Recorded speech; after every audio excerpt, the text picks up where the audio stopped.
This is PowerShell Windows command line shell. The address after PS is our project folder. Before this works, OpenCode must be installed on path, and a model provider must be connected. This machine has both ready.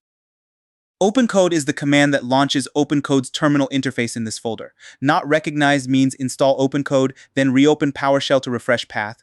No model means run OpenCode auth login, choose a provider, and finish sign in. Launching it now. Boom, this is OpenCode's terminal interface. The big input box is where we talk to the coding agent, while the right panel tracks the session.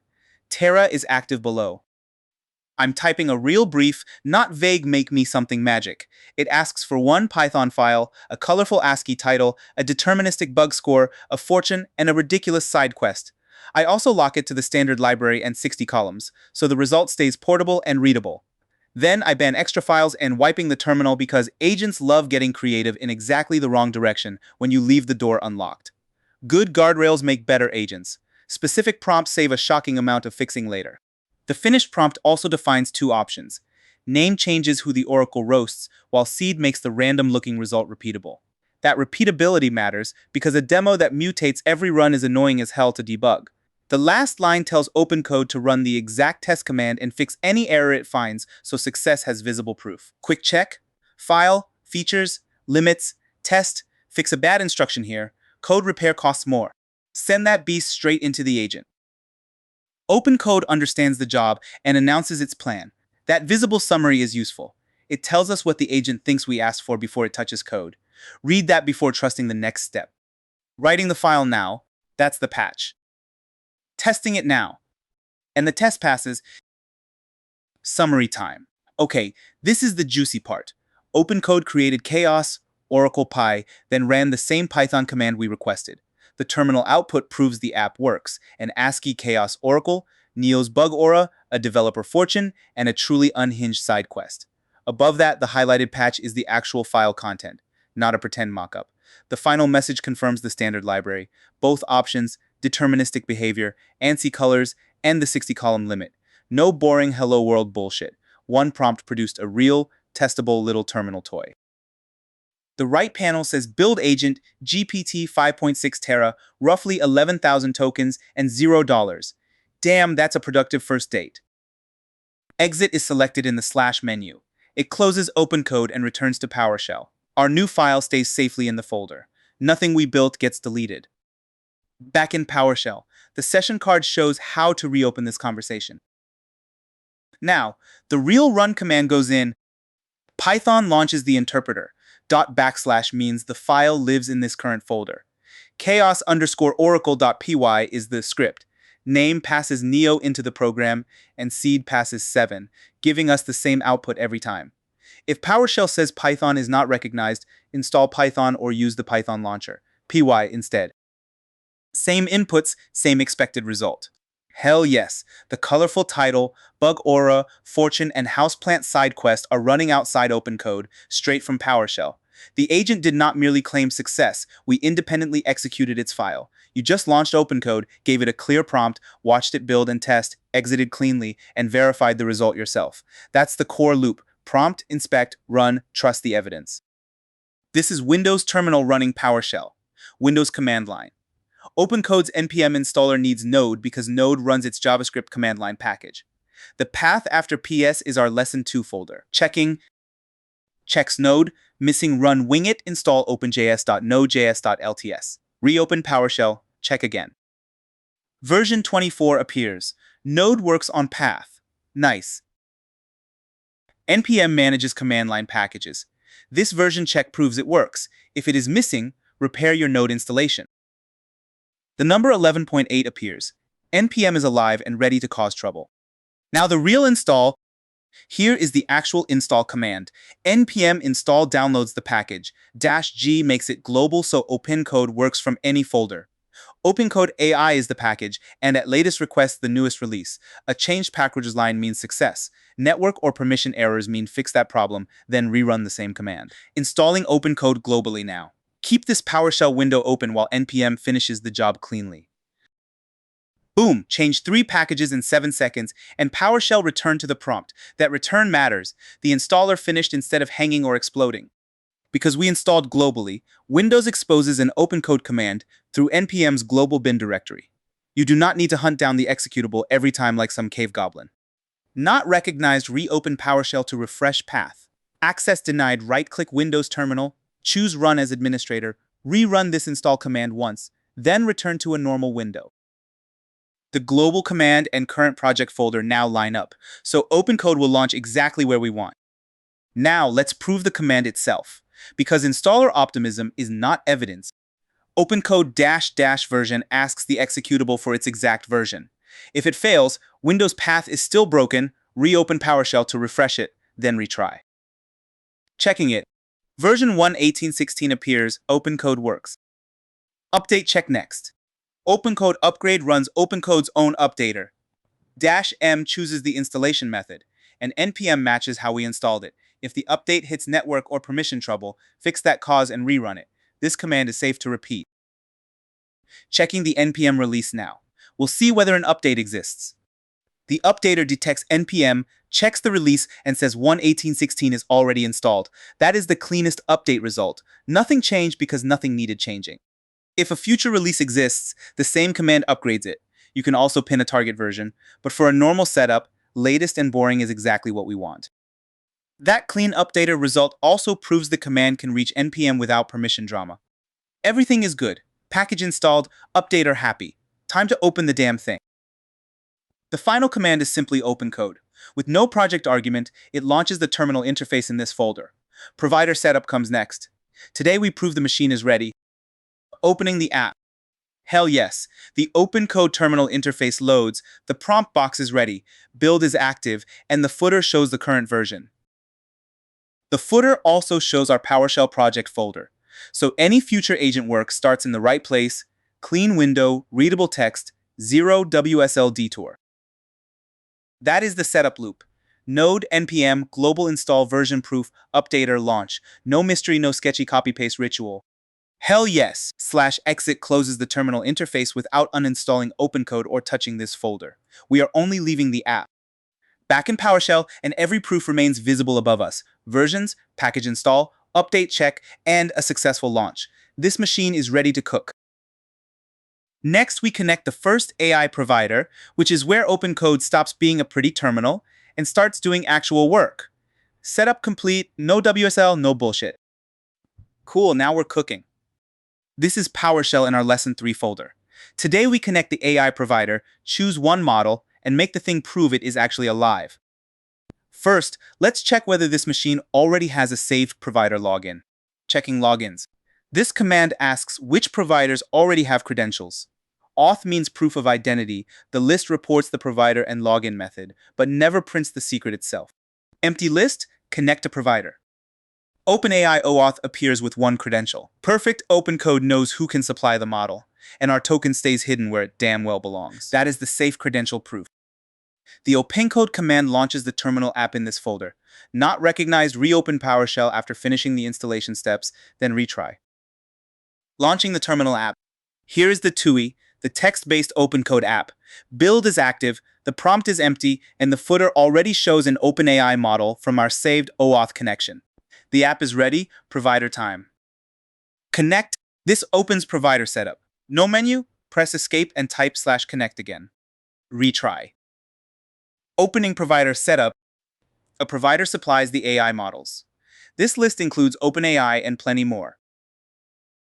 OpenAI is highlighted, and the label tells us it accepts either ChatGPT Plus or Pro through OAuth, or a manually entered API key. That gives us browser OAuth or a manual API key. Pick OpenAI. ChatGPT sign-in creates OAuth manual entry takes an API key, never show either secret. Our OAuth already works, so no replacement is needed. The login stays intact, missing yours, finish browser sign-in, then return. /models opens connected models. Empty picker, reconnect the provider, then try again safely.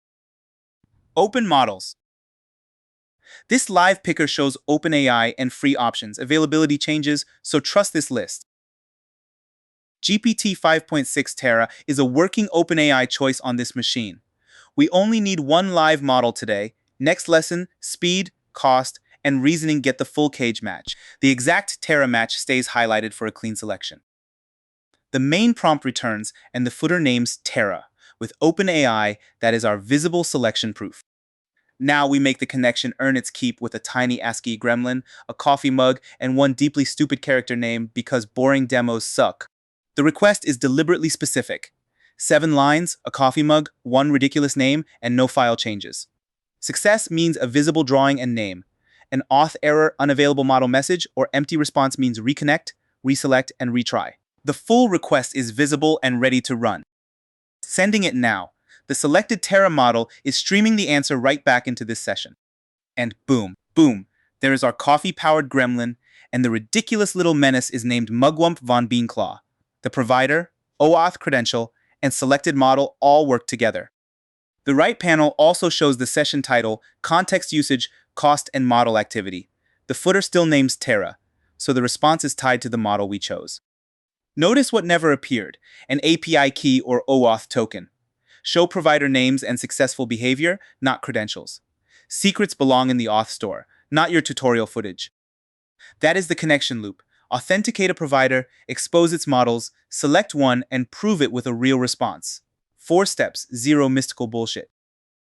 Next, we make models fight over speed, price, reasoning, vision, and tool calling, because the fanciest name is not automatically the smartest choice.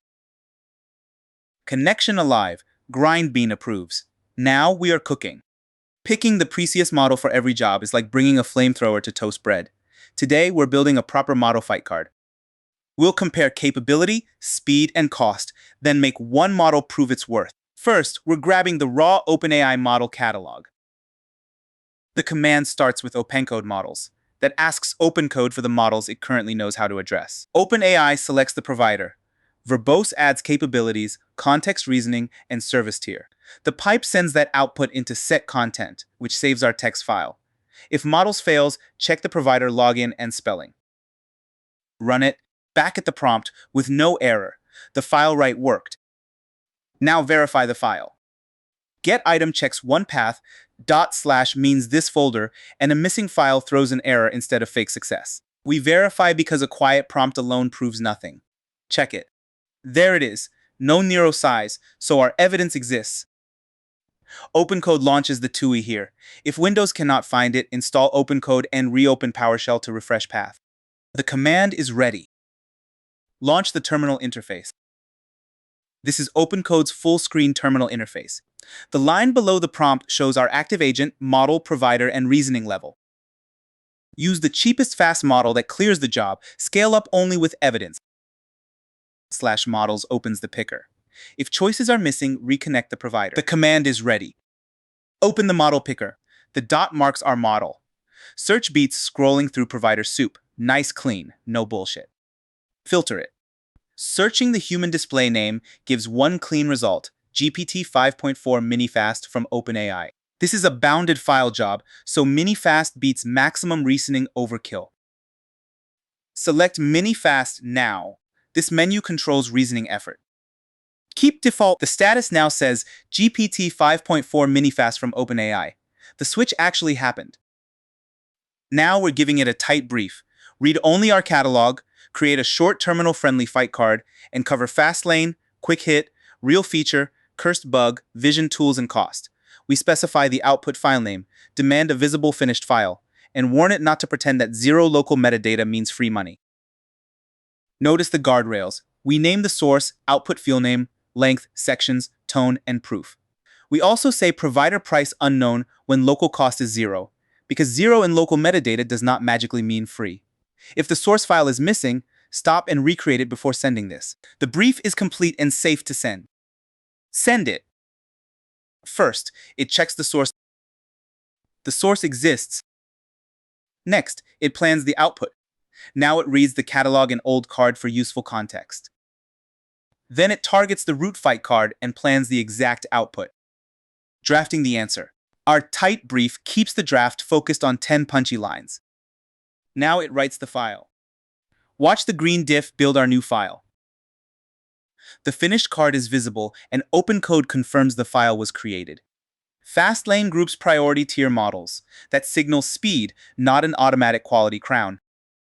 Quick Hit shows reasoning, attachments, and tools across the catalog. Task size decides how much model you need. For real features, context matters.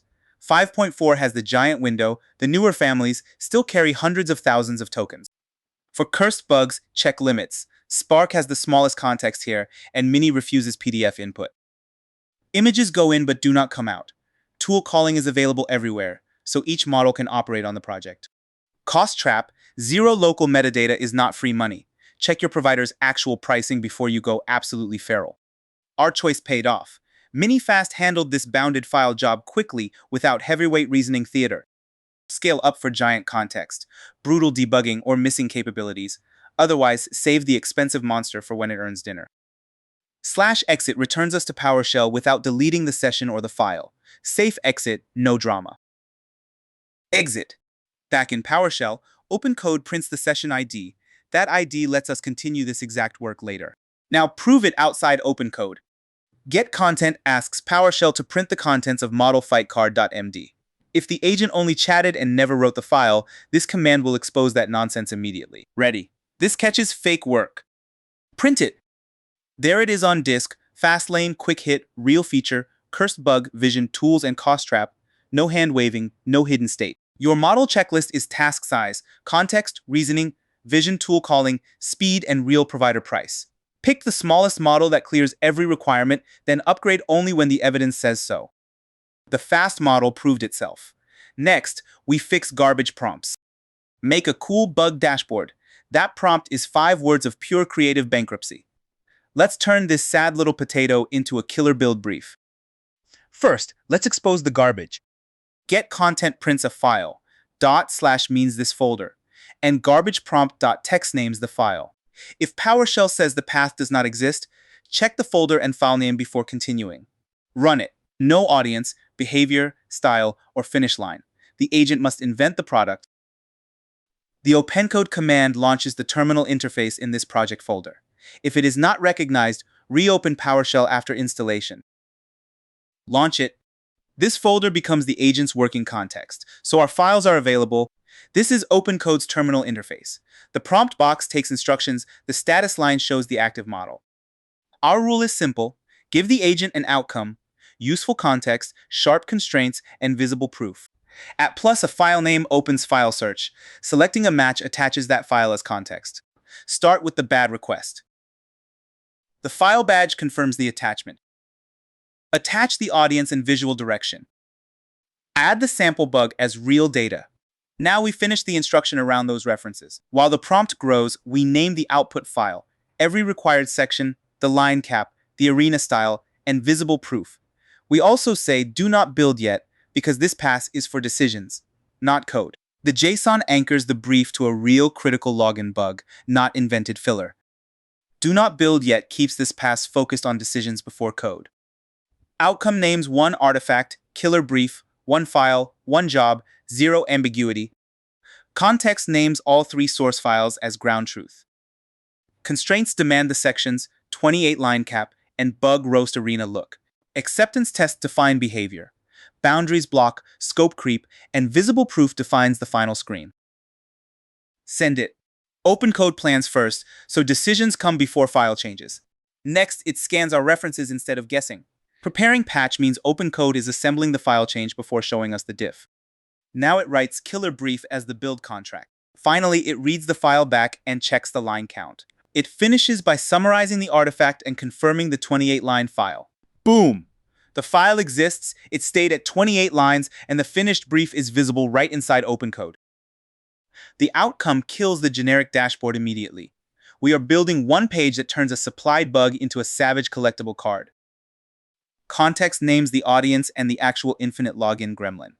The builder now knows who cares and what data drives the screen. Constraints lock the dark CRT arena, acid green, danger red, giant severity badge, monospace type, and scan lines. Now the design has teeth. Interactions say exactly what the user can do: load the bug, reveal the root cause, and copy a compact repair prompt. Acceptance tests make the finish line brutally clear. The page must look like an arena, render every field, explain the recursion, and copy successfully. Boundaries ban analytics, settings, authentication, backend changes, and every other shiny distraction trying to hijack the build. Visible proof demands one finished screen with the card, badge, root cause summary, and copy button. We will know success when we can see it. The headings make it scannable, so a builder can find decisions without digging. 28 lines tight, useful, and not some bloated legal document. /exit returns to PowerShell without deleting the session or file. The session and generated files stay intact. Exit. Back in PowerShell, the printed session ID lets us continue this exact conversation later. Let's prove the file back in PowerShell. Get content prints killer brief from this folder. A missing file would trigger a clear path error. This ready command tells PowerShell to read the saved markdown from disk. Its output proves the artifact exists outside the chat. Show the file. There it is, on disk. Outcome, context, constraints, interactions, acceptance tests, boundaries, and visible proof. No hidden magic. Reuse this formula. What are we making? What context matters? What must stay true? And what proves it is done? We went from make it cool to a buildable product decision. Same idea, dramatically less bullshit. Planning first is not ceremony. It catches missing decisions while changing a markdown file is still cheap. When your prompt sucks, do not add more adjectives. Add decisions, outcome, context, constraints, and proof. Reference real files, cap the scope, and make success observable. For your own prompts, name the artifact, attach real context, set boundaries, and define the screen or test that proves success. More adjectives are not more clarity. If the agent still has to invent the audience behavior or finish line, the brief is not done. Cool. 5 useless words became a feature contract. Next, we use it to build the first real feature. Last lesson gave us a killer brief. Today we stop talking and build the damn thing. A neon bug roast arena with tests and a real browser finish. First, show the brief.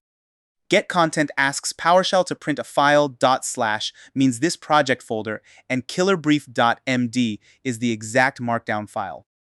If PowerShell says the path does not exist, you are in the wrong folder or the file name is wrong. Fix that before building anything. Run it. Outcome, constraints, and proof are visible before the agent touches a file. The OpenCode command launches the agent inside this project folder. Not recognized, install OpenCode, then reopen PowerShell. Launch it. We will feed OpenCode the approved brief, let it create the feature, verify the logic ourselves, then click the finished app like an actual user. This is OpenCode's terminal interface. We are using build because we want real files and commands, not just a plan. Typing at plus a file name opens project file search. Choosing the match attaches the file as explicit context. Attach the approved brief. Now finish the build prompt. Attach the sample bug too. That JSON provides the title, severity, stack error, file, line, suspect, and roast the page must render. Build can edit this project and run tools, so start from a folder you actually intend to change. That boundary matters. Dependency-free means no package install and no framework setup. Plain HTML, CSS, JavaScript, and Node are enough for this feature. We keep the root cause and repair prompt functions in logic.js tests, can call that code without opening a browser. Server.js must listen on localhost port 8126 by default. That gives the browser one predictable address. We require both buttons. Reveal the diagnosis and copy only the compact repair prompt, not a random blob of extra context. Run node --test tells OpenCode to execute Node's built-in test runner before claiming victory. Do not start the server prevents a background process from hijacking our later proof step. Build it now, we will launch it ourselves. The report must name the files, test result, and visible proof. A confident paragraph without evidence does not count. Send it. OpenCode starts by reading the brief and bug data, then maps the work into shared logic, interface, server, and tests. The first reads pull our brief and bug data into the working turn. That keeps the implementation anchored to files, not vibes. Glob lists matching files. grep searches their text. OpenCode uses both to learn the workspace shape before writing anything. The total list is the agent's live checklist. It keeps the feature from becoming one giant half-finished code dump. Watch the checklist change as work lands. Inspect shared logic, interface, server tests, then final verification. That is the build path. First, it designs compact root cause and repair prompt functions. This is the reusable brain behind the visual card. Logic.js owns the diagnosis and repair prompt. Keeping that code pure makes it portable and brutally easy to test. Preparing patch means the agent is assembling file changes. Nothing magical, the diff is about to become visible code. Index.html supplies the semantic skeleton, arena headline, bug fields, reveal control, diagnosis area, and copy control. Styles.css supplies the personality, black arena, acid green type, danger red accents, scan lines, and the oversized fight poster energy. App.js owns data loading, card rendering, diagnosis visibility, and clipboard behavior that keeps browser interaction in one place. Now, the test file checks the recursion diagnosis, the compact prompt, and the final card model against our supplied bug. LogicTest.js is the referee. It checks the recursion summary, the compact repair prompt, and the final bug card model. Server.js serves those browser files locally with Node's built-in HTTP module. No framework, no package install, no nonsense. The first test pass exposes a module mismatch between Node and the browser. Good. Real builds bite back sometimes. The first run fails because Node and the browser expect different module formats. The tests expose that real integration boundary. OpenCode traces that mismatch, adjusts the shared module, and keeps the same logic usable in both environments instead of deleting the test. The right move is not hiding the failure. OpenCode repairs the shared boundary while preserving one source of truth for both environments. It updates the page wiring to match the shared module. That is a repair loop, observe failure, locate the boundary, patch, then rerun proof. Here is the actual Node test run. 3 tests pass, 0 fail. So the reusable logic has executable proof. After the patch, it reruns the exact same test command. Same referee, new code, green result. That is evidence, not optimism. Boom! 6 feature files, 3 passing tests, a 1-page CRT arena, both interactions, and a server locked to the right port. The final file list is clean. HTML for structure, CSS for style, app code for behavior, shared logic, tests, and the local server. The visible proof section maps directly back to the brief. 1 arena screen, loaded bug data, root cause reveal, and compact prompt copy. And the server report confirms port 8126 without starting it. Perfect. We still control when runtime proof begins. /exit closes the terminal interface and returns to PowerShell. The generated files and session remain intact. Exit. Nice report, but we do not blindly trust the robot grading its own homework. We verify outside OpenCode next. We are back in PowerShell, inside the project folder where OpenCode saved the new file. Node runs JavaScript outside the browser, --test runs our test files. Green means pass, a named assertion means fix it, then rerun. The complete command is visible, but not executed yet. Run the independent check. All 3 tests pass, with 0 failures. That green result came from disk outside the agent's chat response. Window style hidden keeps the server's extra console out of our way. The process still runs normally in the background. Start process launches Node with server.js in a hidden background window. If Node is missing, reinstall it. If the port is busy, stop the process using that port. Start the local server. PowerShell returns immediately, which means the background server launched without stealing our window. Now use it in the browser. Type localhost this computer :8126. 8126 is our port. Refused means the server is down. Open it. The browser asks our local Node server for the page, which sends back the real files. Neon Arena, critical bug. Damn. Now reveal the root cause. White outline means keyboard focus. Enter activates it. The diagnosis explains the loop clearly. Refresh session calls require user, which calls refresh session again until the stack blows up. Now copy the compact repair prompt into the clipboard. That white outline marks keyboard focus. Repair prompt copied. The visible confirmation proves the click worked, and the compact fix instruction stays ready for the next debugging session. That was a real feature loop. Approved brief, explicit context, bounded build, agent side tests, independent tests, local server, and human visible interaction proof. Do not measure agents by how confident the answer sounds. Measure files, tests, runtime behavior, and the screen your user actually touches. Cool. Our first real feature is alive. Next, we give OpenCode a screenshot and make it rebuild a UI from vision.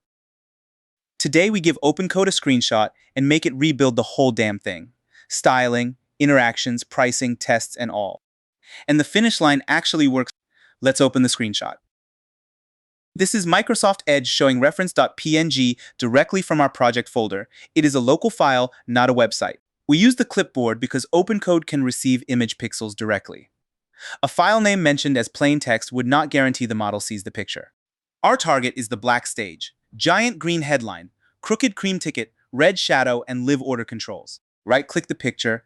Edge's context menu gives us copy image, which puts real pixels into the Windows clipboard. The temporary handoff shared by apps. OpenCode can inspect the visual data itself instead of guessing from a file name. Simple, but ridiculously useful. Choose copy image, not the link. Vision needs pixels. Copy the screenshot. The menu closes, and the image pixels are now waiting in the clipboard for OpenCode. That handoff lets another app receive the same pixels. Leave the reference open for our final comparison and switch back to PowerShell. Back in PowerShell, still inside the Screenshot to UI project folder. Type the launch command. OpenCode opens the terminal interface here. -M selects the provider and model for this session. GPT 5.4 Fast accepts images and tools so it can inspect the screenshot and build from it. Your OpenAI provider must already be connected before this model can load. Unknown model. List OpenAI models and copy a vision-capable name. If OpenCode is unrecognized, repair the install or PATH. Launch the vision session. While OpenCode starts, it binds the chosen model to this project folder and prepares the terminal interface.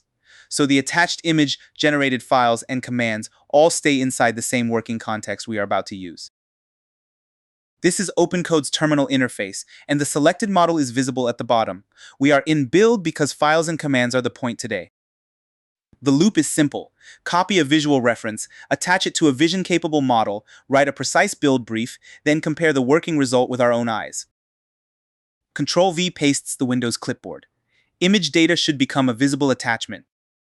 Success is a visible image badge in the prompt area before we send anything.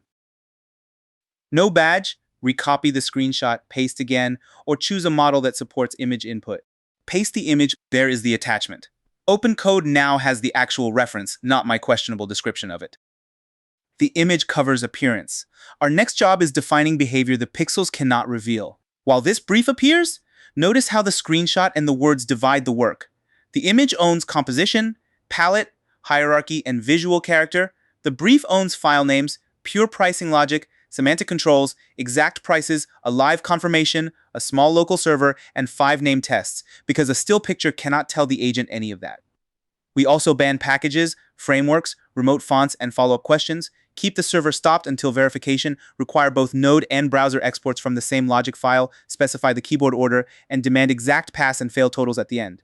So OpenCode has room to make tasteful visual choices without getting creative with the product rules or declaring victory after producing a pretty pile of dead HTML. The prompt also names the port, prices, confirmation, and required rerun, turning visual imitation into a proper engineering contract with an executable finish line. Visual source of truth tells the agent that composition and styling come from the screenshot. The prompt supplies behavior the still image cannot reveal. Dependency-free means no package install, framework, web font, or remote asset. Plain HTML, CSS, JavaScript, and Node keep the result portable. Then we spell out the visual contract. Split layout, black frame, cream ticket, cyan labels, green headline, red shadows, and bold condensed type. Base prices and extra prices turn a pretty screenshot into a real product rule. The ticket and total must update immediately, not just look convincing. Pure selection, pricing, and summary helpers belong in logic.js, where Node's built-in test runner can verify them without opening a browser. Make reasonable visual choices, and do not ask follow-ups closes tiny gaps, while the screenshot, prices, files, and finish line keep that autonomy bounded. Finally, run node-test and report the files, exact totals, and visible proof. Send the brief. OpenCode now has to inspect the attached pixels, translate the visual hierarchy into structure and styles, connect every control to shared pricing logic, create the server and tests, execute the suite, repair any real failure, and summarize evidence before it earns a victory lap. This is the moment where vision stops being a party trick and becomes a build workflow. OpenCode reads the image, then turns its hierarchy into regions, colors, type, and layout choices. The screenshot gives the model appearance, not intent. It can see a red button, but our brief explains what that button must actually do. A strong reconstruction starts with layout relationships. Two major columns, deliberate imbalance, and one ticket that feels pasted onto the black stage. Those repeated colors should become reusable CSS variables that keeps the acid green, cyan, cream, red, and black consistent instead of vaguely similar. Without remote fonts, typography becomes a stack and shape problem. Condensed fallbacks, brutal weight, tight spacing, and scale create most of the attitude. The red slab behind the ticket is not decoration fluff. Its offset and rotation create the handmade poster depth that makes this composition recognizable. The live plan separates pure pricing logic from browser rendering. That boundary is what lets one build be both flashy and testable. Real buttons come first, weird styling comes second. That gives keyboard users actual controls while CSS handles the loud visual personality.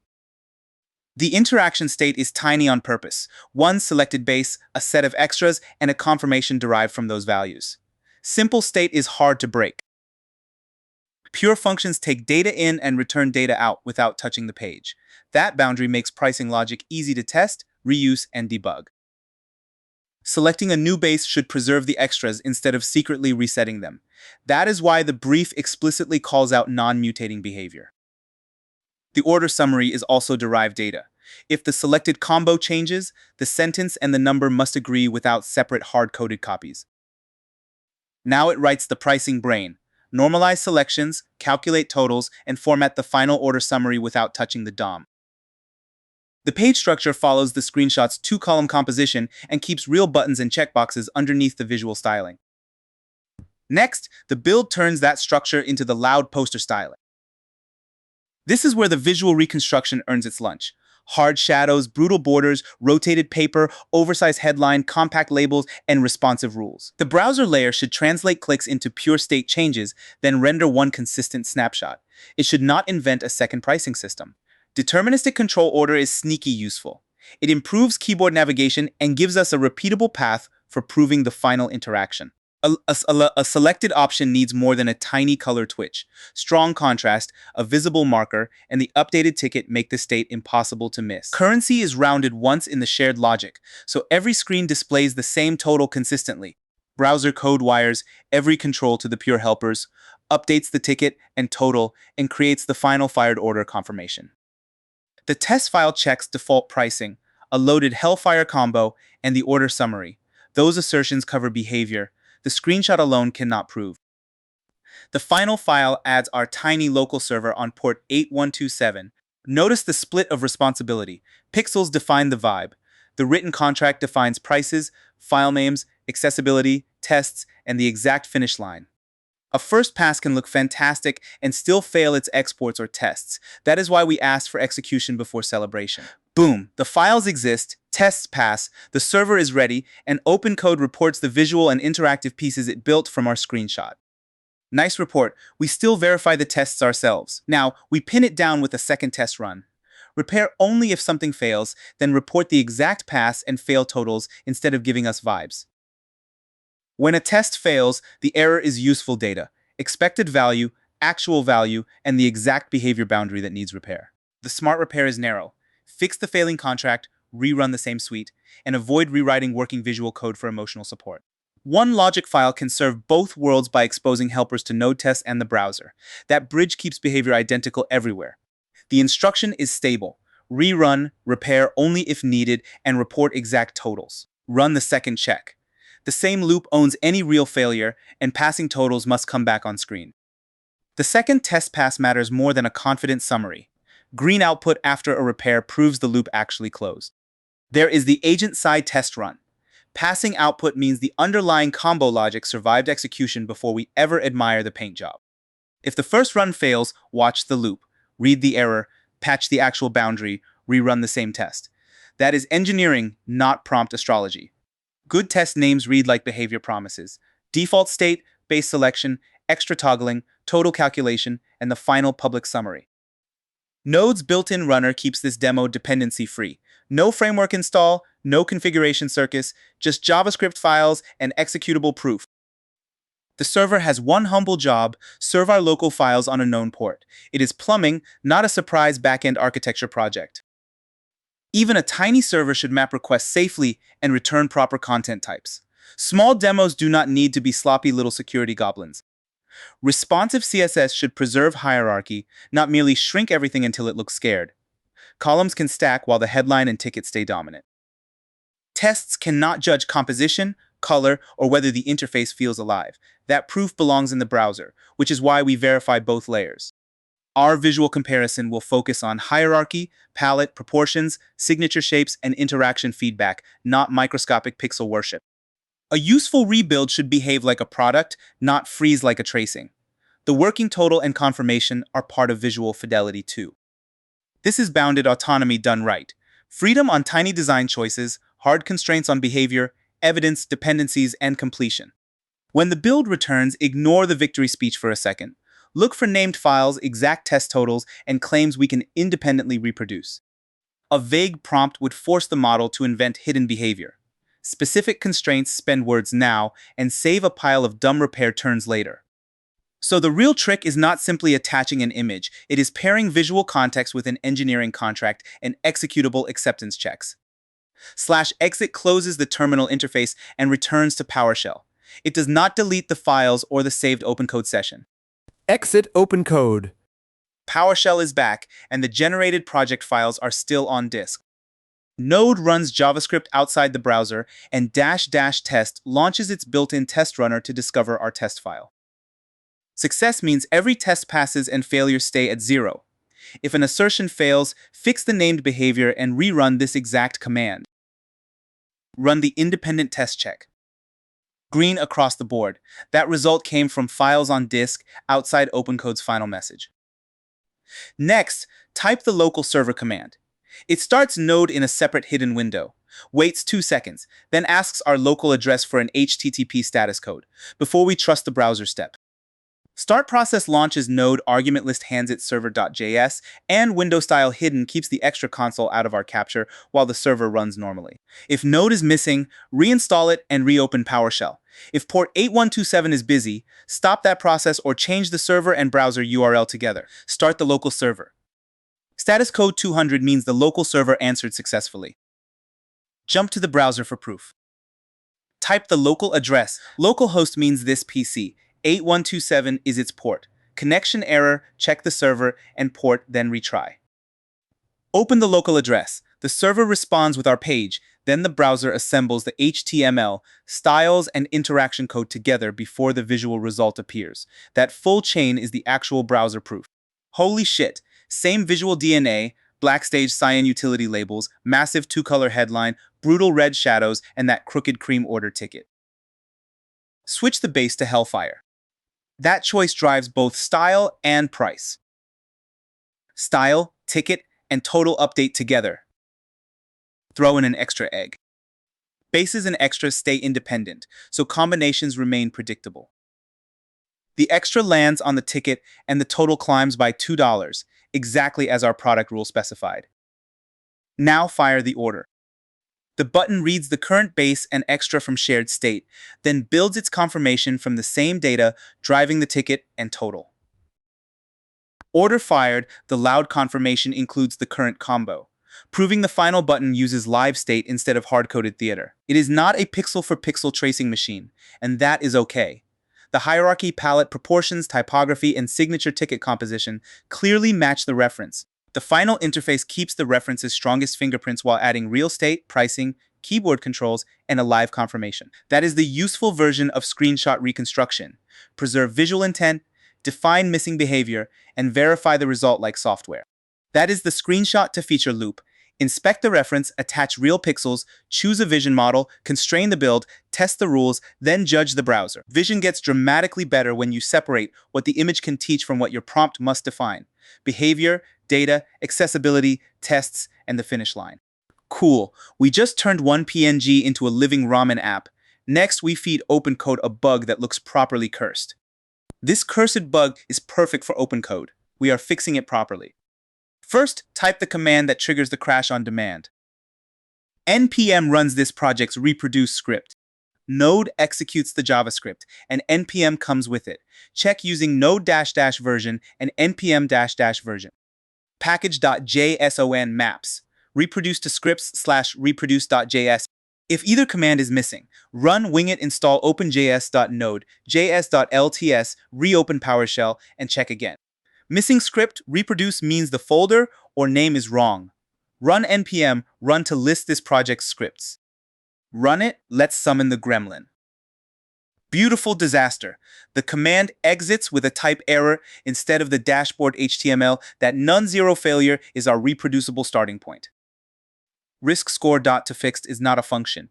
To fixed belongs to numbers, so this value is the wrong type.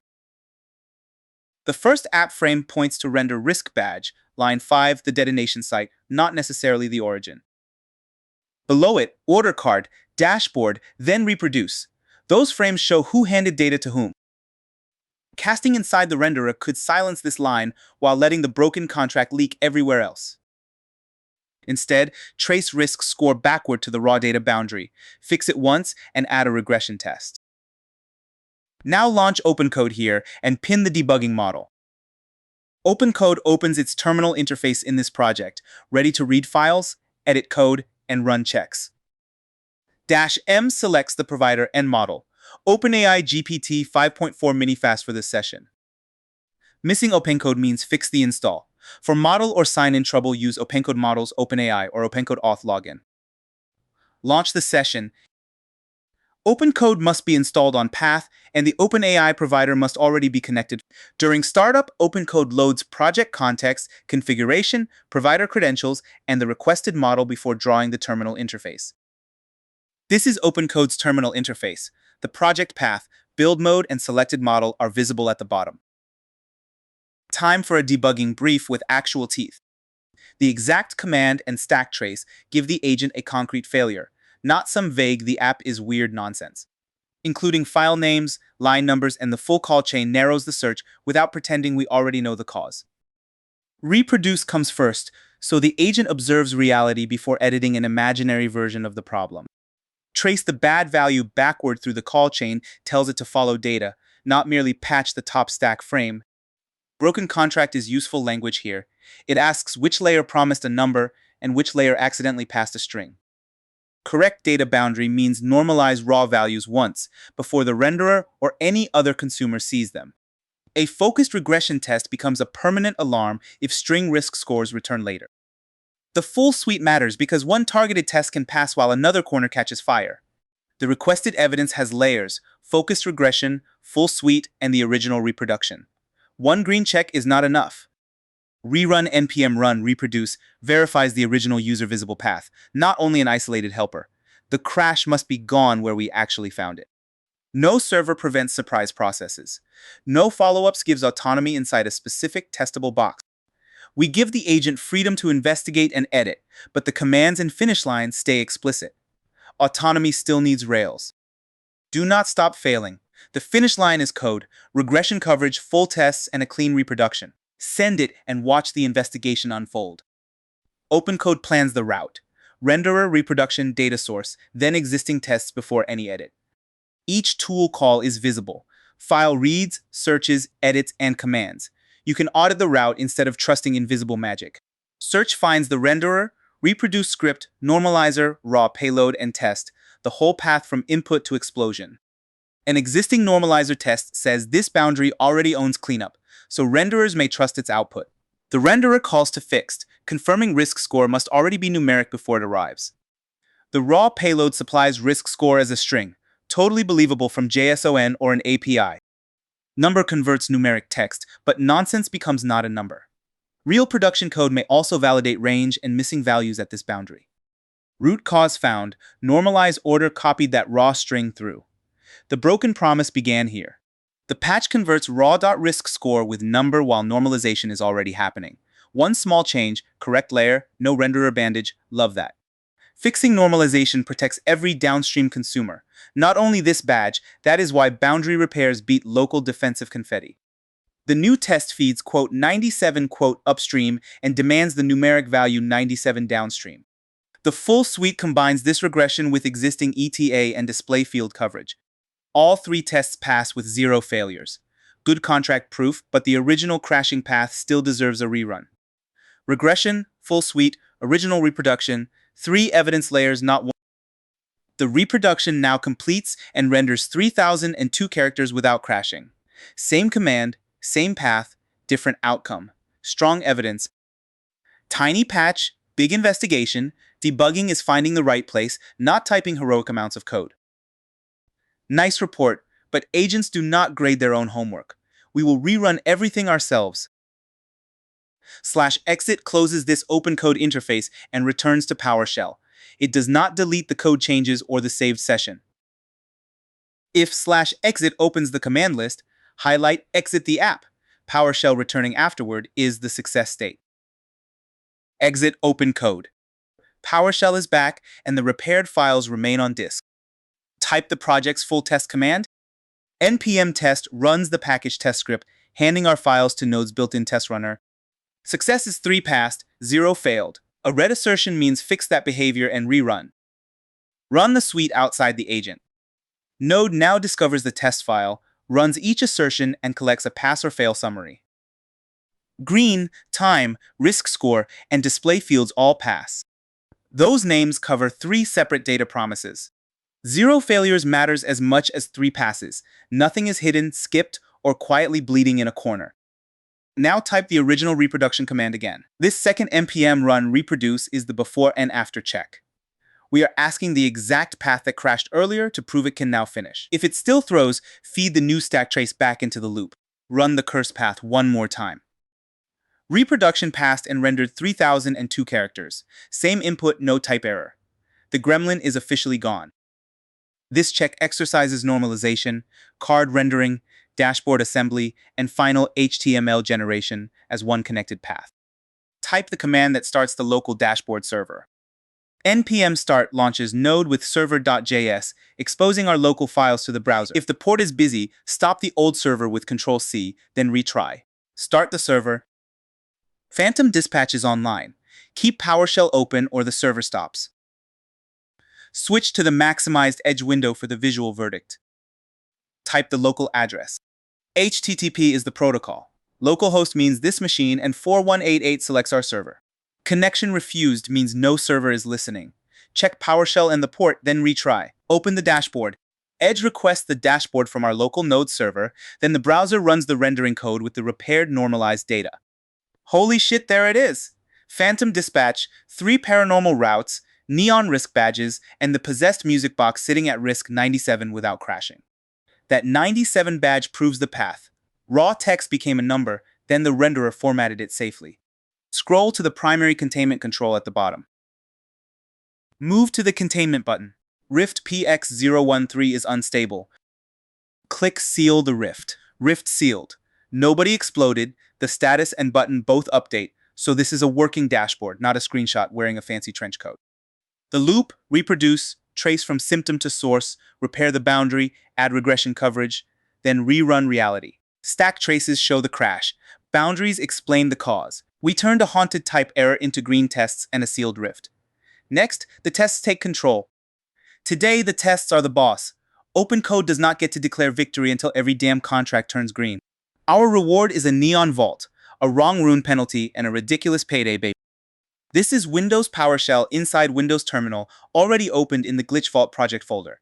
The folder matters because npm and OpenCode both treat it as the boundary for files, scripts, and tests.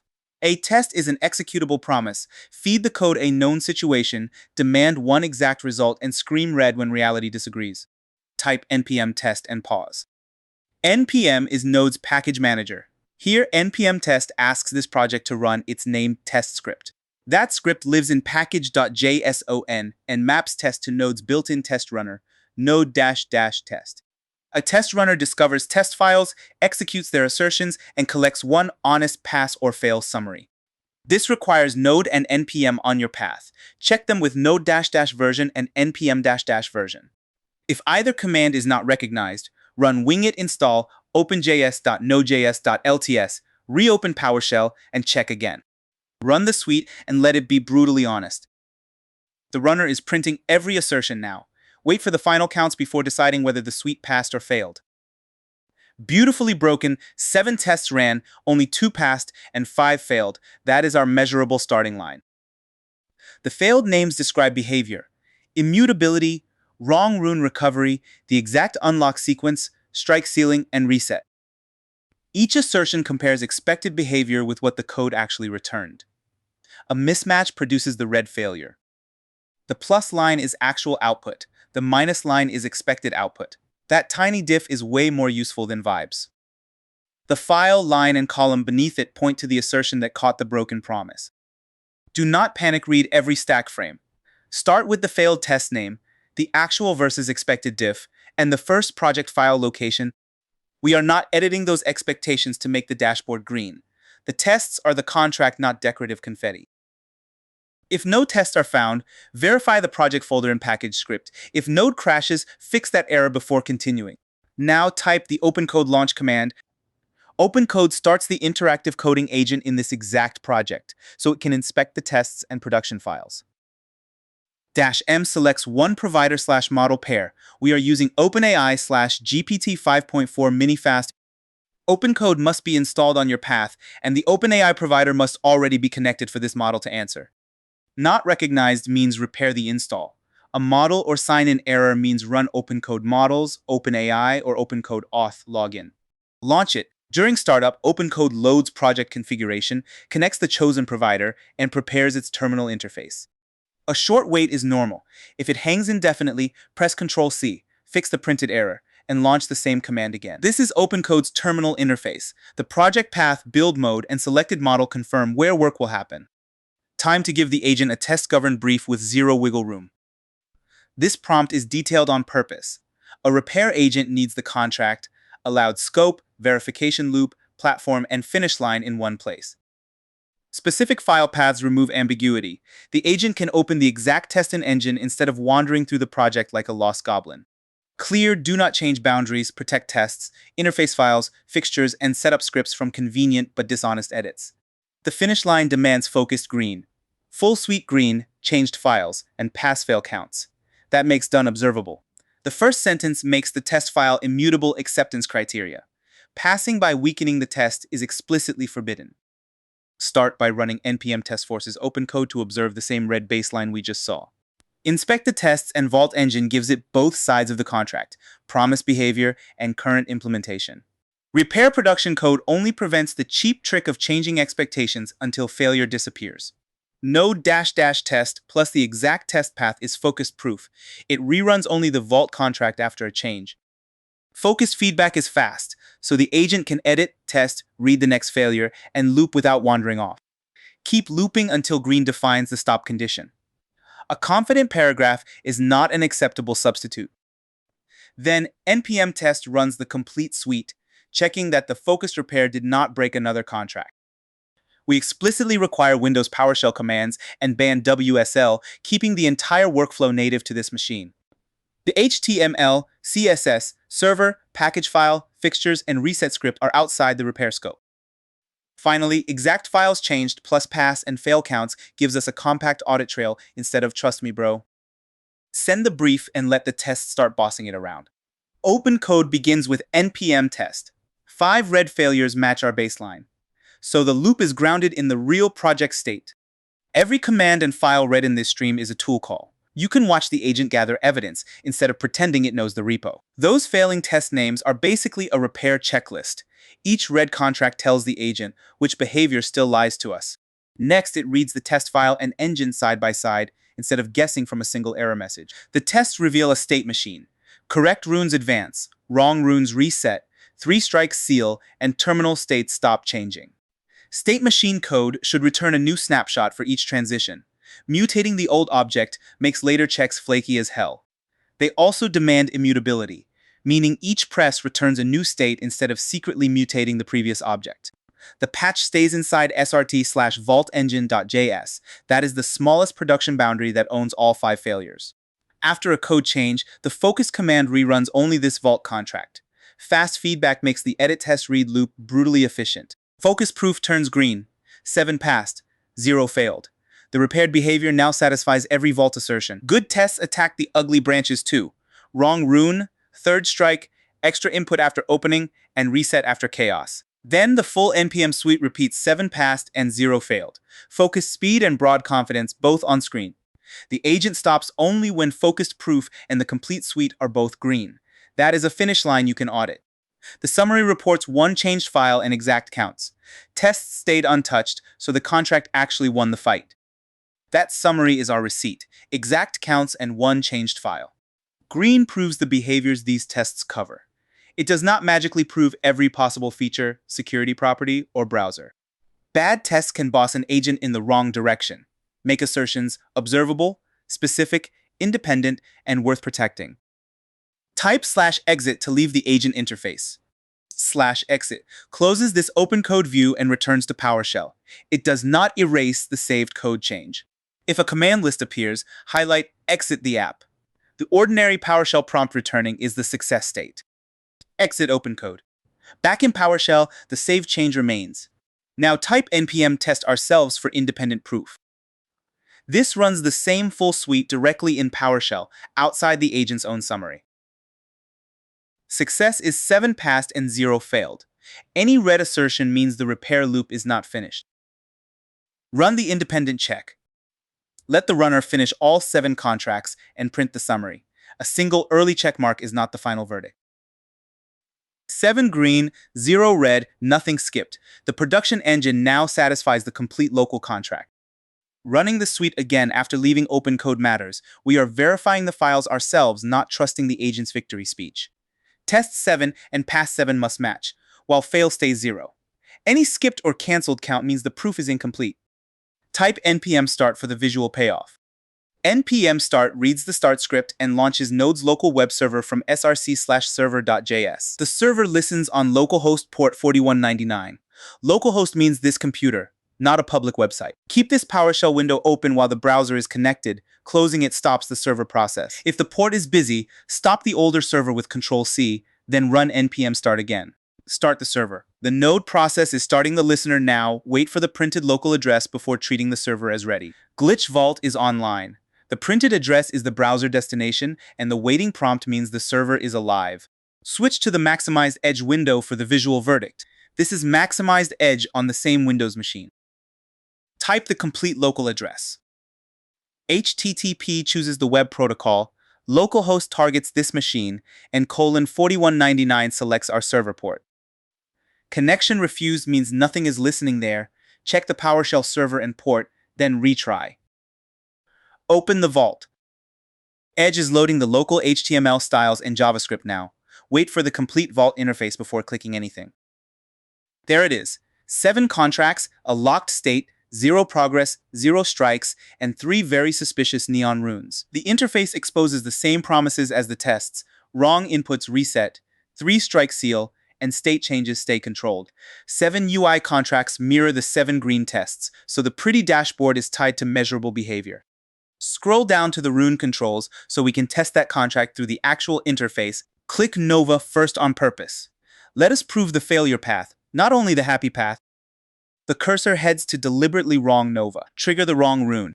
Strike 1 appears, and progress returns to 0. The browser behavior matches the wrong rune assertion. Start the real sequence with void. Click void, the first rune in the correct sequence. 1 of 3. The strike stays. Continue with pulse. Click pulse, that is rune 2. 2 of 3. The vault stays locked because partial progress is not success. Finish the exact contract with Nova. Click Nova to complete all 3 runes. Boom! Vault open, 3 of 3, credits secured. The visual state agrees with all 7 green tests. The rune controls disable and the open state holds even after that earlier strike. 9,999,999 credits. Testing finally pays like cybercrime, minus the prison. The useful loop is simple. Encode behavior, reproduce red, repair production, rerun focus proof, then protect the full suite. Never let an agent delete the smoke detector just because the alarm is annoying. Tests define done, the model works for them. Next, we refactor some absolutely cursed spaghetti without breaking a single one of those promises. This code passes every test and still scores 99 for spaghetti. Today we make it readable without changing one damn pizza. We want 10 green contracts, 6 helpers, a tiny coordinator, and the same behavior fingerprint. This is Windows PowerShell inside Windows Terminal, opened in the Midnight Pizza Project folder. Refactoring changes structure without changing observable behavior. Same inputs, same outputs, less pain. Tests protect behavior. A separate architecture audit measures whether the mega function actually got cleaner. Type npm test and pause. npm is Node's package manager. Here, npm test runs the test script declared by this project's package file. That script calls Node's built-in test runner, which discovers assertions and prints honest pass, fail, skipped, and canceled counts. Node and npm must be available on your path. Check them with node -- version and npm -- version. If either command is not recognized, install node lts with winged install openjs.nodejs.lts, reopen PowerShell, and check again. Run the behavior suite. The runner is checking pricing, routing, timing, weird input, and immutability. Wait for the complete count before calling anything safe. 10 tests ran, 10 passed, 0 failed. The existing behavior works, so those results become the contract our refactor must preserve. Green does not mean elegant. Tests can prove outputs while the implementation remains one giant, fragile, brain-melting function. These assertions observe pizza results. They do not count helper boundaries, function length, or how painful tomorrow's change will be. So we need a second gate that measures the kind of structure this behavior suite cannot see. Now enter the audit command. npm run audit executes the custom audit script from package.json. This one measures structure, not pizza behavior. It looks for 6 named pure helpers and counts the footprint of dispatch order. Our current mega function, a pure helper returns the same result for the same input and avoids hidden side effects, which makes reasoning and testing dramatically easier. Success will say modular and pass. Spaghetti with a non-zero exit means the architecture gate deliberately failed. Run the architecture audit. The script is reading the source and calculating its structural score. Beautifully ugly. Spaghetti. Score 99, 0 of 6 helpers, and dispatch order sprawled across 79 lines. The word fail matters because the command returned a non-zero exit code. Automation can block on this instead of trusting a human vibe check. If the audit script itself is missing, verify the project folder and package script. Do not rewrite the gate just because it hurts your feelings. The score is a diagnostic, not a beauty contest. It points at structural pain, while the 6 named boundaries define the real finish line. A big bang rewrite would be reckless. We keep the public API, extract behavior in small pieces, and rerun proof after meaningful changes. We set the safety rules. OpenCode performs the extraction inside them. Type the OpenCode launch command. OpenCode starts the interactive coding agent in this exact folder, giving it access to the project files and PowerShell commands. The -m flag selects one provider/model pair. We are using OpenAI/GPT 5.4 mini fast. OpenCode must be installed on your path, and the OpenAI provider must already be connected before this model can answer. Not recognized means repair the install. A model or sign-in error means run OpenCode models OpenAI or OpenCode auth login. Launch it. OpenCode is loading project configuration, connecting the provider and building its terminal interface. A short wait is normal. If startup hangs, press Ctrl+C, fix the printed error, and run the same command again. This is OpenCode's terminal interface. The project path, build mode, and selected model confirm where the refactor will happen. Time to type a refactor brief with actual guardrails. The first line makes the tests immutable. OpenCode may change structure, but it cannot move the goalposts by editing expected behavior. We require npm test and npm run audit first, forcing the agent to observe both the green behavior baseline and red architecture baseline. Specific source and audit paths give it the messy implementation plus the exact structural finish line without a repo-wide treasure hunt. Refactor only dispatch engine.js protects tests, tooling, server, interface fixtures, and reset logic from convenient collateral damage. Preserve the exported dispatch order API means callers keep the same function name, input shape, and output contract. We name all 6 helpers because clean architecture is not a vague request. The audit can verify those exact boundaries. The normalization helper cleans external input once. Every later helper can then trust the same stable order shape instead of repeating defensive checks. Choose oven isolates precedence. Monster first, vegan next, then topping count, and finally the default oven. Calculate surcharge owns price additions while the coordinator keeps the final VIP discount and rounding visible. Calculate ADA owns delivery timing and rush hour math. Choose courier separately decides what vehicle actually carries this chaos. Build status keeps priority, route color, and customer message together. because those three outputs change under one business rule. A small coordinator should read like a recipe: normalize, choose, calculate, build, return. The nasty details live in focused helpers. After each meaningful change, the focused node command reruns only this contract for fast feedback before the complete suite. Final proof demands npm test plus npm run audit. Behavior and structure must both turn green before the agent can stop. Windows PowerShell only keeps every command native to this machine. WSL is explicitly banned from the workflow. Exact file changed, test counts, and audit result create a compact receipt we can independently verify afterward. Send the brief and let the noodle surgery begin. OpenCode begins by reproducing 10 green tests and the failing architecture score, grounding its plan in the actual project state. It reads the mega function and the audit together. One reveals tangled behavior, the other defines measurable extraction boundaries. Normalization becomes its own helper, isolating defaults, arrays, booleans, weather values, and defensive number cleanup. Oven selection is peeled away next, turning nested conditions into one focused decision with an obvious name. Pricing logic moves into calculate surcharge, where size, toppings, distance, weather, and the VIP discount can be reasoned about together. Extraction must preserve operation order. Moving a discount before a fee would produce different money even if every variable kept its name. Calculate ADA owns timing, including rush hour and bad weather, so delivery math stops leaking across the entire function. Choose courier captures the delivery lane rules, while build status owns priority, route color, and the wonderfully stupid customer message. Rule priority matters too. Survival, VIP, and ordinary orders must keep the exact same winning branch when conditions overlap.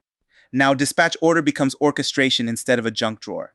It calls named steps and assembles the same public result. Notice the blast radius. One source file, the agent does not edit tests, soften the audit, or quietly redesign the dashboard. Focus tests rerun after the change. A failure here would identify behavioral drift before the full suite wastes our time. Readable does not mean microscopic. A helper earns its name by owning a coherent rule, not by wrapping one random line for decoration. The complete suite repeats 10 passed and 0 failed, covering pricing, routing, edge cases, and immutability. Then the architecture gate flips: modular, score 18, 6 of 6 helpers, and a 21-line coordinator. Hell yes. The agent stops only after both gates pass and only one allowed file changed. That is a refactor we can audit, not merely admire. The summary lists 6 extracted helpers, 10 green tests, the passing audit, and only dispatch engine.js changed. Good helpers own distinct decisions. Chopping code into tiny pieces would just create confetti. Tests and audits only prove their declared scope. Neither grants magical correctness. A safe refactor has a boring diff, clear extractions, unchanged outputs, and no stealth features. Useful summary, but the agent is still grading its own homework. PowerShell gets the final vote. Type /exit. /exit closes the OpenCode interface and returns to PowerShell.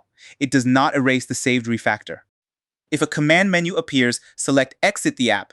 The ordinary PowerShell prompt returning is the visible success state. Exit OpenCode. Back in PowerShell with the refactored file saved on disk. Type npm test ourselves. This runs the complete behavior suite directly in PowerShell outside the agent's own summary. The runner discovers all 10 contracts, not a handpicked friendly subset. Success is tests 10, pass 10, and fail 0. Any red assertion means the refactor changed observable behavior. Run the independent behavior check. The runner is checking all 10 contracts now. Wait for the final count instead of celebrating one early check mark. 10 green, 0 red, nothing skipped or canceled. The refactor preserved every behavior this suite knows how to test. Those counts prove the contract ran completely. Skipped or canceled work would weaken the claim even with 0 failures. Behavior is locked, but structure is still a separate question. That is why the architecture command gets its own independent run. Now enter that audit command ourselves. This independently reruns the structural gate against the saved source file, not the agent's victory paragraph.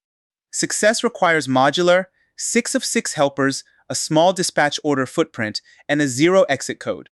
The score weighs missing boundaries and mega function size. Lower is better, but 6 of 6 named helpers is non-negotiable. Run the independent architecture check. The audit is reading the final file and measuring those exact structural contracts. Modular. Score 18 6 helpers, 21 coordinator lines, and pass same pizza, fewer noodles. Tests protected behavior. The audit improved structure. We needed both. Type npm start. npm start launches Node's local web server through the project's start script. That start script lives in package.json, so npm knows which server file to launch. It listens on localhost port 4210. This computer, not a public website. Keep PowerShell open. Closing it stops the server. If the port is busy, press Ctrl-C and try again. Start the server. The node process is opening the local listener. Wait for the printed address before treating it as ready. Midnight Pizza is online. That printed address is our browser destination. Switch to the Maximized Edge window. This is Maximized Edge. Put the complete local address into the address bar.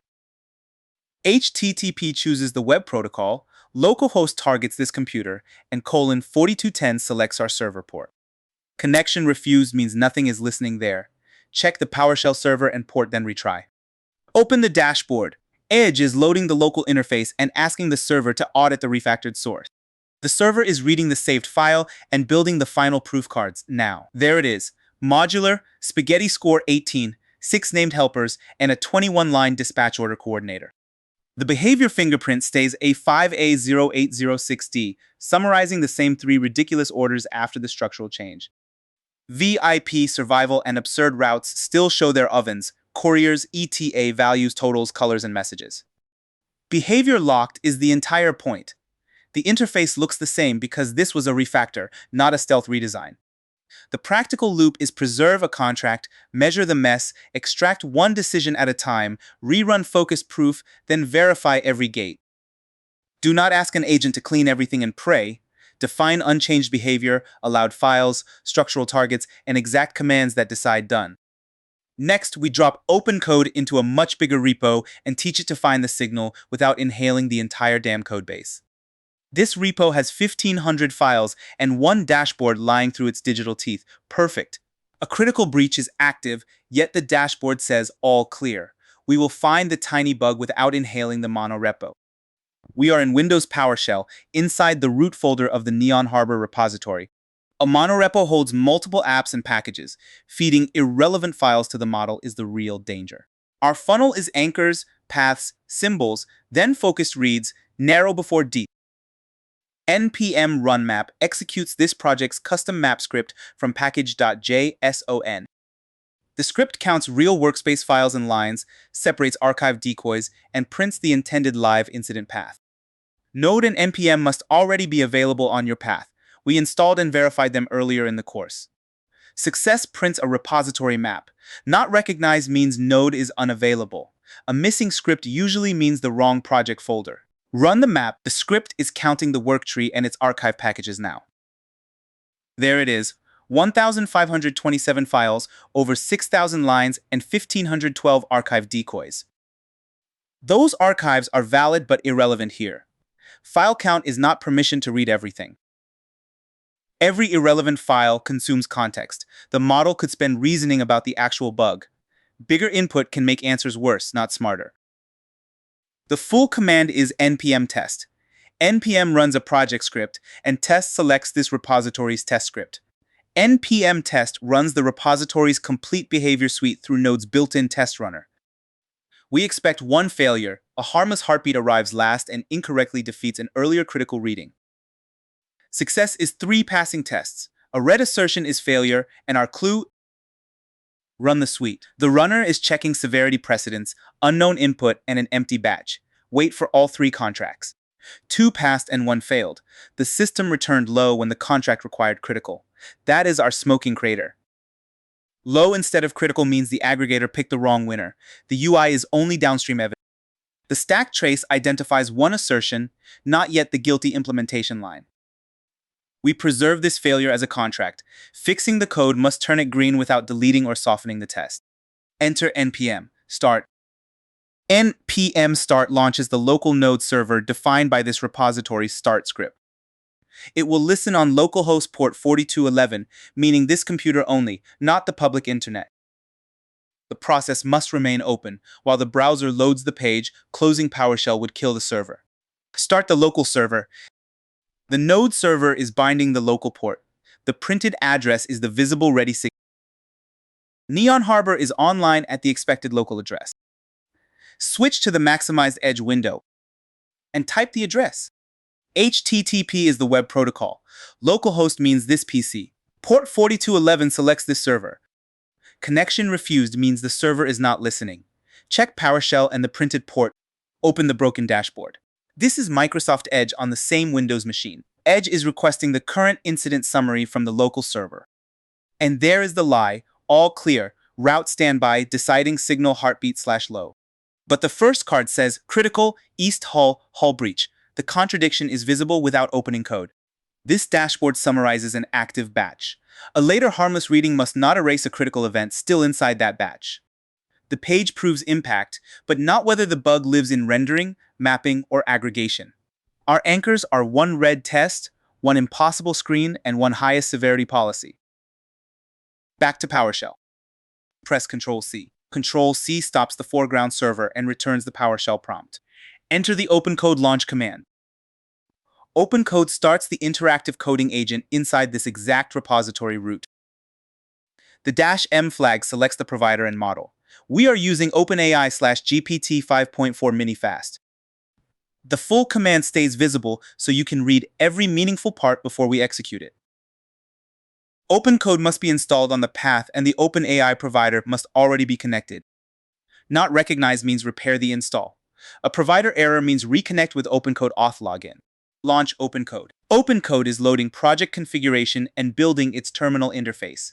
A quiet terminal is normal while OpenCode loads the project and model link. A startup hang means the printed error points to installation, provider, or model access trouble. The TUI shows build mode, our selected model, and the Neon Harbor route on the main branch. The message box at the bottom is where our repair brief goes. Type a search first repair brief with 2 explicit file anchors. In an OpenCode message, @sign plus a path creates a file reference. Fuzzy search resolves the path and attaches that file's contents. The incident document anchors expected behavior. A critical reading forces lockdown, even when a low heartbeat arrives later. The control room entry point anchors the first code hop, showing which telemetry function produces the dashboard summary. An anchor is a starting point, not the whole answer. We still let code relationships lead toward the implementation. The brief states the file count and bans broad reading, making context discipline an explicit acceptance criterion. Glob searches file paths by pattern. It answers where candidate files live without loading their contents. The grep tool searches text with a pattern. We use it for aggregate alerts and severity policy after glob narrows the neighborhoods. Read opens a small set of relevant files, and it can request focused line ranges instead of dumping huge files. That order matters. Paths with glob, symbols with grep, content with read, cheap discovery before expensive context. Only the telemetry aggregator may change. Tests, docs, server, dashboard, and 1500 decoys stay untouched. Preserving aggregate alerts readings keeps the exported function name, its one input, and the result contract used by the control room. The finish line is 3 green tests plus the scope audit. A confident paragraph does not decide done. The final report must list inspected files, the one changed file, and why context stayed narrow. That gives us an audit trail. Windows PowerShell only keeps every command reproducible on this machine. WSL remains completely out of the workflow. Send the brief, time to hunt one needle without eating the haystack. OpenCode reruns the red test rather than trusting our story. 2 pass, 1 fails, low versus critical. The scope audit confirms the exported API exists, but the highest severity policy is missing and the last reading bug is active. Glob locates the telemetry package and relevant tests by path, ignoring archive packages that cannot sit on the live call chain. Grep follows the aggregate alert symbol from control room into telemetry, turning a giant repository into one concrete function path. A second text search finds severity ranking beside the aggregator, which is exactly the policy data needed to compare readings. The control room file is tiny. It delegates the incident readings to aggregate alerts and spreads the return summary into the dashboard model. The aggregator normalizes every reading, then commits the crime. Normalize dot at -1 chooses whichever signal arrived last. Last is not highest. Arrival order and business severity are different axes, and the old code mashed them together. Severity.js defines low 1, medium 2, high 3, and critical 4. That ranking makes the correct comparison explicit. The failing test preserves the nasty ordering. Critical first, harmless heartbeat last. A correct aggregator must still pick critical. OpenCode also checks the reset fixture. Verifying the bug is intentional demo state rather than a second production file to edit. The repair uses reduce, which walks the normalized readings and carries the best candidate seen so far. Each reading replaces the current winner only when its severity rank is greater. Later, but weaker signals lose. A low severity fallback seeds the reduction, preserving the calm, empty batch behavior already protected by tests. The exported function signature and returned fields remain untouched. Only winner selection changes. This is the sexy kind of fix. One policy decision corrected in one file, no architectural demolition derby. The complete suite reruns, 3 tests, 3 passes, 0 failures. Then the scope gate flips to preserved API, policy found, last reading bug removed, audit pass. The final receipt lists 6 inspected files, 2 anchors, aggregator, ranking, test, and reset fixture. Only packages /telemetry/source/aggregatealerts.js. Changed everything else stayed evidence, not collateral damage. The session used about 15,000 tokens and 4% context. Huge repo, tiny working set. Hell yes. The receipt says tests passed, audit passed, 6 files inspected, 1 changed. Glob found paths, grep followed symbols and policy, and red opened only the live chain. Using only 4% context is not a universal target, but it proves this session never needed the full repository. Tool history is useful evidence, not independent proof. The agent is still grading itself. Enter/exit. /exit closes the OpenCode interface and returns to PowerShell without discarding the saved repair. If the command menu appears, choose Exit the app. The ordinary PowerShell prompt is success. Exit OpenCode. Back in PowerShell with the repaired aggregator saved on disk. This reruns all 3 behavior contracts outside the agent's report. The 3 cases cover severity precedence, unknown input, and an empty incident batch. Any red result means read the failing case and repair the code, never delete the contract. Success requires tests 3, pass 3, fail 0, with nothing skipped or canceled. Run the independent suite. The node runner is checking severity precedence and both safe fallback cases now. 3 green, 0 red. Critical now beats the later heartbeat while unknown and empty input remains safe. Behavior is fixed, but we still need proof that the API survived and the forbidden last item logic disappeared.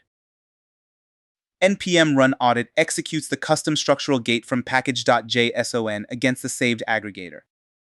It checks the exported API, highest severity comparison, and removal of normalized dot at -1.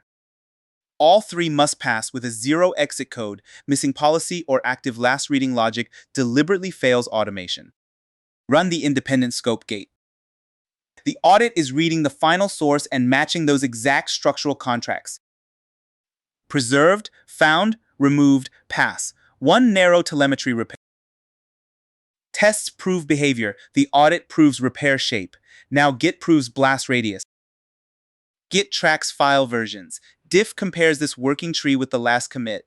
The stat option shows change paths and line counts, not the whole patch. This needs a Git repository and baseline commit. Otherwise, Git reports no work tree. We want exactly 1 telemetry file.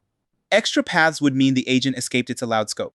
Show the change summary. Git is comparing the working tree with the committed baseline now.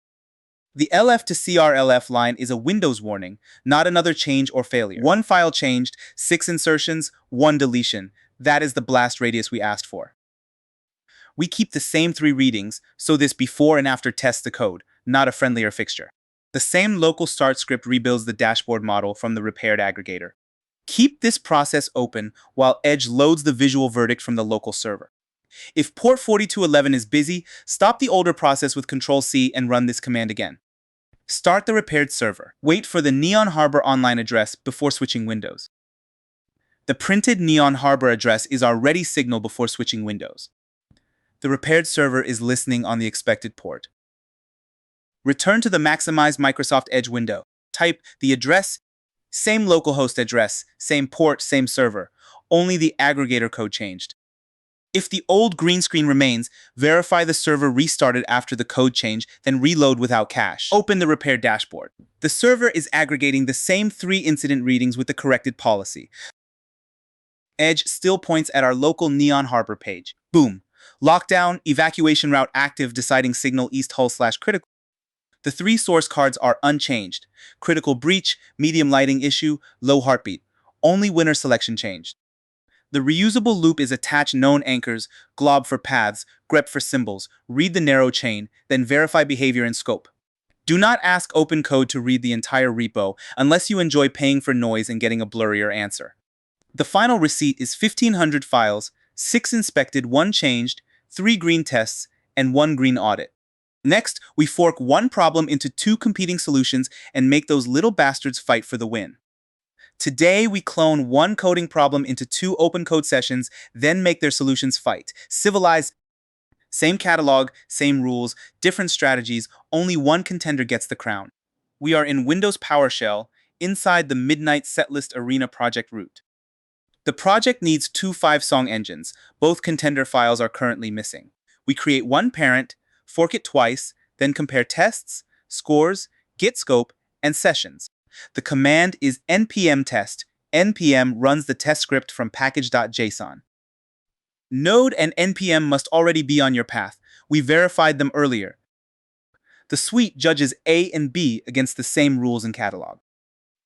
We expect 2 failures because both contender modules are missing. That is our honest baseline. No package file means wrong folder. npm unrecognized means your node setup needs repair. Run every test. Node is loading the arena test and trying to import both missing contender modules. Beautiful. 2 tests, 0 passes, 2 failures. Both messages point directly at missing contender files. This is useful red, not random red. The contract exists, the runner works, and only our 2 implementations are absent. Each solution must return 5 valid unique tracks. Never repeat an artist. Stay under 24 minutes and keep energy above 70. Enter npm. Start. npm start launches the local node server from this project's start script. It uses localhost port 4212. This computer, this arena server. Keep PowerShell open. Stopping this process stops the website. Port busy, stop the older server with Control-C, then retry. Start the empty arena server. The node process is binding the local port. The printed address is already signaled. The Midnight Setlist Arena is listening on the expected local address. Switch to maximized edge. Type the local address. This is edge on the same Windows machine. HTTP is the protocol. Localhost is this PC, and 4212 selects the arena. A stop server or wrong port causes connection refused. Check the terminal now. Open the arena. The browser request is reaching the local node server now. Edge is requesting the catalog and trying to evaluate both contender modules. And there is our before picture. 1 shared catalog, 2 empty bays, no scores, and absolutely no champion. Both sides will use these same 12 tracks. Shared input matters because a rigged comparison teaches us nothing. The finish line is visible. 2 valid set lists, 2 scorecards, and a crown over the winner. The catalog loaded correctly, but neither missing module can populate a lineup or produce a score. So our baseline is clean. 2 missing modules, 2 red contracts, and an arena with nobody brave enough to enter. Back to PowerShell. Control-C stops the server and returns the prompt. Enter the OpenCode launch command. OpenCode starts the interactive coding agent inside this project. -M selects OpenAI/GPT 5.4 mini-fast. OpenCode must be on the path, with the OpenAI provider connected. Not recognized means repair the install.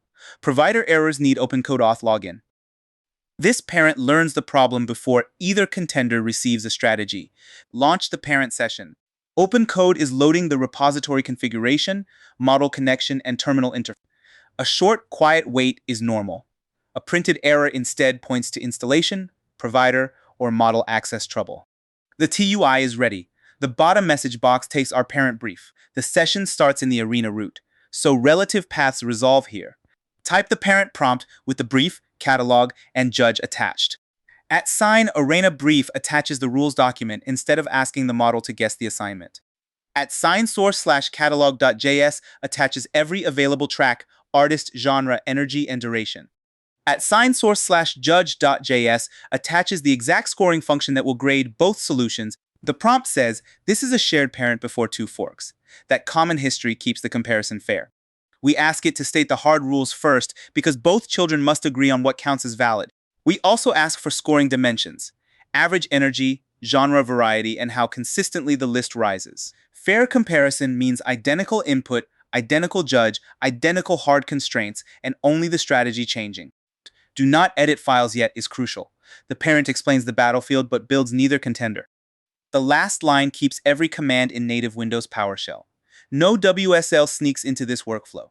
If an @reference resolves the wrong file, cancel the message, correct the path, and attach it again. Send the parent brief. The parent is reading the brief catalog and judge before it makes any claim about the rules. It identifies 5 unique valid track IDs, unique artists, 24 minutes maximum, and energy 70 or higher. The judge weights average energy at 45%, genre variety at 25, and rising pacing at 30. That formula creates tension. Pure energy can dominate one metric while sacrificing variety and pacing. The parent confirms both contenders will be evaluated by the same deterministic code, not vibes or a second model opinion. No implementation tool runs here. The parent stays read-only exactly as requested. The shared contract is visible. Validity first, then energy, variety, and pacing. A will be greedy and energy-obsessed, fast, simple, and one-dimensional. Contender B chases a rising arc and broad genre variety. Same parent, same repo, different instructions, proper algorithm cage match. Enter/exit. /exit closes the TUI and returns to PowerShell while keeping the session saved in OpenCode. If the command menu opens, choose Exit the app. The normal PowerShell prompt is visible success. Leave the parent session. Now we need the parent session ID, and this PowerShell pipeline gets it without manual copying. OpenCode session list asks the local session store for saved conversations. -n1 limits the result to the newest session, which is the parent we just created. -- format JSON requests, structured data instead of a pretty table meant for human eyes. The pipe sends that JSON text into convert from JSON, turning it into a PowerShell object. The .id property selects the session identifier, $base stores it for later. After the semicolon, $base prints the stored value so we can verify it before forking anything. Success starts with SES _ empty output means no matching session exists, so create the parent again. Capture and print the parent ID. PowerShell resolves the parent ID. There it is. One SES identifier stored in $base. Both children will branch from this exact parent. Type the first fork command for contender A. Keeping it in a variable means we never need to paste that long identifier by hand. The parent stays saved and untouched, while each child receives its own branch of conversation history. -- session $base targets the parent session whose ID we just stored. -- fork tells OpenCode to create a child conversation instead of continuing and mutating the parent thread. -m selects the same OpenAI model, removing model choice as another unfair variable. -- prompt sends the complete contender brief immediately when the fork starts. A receives one personality, greedily maximize average energy while obeying every hard rule. It may create only source/contender A.js. Existing files and contender B are forbidden. It must run npm run test:(a) and stop only when that focused contract passes. Implement it. Do not just explain, prevents the classic agent move of writing a lovely essay instead of code. The prompt again locks commands to Windows PowerShell, keeping the child reproducible on this machine. Important, this forks conversation context. It does not create a Git branch or a separate worktree. The child writes into the same folder on disk, so strict file boundaries prevent the contenders from trampling each other. An unknown session error means $base is empty or stale. Print it, list sessions, and capture the parent again. Launch contender A, greedy little beast, go. OpenCode is loading the parent's conversation, then layering A's strategy on top. The child rereads the attached brief, so its implementation stays anchored to the actual hard rules. It inspects the catalog and finds huge energy tracks across several electronic genres. The plan sorts tracks by energy descending, then walks that list from hottest to merely very hot. That greedy walk is fast because it commits once instead of exploring every possible 5-song set. The trade-off is tunnel vision. Raw energy can win each pick while genre variety and pacing quietly get wrecked. A used artist set rejects a second song from Novavex, Kira Zero, or any artist already chosen.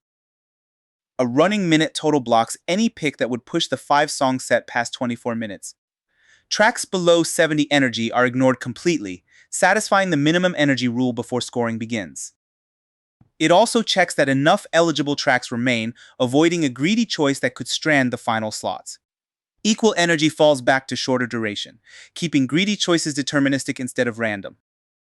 Hard validity is checked while selecting, not patched onto a broken setlist after scoring. Now it writes only contender A, exporting the required build setlist function and returning track IDs. Contender B remains absent, which proves this child is not borrowing an opponent's answer. npm run test :A runs only the A name test. B may still be missing without blocking this focus check. The runner reports A as passing and B as skipped, exactly what the focus name pattern should do. The focus contract turns green. 5 valid tracks, unique artists, safe duration, and no weak song. The agent optimizes energy on purpose. Genre, variety, and dramatic order are somebody else's problem. The final response confirms only contender A was created, no catalog, judge, test, or package script changed. It reports a greedy energy first implementation and a passing focus test. That report is useful, but it is still self-reported. We verify from plain PowerShell next. Enter/exit to leave the first child. The child session remains saved, and its contender file remains in the shared project folder. The contender survives after the interface closes. Return to PowerShell. Contender A is now saved on disk, ready for independent verification. npm run test :A selects the package script for contender A's focused contract. The :A script filters the test name to contender A only. The A module must exist on disk before Node can load it. This check trusts the repository test, not the agent's victory speech. One passing a test is success. Red output means inspect the failed rule and repair A before continuing. Run A's independent test. Green outside the agent satisfies every hard rule, while B is intentionally skipped by the name filter. That skipped B line is expected. The test name pattern deliberately selects only contender A. npm run arena executes the scoring script against whatever contenders currently exist. It prints hard pass, average energy, genre count, pacing, and the final weighted score. One judge keeps the eventual A versus B comparison honest. Score the first contender. A passes hard rules with 97 average energy, but only 2 genres and 0 rising pacing. That lopsided strategy earns 54 points, monster energy, absolutely flat dramatic arc, very gym playlist. 0 pacing means no adjacent pair rises in energy in the returned order. There is no meaningful champion yet, because only one contender exists. Time to wake up the weird art kid. Type the second fork command, again targeting the same parent ID. --session $base guarantees. B starts from the shared rules, not from A's conversation. --fork creates a separate child thread with its own prompt history and result. The same model stays selected, so the strategy brief remains the deliberate difference. This prompt asks for a rising energy arc and the strongest genre variety possible. At arenabrief.md is the shared source of truth for both contenders, so B plays by the exact same rules. B's first creative goal is a rising energy arc, meaning every adjacent song should hit harder than the one before it. Its second goal is maximum genre variety. We are asking for range, not 5 copies of the same damn vibe. Those creative goals still sit underneath every hard rule. A pretty score means nothing if the contender is invalid. The prompt makes B run npm run test :B itself, creating a repair loop before it hands control back to us. B may create only source/contender b.js contender A, and every existing file are off limits. It must pass npm run test :B, the focused contract for the second solution. The prompt explicitly reminds B that conversation forking does not isolate the shared worktree. Without that boundary, B could inspect or overwrite A and turn our clean experiment into collaborative soup. Again, implement it, do not just explain. We need an executable contender, not motivational literature. Success is a passing B test and one new B file. Any A modification is immediate scope failure. Launch contender B, make it dramatic.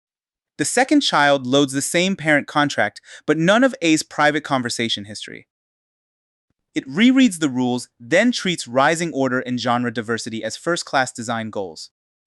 A simple energy sort cannot optimize all 3 dimensions, so B needs a wider search process. First, it filters out every track below 70 energy, shrinking the search to valid candidates. Then it explores 5-track combinations while pruning repeated artists and sets over 24 minutes. With 12 source tracks and 5 slots, this search is small enough to evaluate completely. On a huge catalog, this brute force idea would explode, so bounded input size makes it practical here. Each valid set rises from lower energy to higher energy. Because every completed set is sorted upward, pacing is handled by output order before candidate ranking even begins. This is a bounded combinatorial search. Try valid combinations, score their qualities, and keep the best one seen. Backtracking adds one track, explores deeper, then removes it before trying the next candidate. Rejecting repeated artists and oversized runtimes early prevents the search from wasting effort on branches that can never win. A used artist set makes the no-repeat rule cheap to check during every branch. The evaluator rejects invalid sets before ranking them, so a flashy score can never rescue broken hard rules. When a branch reaches 5 tracks, B sorts that set from low energy to high energy to create the rising show arc. Among valid sets, more genres wins first, then higher average energy, then the shorter total runtime. If every score still ties, alphabetical track IDs make the final choice deterministic instead of random. That deterministic tiebreak matters, because rerunning the same catalog should produce the same damn contender every time. B writes its search into the one allowed module and exports the same build set list interface. The existing A file stays untouched even though both children share the same work tree. The winning IDs are returned in ascending energy order, so the judge sees 4 rising pairs. The focused B test checks validity and the expected rising diverse behavior without rerunning A's named case. B turns green. 5 tracks, 5 artists, safe duration, valid energy, and a proper upward climb. The receipt says only contender B changed, preserving A and the shared judge exactly as required. The second agent reports backtracking, rising energy, and maximum genre variety. Both modules expose the same function contract so the judge can compare them without special treatment. Still self-reported. We are about to hit both with the same independent test suite and scoring code. Enter /exit. /exit saves the child session and returns us to the shared PowerShell project folder. The B conversation and contender file both survive this exit. Only the interface closes here. The B child stays available if we want to inspect or continue it later. Exit contender B session. NPM test now runs the complete arena suite with both focus contracts active together. This catches interference. Each contender can pass alone, yet still fail if one broke shared files or exports. Success requires 2 tests, 2 passes, 0 failures. Anything red means the fight is not ready. Run both contracts together. Node loads both modules, then sends each solution through the same hard rule checker. Both files now resolve together, so missing module failures are officially gone. 2 green, 0 red. Both contenders are valid and can safely enter the scoring round. Nothing is skipped this time. A and B both ran under the complete suite. NPM run arena loads both final modules and prints their metrics through one deterministic scoring script. The judge first checks every hard rule. An invalid contender gets 0 before any style points can rescue it. For valid sets, the score blends raw energy, genre coverage, and rising pace into 100-point result. The command stays visible before execution, and the next output will contain both scores plus a champion. Ring the damn bell. Contender A lands at 54, average energy 97, 2 genres, and 0% rising pacing. Contender B lands at 97, average energy 93.2, all 5 genres, and perfect rising pacing. B wins by 43 points, slightly less raw energy buys enormous variety and a flawless upward arc. Neither algorithm is universally better. B wins because this explicit judge values the experience, not just the hottest tracks. Git status -- short lists every worktree change in compact form. 2 question marks mean a new file that Git is not tracking yet. We expect only contender A and contender B. Any other path breaks scope. If Git says this is not a repository, return to the project root before retrying, show every changed path. Git compares the working tree with its baseline and collects changed paths. Exactly 2 untracked files. Every shared project file stayed untouched. The first path is contender A, built by the energy first child. The second is contender B, no hidden collateral damage. OpenCode session list shows conversations saved in OpenCode's local store. -N3 keeps only the three newest rows, our parent and two children. This checks chat forks, Git status checked file changes, different layers. Success is three rows. A missing child means we did not create both forks. List the three sessions. OpenCode reads that local session store and builds the table. There they are. The shared parent plus two separate child conversations created from it. Three conversations, one Git branch, one shared folder, and two new files. Keep those layers straight. This pattern is reusable whenever you want alternative designs without making one agent defend its first idea forever. We start the same local server again, now with both contender modules present on disk. Keep PowerShell open while the browser loads. The process owns port 4212 until we stop it. If startup says the port is busy, stop the stale node process and rerun npm start. Start the completed arena. Wait for the printed localhost address before switching windows. The completed server is listening on the expected address. That listening line is our green light. PowerShell keeps serving while Edge becomes the viewer. Switch back to the maximized Edge window. Type the same localhost address. Same URL, same catalog, same judge. The only additions are our two contender modules. If the empty page remains cached, confirm the new server is running, then reload the address. Open the final arena. The server is evaluating both set lists and sending the complete scorecards to Edge. Contender A's bay is packed with brutal high-energy tracks, and its 54-point card shows the cost. Contender B climbs through 5 genres, earns 97, and takes the crown. That is the payoff. An OpenCode session fork copies conversation context into a new child, so alternative approaches start from shared knowledge. It does not isolate files. Use separate work trees or strict ownership when competing agents might touch the same files. Our proof stack is 2 green tests, deterministic scores, exactly 2 Git changes, and 3 visible sessions. Fork when architecture, algorithms, or UI ideas have real trade-offs. A fair fight needs the same inputs, rules, verifier, and judge. Otherwise, expensive theater. 1 parent, 2 forks, 1 arena, 97-point winner. Now we are fucking cooking. Next, plan mode thinks and build mode ships. Our citywide blackout console is broken, and 2 perfectly reasonable documents want opposite things fantastic. Product says broadcast immediately. Safety says touch nothing until a human explicitly confirms it. We are in Windows PowerShell, inside the blackout broadcast project root on this machine. We will use plan to expose the conflict, then build to ship the approved decision. And we finish with tests, a safety audit, Git scope, and 1 sexy red lockdown screen. First command npm test. It launches Node's built-in runner through the test script in package.json. You need Node and npm installed and available on your PowerShell path before this works. You also need this project folder, because npm looks here for package.json. Success later means 3 green checks. Right now, 3 failures are the honest baseline. If npm is not recognized, install node lts, reopen PowerShell, and run node -- version. Let's run the suite and see exactly how broken this thing is. The runner is loading the protocol and exercising all 3 safety branches. There it is. 3 failures because build broadcast protocol still throws not implemented. The default critical case cannot produce the safe preview that the policy expects. The confirmed critical case also cannot arm the real lockdown protocol. And unknown severity cannot fall back to display only standby. Everything on screen is red now. Next command, npm run audit. It invokes the repository's source level safety checker.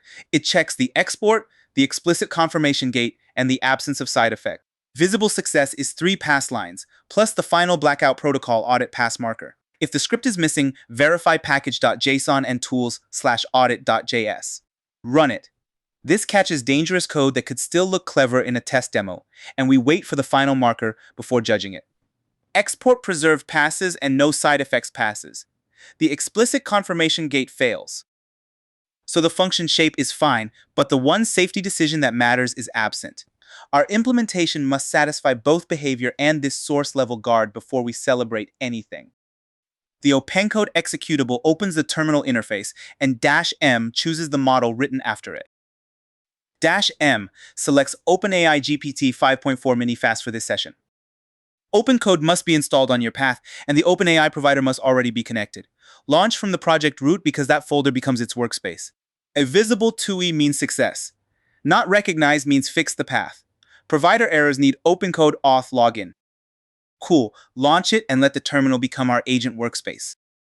OpenCode is loading the repository context and initializing the selected provider session. If this takes a moment, let it finish. Smashing enter twice only creates weirdness. This full-screen OpenCode TUI is a terminal interface, and the orange label shows build as the default agent. Press tab once tab cycles between the built-in primary agents. The label changes to plan, so we have visible proof the mode actually switched. Plan is the analysis first agent. Inspect, reason, identify decisions, and avoid implementation. We are giving plan the conflict, the code contract, and a hard no-edit boundary. @docs/product brief attaches the product manager's immediate broadcast requirement to the method. @docs/safety policy attaches the stricter rule, requiring explicit operator confirmation. @src/protocol.js attaches the unimplemented function plan must inspect. @test/protocol-test.js attaches executable behavior checks for every branch. We ask it to state the product versus safety conflict instead of silently choosing a winner. We also require a list of decisions that only the human operator should make. Then we want acceptance criteria, concrete statements that define what correct behavior looks like.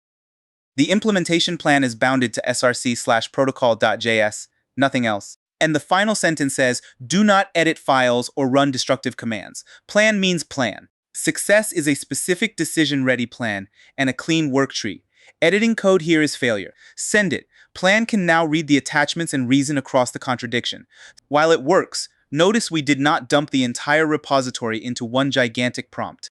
4 targeted files are enough to connect intent, safety, implementation shape, and proof. The product brief optimizes speed.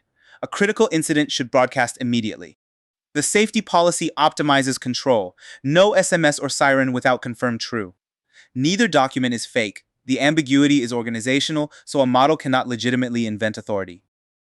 The tests already encode a compromise. Safe preview by default. Full lockdown only after confirmation. The audit adds a stricter source check so truthy garbage cannot accidentally count as confirmation. That means confirmed must be strictly equal to true. String true is not permission. The function must also stay pure. Return data. Do not trigger a real siren from a helper. Unknown severity needs the safest boring fallback, because uncertainty is not an excuse to escalate. A useful plan should turn those rules into a tiny decision table we can actually review. Most importantly, it should stop at the human gate and ask who wins the conflict. This is why planning first matters. We expose assumptions before they fossilize into code.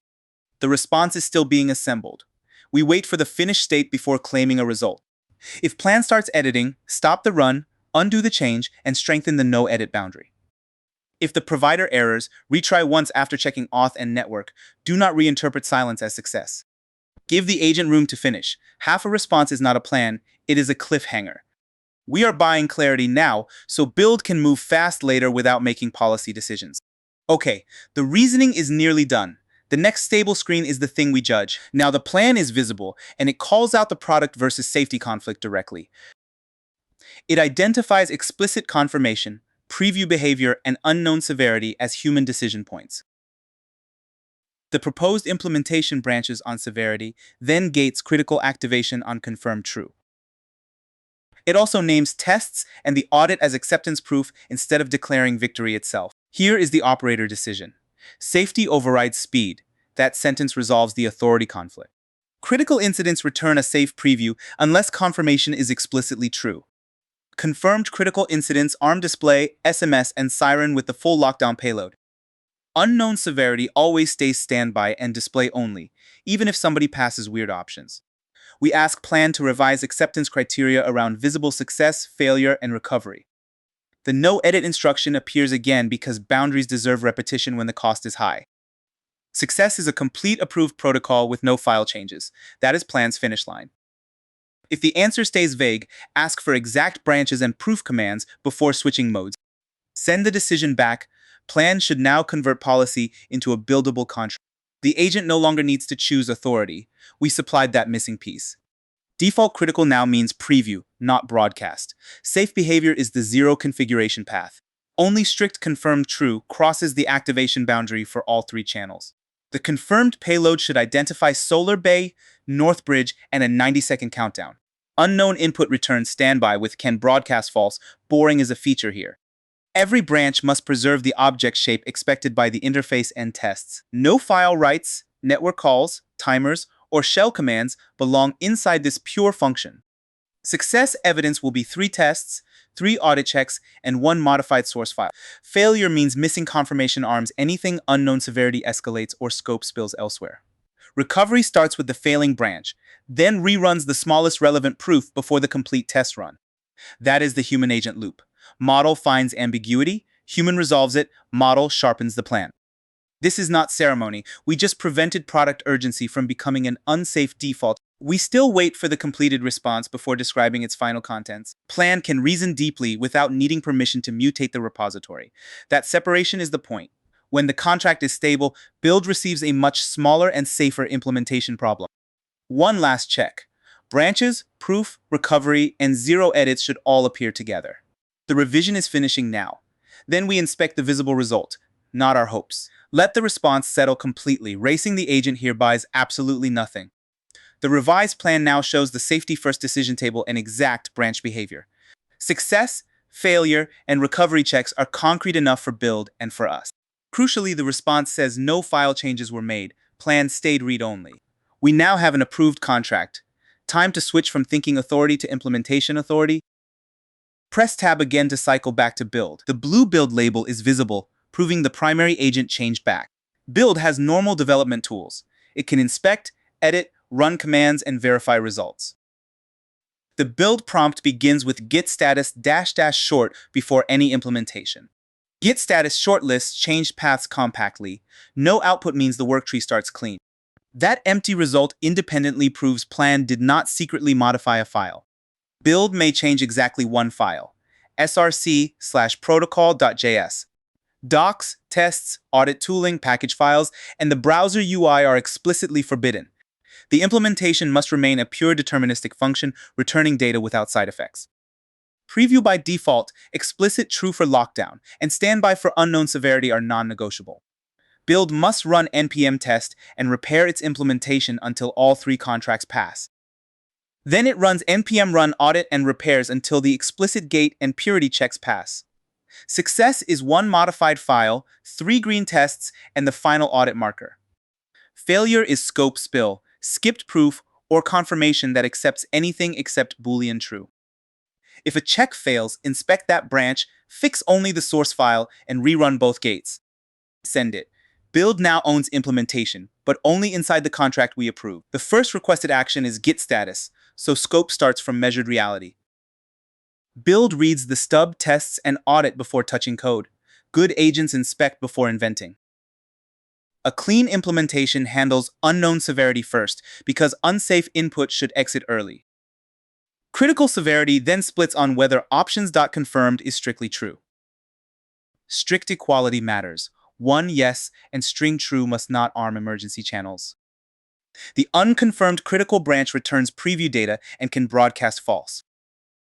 The confirmed branch returns lockdown, Solar Bay, North Bridge, and 90 seconds.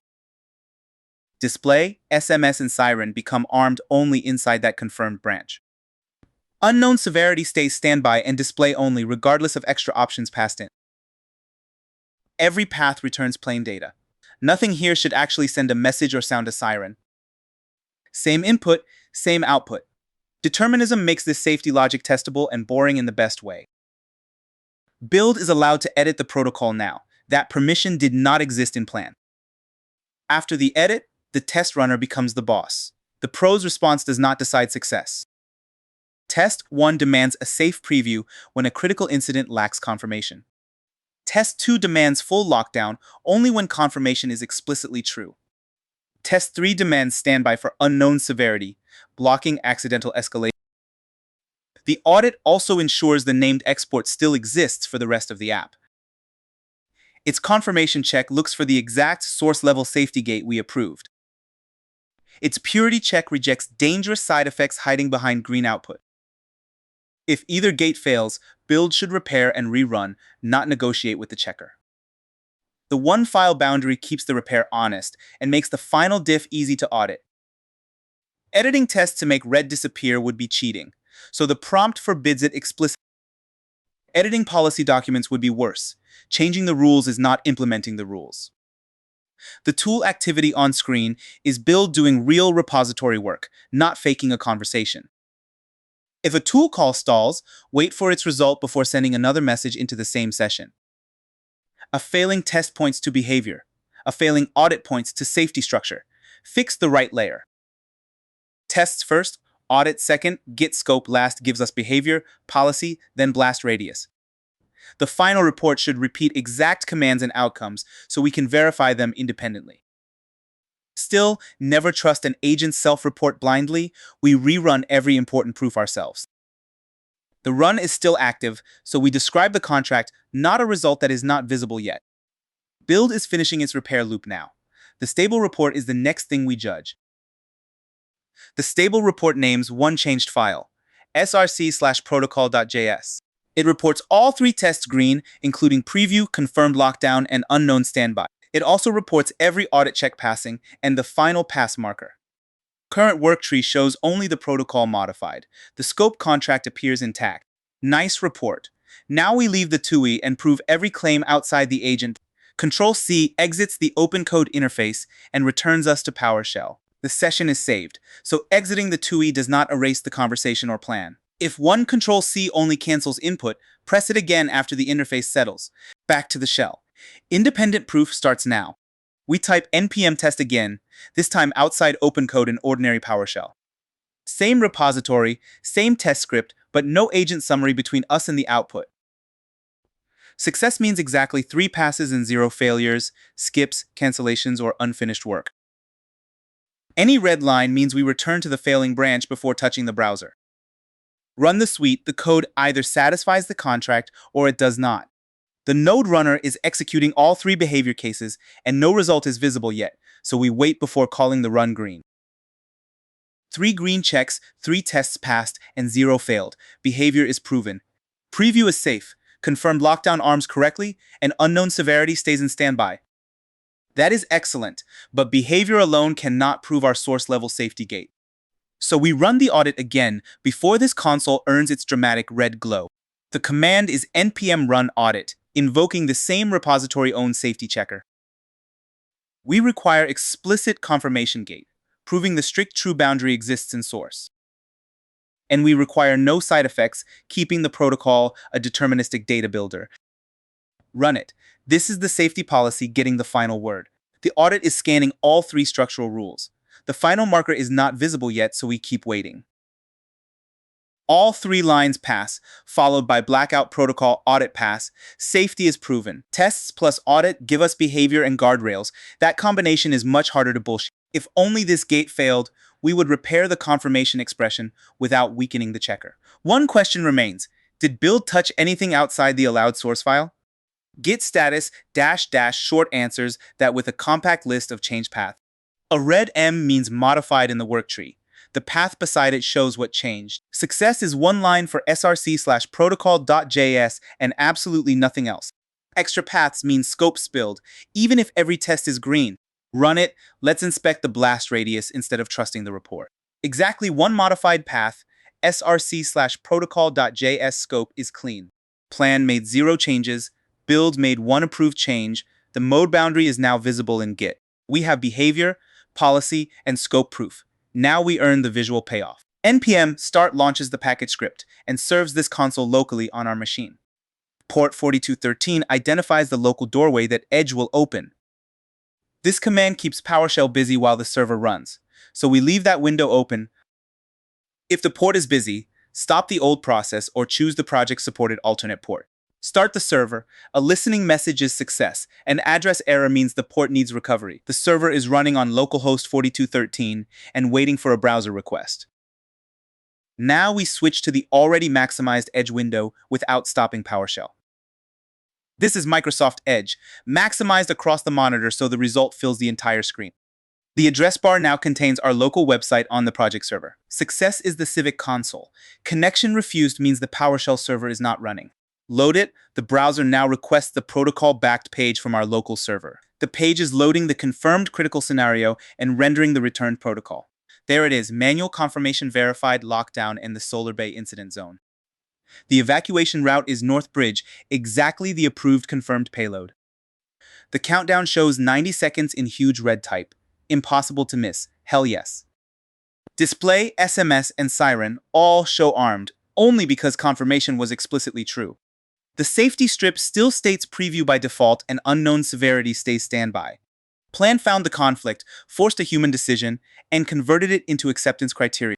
Build implemented that approved contract, repaired against tests, and stayed inside one file.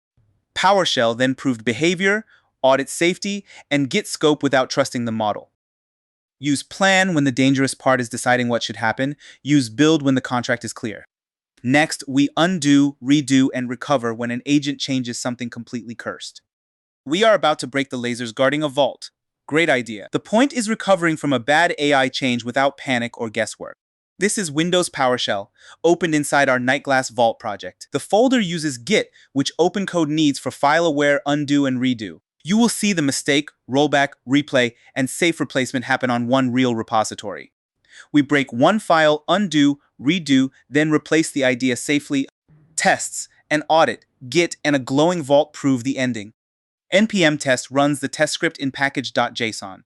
That script uses Node's runner on test/grid.test.js. PowerShell needs this folder with Node and npm installed. Expect 2 passes and 1 missing pulse failure. If npm is unknown, install node lts, reopen PowerShell, and check node ---- version. Read it, then run it. Node loads one test file and checks 3 grid promises, perimeter safety passes, intrusion locking passes, and demo pulse fails. Useful failure, the vault is safe, but the requested visual mode is missing. This result is our fingerprint, and every recovery step must reproduce it before we move on.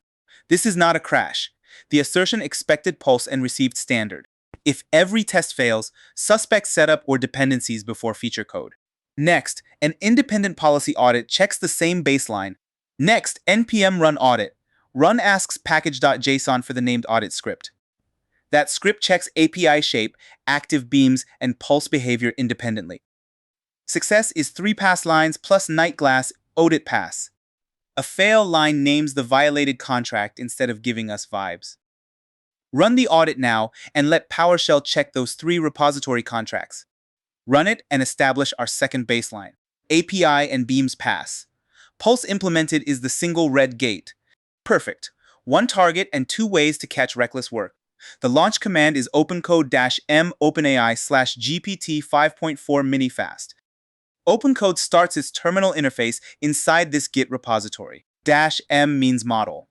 The following value selects our connected OpenAI model. The provider must be authenticated, and OpenCode must be on PowerShell's path. The selected model gets real tool authority only after this TUI opens in build mode. Success is the full-screen TUI with the vault path below. If it is not recognized, install OpenCode, reopen PowerShell, and retry here. For an authentication error, run OpenCode auth login and sign in to the provider. Launch it and keep this vault as the working context. Watch the TUI start and load the selected model. Build mode allows the agent to edit files and run tools. The bottom path confirms this is the Nightglass Git repository. Build mode is powerful. A sloppy brief can create an obedient disaster. That warning matters. Build mode grants change authority, while our prompt decides how safely it gets used. So we manufacture one on purpose. Here is the bad prompt. Read it before submission. Keep typing the reckless brief. 1 source file, flashy pulse, disabled beams, and no safety docs, tests, or audit. The finished brief disables perimeter beams in demo mode. That unsafe rule is now visible. It asks for pulse and magenta, the sexy distraction from that damage. It forbids safety.md, hiding the non-negotiable rule. It bans tests and the audit, removing every feedback loop. The prompt rewards visual speed while deleting the checks that could challenge it. Make the edit and stop means no repair and no adult supervision. We stay inside Windows PowerShell here. Windows subsystem for Linux is off limits. Here, success is one fast bad edit, extra files or refusal mean failure. Outside a demo, cancel this nonsense and rewrite the brief around constraints. Submit it. Let us create an educational train wreck. Watch OpenCode start reading only the target file after we told it to ignore the safety context. Let the agent follow that reckless brief exactly. Keep watching as it applies the narrow one-file change. The agent owns execution, but we still own the quality of the instruction and the evidence. The model sees demo mode, beams active, display mode, and pulse color as four straightforward fields. What it does not see is why beams active must never become false. Context is not decoration. It is how the agent learns which trade-offs are forbidden. Tests would catch the perimeter failure immediately, but our prompt banned them. The policy audit would catch the same violation from another angle. We banned that too. Genius. The eventual diff should be tiny, 3 conditional values inside one returned object. Tiny diffs can still be catastrophic when one Boolean controls a safety boundary. The visible diff came from OpenCode's tool loop, not from an imaginary code suggestion. The result is stable now, so we can inspect exactly what changed. A fast, confident answer is not a safety signal. It is just a fast, confident answer. Capability and judgment are different things. A model can execute perfectly and still honor a reckless goal. Expected result: pulse and magenta appear while beams active becomes false in demo mode. If no file changes, inspect tool permission and confirm build mode is active. If extra files change, stop and review the diff before attempting any recovery. Because this is Git-backed, OpenCode records enough state for the undo command we are about to use. Undo is convenient, but it is not a substitute for commits, branches, or real backups. The response is settled, and the unsafe conditional is visible in the diff. Next, we verify these claims in a separate shell. Because chat summaries are not proof, do not trust the summary. We are opening a separate PowerShell tab for independent evidence. Control-Shift-T opens a real new Windows terminal tab while the OpenCode session stays alive next door. This new tab is plain PowerShell. It does not automatically inherit the project's working folder. Open a separate PowerShell tab so the agent summary cannot grade its own homework. A second terminal lets us run the same commands without disturbing the active conversation. Set location changes PowerShell's current directory to the path we provide. Literal path tells PowerShell to treat every character literally instead of interpreting wildcard syntax. The quoted path protects spaces and keeps the complete Nightglass folder together as one argument. Success means the prompt ends with 14 undo redo vault before any project command runs. If the path does not exist, verify the demo folder instead of typing tests from the wrong location.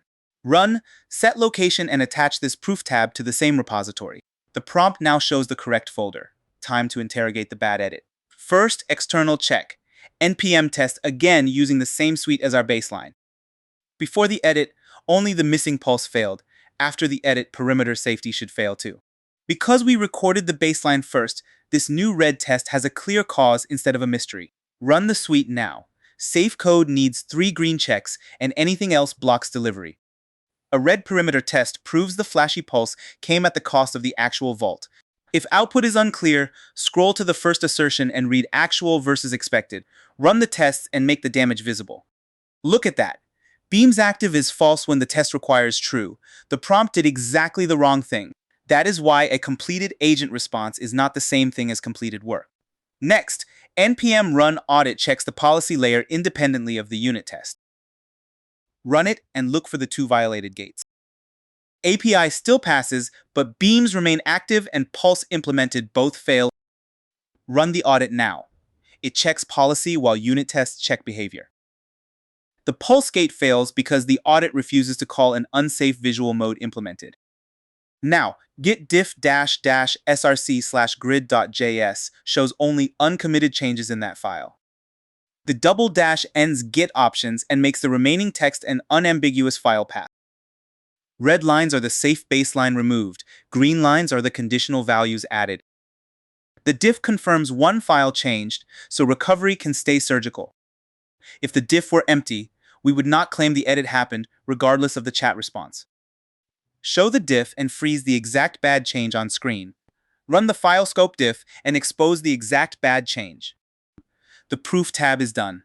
Next, we close it and rejoin OpenCode. Slash undo removes the latest user message, its response, and related file changes. It uses Git internally, so the project must be a Git repository. Close the proof tab. Type slash undo to target the latest message we just verified. The command targets one conversation turn, which is why we verified the bad edit was the latest turn. Success shows message reverted and restores the old grid.js. If no message is available, verify this session contains the bad edit. For mixed work, stop and inspect Git before broader recovery. The shortcut is Ctrl-X, then the slash command stays visible. Run slash undo and roll back the reckless message. OpenCode is restoring the conversation, and file snapshot. Message reverted appears, and OpenCode offers Ctrl-XR or slash redo to restore it. Notice the old prompt returns to the input editor. That matters for the next command. We still verify outside the TUI. Pretty status text is evidence, not proof. A fresh PowerShell tab isolates our check from the agent's tool transcript. Set location points this tab at the night glass repository again. Open a fresh proof tab so we can verify undo outside the TUI again. We check behavior before celebrating, then use Git to confirm the file state. The folder is correct. Now we ask what undo actually restored. Tests first, then an empty diff. npm test now checks the restored baseline. Expect 2 passes and 1 pulse failure, exactly like the beginning. That one failure is correct.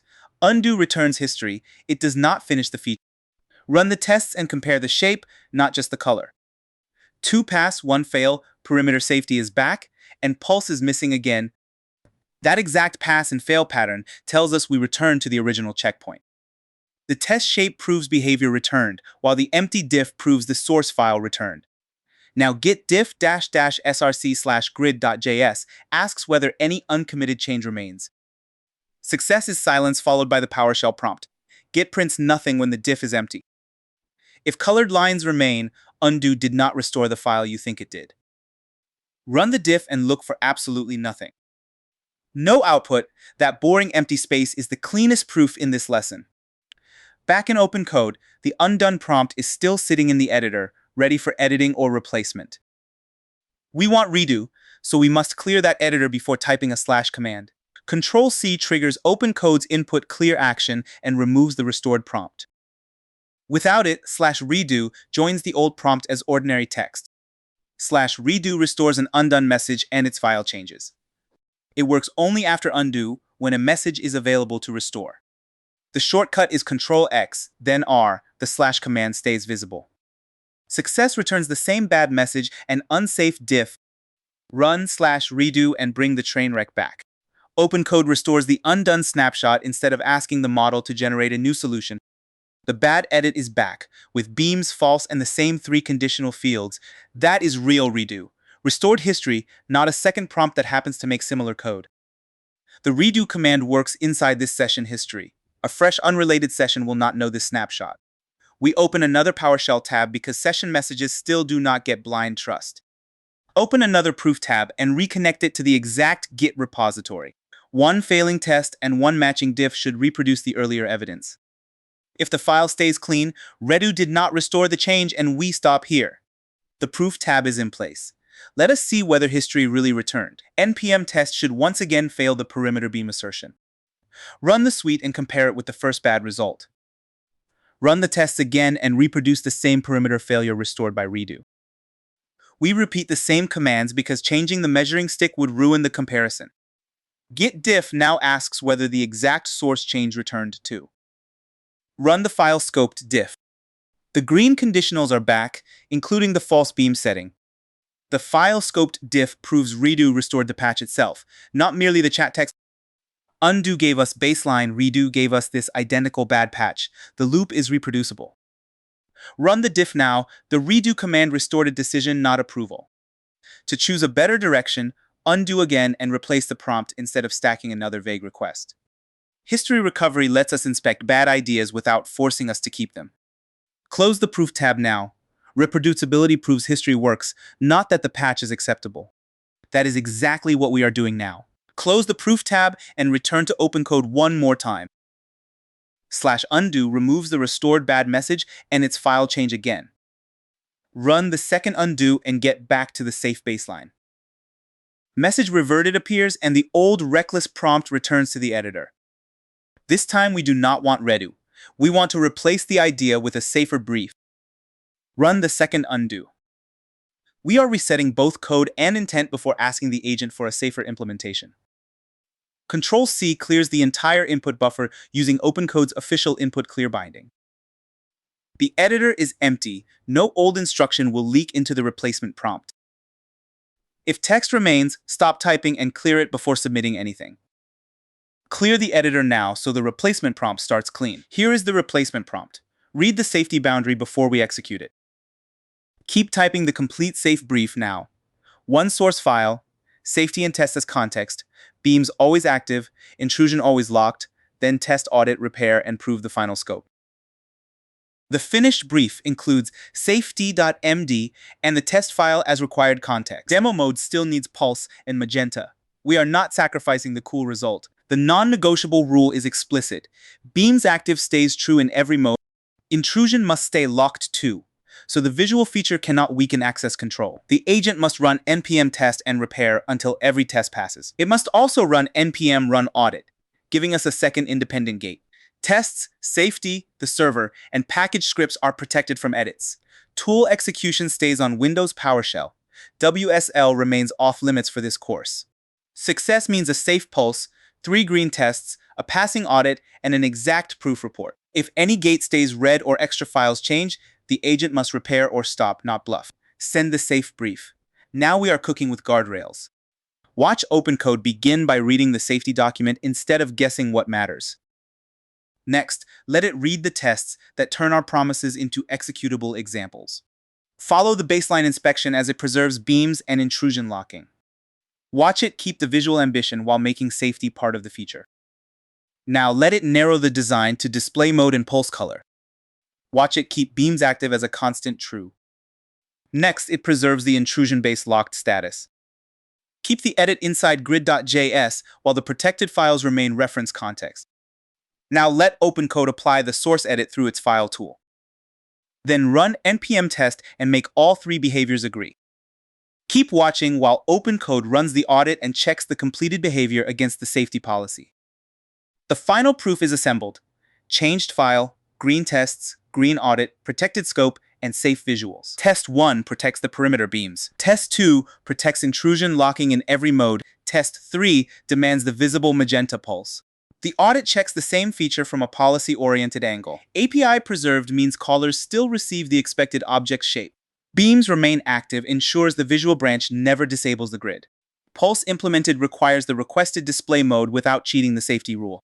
If either command fails, the prompt explicitly authorizes repairs until both commands succeed. Editing tests would move the goalposts, so that path is forbidden.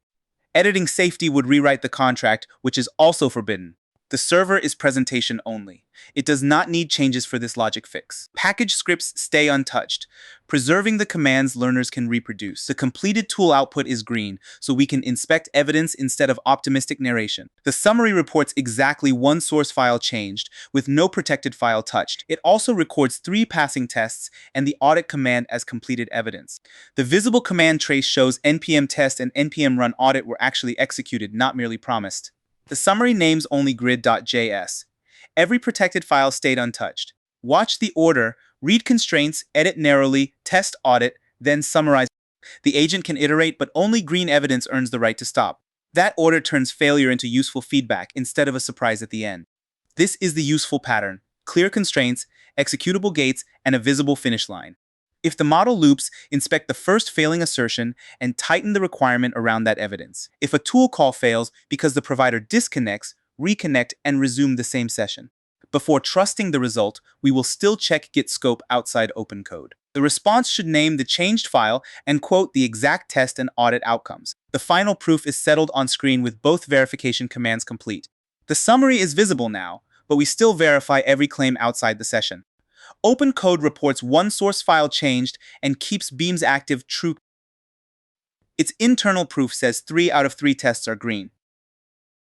The audit report names API preserved, beams active, pulse implemented, and the final pass marker. Nice report. We still verify it independently, because trust is not a testing strategy. Type/exit. If you need the session later, OpenCode prints a continue command with its session identifier. Run/exit and move to external proof. First the tests, then the audit, then git scope, then the actual vault. We type npm test again in plain PowerShell outside the agent's response. This runs the repository's real test script against the files currently on disk. We repeat the suite outside OpenCode, so the agent cannot summarize away a failure. Success means 3 checks, pass 3, fail 0. Any failure blocks the lesson. We would return to the session and repair from evidence. Run the final test suite. Node executes all 3 safety branches one last time. 3 green checks. Perimeter, intrusion, and magenta pulse all agree. Read both totals. 3 passing and 0 failing is the complete success signal. The feature is functional, but the policy audit still gets its own vote. npm run audit launches the independent Nightglass contract checker again. Tests prove examples. The audit proves repository policy. Those are related, not identical jobs. We need all 3 pass lines and Nightglass audit pass. A single fail means the feature is not ready even if unit tests look happy. Run the final audit. API preserved passes. Beams remain active passes. Pulse implemented passes, and the final audit marker is green.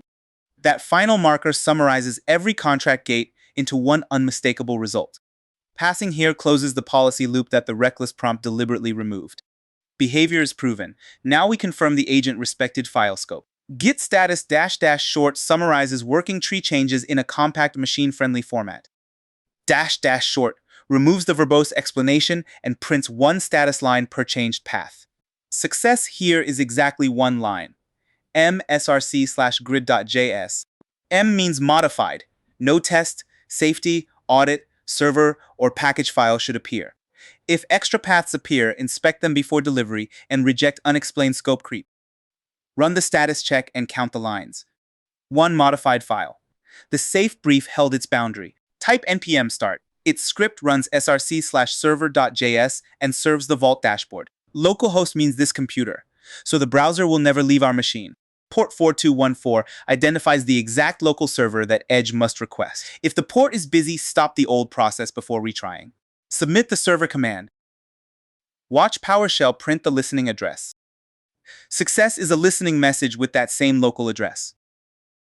The server process must keep running in PowerShell while Edge requests the page.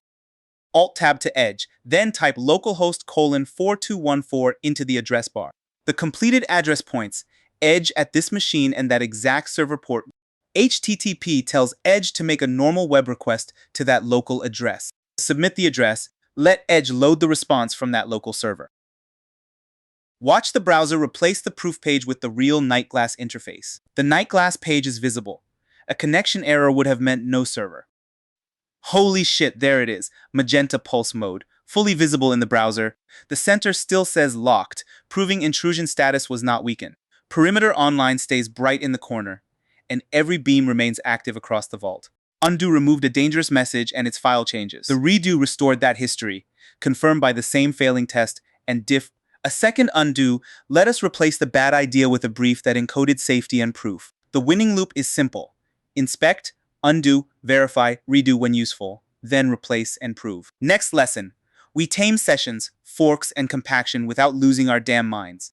Sessions sound boring until you lose brilliant context and start bargaining with the terminal like a haunted vending machine. We will resume a saved investigation, fork it, compact the child, and return to the original conversation. This is Windows PowerShell inside our Blackout Ops project, the terminal environment used throughout this course.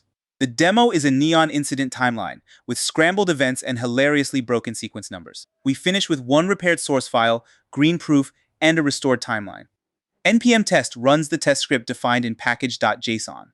That script checks 3 timeline contracts. You need Node LTS and PowerShell inside this project. Success is 3 passes. This baseline should show 3 named failures. If npm is unknown, install Node LTS, reopen PowerShell, and check Node -- version. The command is stable. Run it. Node has control. These stack traces are test evidence. No prompt means it is still running. Wait for the PowerShell prompt before judging the run. Beautifully broken, order, one base sequence, and restoration status all fail by name. The runner worked and found 3 precise contract violations. This is not setup failure. Missing packages or files would look completely different. Tests cover examples. A separate audit checks the full restoration contract. npm run audit launches the project's custom audit script. It checks preservation, ordering synced rows, and the final report. A pass marker means success. Any failed check blocks the lesson. If that script is missing, inspect package.json and copy the exact entry. Run the second baseline. The custom audit now checks the full contract and returns to the prompt. 5 red checks confirm the data contract is fractured, not merely ugly. npm start selects the project start script and launches its local node server. The server renders the same incident data as a browser dashboard. It keeps PowerShell busy until Control-C stops the process. We keep this server terminal open because the browser check-ahead still depends on it. Success is the server message. Beacon server is listening and ready. If that port is busy, stop the old listener before retrying. Start the local server. Node is starting the local server before we switch windows. The listening line proves Node is serving the project on this computer. The window switch takes us to Edge while the server keeps running. As I type, the address is http://localhost:4215. Typing continues. HTTP is the scheme, localhost names this PC, and 4215 is the port number. Success is blackout ops. A browser error means inspect the server's listening line. Submit the local address. There is our crime scene. Desynced, unstable, and reporting lost incidents in angry neon. The timeline cards are out of order, the sequence numbers repeat, and the status badges refuse to call the rows synchronized.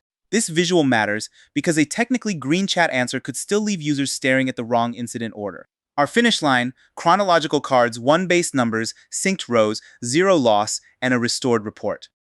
Alt-Tab brings PowerShell back. PowerShell is back. And Control-C stopped only the local server. Next, OpenCode-M OpenAI/GPT 5.4 mini-fast. OpenCode starts the TUI-M, selects the following provider/model. OpenCode needs path access, a connected provider, and this project folder. Success is the TUI with this project and model visible. Not recognized means install and reopen PowerShell. Authentication errors need OpenCode auth login. Start the parent session. OpenCode is now loading the project context before showing the interface. This is real model startup, not an edited loading screen. The TUI appears when context is ready. If it hangs, check provider login before retrying.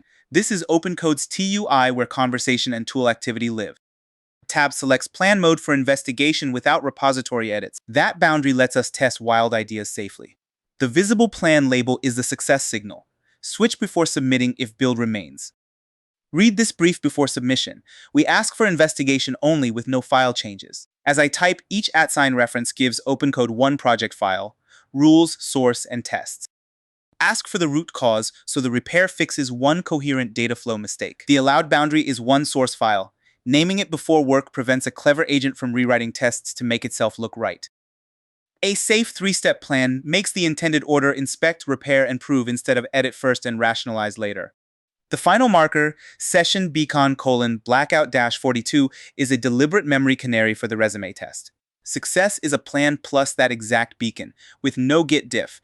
Any edit means the mode or prompt boundary failed. If the response starts changing files, interrupt it, verify plan mode, tighten the no edit instruction, and begin a clean session. Submit the parent investigation, and let OpenCode inspect the 3 references. Watch OpenCode enter its tool loop and gather evidence before making any recommendation. Let it read refury.md first so the repository's own boundaries shape the analysis. Next, it can inspect the incident transformer that sorts sequences, labels, and summarizes the rows. The test file supplies executable examples for the order, sequence, and report contract. Plan mode keeps this phase investigative. We want understanding now and mutation later. Everything it reads and every conclusion it reaches becomes part of this saved parent session's context. That saved context is the whole point. A resume should continue the reasoning instead of making us paste the damn brief again.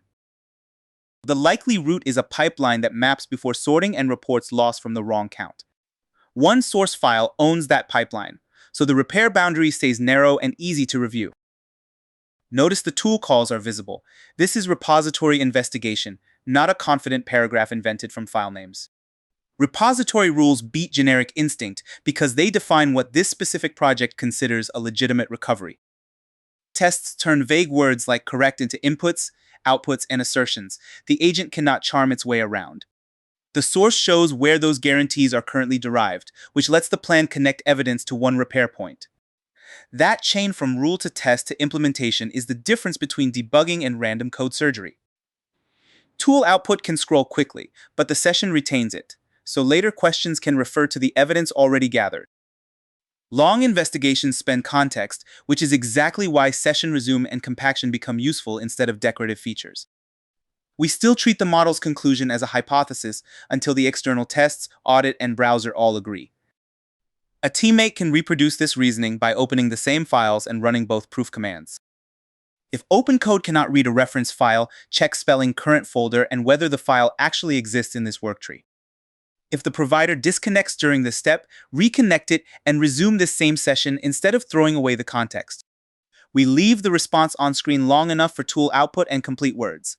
Fast cuts are how tutorials become useless. The useful answer should connect broken ordering to broken sequence values, status labels, and the false loss report. Let the investigation finish completely and settle on the exact session beacon. The plan, one file boundary, and blackout 42 beacon are complete. Plan mode produced reasoning without implementation. /exit closes the TUI view, not the saved session or repository state. Success is the ordinary PowerShell prompt in this folder. Now type /exit. That keeps the parent session saved. This PowerShell line captures the most recent OpenCode session ID into a variable named $parent. As I type, OpenCode session list asks for saved sessions, and -n1 limits the response to the newest row.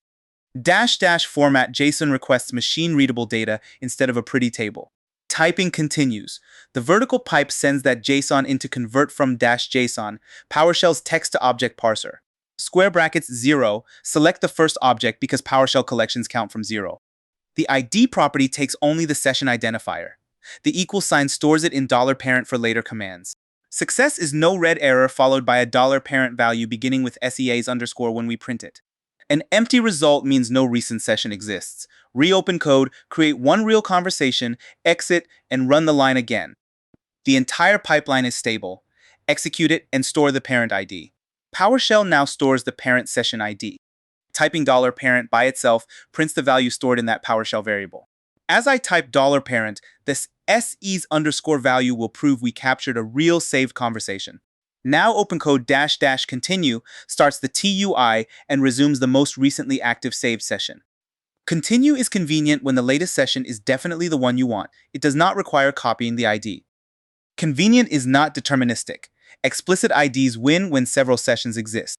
-m selects the same connected model for the resumed interface. The conversation history still comes from the saved session. Success is the earlier investigation appearing with its context intact. A brand new blank thread means resume did not target correctly.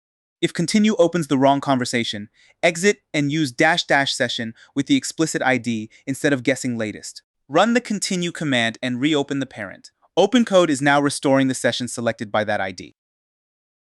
It rebuilds conversation context, but it does not rewind files. That restored history is the memory test.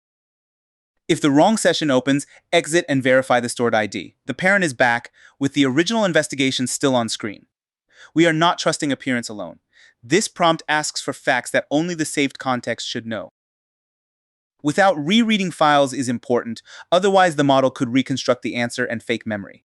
It must repeat blackout 42, name the first broken contract, and identify the single allowed source file.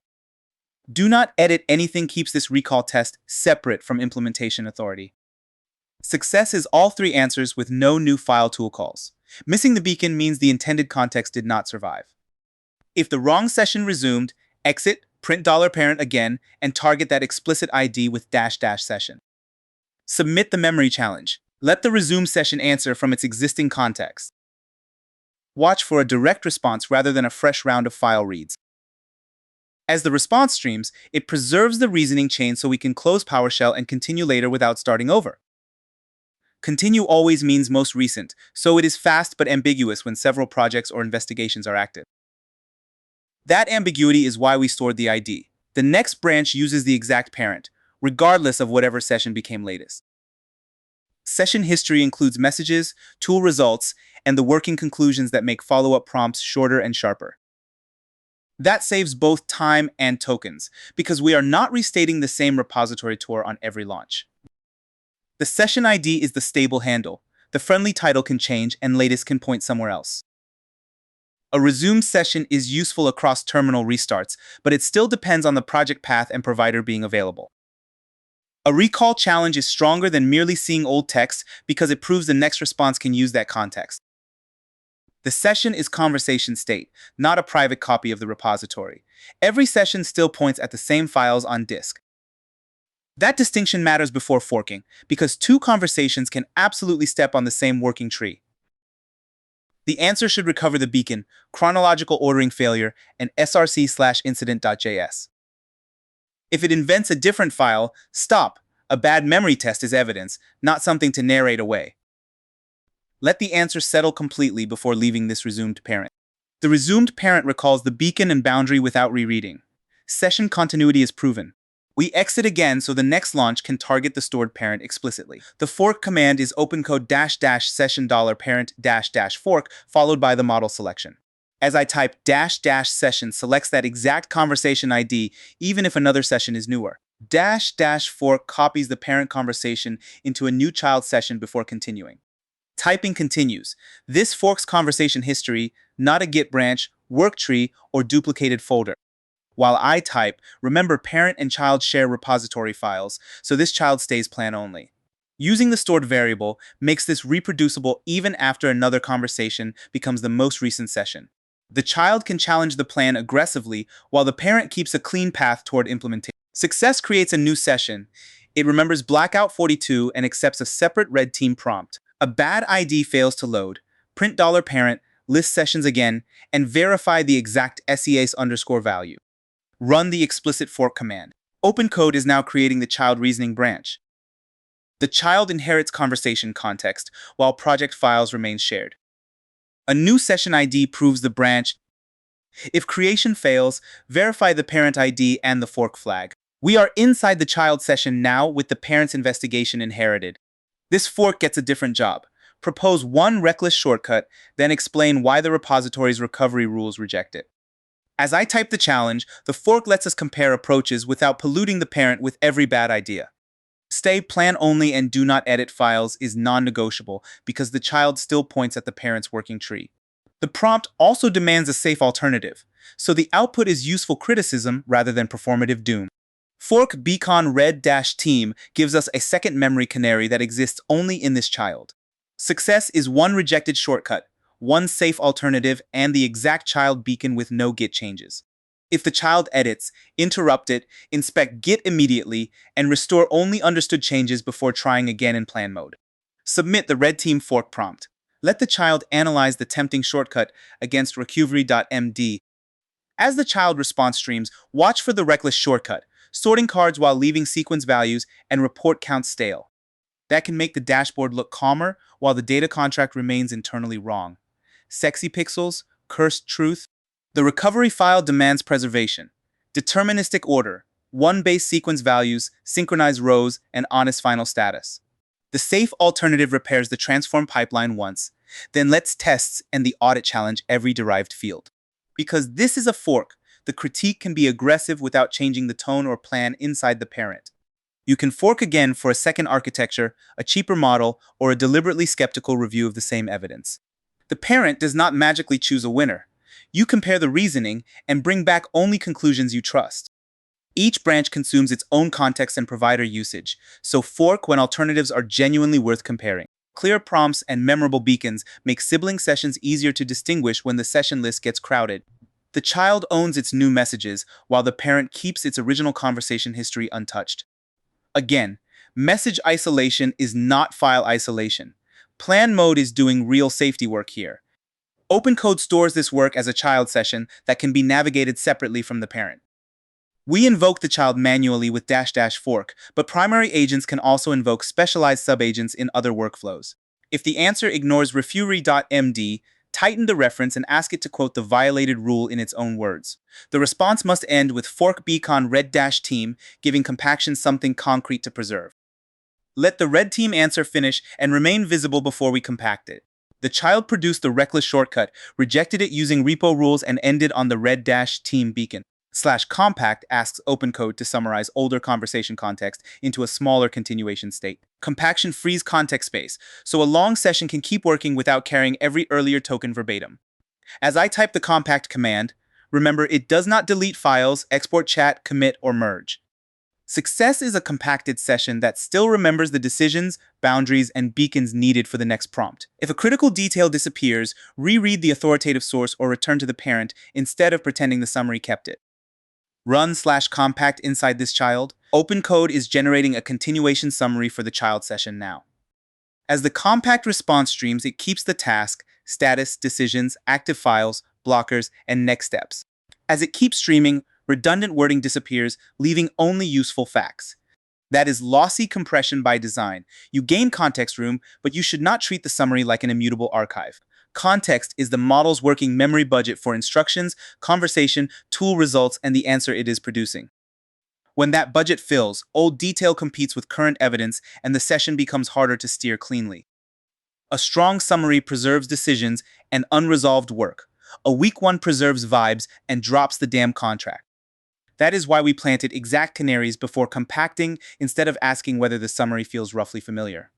Repository files, Git history, tests, and explicit notes remain stronger sources of truth than remembered conversation. Compaction becomes useful during long debugging sessions where valuable context would otherwise crowd out the current problem. Compacting every 5 minutes is pointless ceremony. Use it when context pressure or session length makes the trade-off worthwhile. Testing it in a fork is nice because a weak summary cannot damage the parent's original conversation. Our two beacons make loss visible.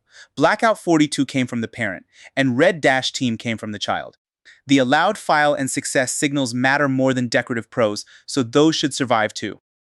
If compaction errors keep the session open, confirm the provider is connected, and retry only after the current response is idle. We leave the process alone until OpenCode returns to a stable composer.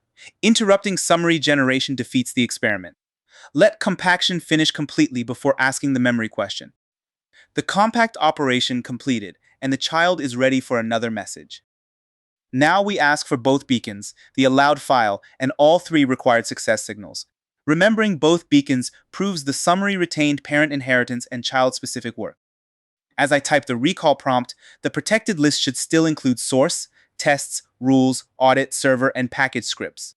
The three final signals are green tests, blackout ADD pass, and the restored visual with no lost incidents. Do not read files prevents the model from rebuilding missing facts after compaction. This turns compaction quality into a visible test instead of a hopeful assumption. Success is a direct, complete answer. Missing any item means the compacted context needs reinforcement from source. Submit the post-compaction recall challenge. Let the compacted child answer without touching the repository. As the answer streams, it reads the generated continuation state instead of replaying the original token stream. Blackout 42 proves the parent investigation survived the fork and the compaction. Red-team proves the child-specific critique survived too. Remembering one allowed file keeps implementation scope attached to the reasoning instead of becoming a vague future suggestion. Remembering tests, audit, and visual proof keeps the definition of done attached as well. The answer should also preserve why the one file boundary exists, not merely repeat the file name like a parrot. Shorter context is valuable only when it can still drive the correct next action under the same constraints. After a pass, the child can continue normally with more room for new evidence and fewer stale tokens. Exact markers make this check auditable on screen. Anybody can see whether a beacon survived or vanished. Important decisions belong in repository documentation too, because a session summary is convenience, not governance. A pass canary does not mean every sentence survived. It means the operational facts we selected are still available. This is why good session handoffs name decisions and next steps explicitly instead of dumping an unstructured transcript. If one beacon is missing, reintroduce only the missing authoritative fact and continue. Do not paste the entire history blindly. Let the compacted answer settle, then leave the child session. Both beacons, the file boundary, and the 3 success signals survived. The compacted child passed its memory test. /exit is OpenCode's command for leaving the child view while keeping both sessions saved. That exit keeps the child history available. The complete /exit command is visible. It closes only this child view. Both saved sessions remain on disk. Nothing merges. The child stays separate. PowerShell is back. The child closed from view, not from storage. As I type the parent command, --session selects the exact saved ID instead of guessing the latest session.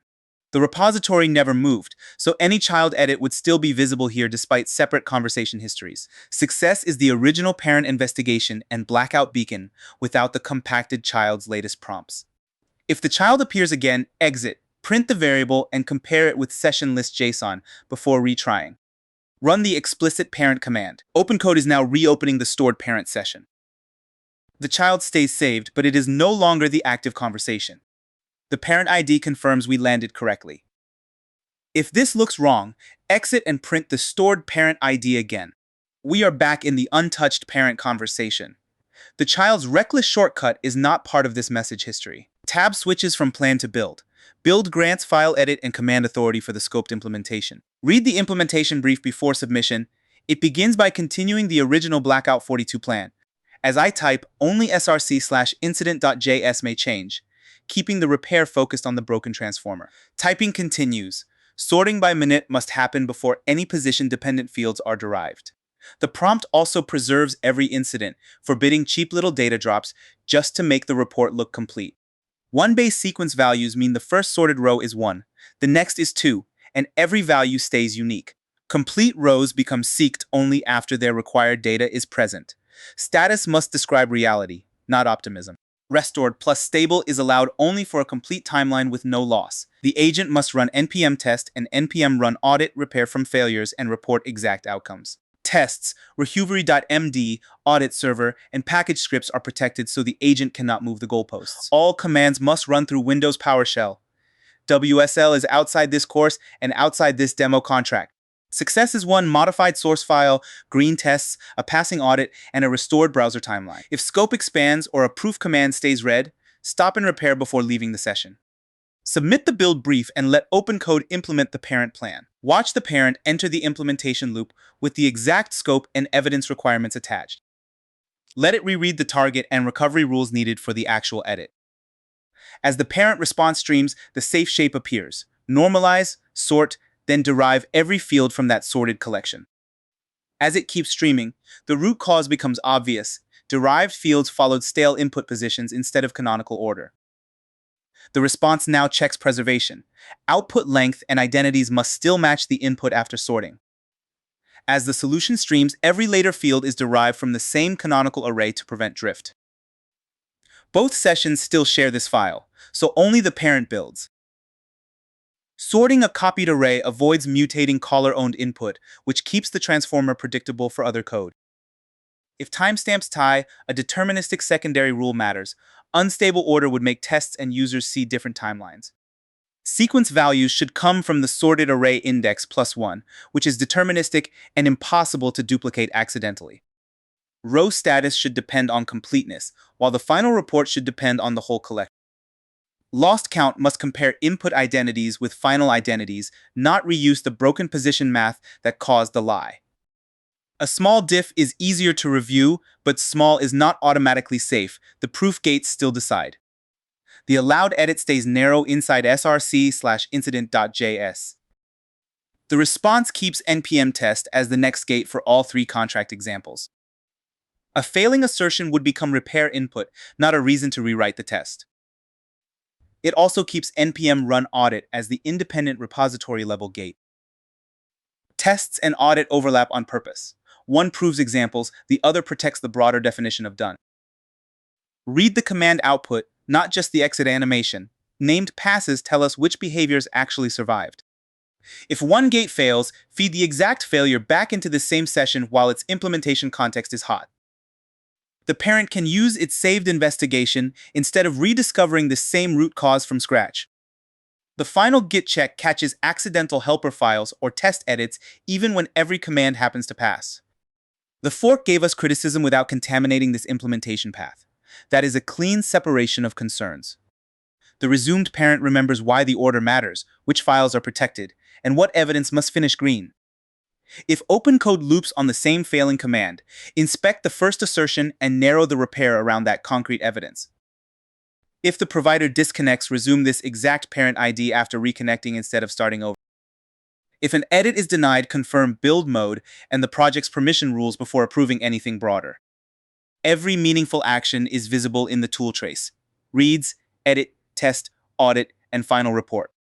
The response should name the changed file, the test totals, the audit marker, and any remaining caveat. Even a perfect summary will not grade itself. Plain PowerShell gets the final vote after we exit. We keep the result on screen long enough to read complete output and verify no tool call is still running. Let the build loop finish completely and settle on its evidence report. The parent reports one source edit, 3 passing tests, and the audit's final pass marker. /exit returns to plain PowerShell while preserving the finished parent for any later follow-up. The visible npm test command is the repository's real test script against the files currently on disk. That keeps the proof independent from chat. As I type npm test, this external rerun prevents a chat summary from hiding stale output. This external run reads the actual saved files on disk after OpenCode has completely exited. Typing continues. Each named test will expose exactly which contract the rerun exercises. PowerShell also receives the process exit code, which automation can use later without reading decorative output. Success is 3 passing checks and 0 failures: order, sequence, and honest restoration status. Any red check sends us back to the saved parent session with the exact failing assertion. Run the external test suite now. Node is rerunning the behavioral examples against the repaired file. No prompt, no verdict yet. We still wait for the final summary and exit code. All 3 tests pass in plain PowerShell. The behavioral examples agree with the repair. Now npm run audit executes the independent blackout ops contract checker one last time. The audit verifies preservation, ordering, one base sequence, synced rows, and the final restored plus stable report. Because it is a separate script, it can catch contract gaps that the 3 focused examples never exercise. Success is every line marked pass followed by blackout AUDITA pass. One fail blocks delivery even with green unit tests. We would resume the parent and repair the violated contract. Run the final audit. The audit now checks the deeper data contract beyond the tests. The prompt gives the verdict. Every audit gate passes and the final marker is green. The data contract is restored. Git status -- short prints, a compact line for every changed or untracked path in the working tree. -- short removes the verbose explanation, making scope creep painfully obvious. Success is exactly one modified path, src/incident.js. Any test, rule, audit, server, or package file in this list means stop and investigate before delivery. Run the git scope check. Git is reporting the exact changed file scope. One modified source file. The parent respected the boundary through investigation, resume, fork, compaction, and implementation. npm start launches the local node server again, so the browser can render the repaired module. This is runtime proof. The exact edited module is now feeding a real page, not a screenshot or mocked summary. The listening line confirms localhost port 4215 is ready. Keep this PowerShell process running. Alt-tab returns to the same maximized edge window. As I type http://localhost:4215 requests fresh state from the server.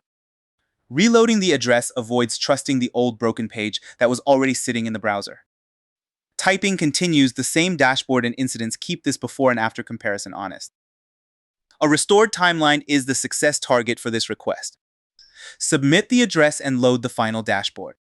The repaired build is starting on the local node server. The browser will prove it. Then Edge gives us the satisfying before and after proof. Hell yes, the timeline is clean and chronological, with every incident synced and complete. The headline says restored, state is stable, and lost incidents are 0. The parent carried investigation into scoped build without reconstructing the reasoning. The child challenged the plan without editing shared files or polluting the parent. Compaction preserved both beacons, file scope, and the definition of done. Use continue when latest is obvious, explicit session IDs when it is not, forks for alternate reasoning and compaction when context pressure is real. Sessions are not boring storage.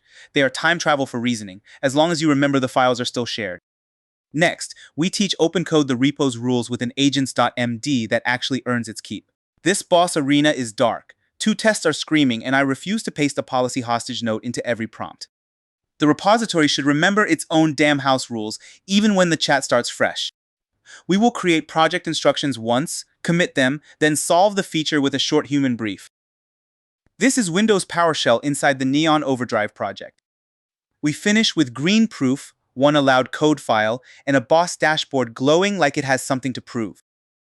npm test runs the repository's test script through Node. It checks pilot order, sequence numbers, and low shield overdrive. You need Node LTS and PowerShell opened in this project. Success would be 3 passes. This baseline should expose 2 named failures. If npm is unknown, install Node LTS, reopen PowerShell, and retry. The full command is stable. Run the baseline. The test runner is checking the untouched baseline, so we wait all the way to the final summary before diagnosing anything. Perfectly broken, pilot order is wrong, and the low shield never activates overdrive. 1 test already passes, so the runner works and the failure is inside application behavior. A missing dependency would fail earlier. This is a real feature gap. Now, a separate audit will challenge the complete arena contract. npm run audit selects the custom script in package.json. It checks determinism, identity, status, and pilot links. Success ends with arena audit pass, any fail blocks delivery. If that script is missing, check package.json. Run the audit and let it judge the whole contract. The audit is checking the wider contract now, so let every line and the final status settle. The deterministic engine passes while identity, status, and pilot links still fail. Tests prove examples. The audit proves the repository's broader definition of done across the whole project, not just one cute example. 1 green line cannot rescue a broken arena. npm start selects the start script and launches the local node server. That server renders the arena state as a browser dashboard on this computer. When PowerShell prints the listening message, the arena server is ready. If the port is busy, stop the old listener and retry. Launch the dark arena. Node is starting, wait for the listening line before opening the browser. The listening line proves the project server is alive. Alt-Tab moves to Edge while Node keeps serving in the terminal. Now type http://localhost port 4216 into Edge. Localhost means this PC, and the port selects this specific arena server. After submission, expect the Neon Overdrive page. A connection error means recheck the listening line and port. Submit the local address. And there is our sad little boss fight, dormant, cold, and every pilot stuck on waiting. The finish line is visual. Overdrive a neon surge, linked pilots, and fastest response first. That gives us a brutally clear before state to beat, with every broken signal still visible on the dashboard. Alt plus Tab takes us back to PowerShell. Then Control-C stops only the local server. The window now switches back to PowerShell. Back in PowerShell, the temporary server is stopped and the arena folder is ready for OpenCode. Run OpenCode-m OpenAI/GPT 5.4 minifast. That is the full line. OpenCode starts the TUI-m selects the model, run from the arena root so instructions land here. OpenCode must be on path with OpenAI ready. Success shows the arena and model. Not recognized, install OpenCode, reopen PowerShell. Auth error, run OpenCode auth login. Start OpenCode inside the arena. Watch OpenCode load the terminal interface and repository context for this session before the prompt becomes usable. The launch folder anchors everything to this Neon Overdrive project. Wait for the input box to settle before sending a command into the TUI. The OpenCode terminal is ready inside this working repository. Next, /init teaches it how this codebase works. /init is an OpenCode TUI command, not PowerShell. It scans this repo and creates or improves root agents.md with reusable guidance. OpenCode needs read access here and permission to write that file. Success is a new agents file and a completion report. No file, reopen code from the repo root and retry. Run /init. Watch OpenCode begin scanning the repository. Next, it reads package.json to find the start, test, and audit commands, plus the verification order the agent must respect. Then it inspects the exported building counter function and its tiny module boundary, locating the behavior without inviting a giant rewrite. Next, it checks the executable tests for pilot order and overdrive behavior, so acceptance comes from proof instead of vibes. Then it opens ARAR rules.md for the repository's explicit engineering contract, including deterministic state and the one-file boundary. That evidence now steers /init toward project-specific instructions instead of generic coding oatmeal with commands, scope, and a real definition of done. OpenCode now writes agents.md as reusable context for this directory and its children. Watch it create a project instruction file instead of retraining the model or changing a global preference. Those repository rules now apply to this project tree, keeping one project's weirdness out of another. The file now records the exact build and verification commands. It explains the small architecture so the agent knows where behavior belongs. It captures conventions such as deterministic state and stable pilot identity. It states the allowed file boundary before the feature agent starts improvising. It also records the definition of done, tests first, audit second, then git scope. Keep it short because these instructions consume context on every repository conversation. We want sharp operating rules, not a museum tour of every folder. Once committed, teammates and future sessions inherit the same ground truth. That turns later prompts back into feature requests instead of repeated policy manuals. Repository rules guide the agent, but tests and audits still decide whether the work is actually correct. Normal permissions still apply. An instruction file is context, not a skeleton key. If a generated rule conflicts with reality, edit the file before trusting it. That is why we will read the complete file and inspect its diff before committing anything. Vague advice like write clean code is decorative. Exact commands and boundaries are operational. A bloated file can bury the important rule, so trim repetition and keep the sharp edges. OpenCode can use the repository evidence it already read to draft those instructions now. Let the scan and write finish completely. Cutting this step early can leave a partial file. The next proof happens outside the TUI with ordinary PowerShell and Git. That external inspection makes the repository memory visible, reviewable, and reusable. One good contract can improve every later agent session in this codebase. Let /init settle on its final report. /init finished and reports a new repository instruction file. Cool, but a confident report is not the same thing as inspecting the file. The /exit command closes the OpenCode interface and returns to the existing PowerShell session. Leaving the interface changes only the screen. It does not touch repository content, and agent stays safely on disk. Now type /exit into the OpenCode input box. The complete / command is visible in the TUI input box before submission.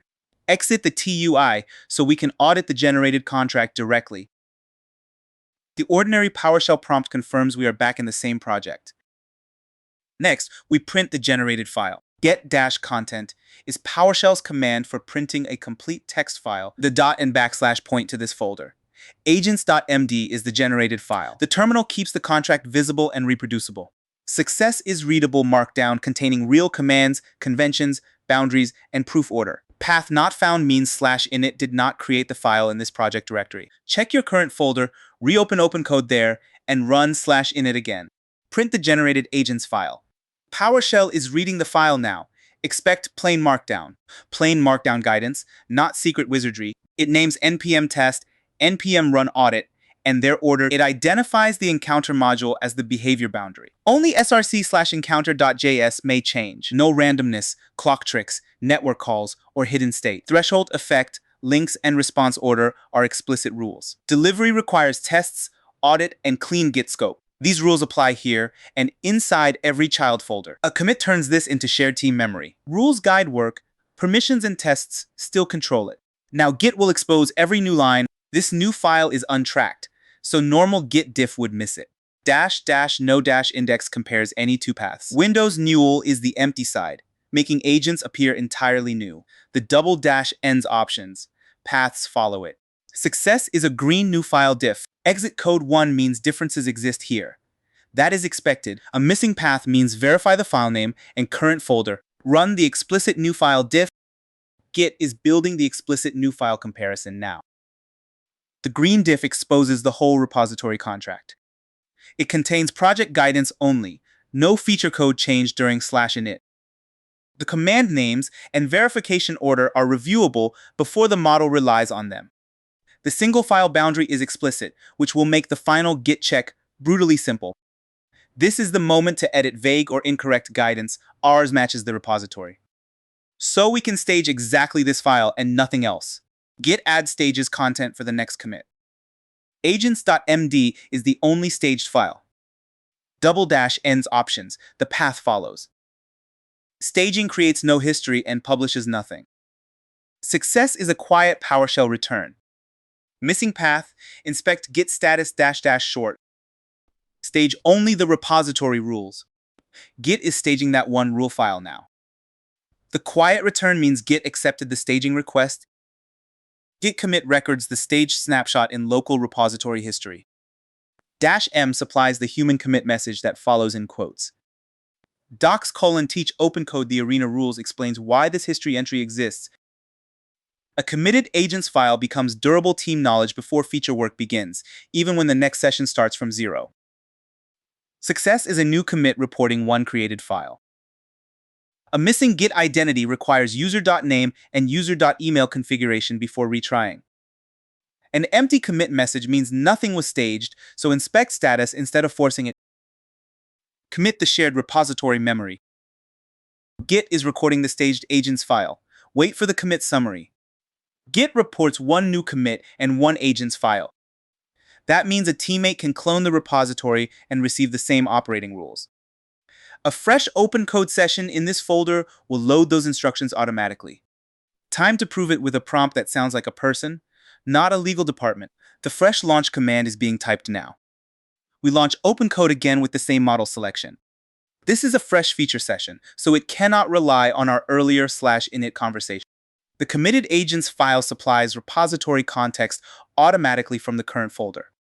Success is a normal TUI launch with the Arena project active.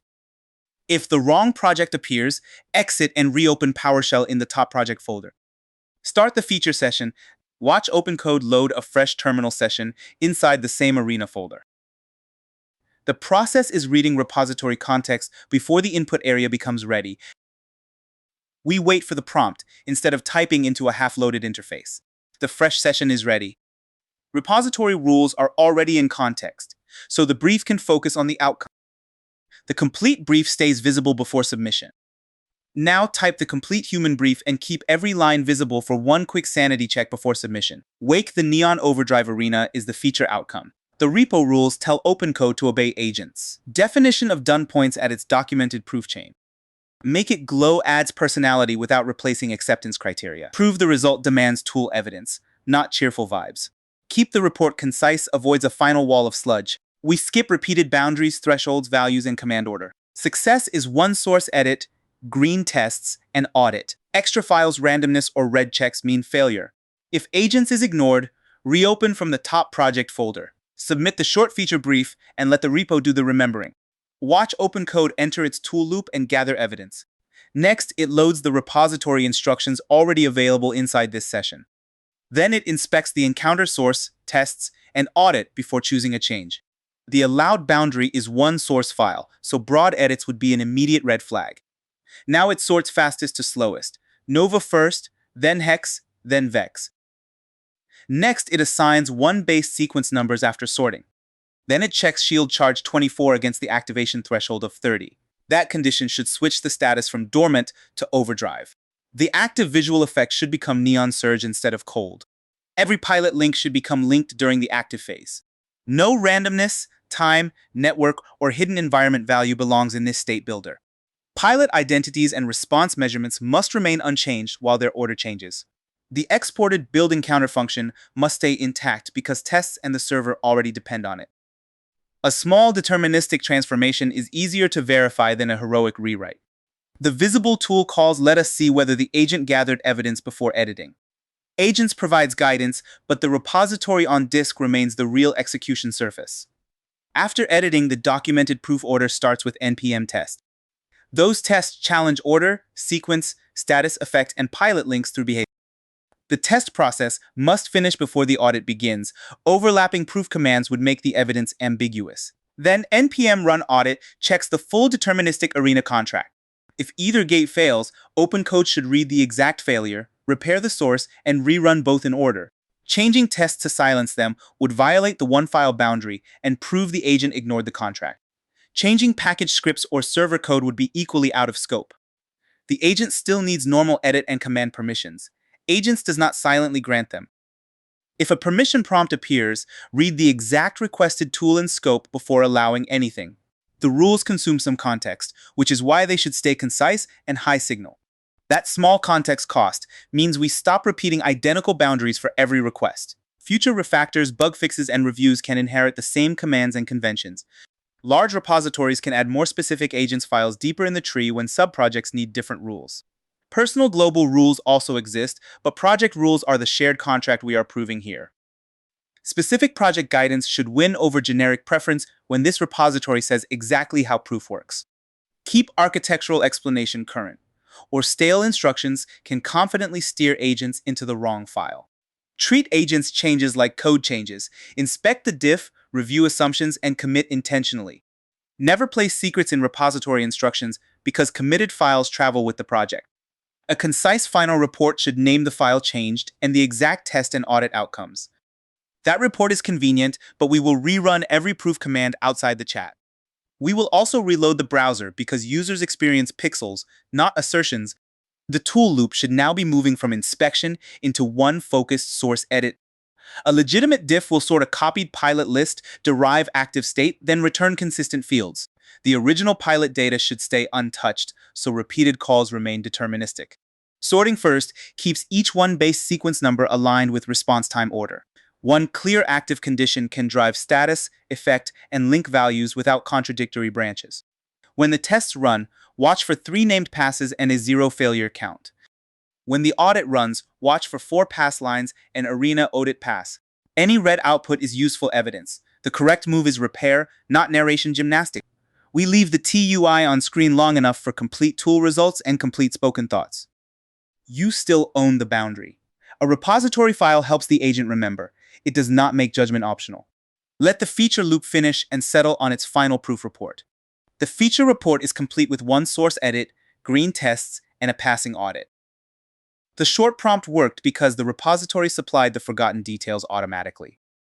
The report names both gates, so we know which evidence to rerun. Nice report. We still verify the actual files and commands ourselves.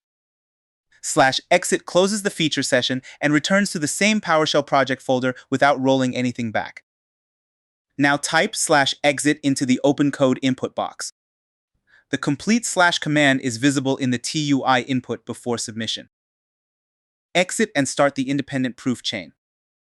PowerShell returns with the feature edit safely on disk and ready for independent verification. npm test runs the repository's 3 behavioral checks against the files currently on disk. This PowerShell run is independent from the model's final message. Success is 3 tests, 3 passes, and 0 failures. Any failure means delivery stops and the source must be repaired before moving on. Run the first required proof gate. The external test runner is checking the files on disk. Wait for its complete summary.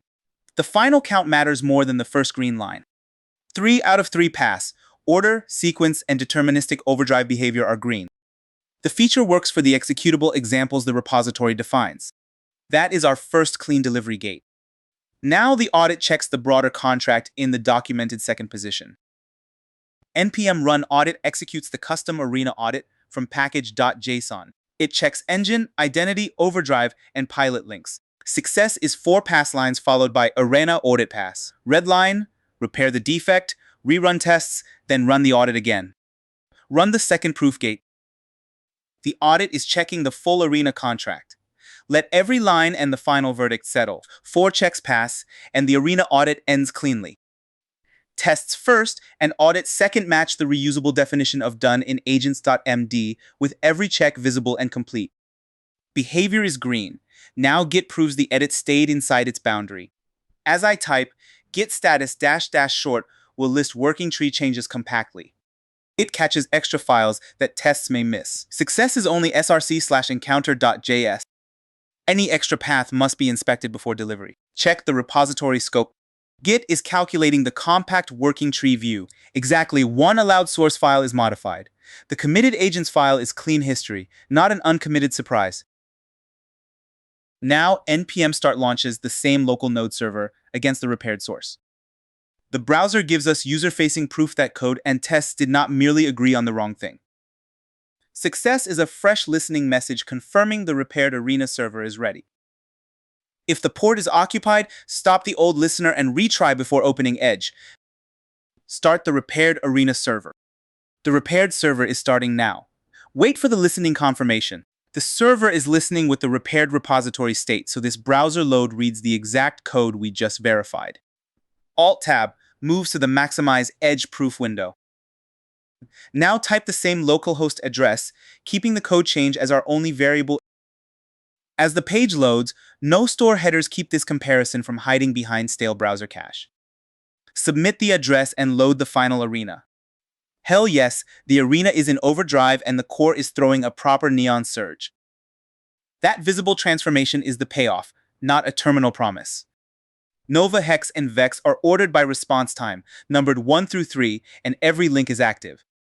The footer now says repo rules locked, turning the repository contract into visible product behavior.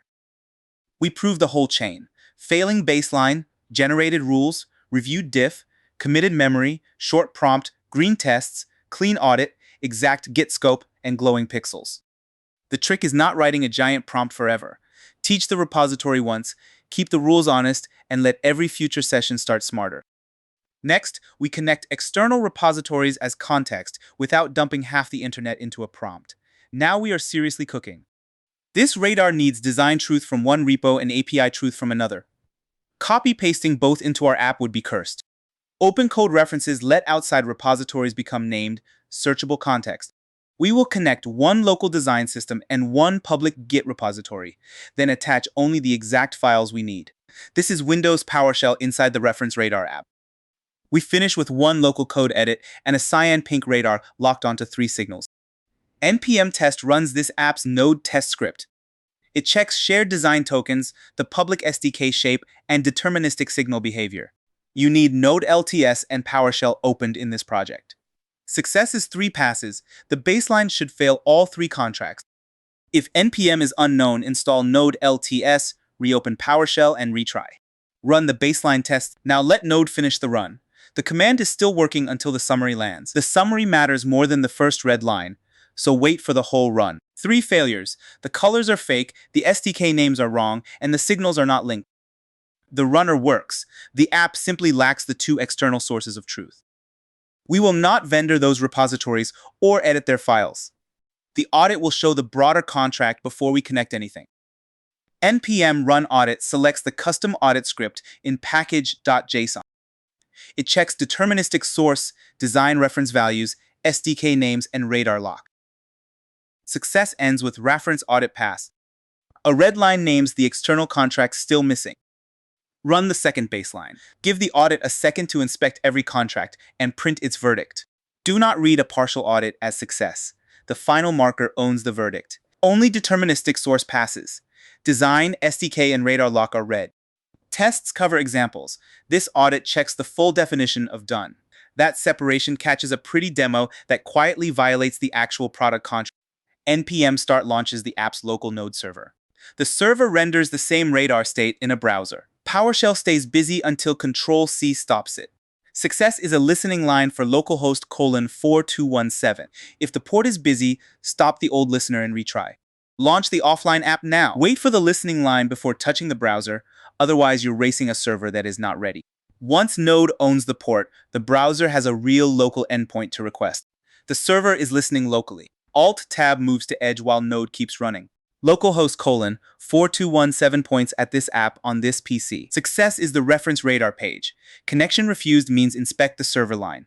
Submit the address. Edge is asking that local node process for the page. Let the first render finish completely. A local request can still fail when the server dies, so the terminal remains our source of truth. There is the ugly baseline, offline, gray, and every signal still searching. That lifeless gray is not a styling accident. It proves the app is ignoring the real design tokens. The app invented values where two external contracts should define the truth. The SDK panel also exposes guest names, which is how undocumented memory turns into broken code. Goal: real tokens, APIs, signals locked in. Alt-Tab takes us back to PowerShell. Control-C stops the local node server. Wait for the ordinary prompt to return before issuing the next command. Get-content prints a text file in PowerShell. The path begins with // setup points to our prepared OpenCode .references.jsonc template. JSON-C is JSON with comments allowed. OpenCode accepts it as project configuration. We inspect the complete configuration before copying it into the project root. Success is one references object containing design system and SDK aliases. Path not found means verify the setup folder and file name. Print the reference template. PowerShell is reading that file now. Wait until the complete JSON-C object is visible. $schema enables OpenCode config validation. References maps aliases to external contexts. Design-system is the local reference name. Path points to a sibling repository. Relative paths resolve from this config folder. Its description explains the tokens and marks them read-only. The SDK alias points to public Git context. This Cinder Sorhus/p limit value uses GitHub owner/repository shorthand. Branch main selects that branch explicitly. Its description points at the public API declaration. Neither source is copied into the app. Git references materialize asynchronously in a local cache. Normal permissions still apply. Now create the project config. Copy-item is PowerShell's file copy command. The first path is the reviewed template inside setup. The second path is OpenCode.jsonc in the project root. Project root is where OpenCode discovers repository-specific configuration. Copying leaves the original template intact. Success is a quiet PowerShell return and a new root config file. A destination error means check write permission and the current folder. Create the project configuration. Let the write finish before asking another command to prove the destination file. PowerShell returned cleanly, so the copy operation completed. Copy-item is quiet on success. No output here is the good outcome, not a mystery. We immediately use get-content on ./opencode.jsonc. That proves the file OpenCode will actually read, not merely the template we intended to copy. OpenCode discovers this file name when a new session starts from the project folder. If a session was already open, restart it so the new project configuration is loaded. Both aliases, paths, branch, and descriptions should match exactly. If the root file differs, delete only that bad copy and rerun the reviewed command. Print the active project config. The active config contains the local design system reference and public SDK reference. The local path stays outside this app, but its alias makes it searchable. OpenCode keeps the Git repository separately inside its local cache folder. Each description explains relevance and the read-only boundary. In the TUI, @alias attaches a root and @alias/searches inside it. A hidden reference could disappear from autocomplete, but ours remain visible for this lesson. Aliases cannot contain slashes, whitespace, backticks, or commas. The app's own repository permissions still decide what can change. Before launch, Git will expose the exact configuration diff. The root config is new and untracked. Git diff -no-index compares arbitrary paths. Windows null is the empty side, so the config appears entirely new. ~ends options, the two paths follow. Success is a green new file diff containing only the reviewed references. Exit code 1 simply means differences exist in this comparison. A missing path means inspect the root file name. Run the config check. Git is constructing the complete new file diff, so wait for the prompt to return. The diff shows exactly two external references and no secret values. Repository URLs and local relative paths are configuration, not credentials. Never place provider keys, tokens, or passwords in this committed file. The branch and descriptions are visible before any remote materialization starts. This config is intentional, so we can stage only this file.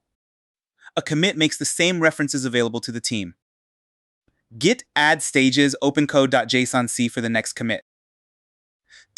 ~ends options before the path. Staging does not push or publish anything. Success is a quiet PowerShell return.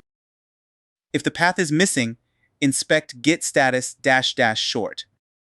Stage only the reference config. Git is updating its staging index, not changing the file we just reviewed. The quiet return means Git accepted the staged file. Git commit records that staged configuration in local history. -m supplies the quoted message. Config:*connect reference radar context tells teammates exactly what changed. A committed project config gives every session the same named references. This records local history only. Nothing reaches a remote during this command.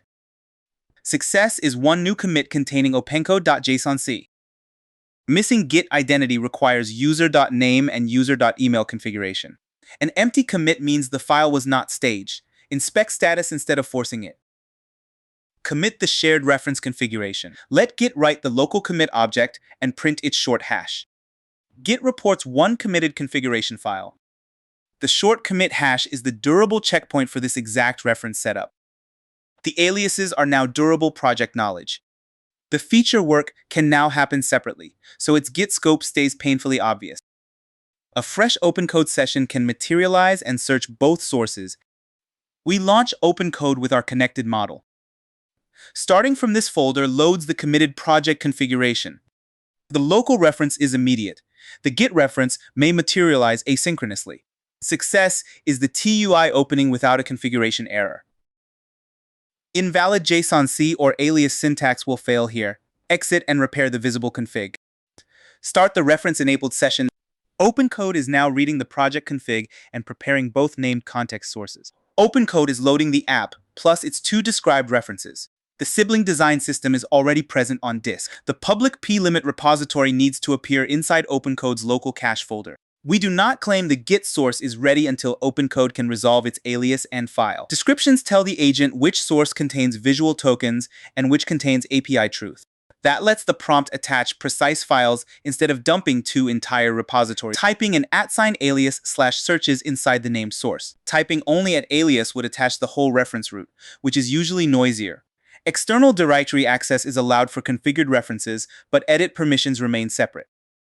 Our descriptions and mission explicitly treat both external sources as read-only context. If the Git alias is missing, wait for materialization, verify network access, and reopen the session. If main does not exist, confirm the repository's actual branch before changing that configuration. If design system is missing, resolve the relative path from OpenCode.json. Once both precise file references resolve, the feature brief becomes reproducible. Build the reference radar is our outcome. At designsystem/tokens.json attaches the exact local design contract. At stk/index.d.ts attaches the exact public TypeScript API declaration. At reference_memission.md attaches this app's edit boundary and proof order. Only src/radar.js may change.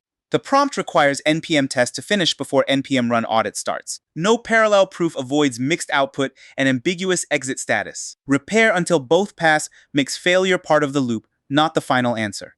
Make the damn radar glow keeps it juicy and visible. Success is two external reads, one local edit, green proof, and no reference mutation. Missing alias, extra files, or red commands block delivery. Submit the reference-aware feature brief. The complete brief is entering the session now, including its attachments and proof order. OpenCode is entering the reference-aware tool loop. The local tokens file supplies surface, grid, accent, hot color, and glow. Surface is deep navy, using hex 050816 exactly. Grid is hash 13294B. Accent is bright cyan hash 20F7FF. Hot uses pink hex FF3FA4 exactly. The glow string preserves its exact RGBA values and blur radius. Using the source values avoids design drift and made up almost neon colors. The Git reference supplies the real plimit public declaration. The default factory is plimit, not create limiter. The public counters are active count and pending count. The named helper is limit function, not limit tasks. Reading index.d.ts beats guessing an API from memory. The app mission keeps edits inside src/radar.js. It also bans time, randomness, network calls, and environment-dependent output. Signals should sort by ascending latency. Ghost relay, violet node, then north array. 1 base slots are assigned after sorting. Each resolved signal becomes linked. The complete state becomes locked instead of offline.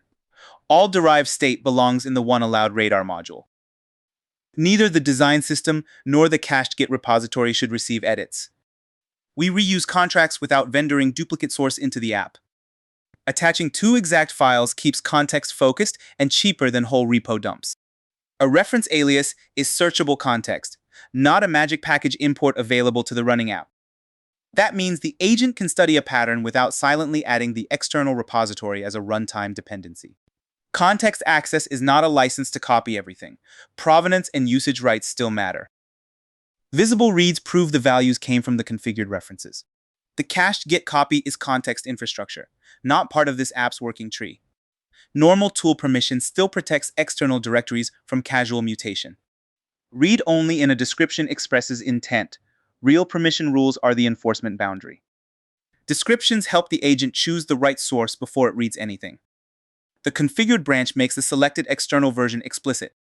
A moving branch can change later, so pin a commit or stable ref when reproducibility demands it. If two references disagree, the mission should name which source wins instead of letting the model improvise. After changing a remote branch or repository value, start a fresh session so stale cached context does not bullshit you. A relative local path depends on the shared folder layout, which teammates must reproduce. Network failure can delay a Git reference even when the app repository is perfectly healthy.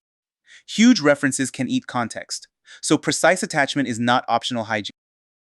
The focused edit should replace fake values with exact referenced contracts. Signal identities and latency measurements remain unchanged. After editing, npm test must run and finish first. 3 passes prove tokens, SDK shape, and deterministic signal state. Only then should npm run audit challenge the broader contract. 4 pass lines plus reference audit pass complete the agent's proof. Any red output should send the agent back to the one allowed source file. Editing tests to match fake values would violate the mission immediately. The committed reference config is already correct and should remain untouched during the feature. We will inspect Git outside the TUI to prove only the radar module changed. We will also reload the page because external truth should produce visible product truth. A useful final report names both reference files, the local edit, and exact command results. File-level citations make that report auditable by a human who never watched the tool loop. The report is a summary, not a substitute for our independent commands. Let each read, edit, test, and audit finish completely on screen. You still decide which external repositories deserve trust and which version you accept. Let the reference-powered repair settle on its final evidence. The report names both external files, one app edit, green tests, and a passing audit. It also identifies the exact token file and TypeScript declaration instead of vaguely claiming it used context. The references contributed knowledge without becoming app changes. Nice. We verify the files and commands outside the chat now. Agent summaries are useful, but they are still claims until independent commands reproduce the result. /exit closes the TUI and returns to PowerShell. If /exit does not fire, press the escape key. When the input box returns, submit /exit again. The local edit remains on disk, external sources remain separate. Exit and begin the independent proof chain. Let the TUI close completely and wait for the ordinary PowerShell prompt. npm test runs the 3 app contracts against disk. This is independent from OpenCode's report. Success is 3 passes and 0 failures. Any failure blocks delivery and sends us back to radar.js. Run the first proof gate. Node is reading the saved file from disk, not trusting anything left in chat memory. Let all 3 checks finish before we interpret the summary. 3 out of 3 pass, design, SDK, and deterministic link signals. The exact external contracts now drive the app behavior. The audit runs second, exactly as the mission requires. npm run audit executes the broader reference audit. It checks deterministic source, design values, SDK shape, and radar lock. Success ends with reference audit pass. Any fail names the contract still broken. This gate reads the saved source and compares every external contract in one deterministic run. Run the second proof gate. Wait for the explicit audit marker before reading the result. 4 checks pass and the reference audit is clean. The words reference audit pass are the machine-readable finish line we promised before execution. Tests and audit agree, but Git still has a different job. Git will prove the app working tree contains only our intended edit. Git status -- shortlists working tree changes compactly. It catches extra mutations inside this app repository that tests may miss. Success is only src/radar.js. Any extra path must be inspected before delivery. Check the app repository scope. Exactly one app source file is modified, the reference config is committed and clean. That one-line scope proves the external repositories informed the edit without leaking into this working tree. Neither external repository appears in this working tree because they were context, not copied code. npm start launches the repaired local radar server.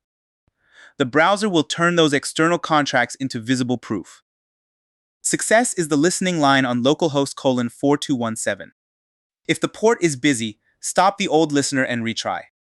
Start the repaired radar. Wait for the listening line before switching away from PowerShell. The repaired server is listening.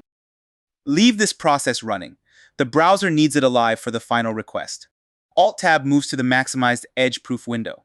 The same local server stays alive while Edge comes forward for the final request. We use the same local host address for a clean before and after comparison. Submit it and load the final radar. Let the fresh browser request finish before judging the repaired pixels. Now that is a radar, locked, electric cyan, hot pink, and glowing like a nightclub for satellites. The surface, grid, accent, hot color, and glow match the local design system tokens exactly. The SDK panel shows p-limit, active count, pending count, and limit function from the public declaration. Ghost relay, violet node, and north array are sorted by latency, numbered 1 through 3, and linked. We proved config, aliases, precise attachments, one app edit, green tests, clean audit, exact git scope, and glowing pixels.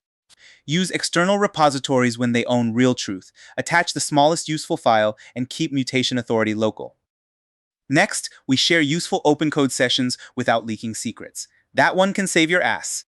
Sharing an OpenCode session is useful right up until you accidentally publish the whole damn conversation. Today, we separate portable local exports from deliberate public sharing. We will sanitize an export, delete and restore a session, share one harmless drill, then kill the public link. This is Windows PowerShell inside a purpose-built safe sharing lab. No real secrets, customer data, proprietary code, credentials, or incident details enter this demo. Get -content prints the project's OpenCode.json configuration. We inspect sharing policy before creating any conversation. JSON-C is OpenCode's comment-friendly configuration format. Success is a share field set to manual. Path not found means confirm PowerShell is in the safe lab folder. Project policy overrides global defaults for this folder. Print the active sharing policy. The project says share:manual. Manual means no public link exists until someone explicitly runs /share. Manual is also OpenCode's default sharing mode. Auto would share every new conversation, which demands a deliberate organization policy. Disabled blocks sharing entirely for sensitive projects. Manual mode creates a deliberate publication checkpoint. We keep manual so sharing and revoking are both deliberate. We launch OpenCode with the connected OpenAI model. Starting here loads the safe lab and its manual sharing policy. OpenCode needs path access and a connected provider. Success is the TUI opening in this project. Not recognized means install and reopen PowerShell. Auth errors need OpenCode auth login. Start the harmless session. The OpenCode TUI is ready, but nothing is shared. Manual policy means ordinary prompts remain private until /share is invoked. Our only source is brief.md, a fictional coffee satellite incident with no private data. A memorable safe beacon will later prove export and import continuity. Read the complete prompt before submission. At brief.md attaches the local harmless exercise. We request exactly 3 tabletop steps for fictional orbital mug. Detect a cold brew pressure anomaly, isolate an imaginary valve, then confirm normal foam telemetry. The response must end with safe beacon commit -18. Do not edit files keeps the conversation itself as the only artifact. The prompt explicitly excludes secrets, proprietary code, credentials, customers, and real incident details. Sanitization is defense in depth, not permission to feed sensitive material into a public share demo. Success is 3 fictional steps. the exact beacon and zero file changes. Any real data or unexpected edit stops the lesson before export or sharing. Submit the deliberately harmless prompt. OpenCode is building the fictional drill now. This task needs no code mutation and no private repository investigation. OpenCode keeps the response fictional and auditable while it works. The first step should detect the imaginary cold brew pressure anomaly. The second should isolate the equally imaginary valve. The third confirms normal foam telemetry. Exactly 3 keeps the later recall proof, simple and deterministic. Comet-18 is a canary, a known marker that should survive a portable export. The same marker should disappear from the sanitized transcript export. The beacon is intentionally not a password or credential. The conversation will receive a real saved session ID after we exit. A portable export can move that local conversation between OpenCode stores. A sanitized export strips sensitive transcript and file data for safer distribution. Those two exports have different jobs, so we will create and inspect both. Public sharing is the third mechanism. It sends conversation history to OpenCode's cloud. Anyone holding that unique URL can access the shared conversation. The page remains accessible until we explicitly unshare it. A hard-to-guess link is not authorization policy. Treat the URL like shared access. That is why content review happens before/share, never after. Manual mode inserts a human decision exactly where risk changes from local to public. We will prove creation, sanitization, portability, public visibility, revocation, and disabled policies separately. Let the harmless answer finish on its exact beacon. The 3 fictional steps and safe beacon Comet-18 are complete. No project file changed and no private material appeared. The beacon gives us a searchable canary for every later proof. The saved conversation exists independently from the TUI view. Closing the interface does not publish or delete anything. Our next commands operate on its stable session identifier. That separation keeps local backup and public sharing distinct. /exit closes the TUI but preserves the saved session. Success is the normal PowerShell prompt in this lab. Exit the TUI. This PowerShell line stores the newest session ID in $SaveSession. OpenCode session list asks for saved conversations. -N1 limits the result to the newest session. -- format JSON requests machine-readable output. The pipe sends that text into convert from -JSON. *0 select the first result. The .id property keeps only the session identifier. Success is no error and a stored value beginning with _. An empty result means create one real session, exit, and retry. Capture the newest session ID. Typing $SafeSession prints the stored variable. The visible ID proves later export, import, share, and unshare target the same conversation. Success is a ses_identifier. A blank value means the capture pipeline failed and must be fixed first. Print the exact session ID. There is the real session identifier. It is the stable handle. The friendly session title can change. We will reuse this exact handle for export, resume, and revocation. First, we create the full portable export for local restore. OpenCode export asks OpenCode to serialize a session as JSON. $SafeSession supplies the exact session we just proved. The pipe sends exported JSON into set-content. -encoding UTF-8 writes predictable Unicode text. The path.\portable-session.json is our local output file. This full export preserves conversation data for import and resume. It creates a local file. It does not create a public URL. Success is a quiet return and a non-empty JSON file. Unknown session means verify the printed ID before retrying. Create the portable local export. The portable export was created locally. A full export may contain the conversation, so do not distribute it blindly. Treat this full JSON like a private backup. We keep it only for the delete and import portability proof.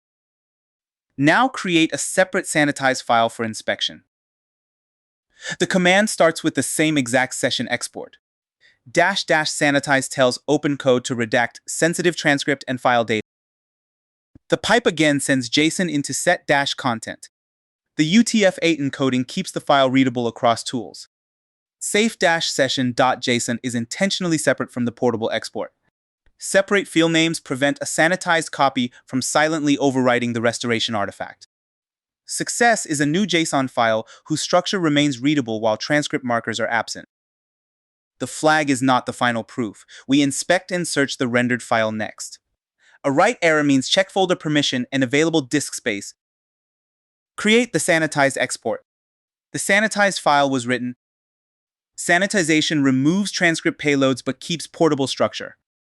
Useful metadata still deserves a human review before distribution. It is a distribution-oriented artifact, not our full local restore copy. We inspect both shape and known transcript markers before trusting it. Get-content reads safe-session.json. Total count 22 limits display to the first 22 lines. The line limit keeps the proof readable on screen. That is enough to inspect JSON structure without flooding the terminal. Success is valid-looking metadata and no obvious transcript text. Path not found means the sanitized export command did not create the expected file. Inspect the sanitized structure. The JSON structure is present and readable. Portable identifiers and structural metadata can remain useful. The actual conversation content should not survive this sanitized artifact. A visual skim can miss a marker below the first 22 lines. We know the source conversation contains comet-18 and orbital mug. A deterministic text search can prove whether either phrase survived anywhere in the file. This is negative proof. Success means the search finds nothing. Read the full conditional before we execute it. PowerShell if chooses one visible message based on the search result. Select string searches safe-session.json. Pattern looks for comet-18 or orbital mug anywhere in the file. The vertical bar inside the pattern means either phrase. If a marker survives, the command prints blocked and distribution stops. If neither exists, it prints pass:\sanitize export has no transcript markers. A known canary makes the redaction check reproducible instead of guesswork. This proves our known markers are absent, not that arbitrary sensitive data is universally impossible. A blocked result means do not share the file, review source content and sanitization behavior. Run the full file marker check. Pass. Neither transcript marker survived in the sanitized export. This negative match is our reproducible release checkpoint. The file kept useful structure while removing our known conversation content. We still never feed real secrets into a public workflow just to test redaction. Now we prove the full portable export can restore the local session. OpenCode session, delete removes one saved local session. $safe session identifies only our purpose-built, harmless conversation. Deletion makes the next resume depend on import. This is destructive local state, so never guess the ID or use a real session casually. Success is confirmation that the targeted session was deleted. Not found means stop and verify the printed ID. Do not broaden the command. Our full portable JSON is the intended recovery artifact. Delete only this safe local session. The safe session is gone from local storage. The UI record is gone, not merely hidden. The portable JSON remains on disk. The backup file survives because deletion targets the session store. Import should recreate the same session identity and history. OpenCode import loads a session from a local JSON export. The path.portable-session.json is the full file we kept for restoration. We import the portable copy, not the transcript strip distribution copy. Import reads a file. It does not contact a share URL. Keeping both exports prevents the redacted copy from replacing our backup. Success is an imported session report using the original identifier. Invalid JSON or incompatible data means keep the source file and inspect the exact import error. Import the portable session. OpenCode reports the portable session imported successfully. The reported ID should match the handle we captured earlier. Next, we test behavior, not just a cheerful success message. A successful import message is not enough. We must resume and recall the canary. The next launch targets the exact restored ID. OpenCode --session $safe session targets that exact imported conversation. --session is explicit. It does not guess the newest conversation. -m selects the connected model for the reopened interface.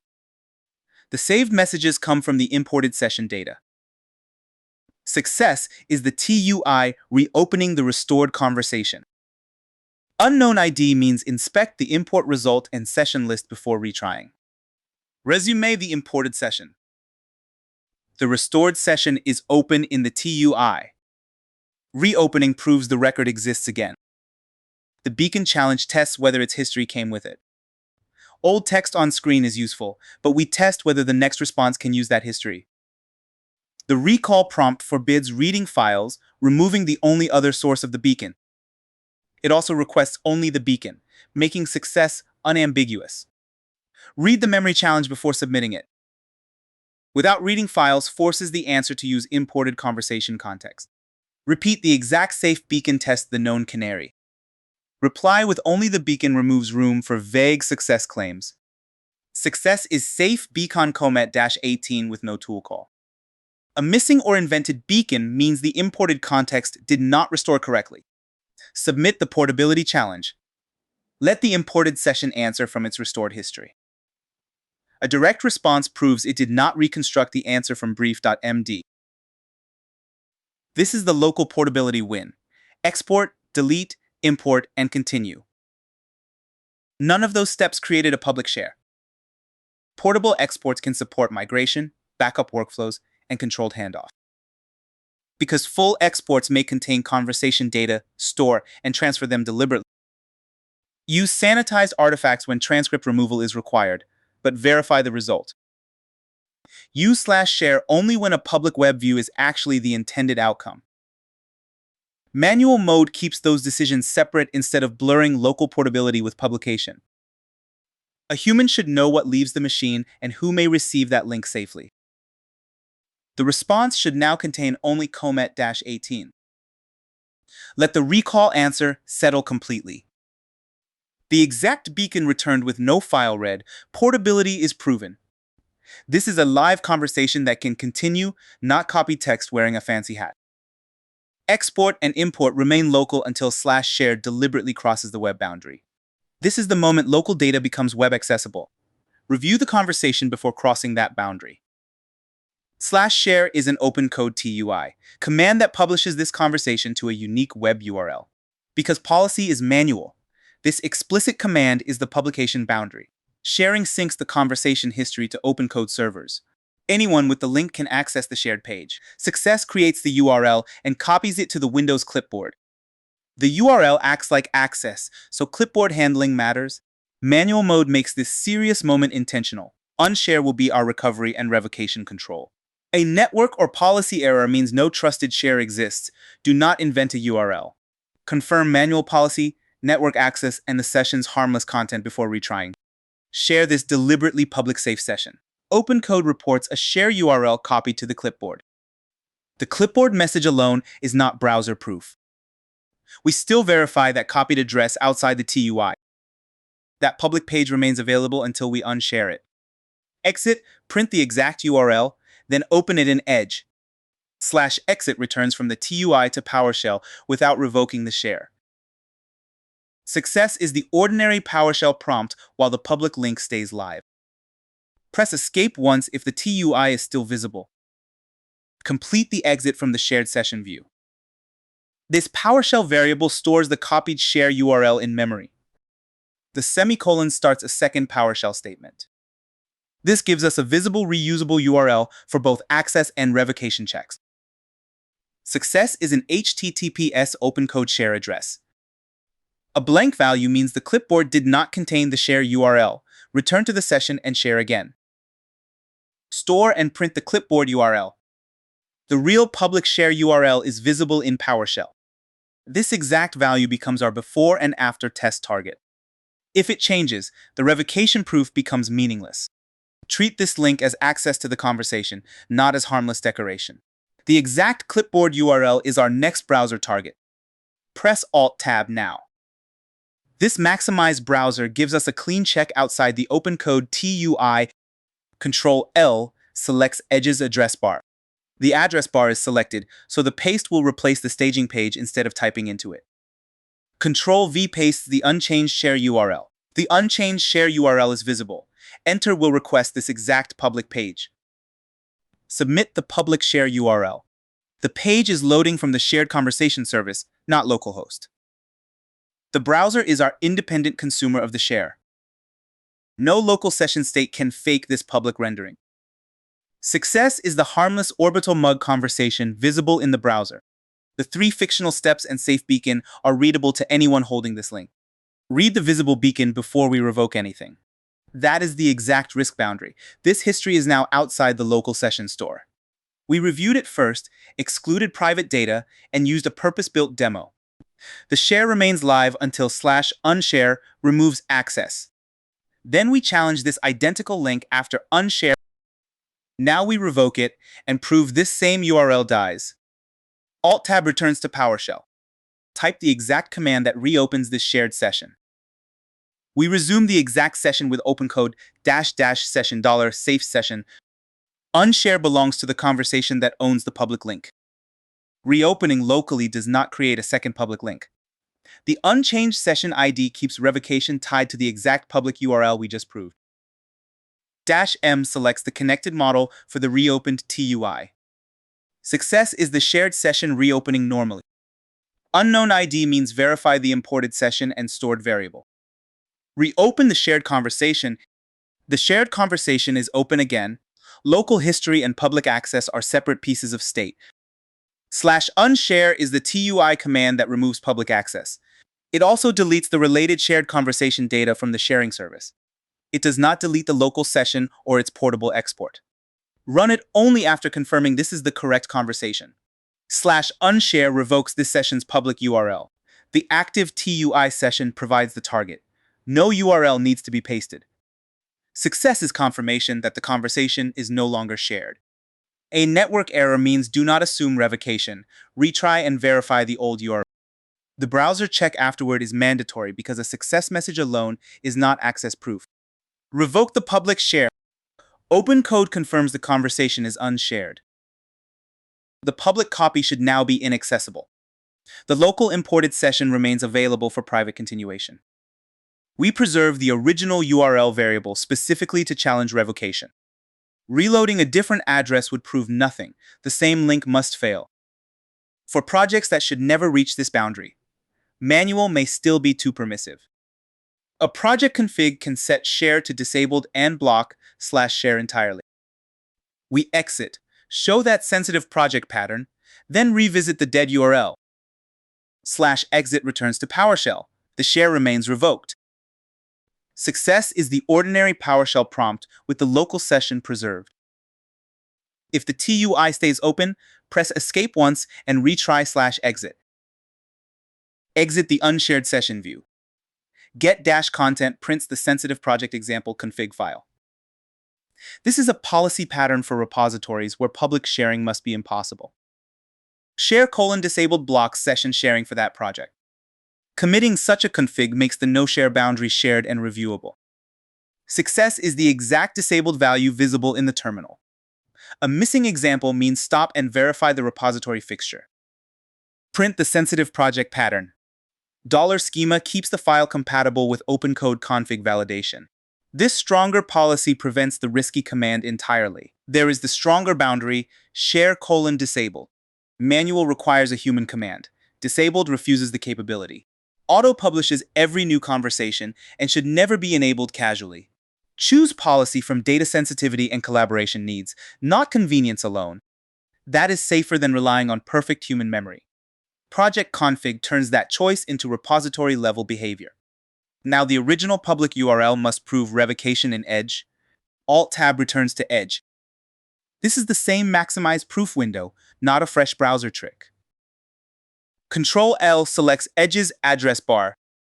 The address bar is selected for the original link that worked before revocation. Control-V pastes the unchanged share URL. The identical URL is visible again. Enter will challenge the real server-side revocation. Submit the old URL after unsharing. We are challenging the exact address that worked moments ago. No replacement link and no refresh trick. This is the original URL. If revocation worked, the sharing service must refuse this request. The shared conversation is gone. The service no longer serves its content. That visible failure is successful revocation, not a broken lesson. We proved safe content, session ID, full export, sanitized export, marker removal, delete and import portability, public share, and dead link revocation. Export for controlled portability, sanitize and inspect before distribution, share only deliberately, and unshare when access should end. For genuinely sensitive repositories, set share to disabled permanently. Next, we stop repeating workflows and build a custom /ship check command that is going to be filthy useful. If you keep pasting the same damn pre-ship prompt every day, stop, we are turning it into a / command. This neon launch looks ready, but one hidden authorization gate can still light the release on fire. We build /ship check, make it fail honestly, repair the blocker, then run the exact same command to pass. This is Windows PowerShell inside the Neon Launch project. One memorable line will replace a giant repeated workflow without hiding what it does. npm start launches the local node server for this project. The server renders the current launch state in a browser. You need node LTS and PowerShell opened in this folder. Success is the listening line from our local server. If the port is busy, stop the old listener and retry. Launch the baseline control panel. Node is binding the local port and starting the project server locally. The local server is listening. Leave this PowerShell server running. Edge needs it to load the local project. Alt-Tab moves to Edge while Node keeps running safely in the background. Localhost :4219 selects this launch control server. This local address never leaves the machine. Submit the address. Edge sends a fresh request to the local node process. The page is loading the current launch state from disk. The stages are sorted, sequenced, and armed. It looks suspiciously ready, but status is hold and authorization is pending. The happy-looking stage cards hide a release-blocking policy failure. The verdict card is the release decision, while the stage rows only prove subsystem state. That is exactly why a ship check must run proof instead of judging the dashboard by vibes. Our target is launch-42, and final authorization must become go plus signed. Alt-Tab switches us back to PowerShell. Press Ctrl-C that stops Node. The PowerShell is back at the project prompt. Next, inspect the command before installing it. Get-content-prints setup /shipcheck.md. We inspect the complete custom command template before installing it. This command is read-only. It prints text without changing any file. Setup is only our source fixture. OpenCode will discover the copy under .opencode/commands. Success is YAML front matter followed by a reusable prompt body. Path not found means verify the setup folder and file name. Print the command template. PowerShell prints the markdown. Triple dashes wrap YAML front matter that OpenCode reads as metadata. Description becomes the autocomplete label. The file name shipcheck.md becomes the / command called shipcheck. Everything below front matter becomes the prompt template. $arguments injects all text after the command name. @releasepolicy.md injects the release contract. Do not edit files makes this an auditor, not a repair agent. One PowerShell call runs the tests first, the audit second, and git last. The PowerShell variable called lastExitCode captures each native exit code. The final if exits one when either proof fails. Scope allows clean git or only src/launch.js. The report forces verdict, target, totals, marker, scope, and next action. Project commands travel with the repository. Global commands live in user config. The template is transparent. Now create the discovery folder. New -item creates a file system item in PowerShell. -item directory says the item is a folder. -force succeeds even when the folder already exists. It does not erase its content. This project's command folder is .opencode/commands. Markdown files placed there become project scoped /commands. Success is a dictionary result or a quiet existing folder confirmation. Access denied means fix project folder permissions before continuing. Create the command directory. PowerShell creates the nested project folder. Now, The project command directory now exists. PowerShell shows the folder path, confirming where the next file will land. It is still empty, so no /command exists yet. Copy the reviewed template into that exact folder. The destination is ready, so the next operation can copy exactly one file into it. Copy-item copies a file in PowerShell. The source is setup/shipcheck.md. The destination is .opencode/commands/shipcheck.md. That destination file name defines the /command name. The source fixture stays intact because this is a copy, not a move. Success is a quiet return and a new markdown command file. A missing source or destination error means inspect both paths before retrying. Install the project command. PowerShell copies the reviewed markdown into the discovery path. PowerShell accepted the copy. The copy created a second file at the command discovery path. Keeping the setup fixture separate lets us compare source and installed command. OpenCode reads the installed copy when a new session starts. We inspect before launch so a bad template cannot surprise us inside the TUI.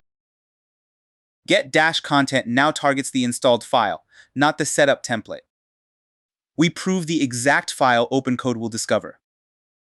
The hidden .opencode folder is inside this project root.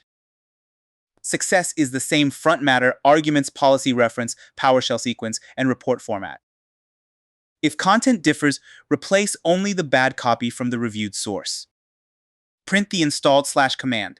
PowerShell reads the installed file from disk now. The installed command is plain markdown and completely reviewable. Description will make its job obvious in autocomplete.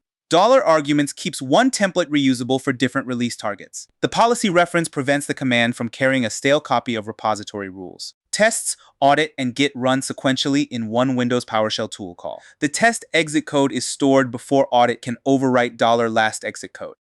The audit exit code is stored the same way. If either code is non-zero, the shell call exits one and the release remains blocked. Git output exposes unintended paths even when behavior checks are green. The compact structure makes every run easy to compare. A /command is reusable prompt expansion, not hidden code or a new executable. The expanded workflow still obeys normal agent and tool permissions. Because the file lives in the repo, Git can review and version the workflow. Now inspect the new file diff before committing it with Git as truth serum. The command file is new and untracked. Git diff --no -index compares arbitrary paths. Windows null supplies the empty side. --ends options before the command path. Success is a green new file diff containing only the reviewed workflow. That keeps review painfully simple. Exit code 1 means differences exist here. That is expected. A missing file means check the .opencode command's path. Run the command diff. PowerShell renders the complete no-index comparison now. The entire reusable workflow is visible as one new markdown file. The plus signs mean every line is new in this repository. Because the file was untracked, ordinary git diff would not show it yet. No credentials or environment-specific secret values are embedded, so sharing stays safe. The execution sequence is explicitly Windows PowerShell, matching this course. The template audits but cannot silently repair because its body forbids edits. Git add stages the shipcheck markdown file. --ends options before the path. Staging creates no commit and pushes nothing. The Git index is the preparation area for the next commit. Nothing is published. Only the path named here enters the next commit. Success is a quiet PowerShell return. A missing path means inspect git status --short. Stage only the custom command. Allow Git to finish staging that one markdown path. The command file is staged. Git commit records that staged workflow and local history. -m supplies the quoted message. Config:/add shipcheck command tells teammates exactly what this commit introduces. A commit makes the workflow shared, versioned, and reviewable. The commit snapshots only staged content, leaving unrelated files outside it. The baseline stays surgical. Success is one new markdown file in one commit. Missing Git identity requires user.name and user.email configuration. An empty commit means the file was not staged. Commit the reusable ship gate. Git writes the local snapshot now. It stays on this machine unless somebody explicitly pushes it. Git reports the command committed successfully. The working tree is now clean for the first release audit. That clean baseline lets Git expose only the later feature repair. Future sessions in this checkout can discover the command. OpenCode will prove discovery through native autocomplete. We launch OpenCode with the connected model. -M selects this provider and model for the new session without changing global defaults. Starting in this project lets OpenCode discover .opencode/commands. Success is the TUI opening without configuration errors. If the command never appears, verify folder, file name, and front matter syntax. Start the command-enabled session. OpenCode is loading the TUI and reading this project's configuration. Startup scans the project command directory we just committed. If this hangs, check the provider connection and command syntax before another attempt. The TUI is ready with project commands loaded. Typing a /opencodes command autocomplete. We do not execute until the full command and argument are visible. Type /shipcheck and stop. Autocomplete shows the custom command and its complete release gate description. That row proves OpenCode discovered the committed project file. A missing or wrong row means check for a file name collision before executing anything. Add launch42 now. The complete command uses /shipcheck with launch-42 as its target. It reads policy, runs proof, checks Git, and returns the report. This invocation audits only. It must not repair the blocker. The honest first result should be ship check fail with one concrete next action. Run the first ship check. The custom command has expanded into its full workflow. OpenCode is reading release policy.md for the target boundaries and verification order. It is expanding $arguments into launch-42 everywhere the template needs it. npm test runs first and should pass because stages are already sorted, numbered, and armed. $test stores that exit code before another native command runs. The semicolon sequence keeps audit from racing the test process. npm run audit runs second and should expose final authorization. $audit stores the audit exit code. Git status -- short checks whether the working tree is clean or contains only the allowed source path. The final, if exits 1 when tests or audit failed, preserving a machine-visible blocked state. Green tests do not automatically mean the release policy is satisfied. The audit's final authorization line should remain red. Source still returns status hold. Authorization is still pending. Release identity launch-42 is already correct. Stage integrity and deterministic ordering are already correct too. That leaves one surgical repair instead of a broad rewrite. Git should be clean because the command file was committed before this audit. That baseline makes every later scope change obvious. The final response must fit the template: verdict, target, tests, audit, scope, and next. The report is generated from visible commands, not a model guessing whether launch looks fine. This workflow is long enough to deserve a command and still short enough to audit. Tomorrow, the same one-line command will rerun the same gate with the same structure. A different release target could reuse the template without editing the markdown file. Do not embed secrets in command templates. Committed workflows travel with the repository. Shell execution still requires the active agent's normal permission. If a reference file is missing, the command should fail visibly instead of inventing policy. If PowerShell syntax breaks, fix the template and review its diff before rerunning. Let the complete blocked report settle. Wait for the complete verdict before reacting to the first red line. Ship check fail is the correct verdict. Tests pass, proving stage behavior is intact. The audit fails on final authorization. Scope is clean, so there is no unrelated work to untangle. The single next action is to set final status go and authorization signed in srg/launch/launch.jss. One command found the hidden blocker and produced a repair brief that is filthy useful. Now type a one-file repair prompt that keeps policy, tests, server, and the command itself out of scope. Now we switch from audit to repair with an ordinary feature prompt. Fix only the blocked final authorization in src/launch.js. Follow release policy.md keeps the repository contract authoritative.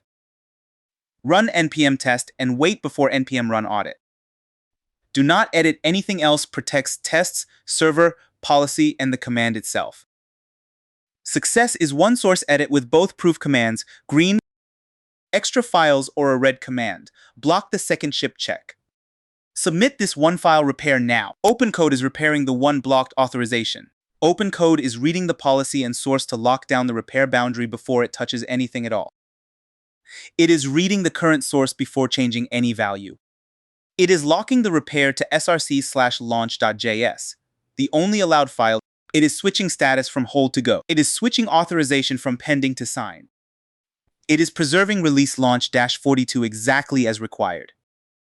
It is preserving every stage identity, offset, sequence, and armed state. No randomness or time dependency belongs in final authorization, because a release check must give the same answer twice. 2 literal values are enough. A large refactor would be suspicious. A focused edit keeps review noise low and makes accidental changes obvious. npm test runs first and should keep both behavioral tests green. Those tests guard stage order, numbering, and the armed state. npm run audit runs only after tests finish. The audit separately guards release identity and final authorization. 4 pass lines should end on ship audit pass. The agent is now running the full documented inspect, repair, verify, and rerun loop. It is leaving the reusable ship check template untouched while the feature changes. Changing policy to approve hold would manufacture a pass and destroy the lesson.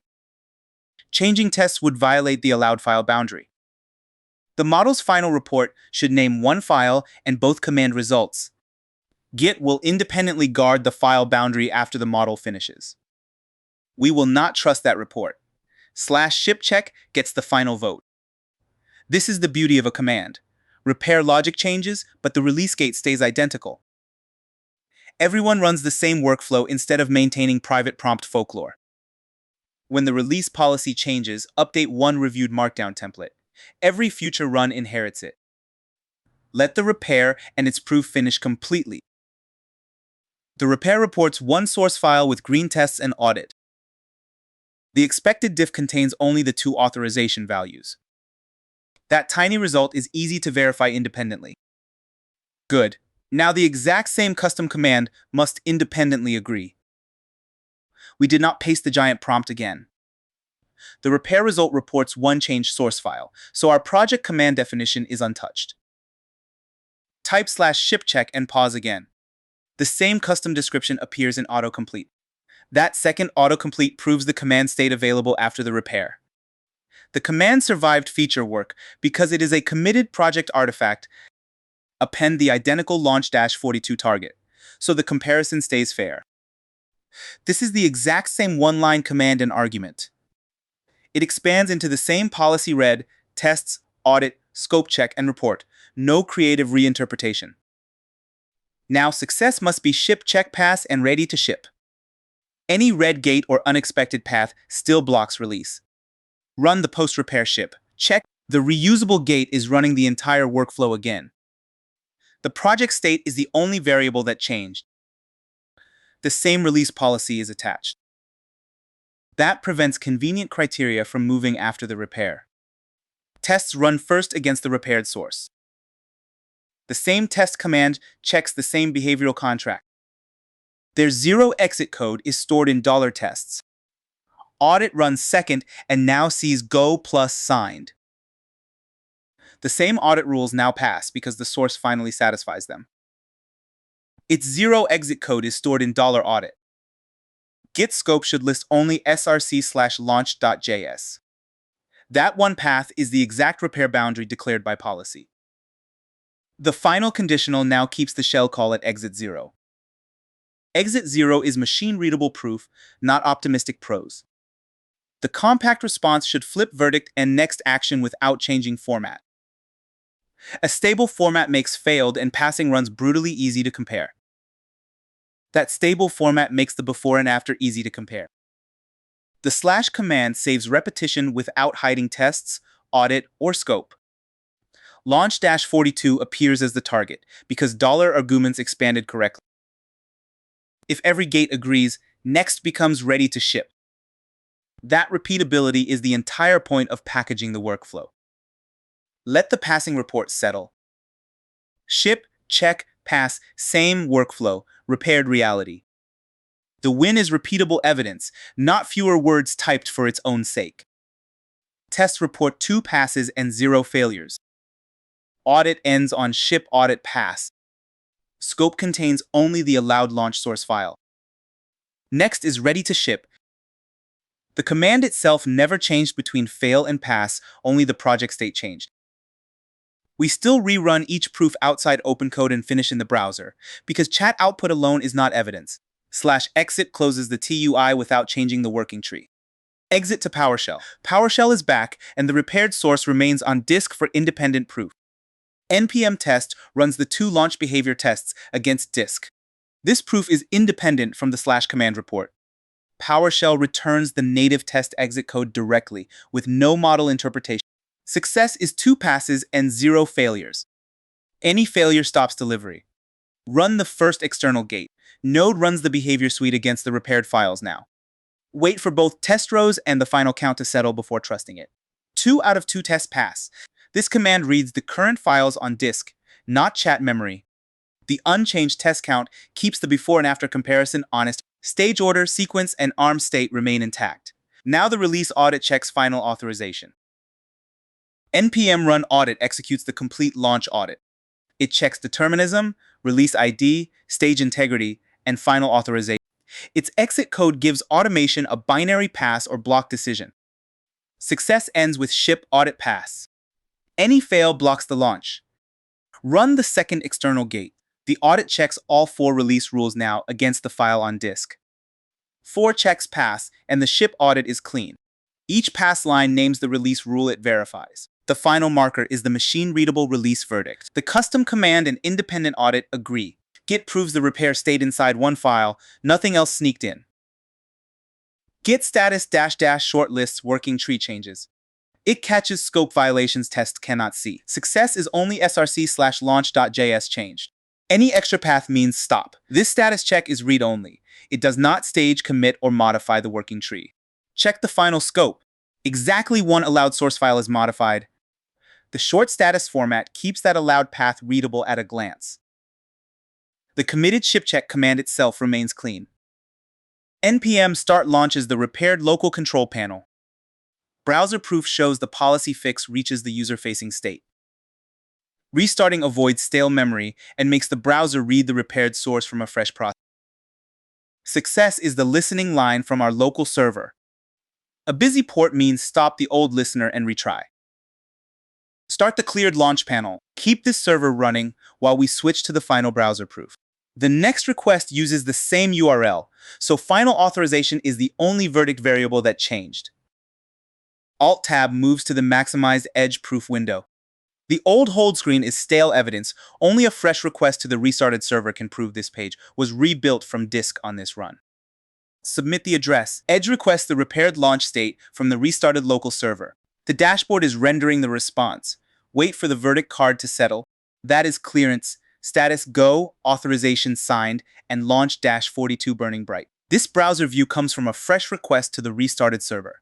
Fuel song, neon ignition, and vector lock remain sorted, sequenced, and armed. The custom command found the hidden blocker, produced 1 repair, and passed unchanged afterward. We proved template, discovery folder, autocomplete, arguments, policy reference, sequential PowerShell gate, honest failure, repair pass, git scope, and glowing pixels. Package repeated workflows as visible version commands when the steps and output structure deserve consistency. Do not turn every 2-line prompt into infrastructure. Build commands for repetition that actually hurts. Next, we create an agent with a real personality and a real job. No beige corporate chatbot allowed. Today, we give OpenCode a real job, a real personality, and enough taste to stop shipping beige nonsense. We will build a custom primary agent called Neon Director, select it inside OpenCode, and let it redesign the spectacle. Then tests, a visual audit, Git, and a fresh browser run will decide whether the thing actually worked. This window is Windows PowerShell, the command line shell built into Windows. It is already opened inside the lesson project. So every relative path starts from this folder. npm test runs the test script declared in package.json. Success means every test passes and the process exits with code 0. If npm is not recognized, install node lts, reopen PowerShell, and run node ---- version. Run the baseline tests. 2 tests pass, so the current intro is structurally safe. That does not mean it looks good. Tests only prove the contracts they actually check. The sequence stays signal, crown, impact, and reduced motion still falls back to a fade. This is our safety net. The redesign may get loud without breaking identity or accessibility. The next proof is the project-specific director audit, which judges the juicy visual requirements.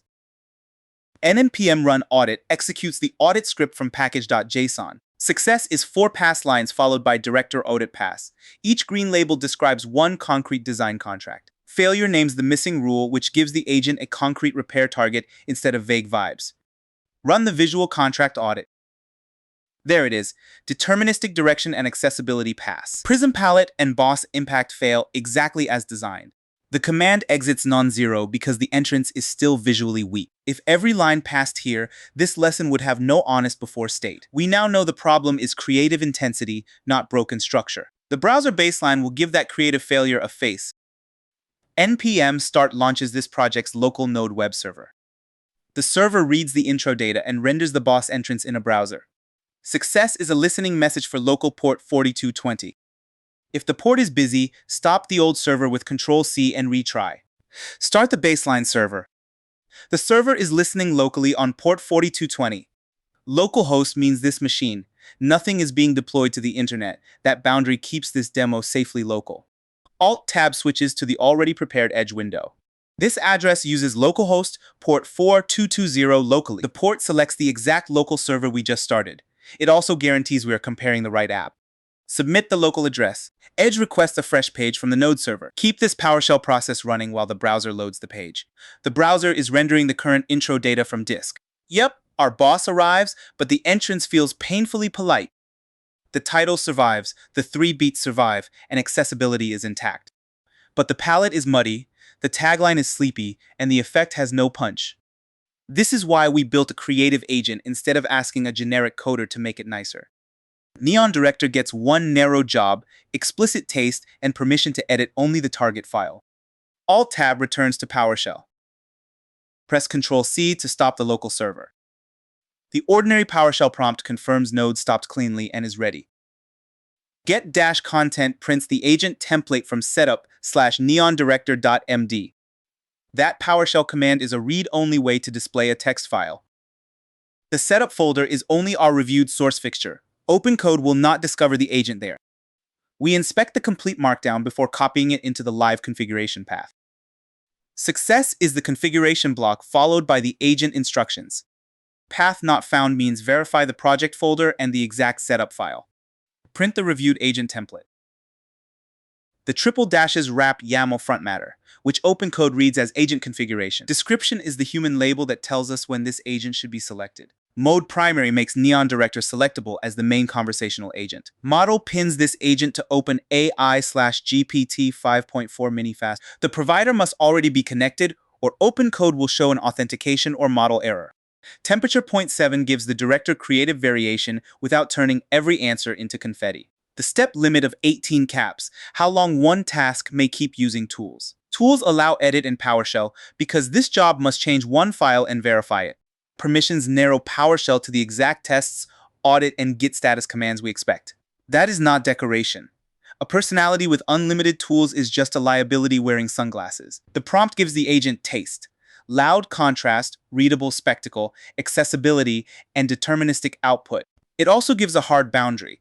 Obey stage rules and edit only source/intro.js. The agent must finish with tests, audit, and git scope, not a motivational speech. Everything lives in plain markdown, so the team can review and version the behavior. That is the whole job description, ready for the project discovery path.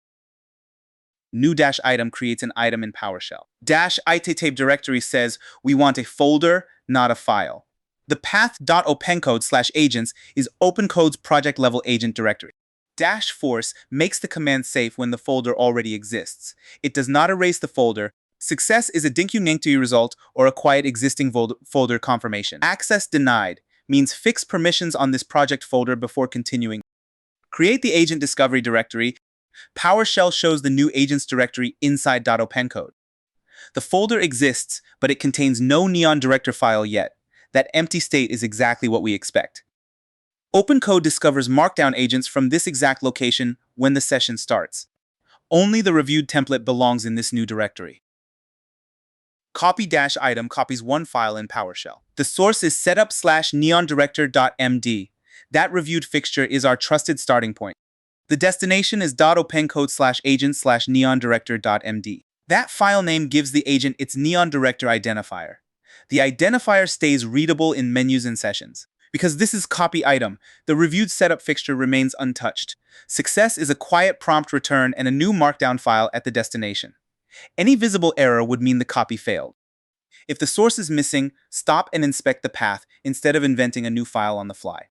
If access is denied, repair the repository permissions and repeat the same command. Install the agent file.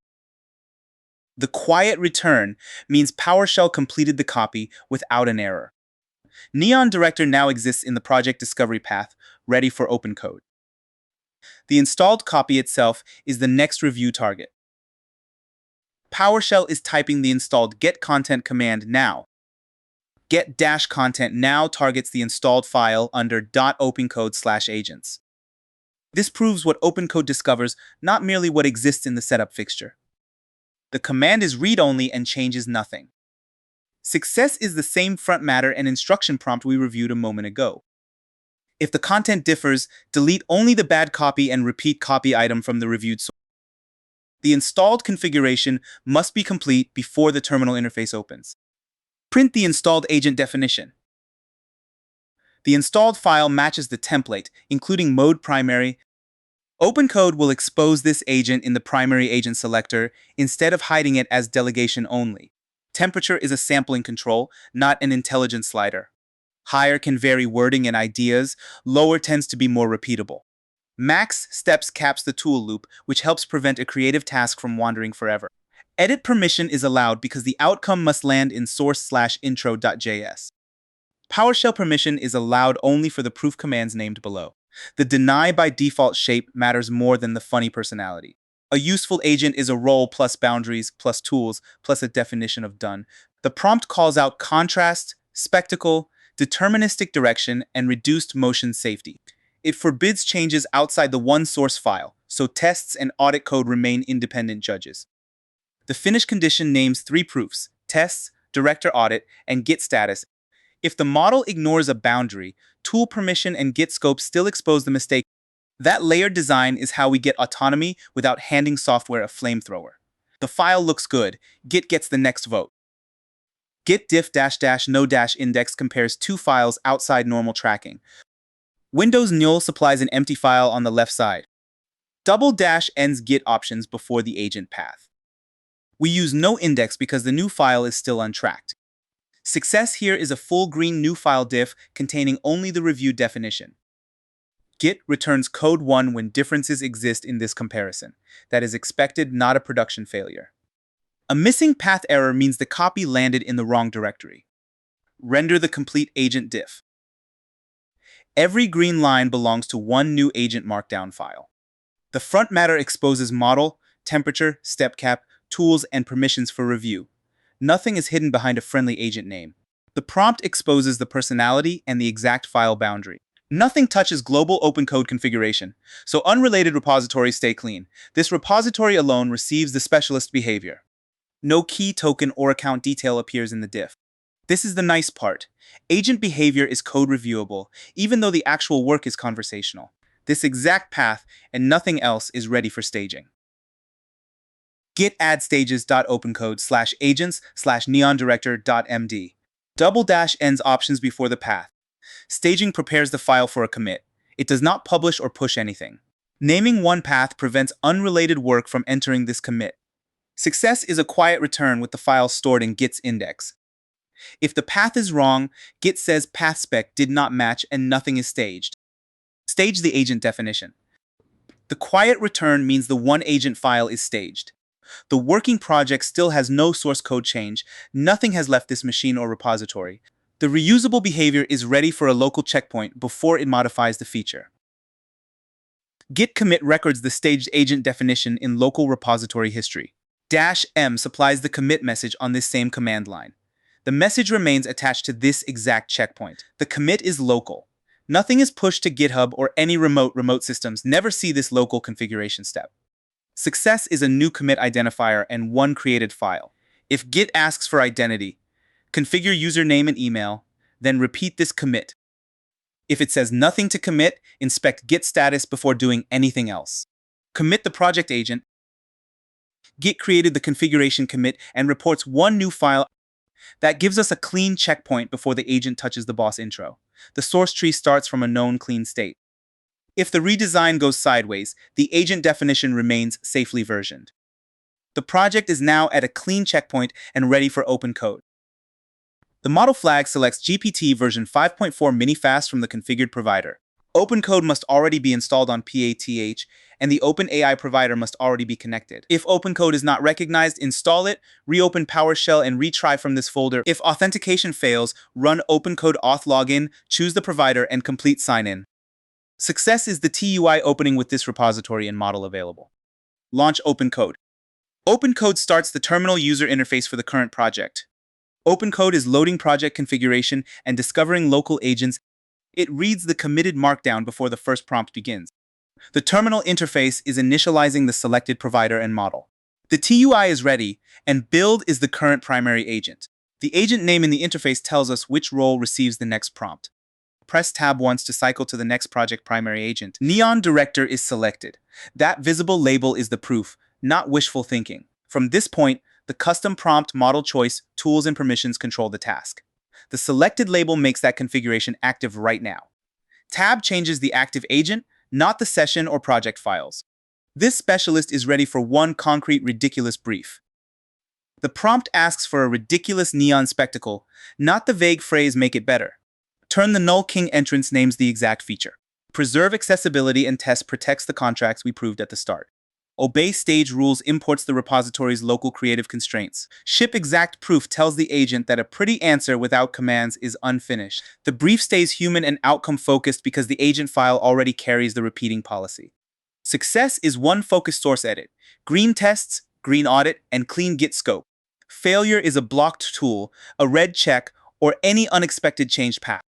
Send the director brief. OpenCode hands the brief to Neon Director and begins the tool loop. The agent reads the repository rules before touching the intro. That rule check prevents a flashy wrong file edit. It inspects the existing source so the redesign preserves the data shape. The baseline tests remain independent. The agent is not authorized to rewrite them. It maps the failed Prism palette rule to the palette object in intro.js. It maps boss impact to the tagline, effect, and beat labels. Those failures become a precise creative target. The agent keeps signal, crown, and impact in their original order. It preserves the exact null king accessibility label. Reduced motion remains fade, so the spectacle does not punish users who disable animation. Now the edit tool writes one focus change to source/intro.js. The permission boundary allows this exact surgical rewrite. The surface color drops toward near black purple for stronger contrast. Electric cyan becomes the cool highlight. Hot magenta becomes the aggressive accent. The effect changes to prism shock, matching the audit's required direction. The tagline gets louder without changing the boss identity. Each beat label gains a visual action instead of a generic status message. Signal arms the neon pulse. Crown ignites the chroma throne. The label now promises motion instead of generic status. Impact cues the prism detonation. OpenCode now runs npm test through the agent's allowed PowerShell permission. The test process checks identity, order, and accessibility against the edited source. A green result lets the loop continue to the creative audit. npm run audit checks the exact palette and boss impact rules. If the audit stayed red, the agent would need another focused edit before claiming success. The audit turns green. so the feature meets both safety and spectacle contracts. Git status dash dash short now checks the working tree scope. That command is read-only and exposes accidental collateral damage. Only source/intro.js should appear because the agent definition was committed first. The model is assembling a compact report from those real tool results. Notice the difference between personality and proof. Swagger shapes the work, commands verify it. The tool loop is still bounded by max steps 18. That ceiling keeps the loop honest and forces a real finish before it wanders. The PowerShell allow list prevents a surprise deployment or random package installation. The edit boundary prevents the director from polishing the checker until it agrees. This is what a specialist agent should feel like: opinionated, useful, and boxed in. OpenCode is finishing the response with the changed file and verification summary. The response stays grounded in what the tools actually returned. Wait for the final answer and settle tool output before judging the result. The session is completing its last reasoning step now. Neon Director is returning control to us with the proof attached. The final response is settling in the terminal. Neon Director reports one changed file, source/intro.js, that narrow scope matches the boundary we designed. It names the 3 visual beats and why each one changed. Tests and the director audit both pass, while Git shows only the intended source file. The report connects every claim to a command result. That is a useful completion report, because every claim points to an external check. We still verify everything outside the agent session, because trust is cute and evidence is better. /exit closes only the OpenCode TUI view. The files and current PowerShell session remain on disk and alive. Submit/exit. External verification begins after returning to this ordinary PowerShell session. Back in PowerShell, npm test reruns the saved safety suite. This uses the saved source file, not the agent summary. Success is still 2 passing tests and exit code 0. A failure means stop, inspect the named contract, and repair the source before moving on. Run the final tests. 2 tests pass again outside OpenCode. The null king identity and 3-beat order survive the redesign. The accessibility label and reduced motion fallback also survive. That proves the agent did not buy spectacle by breaking the safety contract. Now the creative audit must prove the exact colors and impact markers. Green unit tests alone are not permission to declare victory. npm run audit checks the saved project from disk. It covers deterministic direction, accessibility, prism palette, and boss impact. Success is 4 pass lines and the final director audit pass marker. A fail line names the rule that still needs repair. Run the final director audit. All 4 audit rules pass. Prism palette flipped from red to green because the source now carries the required contrast color. Boss impact also passes because the tagline, effect, and beats now communicate an actual entrance. The final marker confirms the audit process exited successfully. The last engineering check is working tree scope. Only the feature file should remain modified. Git status -- short prints a compact view of changed paths. Success is exactly one modified path, source/intro.js. That one line output is our blast radius check. Any extra path means inspect the diff before continuing. Check the final Git scope. Exactly one modified source file appears. The agent configuration is absent because we committed it before the feature run. Tests, audit code, and repository rules remain untouched. A fresh local server render is the final proof. npm start launches the same local node server again. Success is the listening line for local port 4220. The same saved source feeds the final render. If the port is busy, stop the old listener with Ctrl+C and retry. Start the final server. The local server is listening with the edited source on disk. Using the same command makes the before and after comparison honest. Leave node running while Edge requests the final page. Alt-Tab switches to Edge. The address is the same localhost port as the baseline. Entering the address again forces a fresh page instead of trusting a stale screen. Submit the address.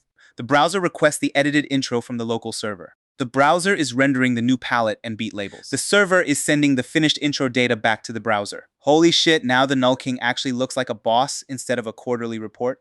The near black surface makes the electric cyan and hot magenta hit immediately. Prism shock gives the entrance a clear visual event. Signal arms a neon pulse, crown ignites the chroma throne, and impact cues a prism detonation. The 3-beat sequence is still readable, deterministic, and in the original order. Reduced motion still uses the safe fade. This final screen agrees with the tests, the audit, and the one-file Git scope. That agreement is the win. Personality created the direction, boundaries controlled the blast radius, and proof closed the loop. Give each one a narrow role, an intentional model, the minimum tools, explicit permissions, and a measurable finish line. Do that, and a custom agent stops being cosplay and becomes a seriously useful teammate. Today, we are hiring a code reviewer with strong opinions and absolutely zero permission to touch our files. This is Windows PowerShell, the command line shell built into Windows, already opened inside our Prism Reactor project. The patch looks gorgeous. The ordinary tests are going to smile, and one line of logic is still dangerously wrong. Our reviewer will find that bug, refuse the screwdriver, and come back later to grade the authorized repair. Let us make trust visible, instead of treating agent permissions like decorative YAML. PowerShell types get content. Get content is PowerShell's read-only command for printing a text file.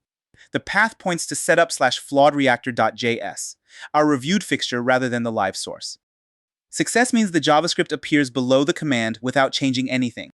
Path not found means verify this project folder and the exact setup field name.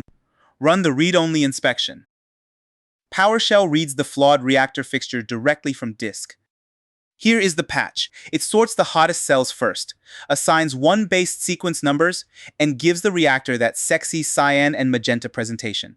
The suspicious line computes critical with every, meaning every single cell must reach 90 before containment activates. Our contract says one cell at 90 or above must activate containment. With heats 97, 84, and 71, the interface will lie and call the grid nominal. The normal tests cover order, identity, palette, and accessibility, but not that threshold. That gap is exactly why an independent reviewer and a separate audit matter. PowerShell types the complete copy item command.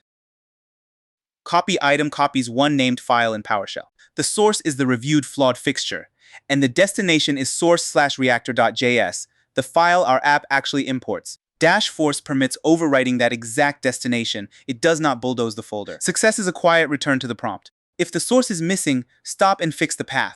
If access is denied, repair this project's permissions before retrying. See the deliberately flawed patch. The fixture replaces only the live reactor source, while every other project file stays untouched.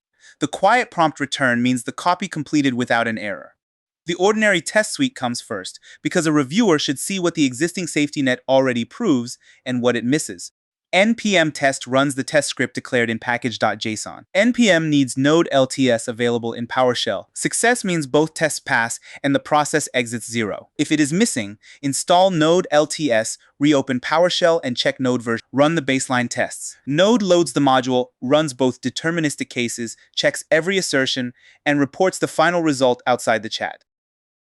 Both tests pass. That is useful evidence, but it is not proof of correctness beyond their assertions. They never ask whether one critical cell activates containment, so the bad every condition strolls straight through. The project audit asks it next. npm run audit launches the project-specific checker.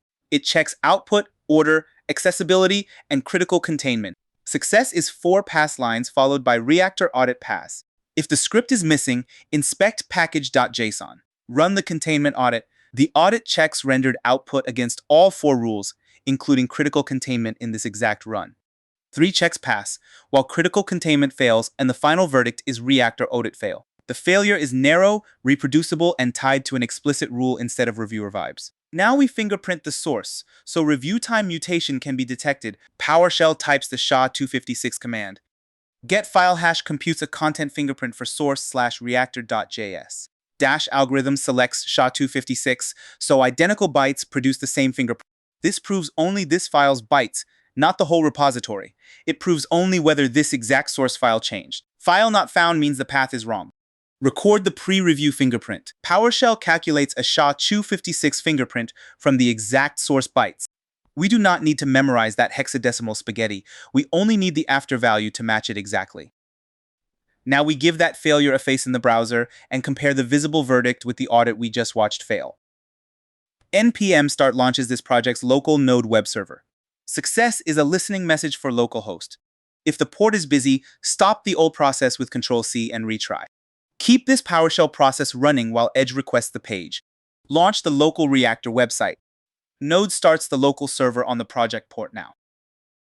The local server is ready. Alt-Tab switches to the prepared Edge window. Alt-Tab moves us into Edge. Edge types localhost. Localhost targets this computer, and the port selects our node server. Connection refused means check the port. Submit the local address. Edge requests a fresh page, waits for the local response, loads the current source, and renders the Reactor state we are about to inspect. Damn, it looks good enough to fool a hurried reviewer. The cells are sorted, the magenta palette hits, and Prism Heart clearly reads 97 degrees. But the grid verdict says nominal, the footer says patch under review, and the effect stays cyan drift. One hot cell should have triggered containment. This is exactly the kind of bug that survives a screenshot and 2 green tests. Our custom reviewer will have access to the evidence, not permission to rewrite it. Alt-Tab returns to PowerShell. Alt-Tab returns to PowerShell. Control-C cleanly stops the node server. The prompt confirms node stopped. Next, we inspect the read-only agent. PowerShell is typing the getContent command for the reviewer template. GetContent is again displaying a file without modifying it. The setup copy is our reviewed source fixture, not yet an active OpenCode agent. Success means the full front matter and prompt appear below. If the file is missing, verify the setup folder and exact markdown field name. We inspect before installing so the permissions are not hidden behind autocomplete magic. Print the reviewer template. PowerShell is loading the first readable block of the markdown definition. The triple dashes open YAML front matter, which OpenCode reads as agent configuration.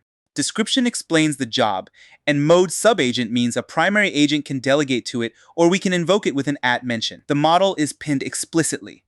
Temperature point 1 favors repeatable review language, 10 steps cap the tool loop, and the pink color makes the role visible. Permission star deny establishes deny by default. Read is then allowed for repository files, but .env patterns are denied because secrets are not review material. Glob, grep, and list remain available for investigation. PowerShell types the second command that reads the remaining lines.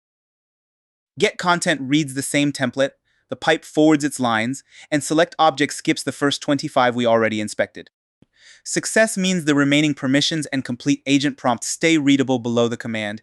That visible output confirms the second half loaded correctly. A blank result means the skip count is too large or the wrong template path was targeted. PowerShell reads and prints the remaining reviewer definition.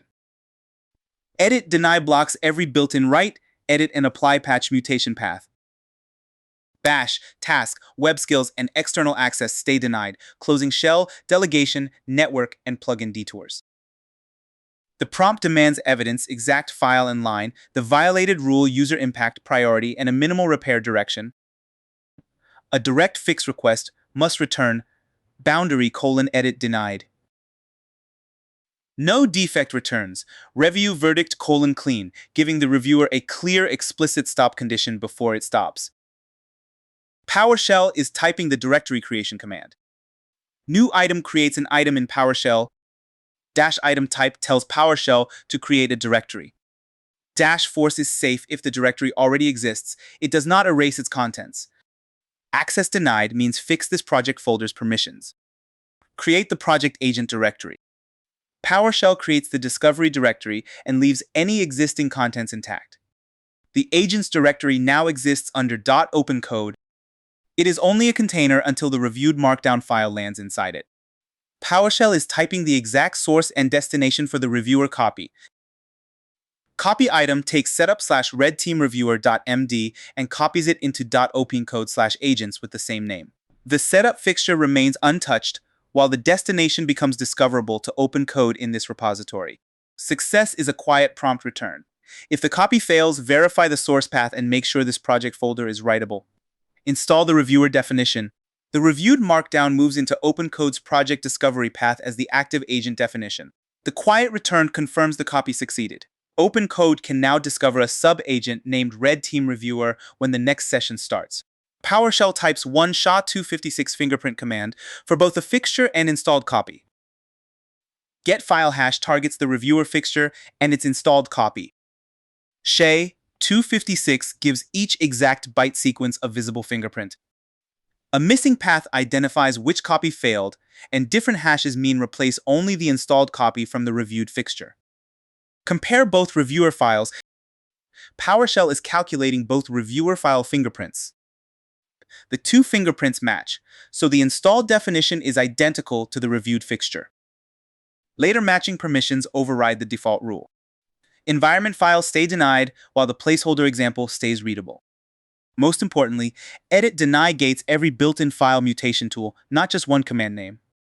Bash, task web, and external access stay denied, closing the obvious detours. The reviewer can investigate deeply enough to be useful and still cannot touch the code it is grading. PowerShell types the git add command. Git add stages the named reviewer markdown for the next commit. Double dash ends git options before the path, which keeps unusual field names from being mistaken for options. Staging selects this local change without publishing or editing it. Path spec errors mean the file is missing or misspelled. Stage only the reviewer definition. Git stages only the reviewer file. The quiet return confirms the reviewer file is staged. Only the reviewer definition is selected for the local commit. PowerShell types the complete local git commit. Git commit records the staged reviewer definition as a local repository snapshot. -m supplies the human-readable message, config:"add read-only red team reviewer." This commit does not push, deploy, or upload anything. Success is a new commit summary naming one file. If Git asks for identity, configure the local username and email, then rerun the same commit. Commit the reviewer baseline. Git creates the local configuration commit and records only the staged reviewer definition. The commit summary confirms one new agent file, because that configuration now belongs to the baseline. Later Git status can focus on the live Reactor repair and our local evidence packet. PowerShell is typing the complete git-to-file evidence pipeline. Git diff-source/reactor.js emits only the current source patch. PowerShell's vertical pipe sends that text into set content, which writes review diff.txt using UTF-8 encoding. The packet lets the reviewer inspect a focus change without running Git or opening the entire universe. Success is a quiet return and a readable packet. An empty packet means the source matches the commit. A path error means the target is wrong. Build the focused review packet. Git is producing the diff, and PowerShell is writing the UTF-8 packet. The quiet prompt confirms the evidence packet was written. It is local review input, not a secret, not a commit, and not proof by itself. PowerShell types the OpenCode launch. OpenCode opens the terminal interface in this project. -m pins the OpenAI model used for this session. OpenCode must be installed on PATH with the provider authenticated. Command not recognized means install OpenCode and reopen PowerShell. Authentication errors mean run OpenCode auth login and sign in again. Launch the review session. OpenCode loads the repository, reads the project configuration, connects the selected model, discovers the new subagent, and prepares the terminal composer without changing source code. The composer is ready with build primary and the red team reviewer tightly bounded. The complete two-part boundary test prompt is being typed into the composer. The first child must inspect the attached evidence and validate one serious finding. The second child receives a direct edit request and must reject it with the exact denial marker. At Red Team Reviewer directly invokes that project subagent. Each @file reference attaches one named file as context, so the reviewer does not have to guess which evidence matters. Two tasks separate finding from boundary challenge. Asking for both inside one reviewer task could trigger the refusal before the analysis is returned. The primary is told to return both child responses verbatim and never edit. Success is one evidence-backed finding plus boundary:"edit denied. A missing agent means check the discovery path and restart the session. Submit the two-pass review. The primary delegates two separate child tasks, and the live interface exposes each handoff, tool raid, and return instead of hiding orchestration behind a vague summary. The first child reads the diff, current source, tests, and written rules, then traces the threshold from the Boolean expression all the way to visible user impact. The boundary child receives a direct request to modify code, but its tool table contains no edit path. Bash is denied, and it cannot delegate the dirty work elsewhere. That second task matters, because a polite promise is not a permission boundary. We force a realistic edit request and watch the configuration reject it under pressure. Read, glob, grep, and list still let the reviewer investigate broadly inside the repository without giving it a screwdriver. A valid finding must identify the exact file, the broken rule, the runtime consequence, and a minimal repair direction the builder can follow. The primary must return both child responses verbatim, so the evidence-backed finding and the refusal cannot be softened into vague assistant prose. We keep watching until both complete results settle because a spinner proves only that software is busy. The visible finding and denial are the proof we actually need, and both responses must finish. There it is. The first result ranks the containment bug, P1, and cites source/reactor.js against the any cell threshold rule. With a 97-degree cell, every leaves critical false and reports nominal with C and drip. The user impact is not cosmetic. The interface reports a dangerous state as safe. The second result says boundary:"edit denied" and directs the primary agent to perform the repair. The reviewer found the bug and refused the screwdriver. That is exactly the contract we installed. /exit closes the TUI view. It returns to this PowerShell session without deleting files or child results. Exit the review session. OpenCode closes and returns to the same PowerShell session. PowerShell types the same fingerprint command. The path and SHA-256 algorithm match the before command exactly. Matching values will prove this exact source file did not change during review. They do not make a claim about unrelated files or repositories. Calculate the post-review fingerprint. PowerShell is recalculating the source fingerprint from the bytes currently on disk. The after value matches the before value character for character. The reviewer did not change source/reactor.js. Now we deliberately switch authority. The primary build agent may edit the one target file and must prove the repair. PowerShell types the repair session launch. The command again launches OpenCode here and pins the same provider/model. Reusing the model keeps this comparison about agent authority, not model roulette. The same install, PATH, and provider recovery apply. Launch the authorized repair session. OpenCode reloads the project, reconnects the same model, discovers the committed agent configuration, and gives build the primary role with explicit mutation authority. The composer is ready. Build may edit, but only inside the one file scope we specify. The complete repair brief is being typed. It names the validated bug, one editable source file, and the controlling rules. The prompt names the validated containment defect and authorizes build, not the reviewer, to repair it. @file references attach the live source and written rules, keeping the change grounded in exact project evidence. Change only one path defines scope. The proof order asks for npm test, then npm run audit, then git status short. Success is the minimal threshold repair plus all three visible proofs. If the agent proposes broader changes, reject them and tighten the brief. Submit the authorized repair. Build starts by reading the reactor and written rules, keeping the edit tied to primary evidence instead of blindly copying one sentence from the reviewer summary. The mismatch is precise. Every requires all cells to be hot, while the contract says any single critical cell activates containment. One word controls the whole damn emergency state. A disciplined repair changes only that Boolean quantifier. Redesigning the data model, repainting the interface, or weakening tests would expand scope for no useful reason. Build can apply the source patch, unlike the reviewer, so responsibility for mutation stays with the correct role and the evidence trail stays honest. After editing, ordinary tests run first to catch regressions in cell identity, descending order sequence labels, palette mapping, and accessible output. Those green tests cannot answer the missing threshold question, so the separate containment audit runs next against deterministic rendered data. The audit evaluates the exact any cell rule the original suite forgot, plus ordering, accessibility, and the expected contained verdict. Git status exposes every change path in this app working tree, making accidental scope creep visible before we celebrate or hand the patch back for review. We wait for the complete tool sequence and summary. Partial output is progress. Finished tests, audit, and narrow Git scope prove the repair truly landed right here. Anything less is unfinished. The repair replaces every with some, so one hot cell now activates containment. The response reports both node tests passing and all 4 audit checks passing. Git status identifies the live source change and local evidence, with no surprise test or rules edits. This is the right authority doing the smallest repair, backed by commands rather than confidence theater. /exit closes this TUI view and preserves the repaired source on disk. Return to PowerShell for independent verification. OpenCode exits cleanly to the existing PowerShell session already open. We rerun the normal suite outside the agent, so the final proof does not depend on a chat summary.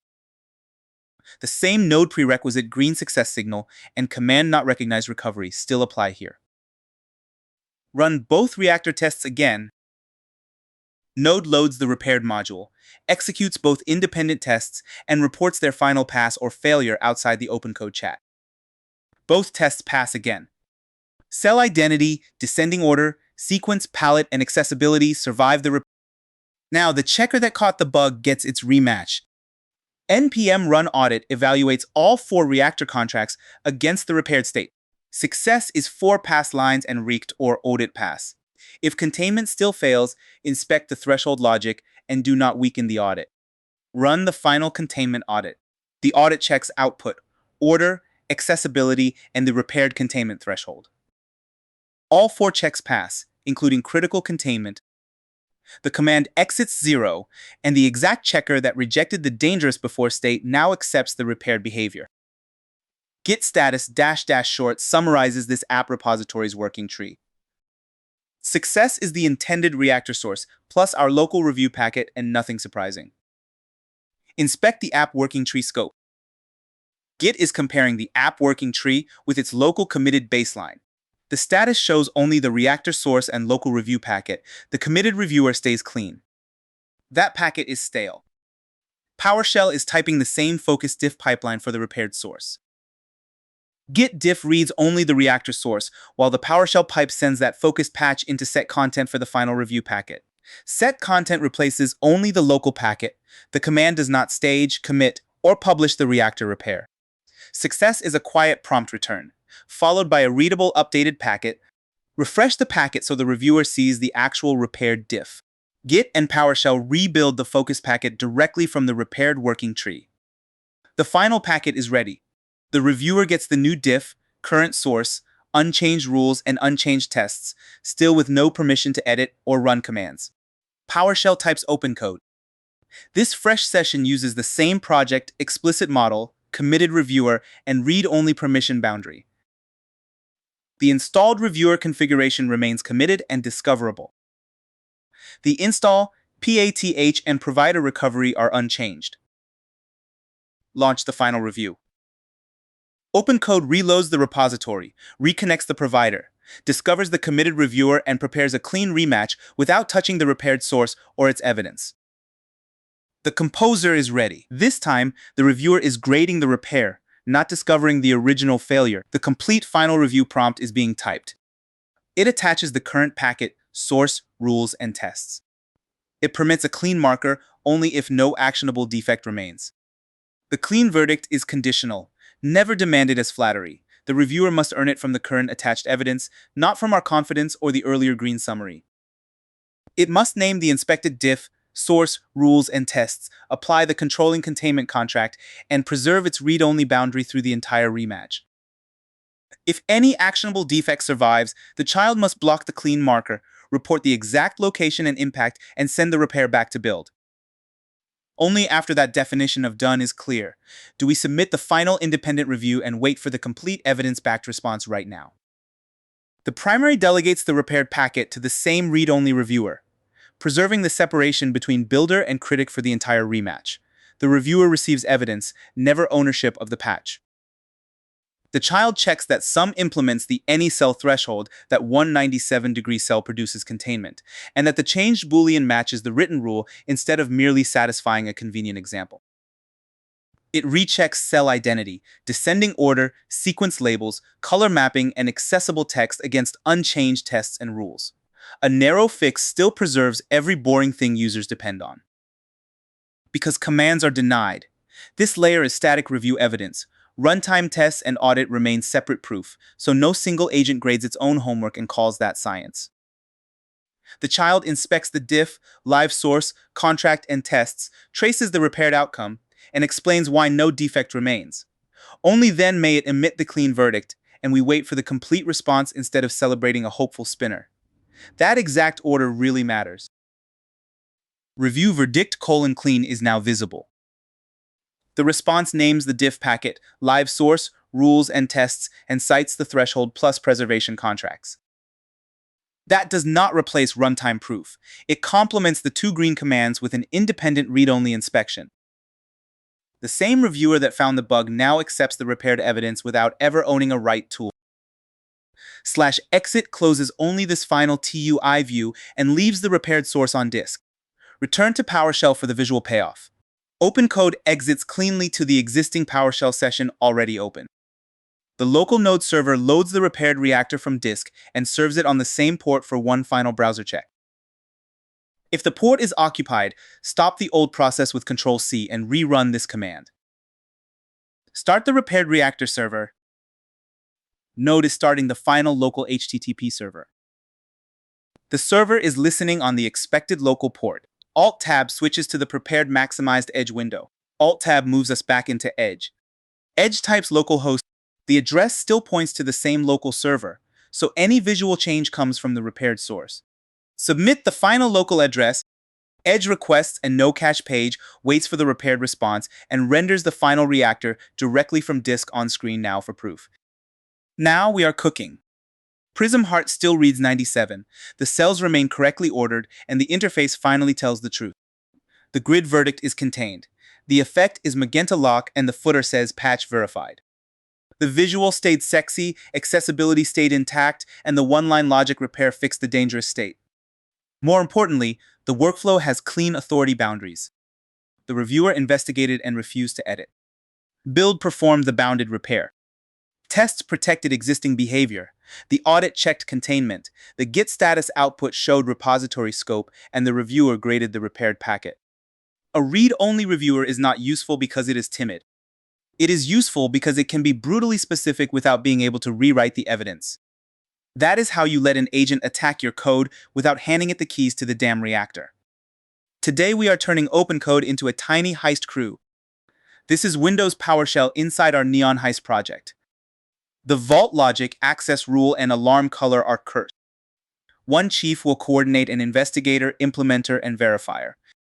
We will inspect every definition, child session, test, audit, and git result. Delegation with receipts. Let us break into our own damn vault. By the end, every worker will have a visible job, boundary, and receipt. PowerShell is typing npm test. npm is Node's package runner, and test selects the script declared in package.json. Node LTS and this project's dependencies must already be available. Success means 2 passing cases and exit code 0. A red assertion names a violated rule. If npm is not recognized, install node LTS, reopen PowerShell, and confirm node -- version.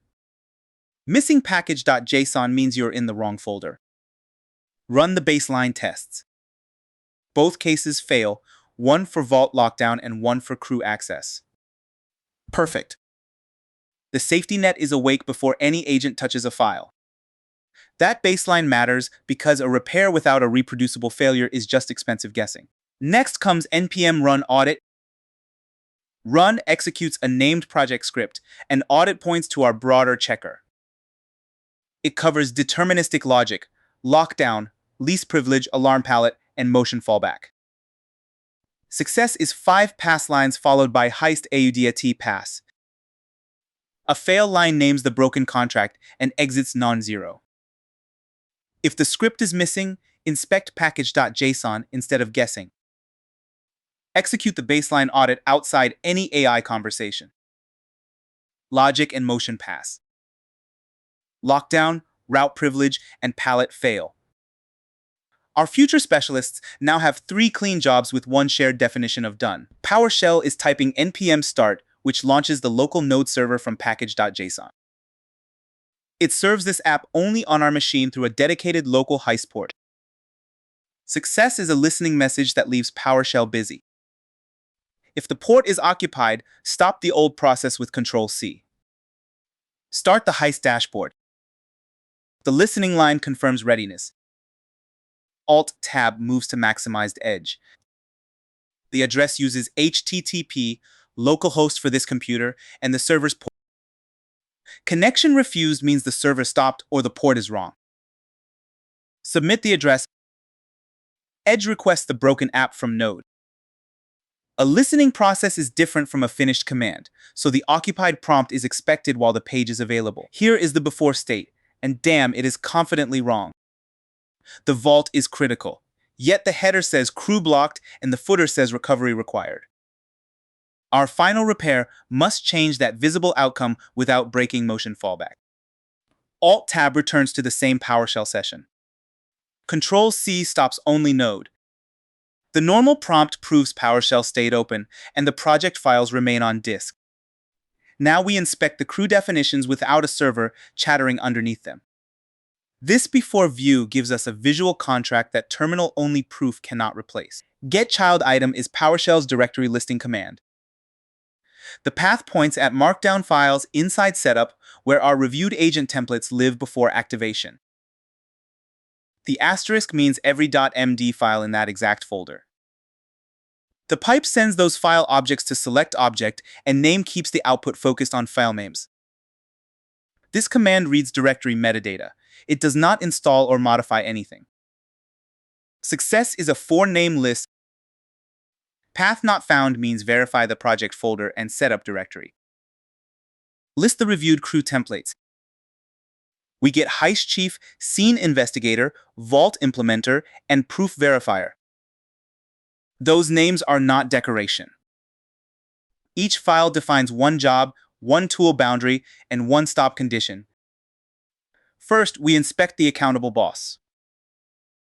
Keeping templates outside the active discovery folder lets us review the authority boundaries before OpenCode can use them. getContent is PowerShell's read-only command for printing a text file. The path targets the chief template we just listed. Success means the complete markdown definition appears below. File not found means the file name or folder is wrong. Print the chief definition. Triple dashes open YAML front matter, configuration OpenCode reads before the prompt body. Description tells other agents when this role is useful. Mode primary makes Heist Chief the session's main coordinator rather than a delegated child. Model pins the exact provider and model instead of silently inheriting a surprise. Temperature point 1 favors repeatable decisions over creative chaos. Steps 24 caps the tool loop so the boss cannot wander forever. Permission star deny establishes deny by default. Read, glob, and grep are allowed because the chief must inspect evidence. Edit and bash stay denied, so the boss cannot quietly repair the code or run proof itself. The task map then allows only our 3 named subagents. That pattern matters because permission rules use matching order, and a broad deny closes every unnamed delegation path. The prompt enforces investigator first, implementer second, verifier last. It also says never blur their evidence and never declare success before the verifier returns. 1 accountable boss, 3 specialists, 0 mystery interns. That is the orchestration contract we are about to activate. The chief owns sequencing and synthesis, but the denied mutation tools keep that authority from becoming unlimited power. The next getContent command targets sceneinvestigator.md. Print the investigator definition. Mode subagent means it runs as a delegated child session or through an @ mention. Read, glob, and grep are available for repository diagnosis. Edit, bash, task, web skills, questions, and external directories are denied. That blocks direct mutation, shell detours, and outsourcing. Its prompt requires exactly 3 evidence-backed findings, 1 per broken layer. Every finding must cite a file and line, violated rule, user impact, and minimal repair direction. The output marker investigation packet :3 findings gives the chief a concrete completion signal. It also tells the implementer whether the packet is complete. This role can trace data from tests into source and back to the written contract. It may compare alternatives and explain risk. It may not quietly fix a line and call the diagnosis objective. Our investigator is the crime scene photographer, not the person rearranging furniture while taking pictures. A useful finding connects observed behavior to a specific rule, then points at the smallest suspicious code surface. That evidence format prevents the next worker from reopening the entire repository and burning context on duplicate discovery. Read-only does not mean passive. It means the diagnosis stays auditable because its author cannot rewrite the scene. Get content now targets vault-implementer.md with a clean /path. Print the implementer definition. Read, glob, and grep. Let this subagent understand the packet. Edit is allowed because this worker owns the repair. Bash begins with a catch-all deny, then allows only npm test, npm run audit, and git status. Task is denied, so it cannot spawn another worker to dodge responsibility. External directories, web, skills, and questions stay denied. The prompt permits changes only inside 3 named source files. It requires the smallest patch, both proof commands, and a narrow scope check. Tests must pass without rewriting the tests. The audit must pass without weakening its rules. Git must show only allowed paths. The worker prints its ready packet only after those conditions are met. Any failure keeps the job open. This worker gets a screwdriver, a checklist, and exactly 0 permission to remodel the building. The allow list gives this worker enough power to finish its job while keeping unrelated shell commands completely unavailable. Named file scope also makes accidental ambition obvious when the final Git inventory appears.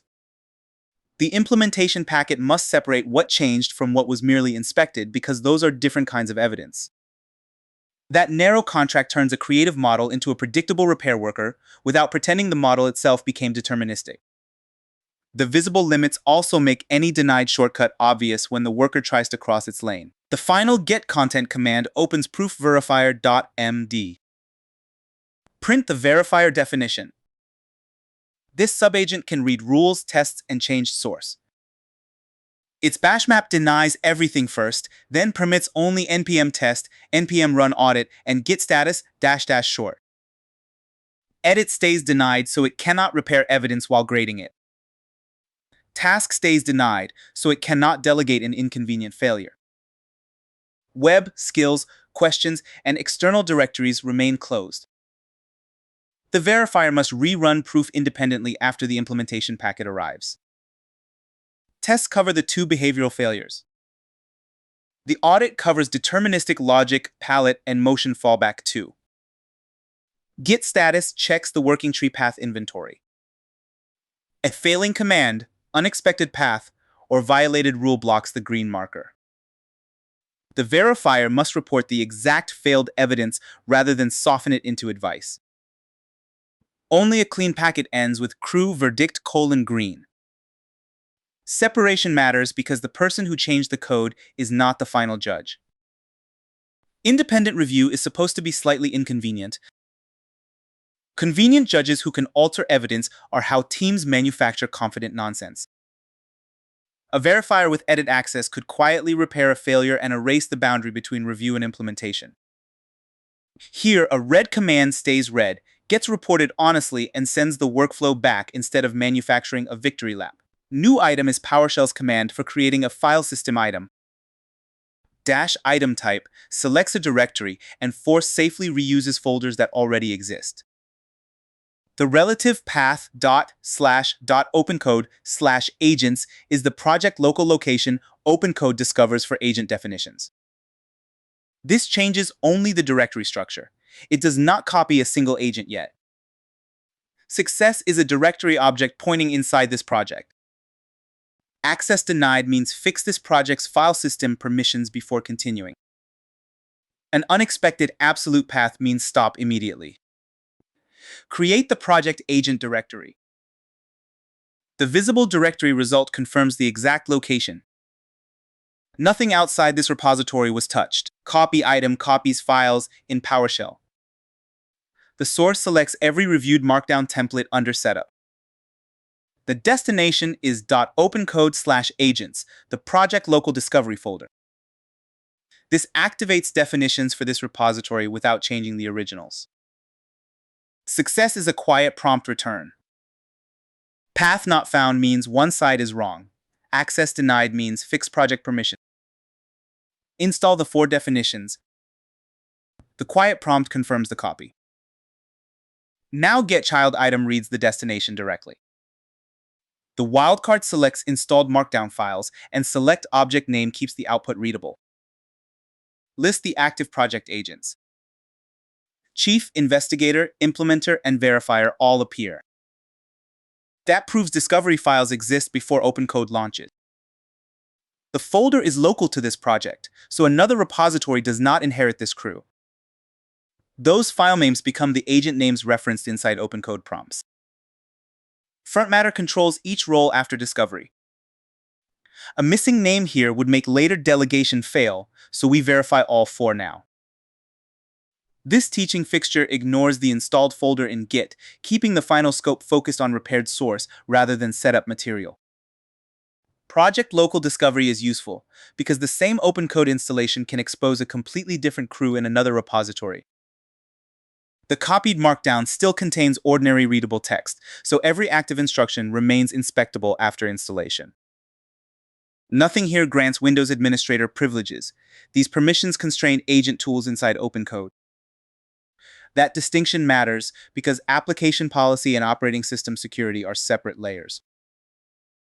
Once all 4 names appear, later agent not found errors have a small and testable troubleshooting surface. Here's the complete launch command. OpenCode starts the terminal interface inside the current project. --agent selects Heist Chief as the primary role for this session. -m selects the explicit OpenAI model by provider/model identifier. The agent name must match the installed markdown file name without .md. Success is the OpenCode composer with Heist Chief visible in the status line. Agent not found means check.opencode/agents and the front matter. A model or provider error means reconnect the provider or select an available model before retrying. Launch the coordinated session. OpenCode loads the repository, model, and primary agent contract. The composer is ready, and the status line confirms the chief, rather than generic build. Now we give it one mission that requires all 3 specialists. Explicit agent and model selection make this session reproducible instead of depending on whichever defaults happened to be active yesterday. The full mission is being typed into the composer. It asks for strict order rather than vague parallel chaos. The @mention for scene investigator names the first child explicitly. @file references attach the rules. 3 source files, tests, and audit as concrete context. The investigator must return an evidence packet before the implementer starts. The implementer receives that packet and is limited to the smallest allowed repair.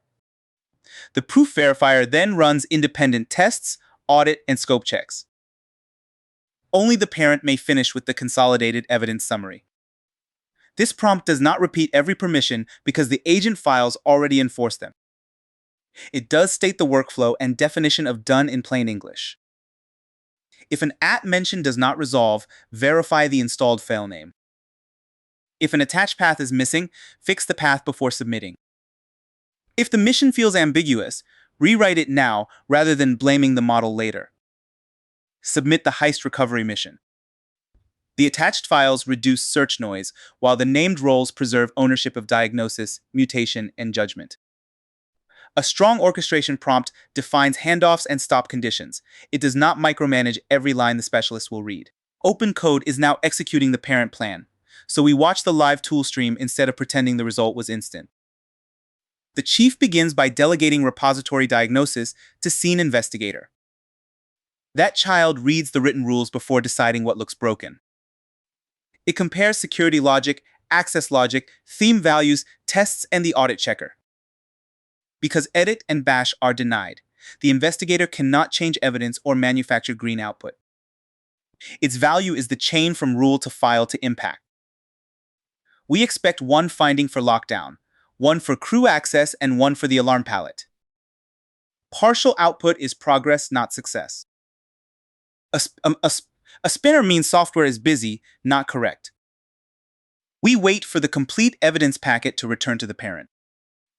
Notice that delegation creates a separate child transcript, while every worker still examines the same project files on disk. The parent can receive a compact packet instead of dragging every exploratory read into its own context window. The workflow moves from diagnosis to the Vault implementer. This child receives the investigator's packet instead of restarting the investigation from vibes. It reads the exact named files and maps each finding to the written contract. The allowed edit surface is only security.js, access.js, and theme.js. That narrow scope matters because broad refactors would make verification harder and hide accidental damage. The implementer changes the smallest values necessary to seal the vault, authorize only the authenticated crew role, and restore the required alarm color. Then it runs the two permitted proof commands. If either command fails, it must keep working or report failure. It cannot ask another agent to clean up the mess because task permission is denied.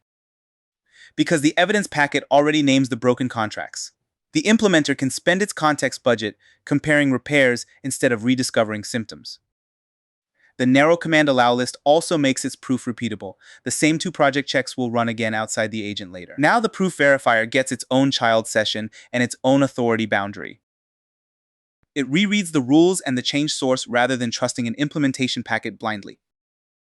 npm test checks the two behavioral cases.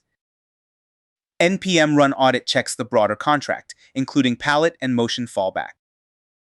Git status --shortlists changed paths in compact form.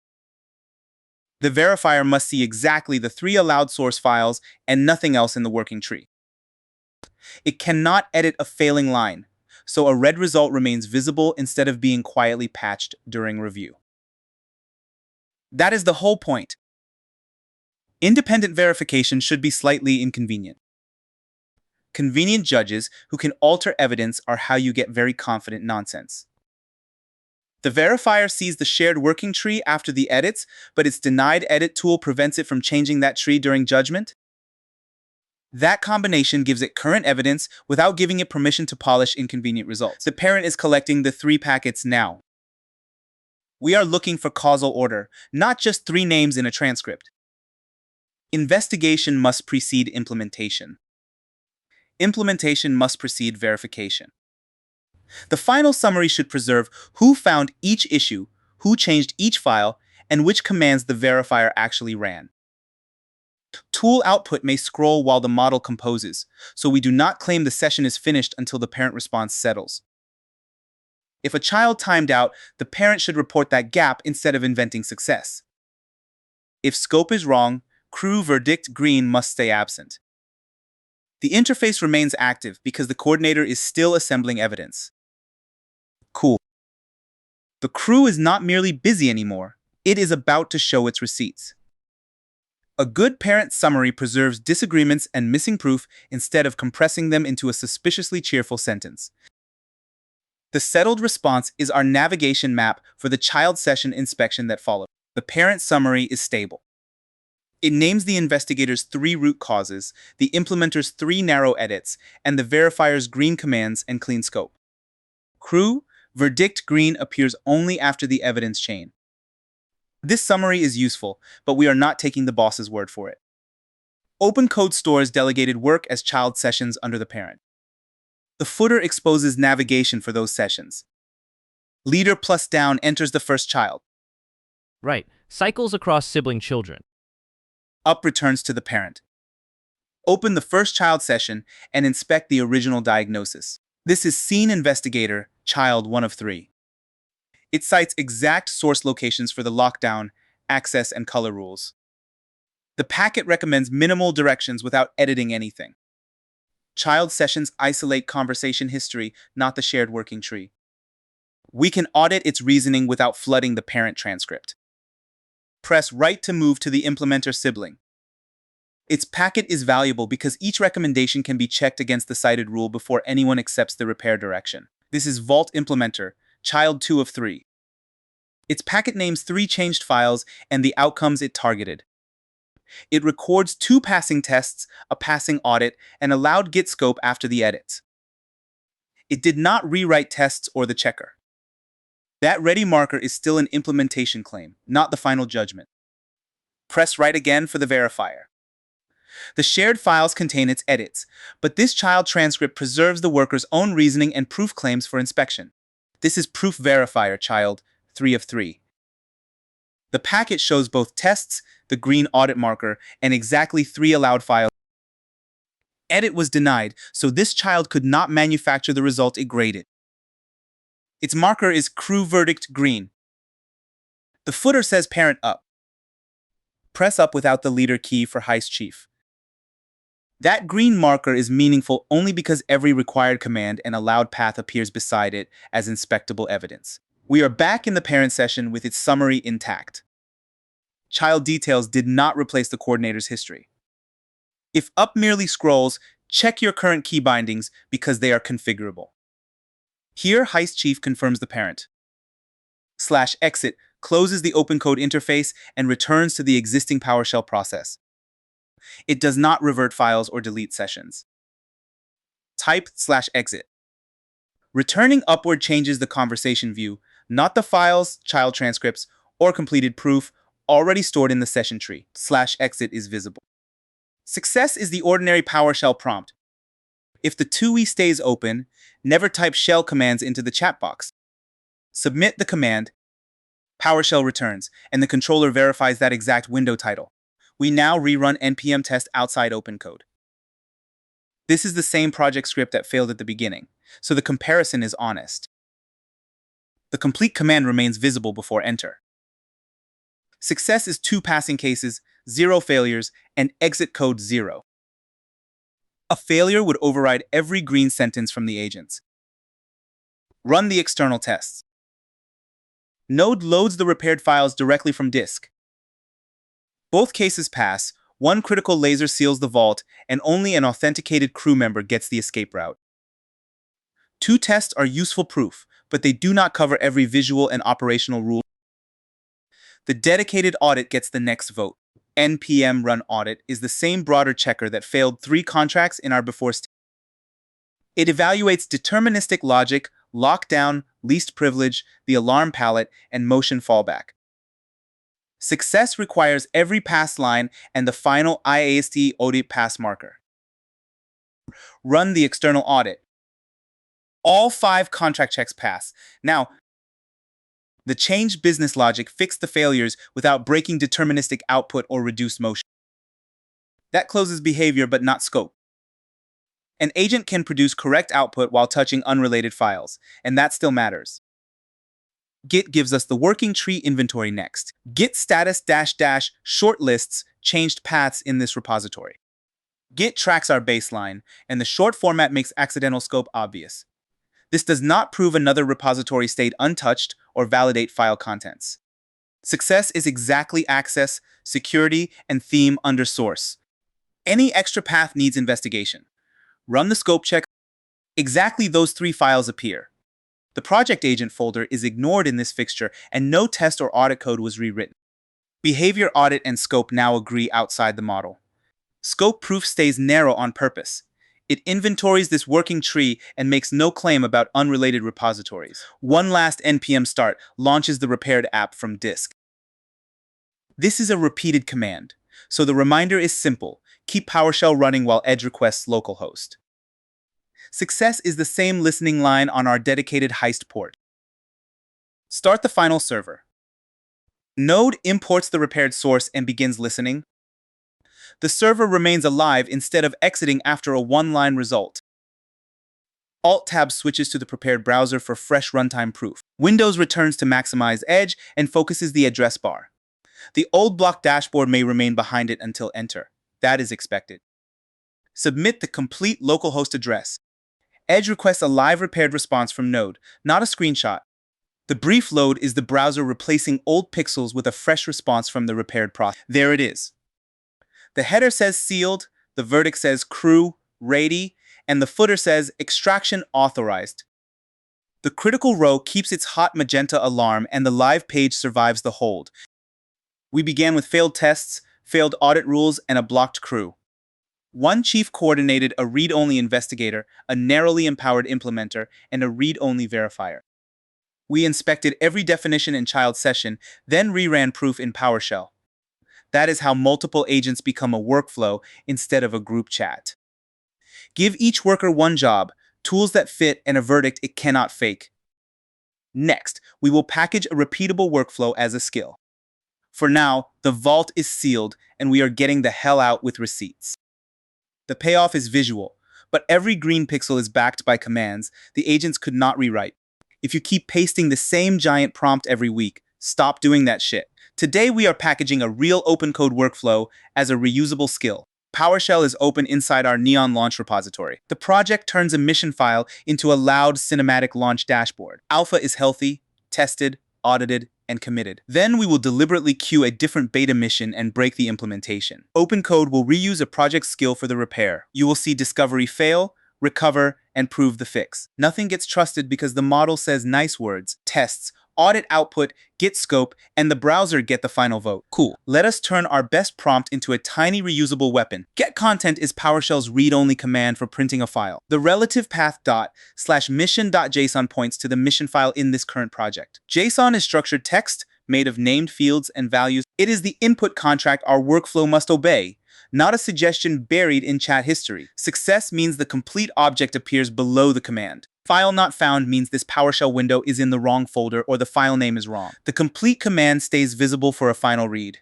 Print the alpha mission. PowerShell reads the file without changing it. It names Neon Horizon, marks it live, chooses a cyan pulse, and supplies 2 exact colors. It also includes the tagline the dashboard must render. This is our known good first launch. We are going to prove it manually once, then package the repeatable procedure instead of relying on memory. PowerShell is typing npm test. npm is Node's package runner, and test selects the test script declared in package.json. Node LTS and this repository's dependencies must already be available in this window. The complete command is tiny, so we hold it before pressing enter. Success means both test cases pass and the process exits with code 0. A red assertion means the launch object violates an expected behavior. If npm is not recognized, install node LTS, reopen PowerShell, and confirm node -- version first. If package.json is missing, stop and switch to the project folder. Run the baseline tests. Node loads build launch and compares the returned object with our alpha mission and accessibility contract. Both tests pass. That proves the normal behavior is healthy before we touch skills or prepare the second mission. Next is npm run audit. Run tells npm to execute a name script, and audit points to the project's broader checker in tools/audit.js. The unit tests protect behavior, while this audit also checks exact mission fields, palette shape, export stability, and reduced motion fallback. Success ends with neon launch :green. A failure names the violated contract and exits non-zero. If the audit script is missing, inspect package.json instead of inventing a replacement command. Execute the alpha audit. The checker runs outside OpenCode, so an AI summary cannot fake this result. Every line passes, including the mission comparison and accessibility object. The green marker tells us the first launch satisfies the full contract. That proof sequence is valuable enough to reuse, which is exactly why it belongs in a skill. Git status -- short asks Git for a compact working tree. Git tracks committed files and shows local changes that have not been committed. The double dash separates options and short requests the concise 2-column format. A completely quiet result means tracked files match the current commit. Any path means the baseline is dirty and we should understand it before continuing. If Git says this is not a repository, we are in the wrong folder. Check the alpha working tree. PowerShell returns directly to the prompt with no paths. That silence is meaningful. Our healthy alpha state is committed and clean. Later, the same command will prove exactly what the skill changed for beta. Clean baselines make scope claims possible, vibes do not. PowerShell is typing npm start. Start selects the local server script from package.json. It launches Node and serves this project only on this machine at localhost port 4223. Success is a listening message that leaves the terminal busy because the server stays alive. If the port is already in use, stop the old owner and retry. If Node throws an import error, repair that error before opening a browser. Start the alpha dashboard server. The listening line confirms that the app is ready. Alt-Tab switches to the prepared maximized edge window. The address bar receives the complete local address. HTTP is the local web protocol, localhost means this computer, and the port selects this server. A connection refused page means the server stopped or the port is wrong. Submit the local URL. Edge requests a fresh page and renders the current launch. Here is the healthy alpha launch, and it looks properly ridiculous. Neon Horizon is live. The cyan pulse effect is visible, and the tagline matches the mission file we just printed. This browser proof matters because a green terminal can still hide a stale or ugly user experience. Our final beta must visibly change the title, effect, colors, and tagline while preserving the same component shape. The first launch also gives us a concrete workflow worth packaging.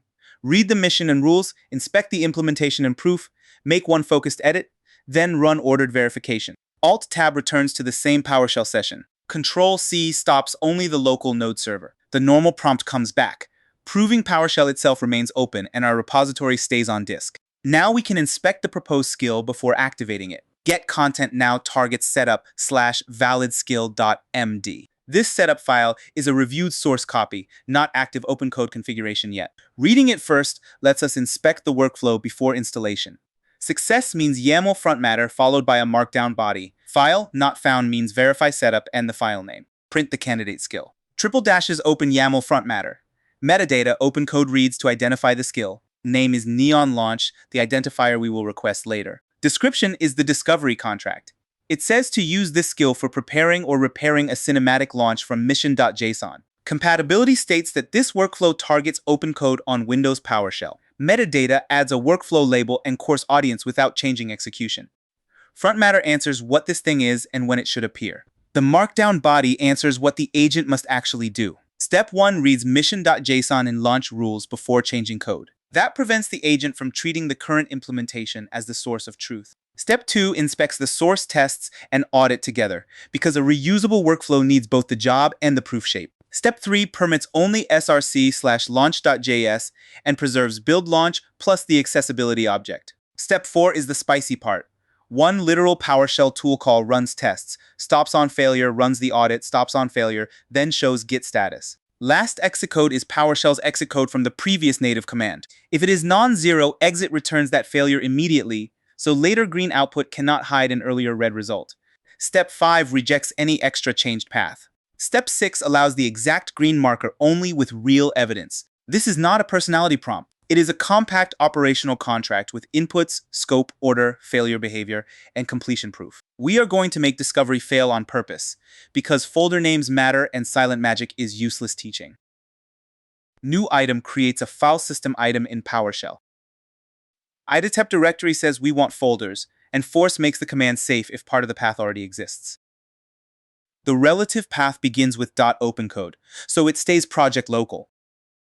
But notice the deliberate typo. Skills ends with Z. OpenCode expects skills with an S. Success here only means Windows created the wrong directory. It does not mean OpenCode will discover anything. Access denied means repair this repository's permissions rather than running everything as administrator. An unexpected absolute path means stop immediately. Create the intentionally wrong skill root. The directory object confirms that .opencode/skillz/neonlaunch now exists. Perfectly valid Windows folder, completely useless OpenCode location. Copy item copies a file in PowerShell. The source is our reviewed setup/validskill.md. The destination renames it to the required capitalized skill.md, but places it under the wrong skills directory. Capitalization is not the problem on this Windows file system. The parent folder name is.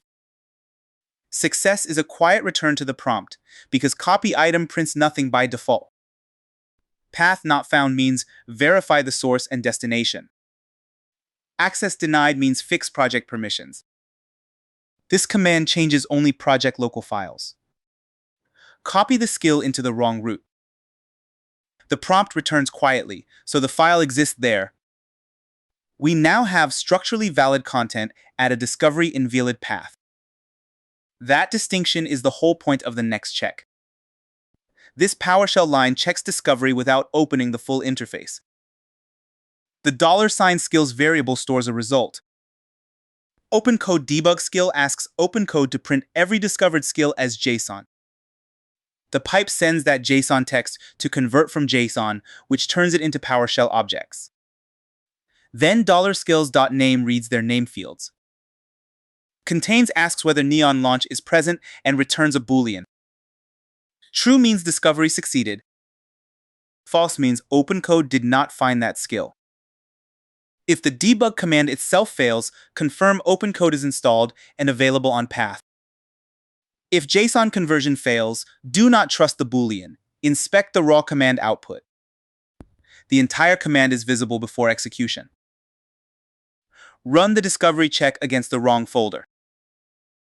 False appears exactly as expected. OpenCode ignored .opencode/skills even though the file itself had correct front matter and the right skill.md name. This is a useful failure because it separates content validity from file system to discovery. When a skill seems invisible, check the directory convention before rewriting the prompt, changing models, or blaming caching. Project skills belong under .opencode/skills/a skill folder/skel.md. Global user skills can use a different approved route, but this lesson intentionally keeps everything inside one repository. We also keep the failed folder visible for a moment, so the recovery is understandable rather than magically replacing state. The fix is not to duplicate the file again. We will create the real root, then move the existing Neon launch folder into it.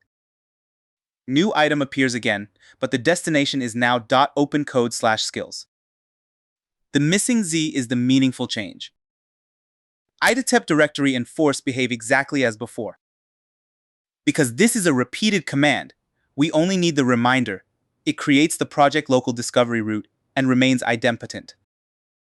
Success is a directory object ending in .opencode/skills. If the output points somewhere else, stop before moving anything. Create the correct project skill route. The visible path confirms that OpenCode's expected skills directory now exists. The invalid skills folder still contains Neon Launch, so no skill has been discovered yet. Next, we repair that location with one explicit move. Move item relocates a file system item in PowerShell. The source is the existing .opencode/skills/neon launch folder. The destination is .opencode/skills/neon launch. Moving the folder preserves its skill.md content while correcting the discovery path.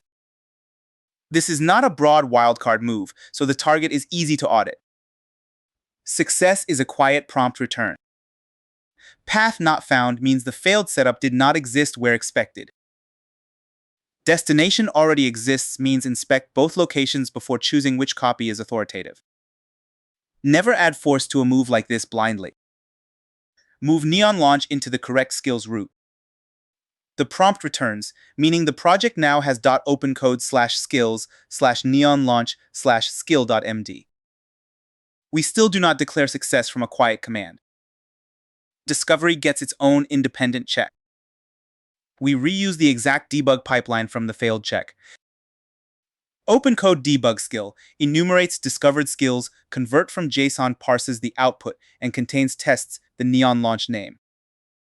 Reusing the same probe matters because the only intended variable is the directory fix. True means OpenCode can now see the skill. False would mean we inspect the final path, file name, front matter name, and debug output in that order. A provider connection is not required for this local discovery command, so authentication errors would point to a different problem. Run the same discovery check after the move. PowerShell asks OpenCode for the current skill registry. True is the visible proof. Same file content, same project, same command, only the directory convention changed. That is the recovery lesson in one clean experiment.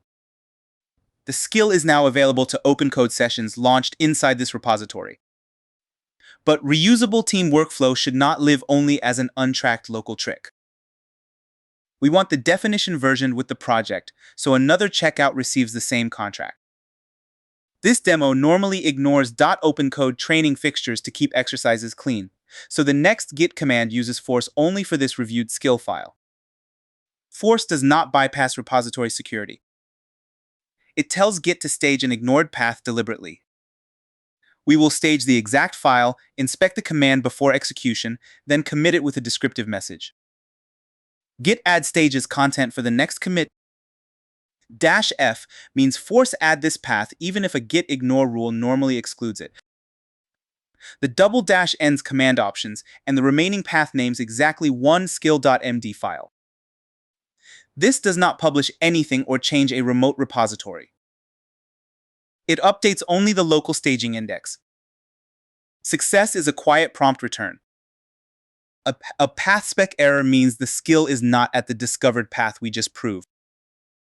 Before using force, always keep the path this narrow. Never spray an ignored directory into Git by accident. Stage the reusable neon launch skill. The prompt returns quietly. Only the reviewed skill definition is prepared for the commit, while our application source remains unchanged. Git commit records the stage snapshot in local history. -m supplies the message workflow : package neon launch skill. Quotation marks keep the message together as one argument.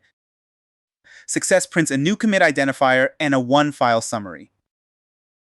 If Git says nothing is staged, rerun status and inspect the exact path. If identity is missing, configure the local Git author before retrying. A commit is local. This lesson does not push or publish anything. Commit the skill definition. Git reports one new file under .opencode/skills/neonlaunch. Great. Our workflow is now part of project history instead of a fragile chat memory. To prove reusability, we need a genuinely different mission, not the same alpha result warmed up in a microwave. Copy item now copies setup/betamission.json over mission.json. Force allows replacing the existing alpha mission file. The source is a prepared second input with a different title, effect, palette, and tagline. The destination remains the same contract path. Our skill reads. Success is a quiet prompt return. If the source is missing, stop instead of editing mission manually because this demonstration depends on exact repeatable input. This command changes a tracked project file, so we will commit the new mission before planting the broken source. That separation gives Git a clean beta baseline and makes the later scope check meaningful. Replace the alpha mission with the Lunar Riot beta mission. The quiet return means the new input is ready on disk. Git add appears again without force because mission.json is already tracked. The double dash protects the path from option parsing. Staging this single file prepares the new beta input for its own commit. Success is quiet. An unexpected warning or additional path means inspect Git status before proceeding. Stage mission.json. The prompt returns directly, so the beta contract is in the local index. We have not touched src/launch.js yet. Keeping input history separate from the repair makes the eventual one-file source diff easy to understand. The next local commit records the beta mission. Its message says mission:"q Lunar Riot beta drop. This is ordinary Git history, not an OpenCode feature.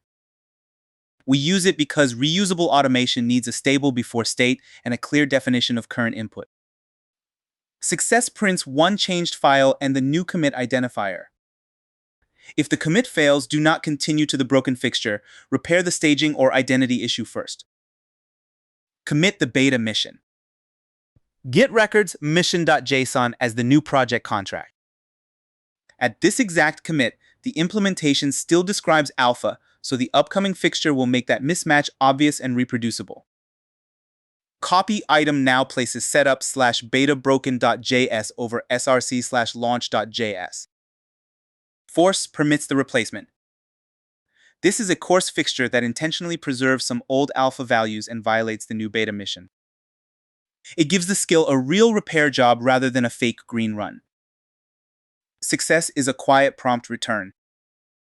The only intended working tree mutation is src/launch.js. If another file changes, stop and reset the demo instead of hiding it. Seed the broken beta implementation. PowerShell returns quietly. The committed mission expects Lunar Riot while the source now contains a cursed mixture. We prove that red state before asking OpenCode for help. npm test is the same external unit test command we use for alpha. The difference is the repository state. Success would mean both object shape and mission value cases pass. We expect failure now because the seeded source does not match the committed beta contract. If the test unexpectedly passed, the fixture or mission was not prepared correctly and the lesson must stop. Run the beta tests. Node loads the broken build launch result.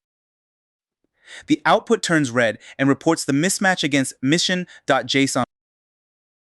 That failure is useful evidence. The second mission cannot be satisfied by reusing the old output.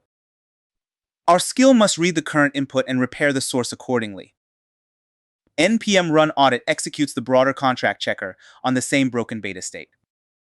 We expect it to fail too, but for richer reasons than the unit test. The audit compares every mission field, palette nesting, export name, accessibility label, and reduced motion fallback. A red audit before the AI run proves the final green marker cannot be leftover alpha output. Execute the broken beta audit. The checker names the mismatched fields and ends non-zero. Perfect. We now have committed beta input, one dirty source file, failing tests, and a failing audit. That is a clean problem statement. Next, we launch OpenCode with an explicit model and ask it to use the packaged workflow by name. The complete launch command is OpenCode-m OpenAI/GPT 5.4 minifast. OpenCode starts the terminal user interface in the current repository. -m selects an explicit provider and model instead of silently inheriting another choice. OpenAI is the connected provider, and the rest is the model identifier. OpenCode must already be installed on path, and the provider must be authenticated. Success is the composer with the chosen model visible in the status area.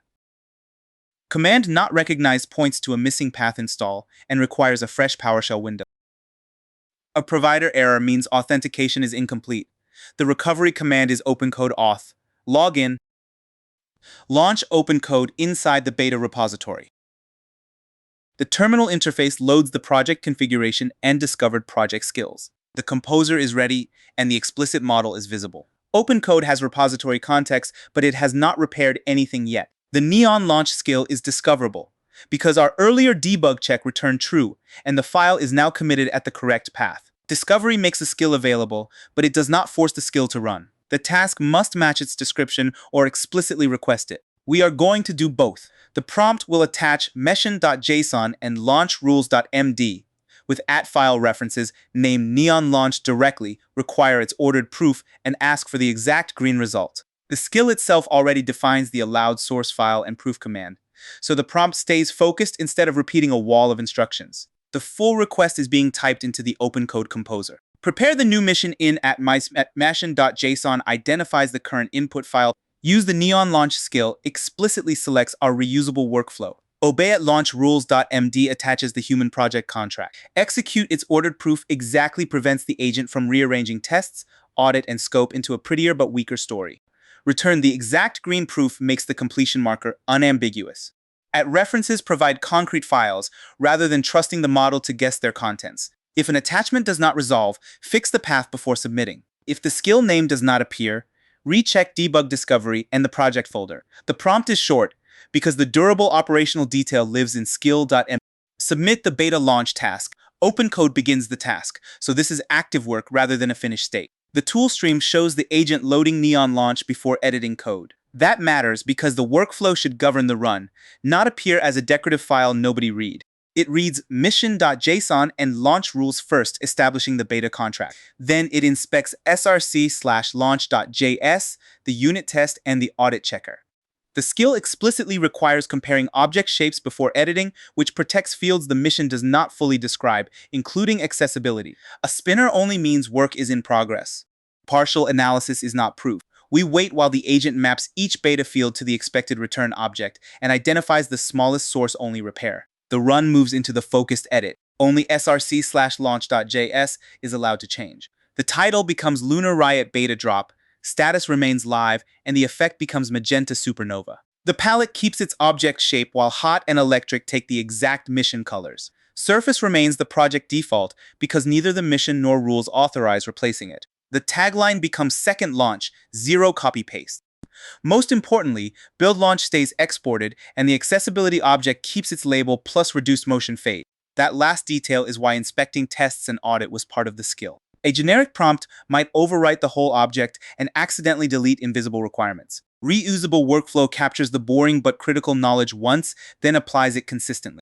The skill now reaches its ordered proof step.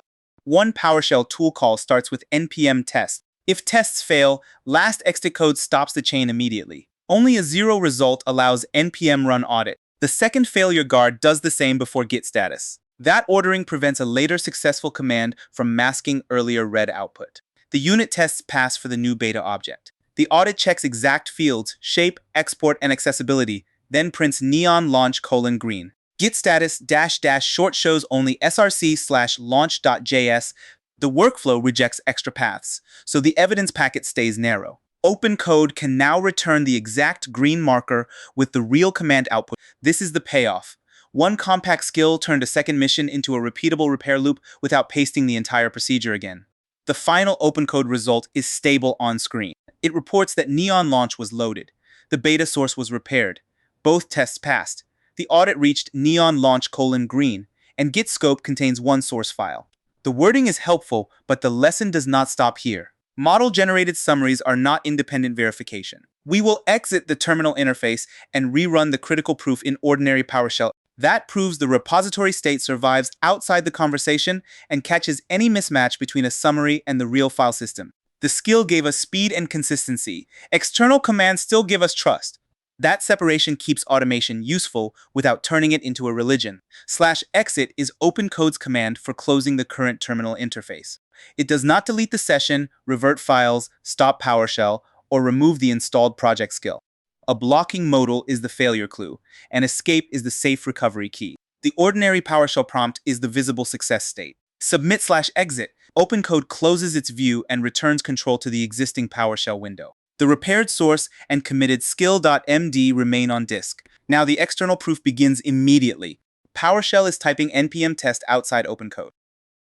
This is the same command that failed on the seeded beta source. The complete command remains visible before enter. Success means both test cases pass against the current mission.json. Failure would block the lesson even if OpenCode claimed green. Run the independent final tests. Node loads the repaired build launch result directly from disk. Both cases pass. That confirms the beta mission values and required object shape are correct outside the agent session.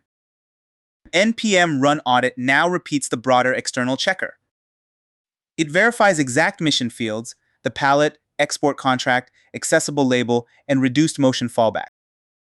The expected terminal marker is neon launch : green. Any fail line or known 0 exit would require repair before delivery. Run the independent final audit. Every contract check passes and the green marker appears again. The result is not borrowed from OpenCode's toolstream. PowerShell generated it fresh from the repository state. Tests and audit agree. One scope check remains. Git status -- short asks the app repository which tracked paths differ from the latest commit. The skill definition and beta mission were committed before the repair, so they should not appear now. Success is exactly one line for src/launch.js. No output would mean the repair was not present.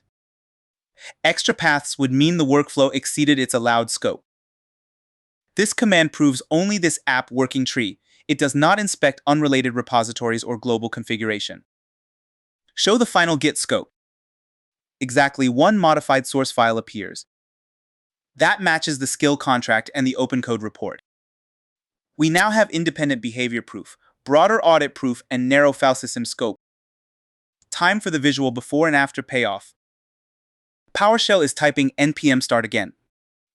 It launches the same local node server on port 4223, now reading the repaired beta source.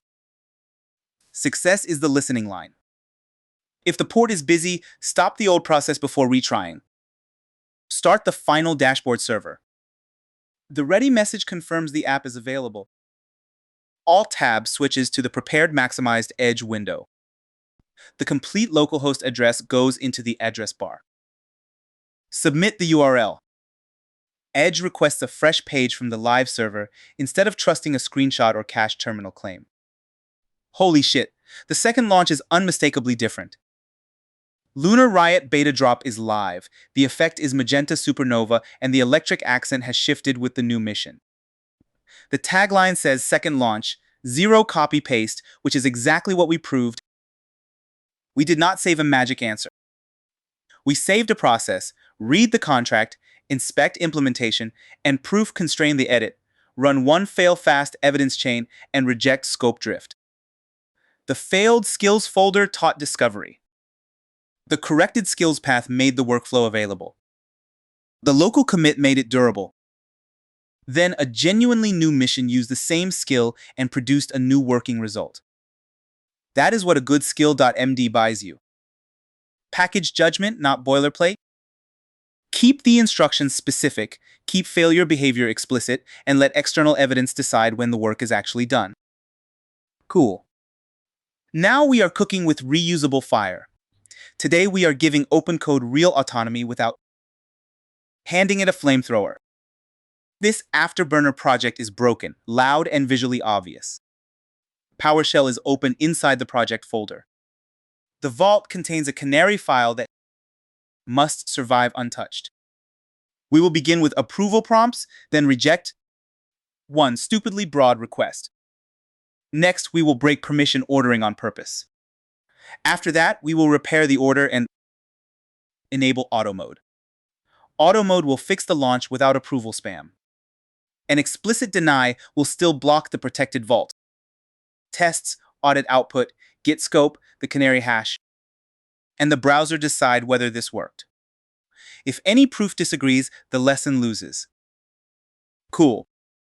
Let us build autonomy with an actual blast radius. Print the mission without changing it. Get content is PowerShell's read-only file printer. / means the path begins in this project. Mission.md is our human contract. It names the exact source file allowed to change. It requires the afterburner title, cleared status, and plasma trail. It also locks the palette tagline accessibility label. And reduced motion fallback. The proof order is tests, audit, then git status. The vault is explicitly outside the repair scope. Success means the complete mission appears below this command. File not found means this window opened in the wrong directory. Switch to the project folder and retry. The same command. The whole contract is now visible. This is the job the autonomous agent must satisfy, not vague chat vibes.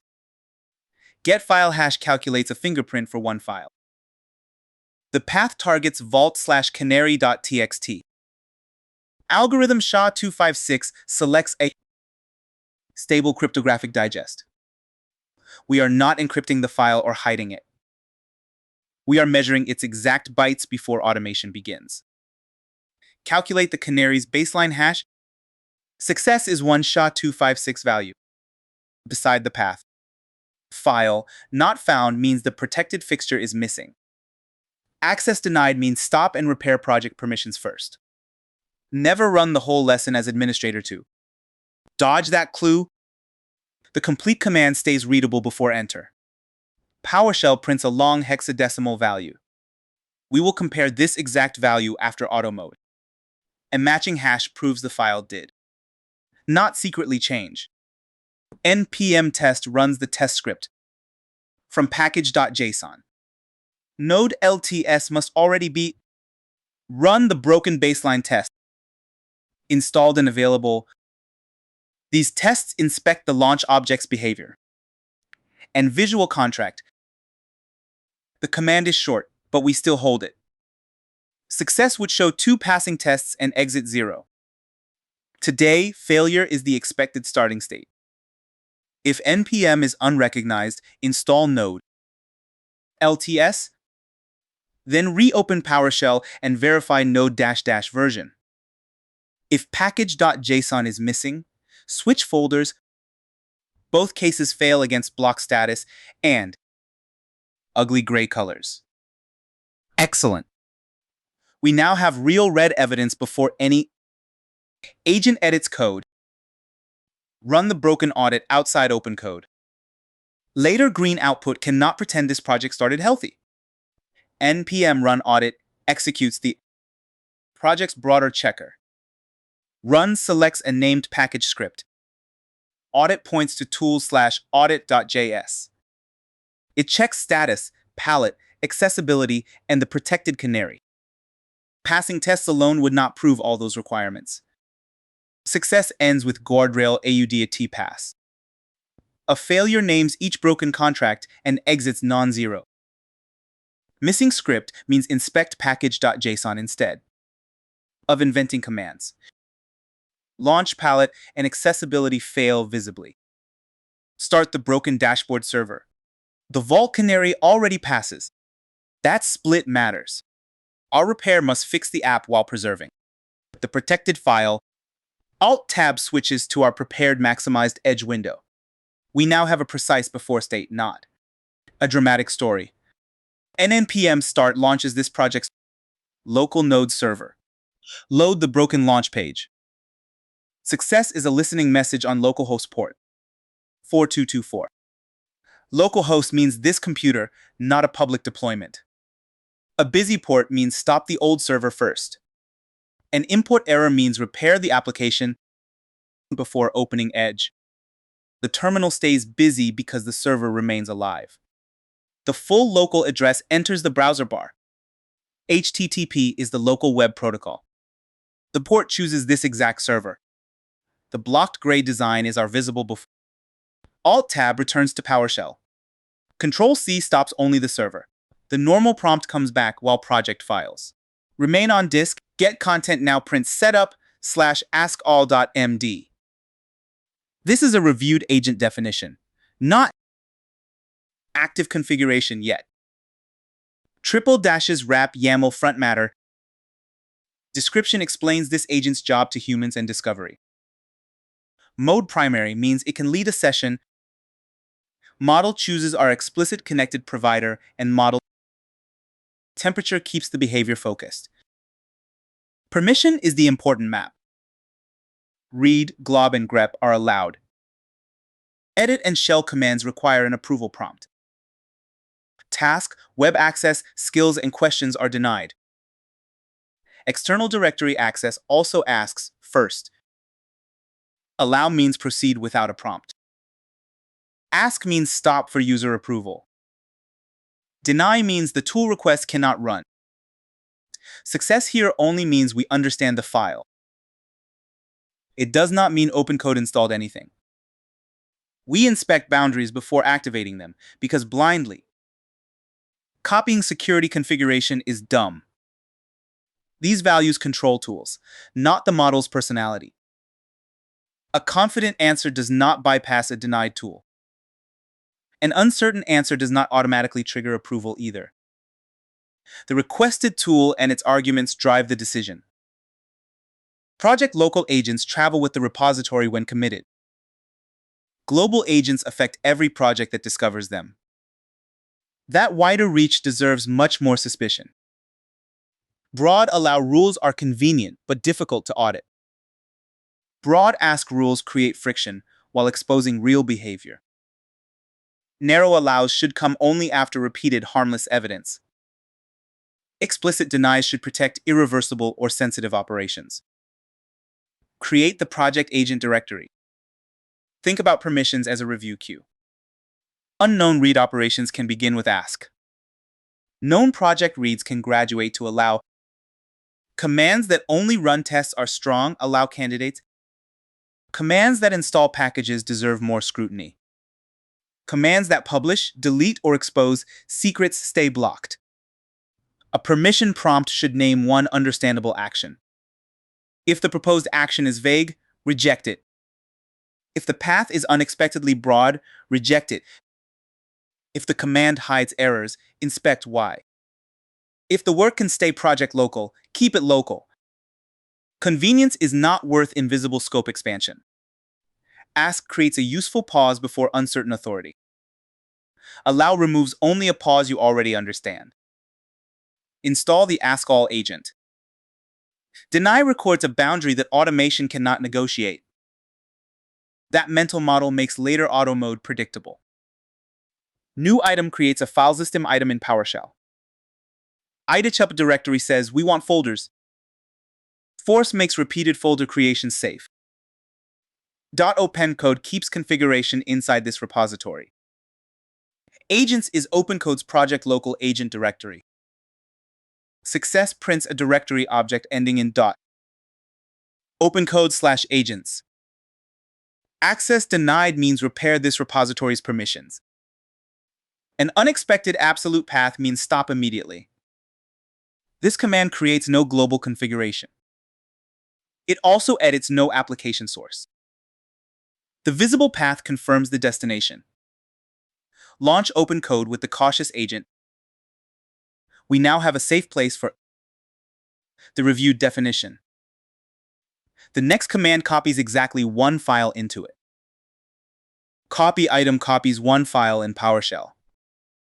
The source is setup/askall.md. The destination is .opencode/agents/askall.md. This installs the reviewed definition for this project only. Success is a quiet return to the prompt. Path not found means verify both relative paths. Access denied means fix repository permissions, not global administrator mode. An existing destination should be inspected before replacement. Here, our clean setup makes the copy deterministic. PowerShell returns quietly, which is normal for copy item. Submit the harmless diagnostic request. OpenCode launched inside this folder can now select AskAll by name. Approve this diagnostic once. We still need visible runtime proof.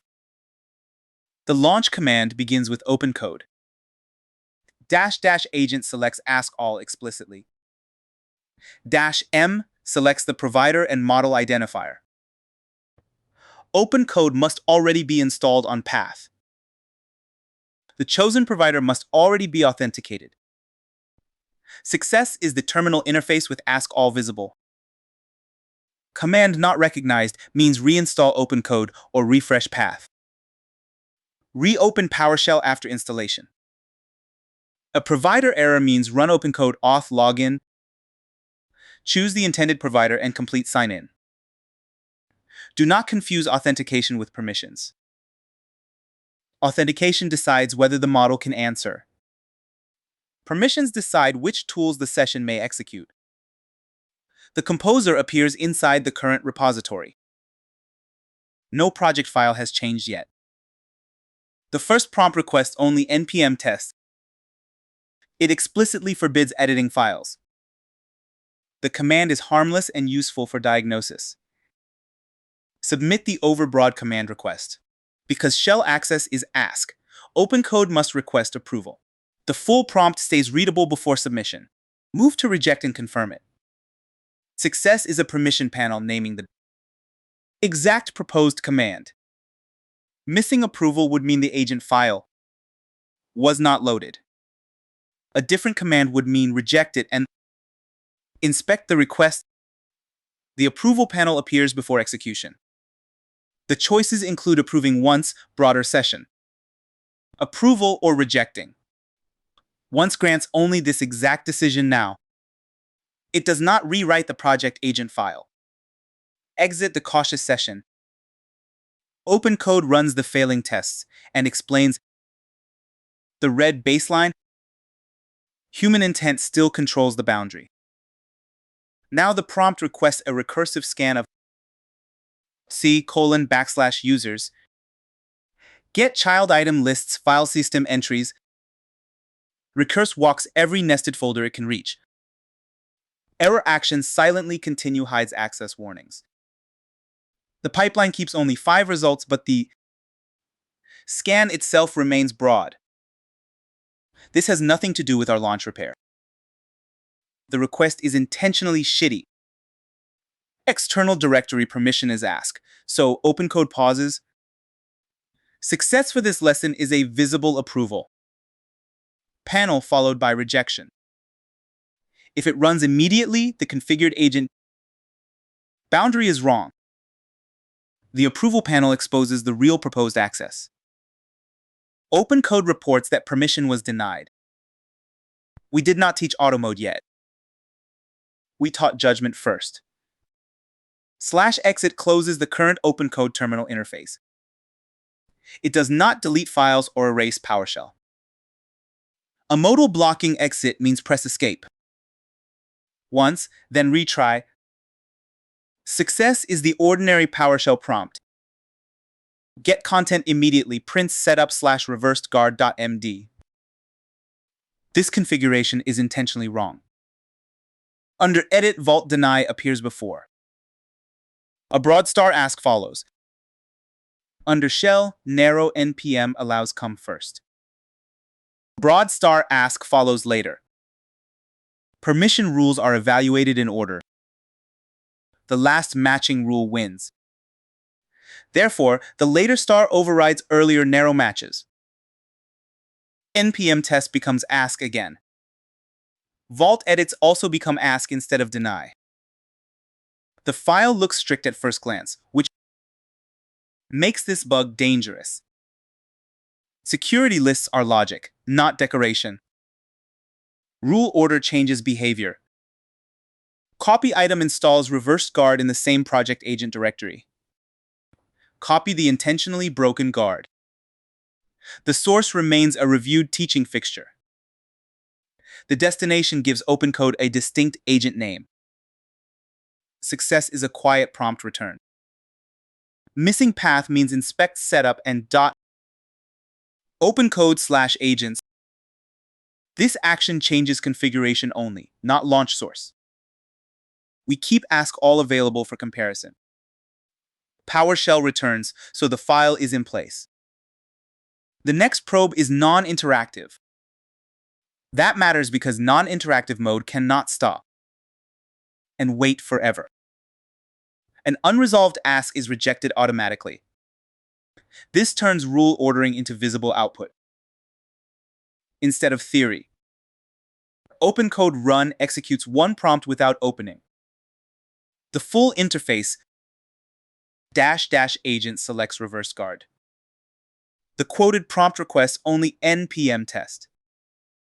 Our narrow rule says allow, but the later star says ask. Run the reversed order probe. Last match wins. So ask is the actual result. Non-interactive mode cannot collect a human click. It rejects that permission request and reports the problem.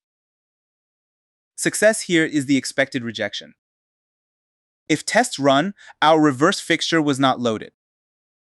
If the agent is unknown, inspect its destination file name.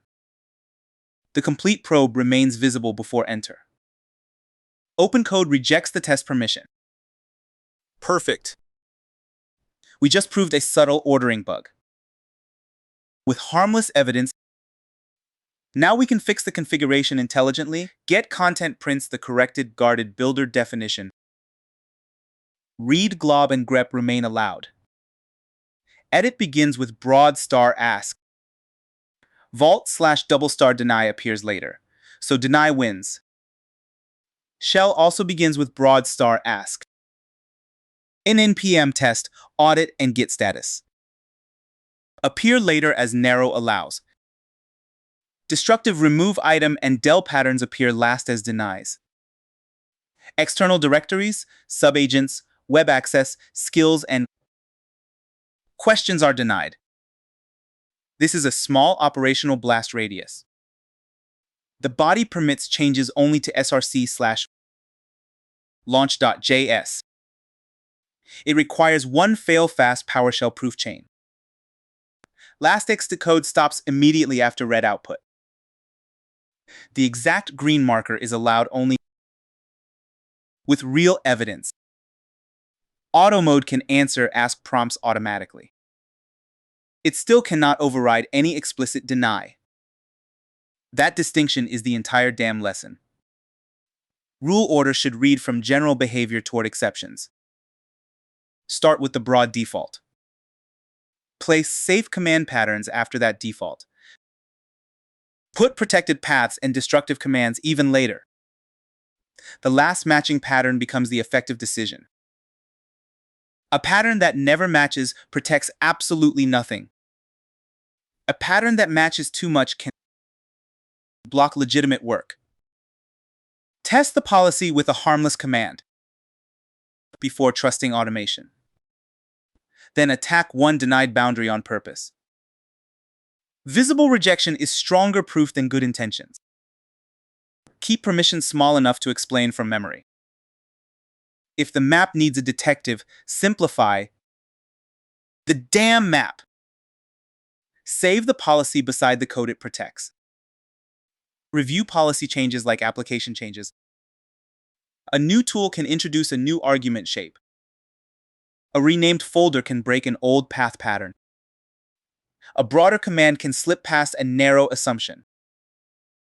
Rerun harmless probes after every meaningful policy edit. Rerun denied probes after every boundary edit. Keep one external verifier outside the agent session. Treat surprising approval prompts as design feedback. Install the corrected agent. Do not smash approve just to keep momentum. Read the exact tool, command, and target first. Good autonomy should feel boring inside its lane. The exciting part should be the finished feature. Copy item installs the corrected guarded builder definition. The source is setup/guardedbuilder.md. The destination is project local under .opencode/agents. Success is a quiet prompt return. If a previous file exists, compare it. Before replacing anything, our deterministic fixture already restored the baseline. The ordinary prompt returns. OpenCode can now discover guarded builder in this repository. We will commit this configuration before the repair. That keeps the later Git scope focused. On application code. Stage the corrected guardrail definition. Guardrails should be version decisions, not invisible machine folklore. Git add stages content for the next local commit. -f force adds this reviewed ignored file. ~ends option parsing.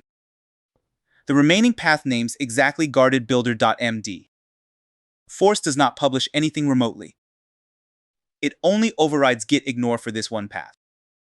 Success is a quiet return to PowerShell. A path spec error means the agent file is elsewhere. Never force add a broad directory blindly.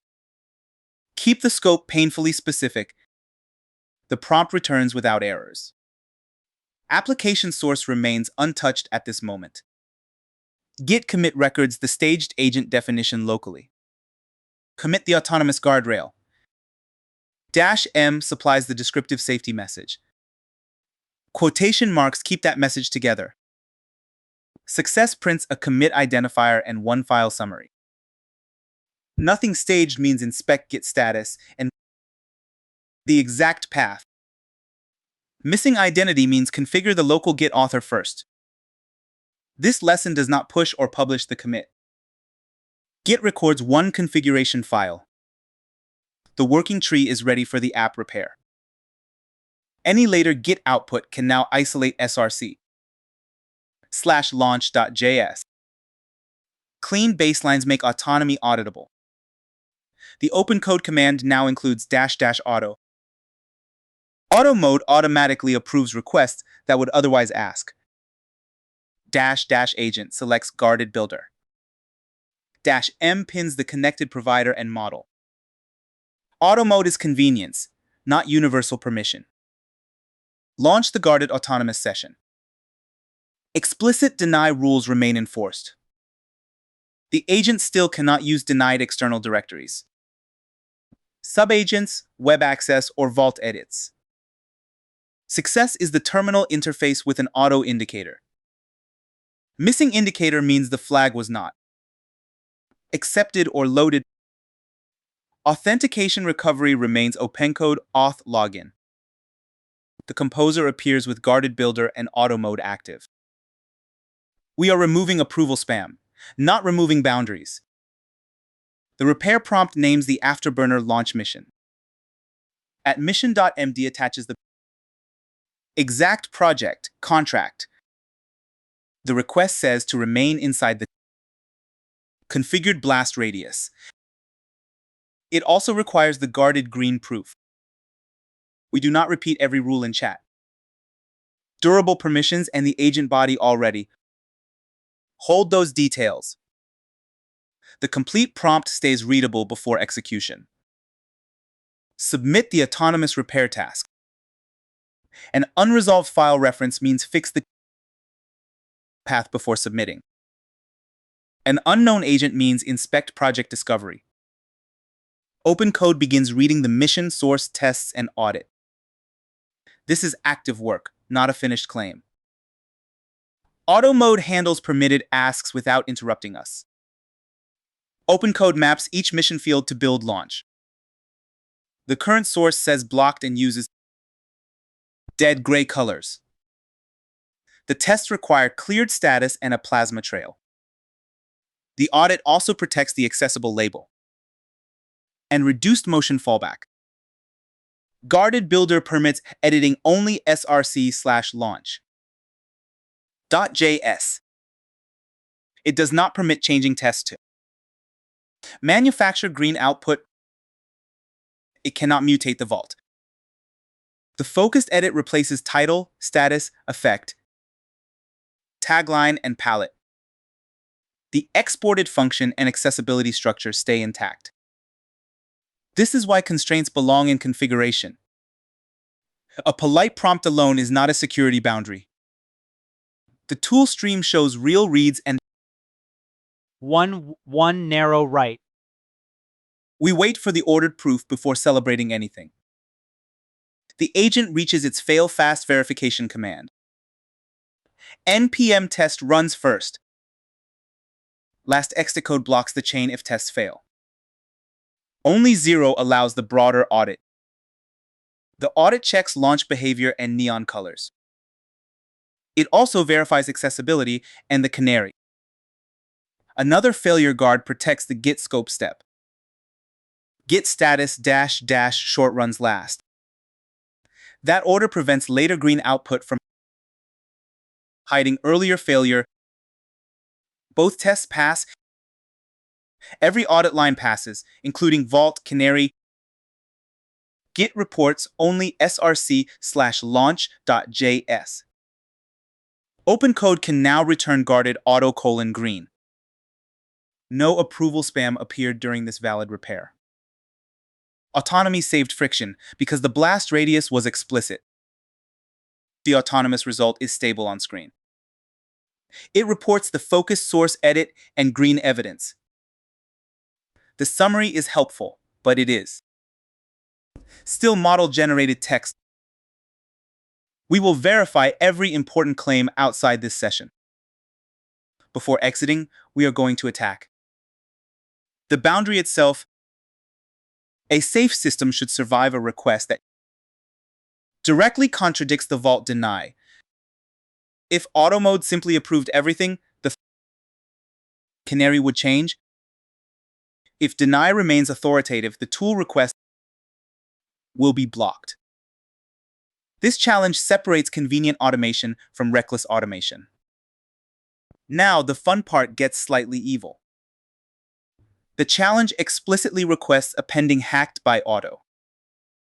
At vault/canary.txt attaches the protected target. We tell the agent to attempt the edit exactly once. We also require the permission result. This is not social engineering against the model.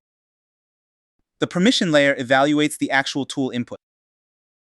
Edit star would normally ask. The later vault _ deny is more specific and wins. Auto mode may approve ask, but it cannot approve deny. The full malicious request remains visible before submission. Submit the vault boundary challenge. The permission layer now evaluates the real target path. Auto mode cannot rewrite an explicit deny. The protected vault pattern matches this edit exactly. OpenCode records the rejection in the tool stream. The model receives a blocked result, not hidden success. That distinction prevents fake confidence from becoming file system damage. We can watch the agent reason about the refusal. It does not retry with a different tool. It does not smuggle the write through PowerShell. It does not widen the requested scope. The denied boundary remains the final authority. This waiting time is useful evidence, not dead air. A secure workflow should make refusal boring and obvious. The agent can still explain what the block means. It simply cannot perform the forbidden mutation. That is the behavior we wanted from the start. Auto mode stays fast inside the lane. The vault remains outside that lane. OpenCode attempts the protected edit. The tool result is denied by permission. The agent reports the block instead of bypassing it. Beautiful. The configuration just defended itself against our own prompt. /exit closes the autonomous OpenCode interface. It leaves project files and PowerShell intact. Exit the auto session. Success is the ordinary PowerShell prompt. A blocking modal means press escape once and retry. PowerShell is returning in the same project folder. The protected file remains available for independent measurement. PowerShell returns in the same project folder. Get file hash now targets the exact same vault file. The algorithm is still SHA-256. Reusing the identical command matters. It removes the measuring method as a variable. Success is a hash matching our original baseline. Calculate the canary hash after auto mode. A different value would block delivery immediately. The second fingerprint is now settling below the command. Matching hexadecimal output means the bytes are identical. Any mismatch would stop this lesson immediately. The hexadecimal fingerprint is unchanged. That is independent file system proof. The deny protected exact bytes, not merely the model's conscience. PowerShell runs npm test outside OpenCode. This is the same command that failed before repair. The complete command stays visible before enter. Success means both cases pass against the current source. Failure would overrule the agent's green summary. Run the independent final tests. Node reads src/launch.js directly from disk. Both tests pass. The launch is cleared, the plasma trail is present, and the visual contract matches. External proof agrees with the autonomous tool stream. npm run audit repeats the broader project checker. It verifies launch state, neon palette, accessible motion, and vault integrity. The expected marker is guardrail AUD pass. Any fail line or non-zero exit blocks the lesson. Run the independent final audit. Every line passes. Vault canary is green beside the application checks. This result came from ordinary PowerShell after leaving OpenCode. The guardrail worked at both levels. Useful source. Changed protected source did not. Git status -- short asks this app. Repository for changed paths. The guardrail definition was committed before repair. Therefore, it should not appear now. Success is exactly one modified path, src/launch.js. No output would mean the repair vanished. Extra paths would mean the agent exceeded. It's allowed scope. Show the final git scope. This command proves only this working tree. It does not inspect unrelated folders or global configuration. Git now inspects only this application working tree. The committed guardrail stays out of the change list. The vault also stays out of the change list. We expect one modified source path and nothing else. Extra output would expose scope drift immediately. This is our final fail system receipt before the browser payoff. Exactly one application source file appears. Tests, audit, canary hash, and git now agree. npm start launches the repaired local server. Success is the listening message on port 4224. A busy port means stop the old process first. Start the final afterburner dashboard. The repaired server is now alive on localhost. PowerShell keeps this process running in the foreground. The next switch will reveal the live page. Alt-Tab switches to the prepared maximized edge window. Edge is now the active maximized window. The address bar targets our local server only. The complete localhost address enters the bar. Submit the local URL. Edge requests the live application instead of trusting a screenshot. The fresh dashboard appears with the repaired source. Holy shit! Now the Afterburner actually looks alive. The title says Afterburner // night launch. Status is cleared and the plasma trail is blazing. Hot pink and electric cyan replace the dead gray baseline. The tagline says autonomy with a blast radius. That sentence is not marketing fluff anymore. We proved it. Ask mode paused for a harmless diagnostic and rejected nonsense. Reversed rules showed why last match ordering matters. Corrected rules allowed the repair without approval spam. Auto mode answered asks, while explicit denies still. Locked vault access. The canary hash matched before and after. Tests passed. Audit passed. Git showed one changed source file. The live browser delivered the visible payoff. Do not enable auto mode because clicking approvals annoys you. Design the blast radius first. Put broad asks before narrow exceptions. Put destructive and protected denies last. Then let the agent move fast inside boundaries. You can actually explain that is autonomous without reckless. Cool. Now we are cooking with guardrails instead of prayers. Today, the repository is lying to us. Local tests are green, but a separate live telemetry service says the launch is failing. We will connect one local MCP server, expose its live incident to OpenCode, repair one source file, verify the result, then disable the integration. PowerShell is open in the project. Node, LTS, OpenCode, and provider. Authentication are ready. MCP means Model Context Protocol, named external tools with explicit inputs and outputs. Tools cost context, so connect deliberately. Disconnect when the job is done. npm test runs the test script. From package.json, Node must be available on PowerShell's path. These tests inspect the local launch object and its accessibility contract. The complete command stays readable before enter. Run the local baseline tests. Success means 2 passing tests and exit 0. npm not recognized means install Node. LTS, reopen PowerShell, and verify Node. -- version. Missing package.json means this terminal opened in the wrong folder. Both tests pass. That result is real, but it proves only the assumptions encoded inside this repository. It does not query live telemetry.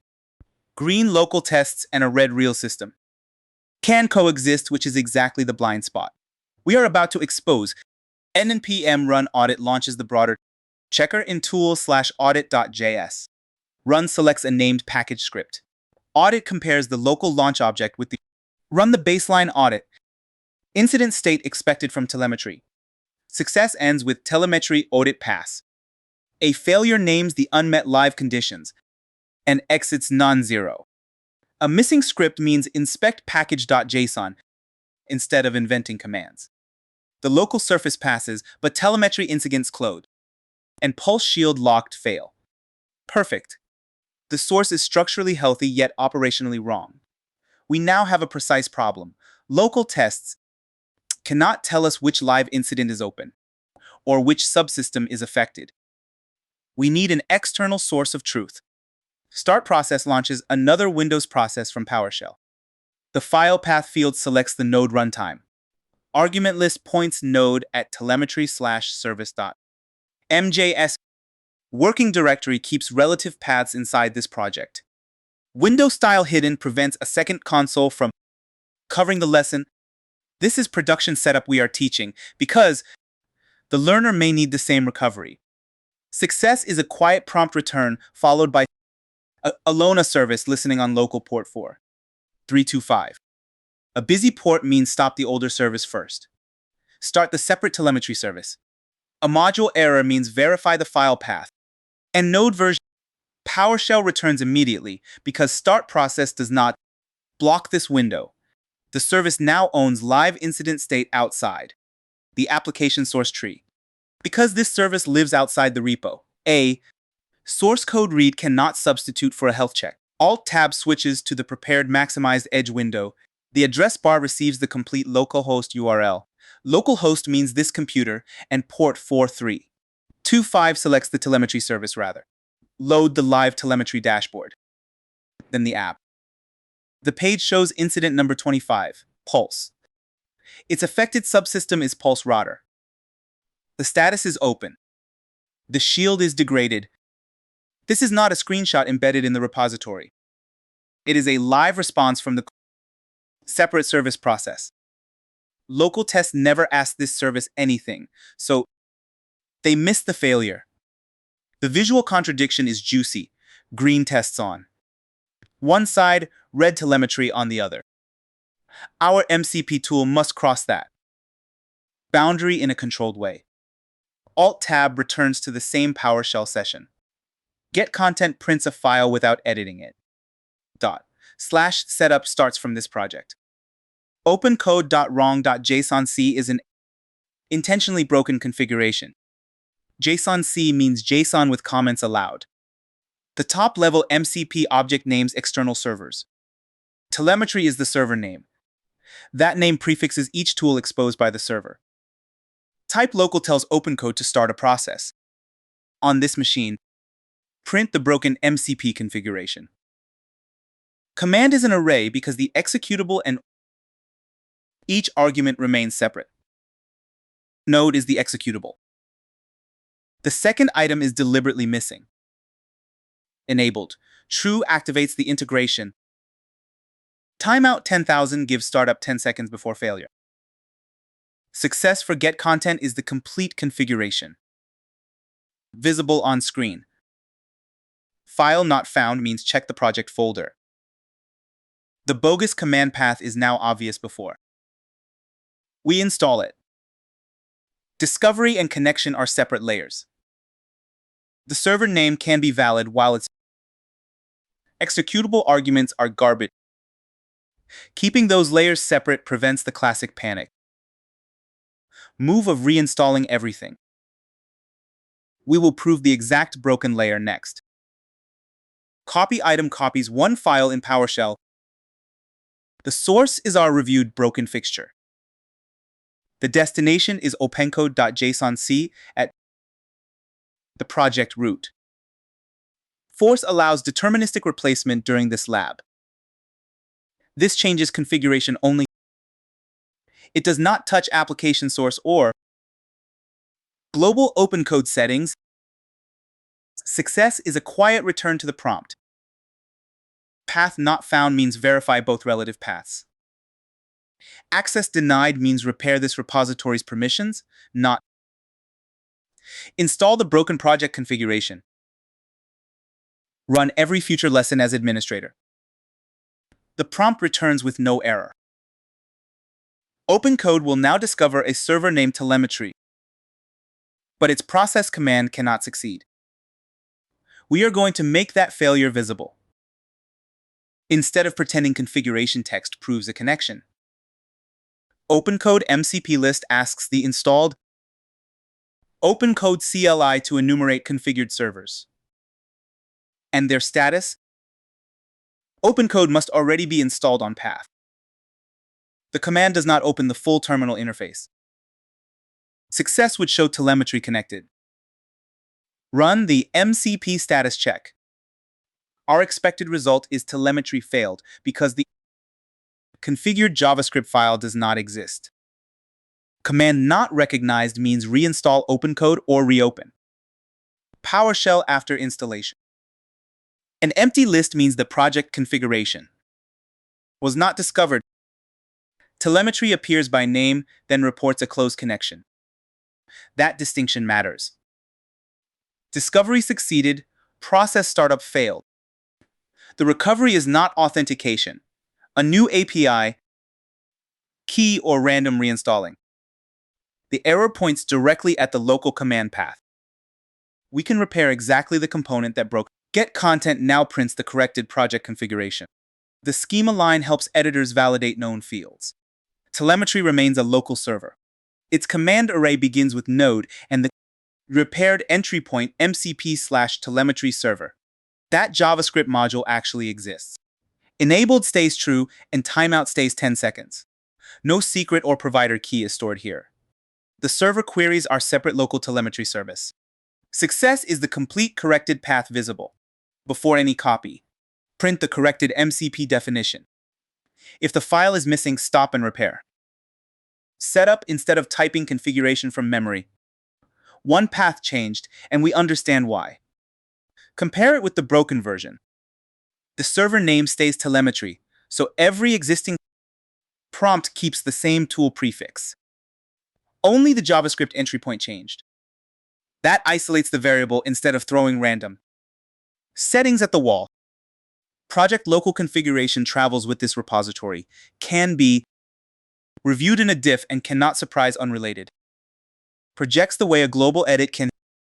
The command array keeps the executable and its argument separate, which avoids fragile shell quoting.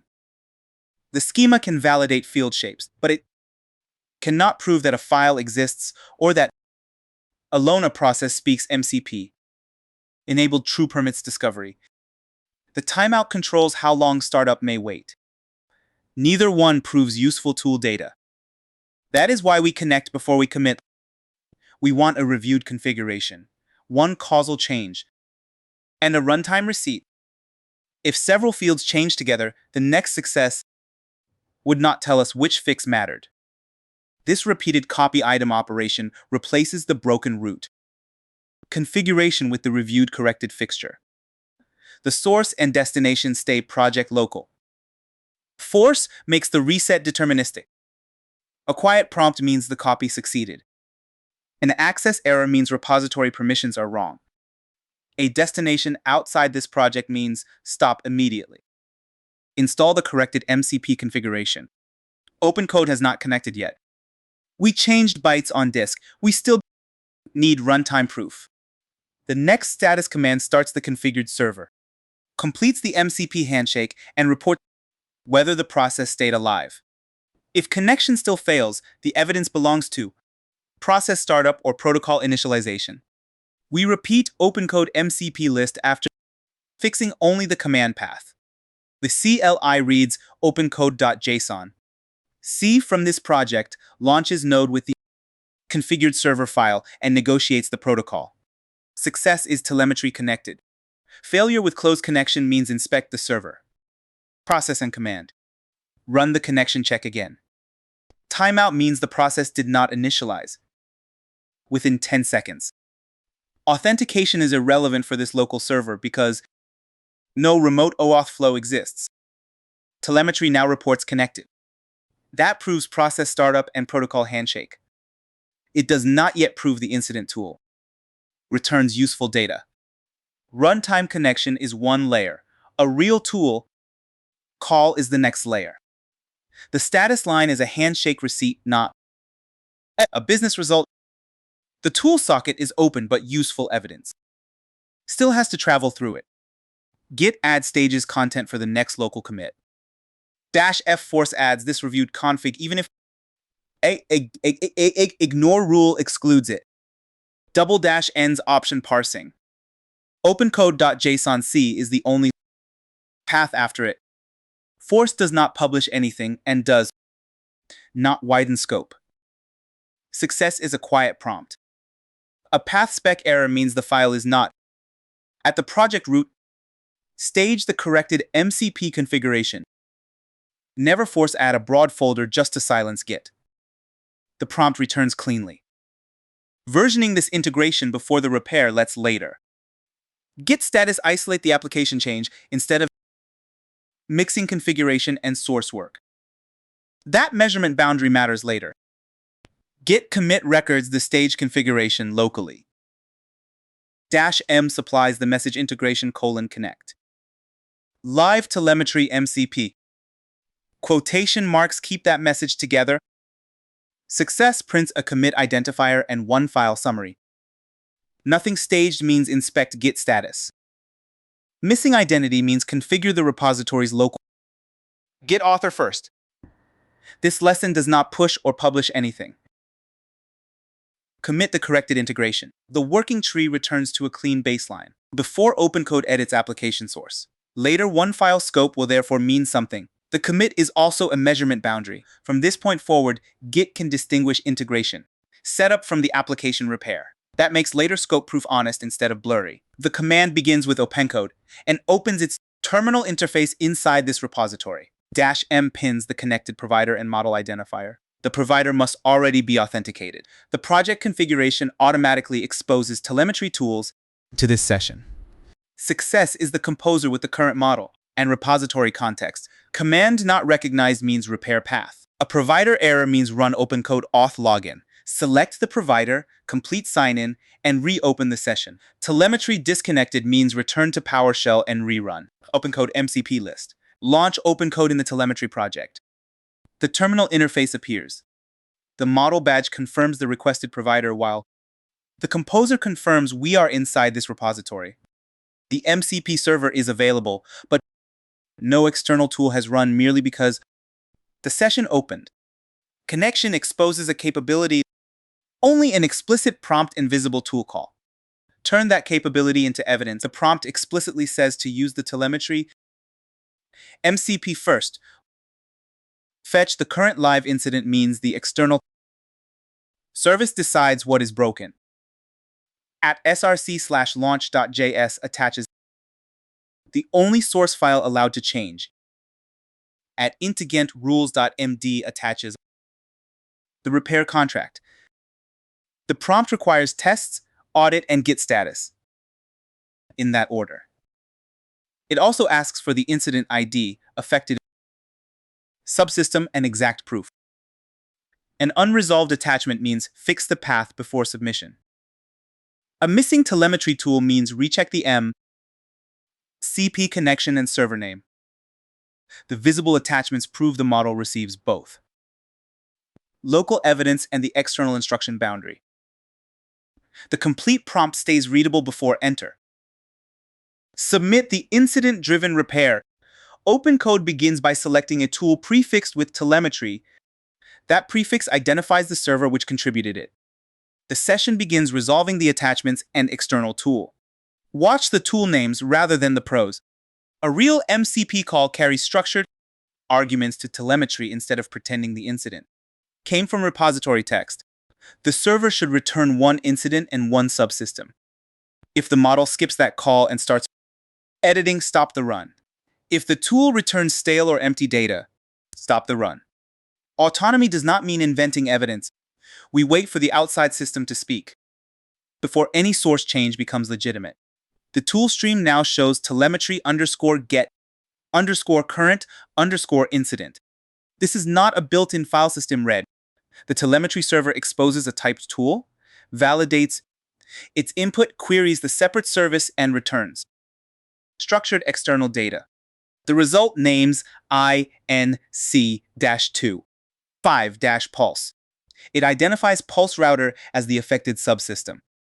Status: open and shield degraded. Explain why the rotor audit failed while local tests passed. OpenCode now has evidence the repository alone did not contain. A tool error here would mean inspect the service URL and the server error stream. Empty incident data would block the repair. We do not let the model invent alone convenient incident. The returned object becomes the source of truth for the next code inspection. OpenCode reads the incident rules and the attached launch JavaScript source file. The rules map pulse router incidents to a locked pulse shield and a closed operational state. The current source still reports open routing. And degraded shielding, the agent changes only one file. It is the attached launch JavaScript source. It does not edit tests, telemetry fixtures, or the MCP server to manufacture green output. This is a targeted repair driven by external evidence. The tool stream should show one narrow write. If another path appears, the later git check must catch it. External context tells us what to fix. The repository rules define the exact repair. Neither source replaces the other. The repair enters its ordered proof loop. npm test runs first. A non-zero last exit code blocks the chain. Only green tests allow npm run. Audit and git status -- short runs last.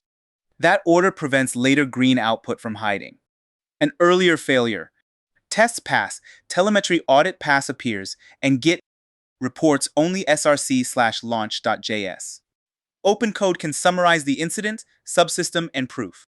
We will still repeat every important check. Outside the session.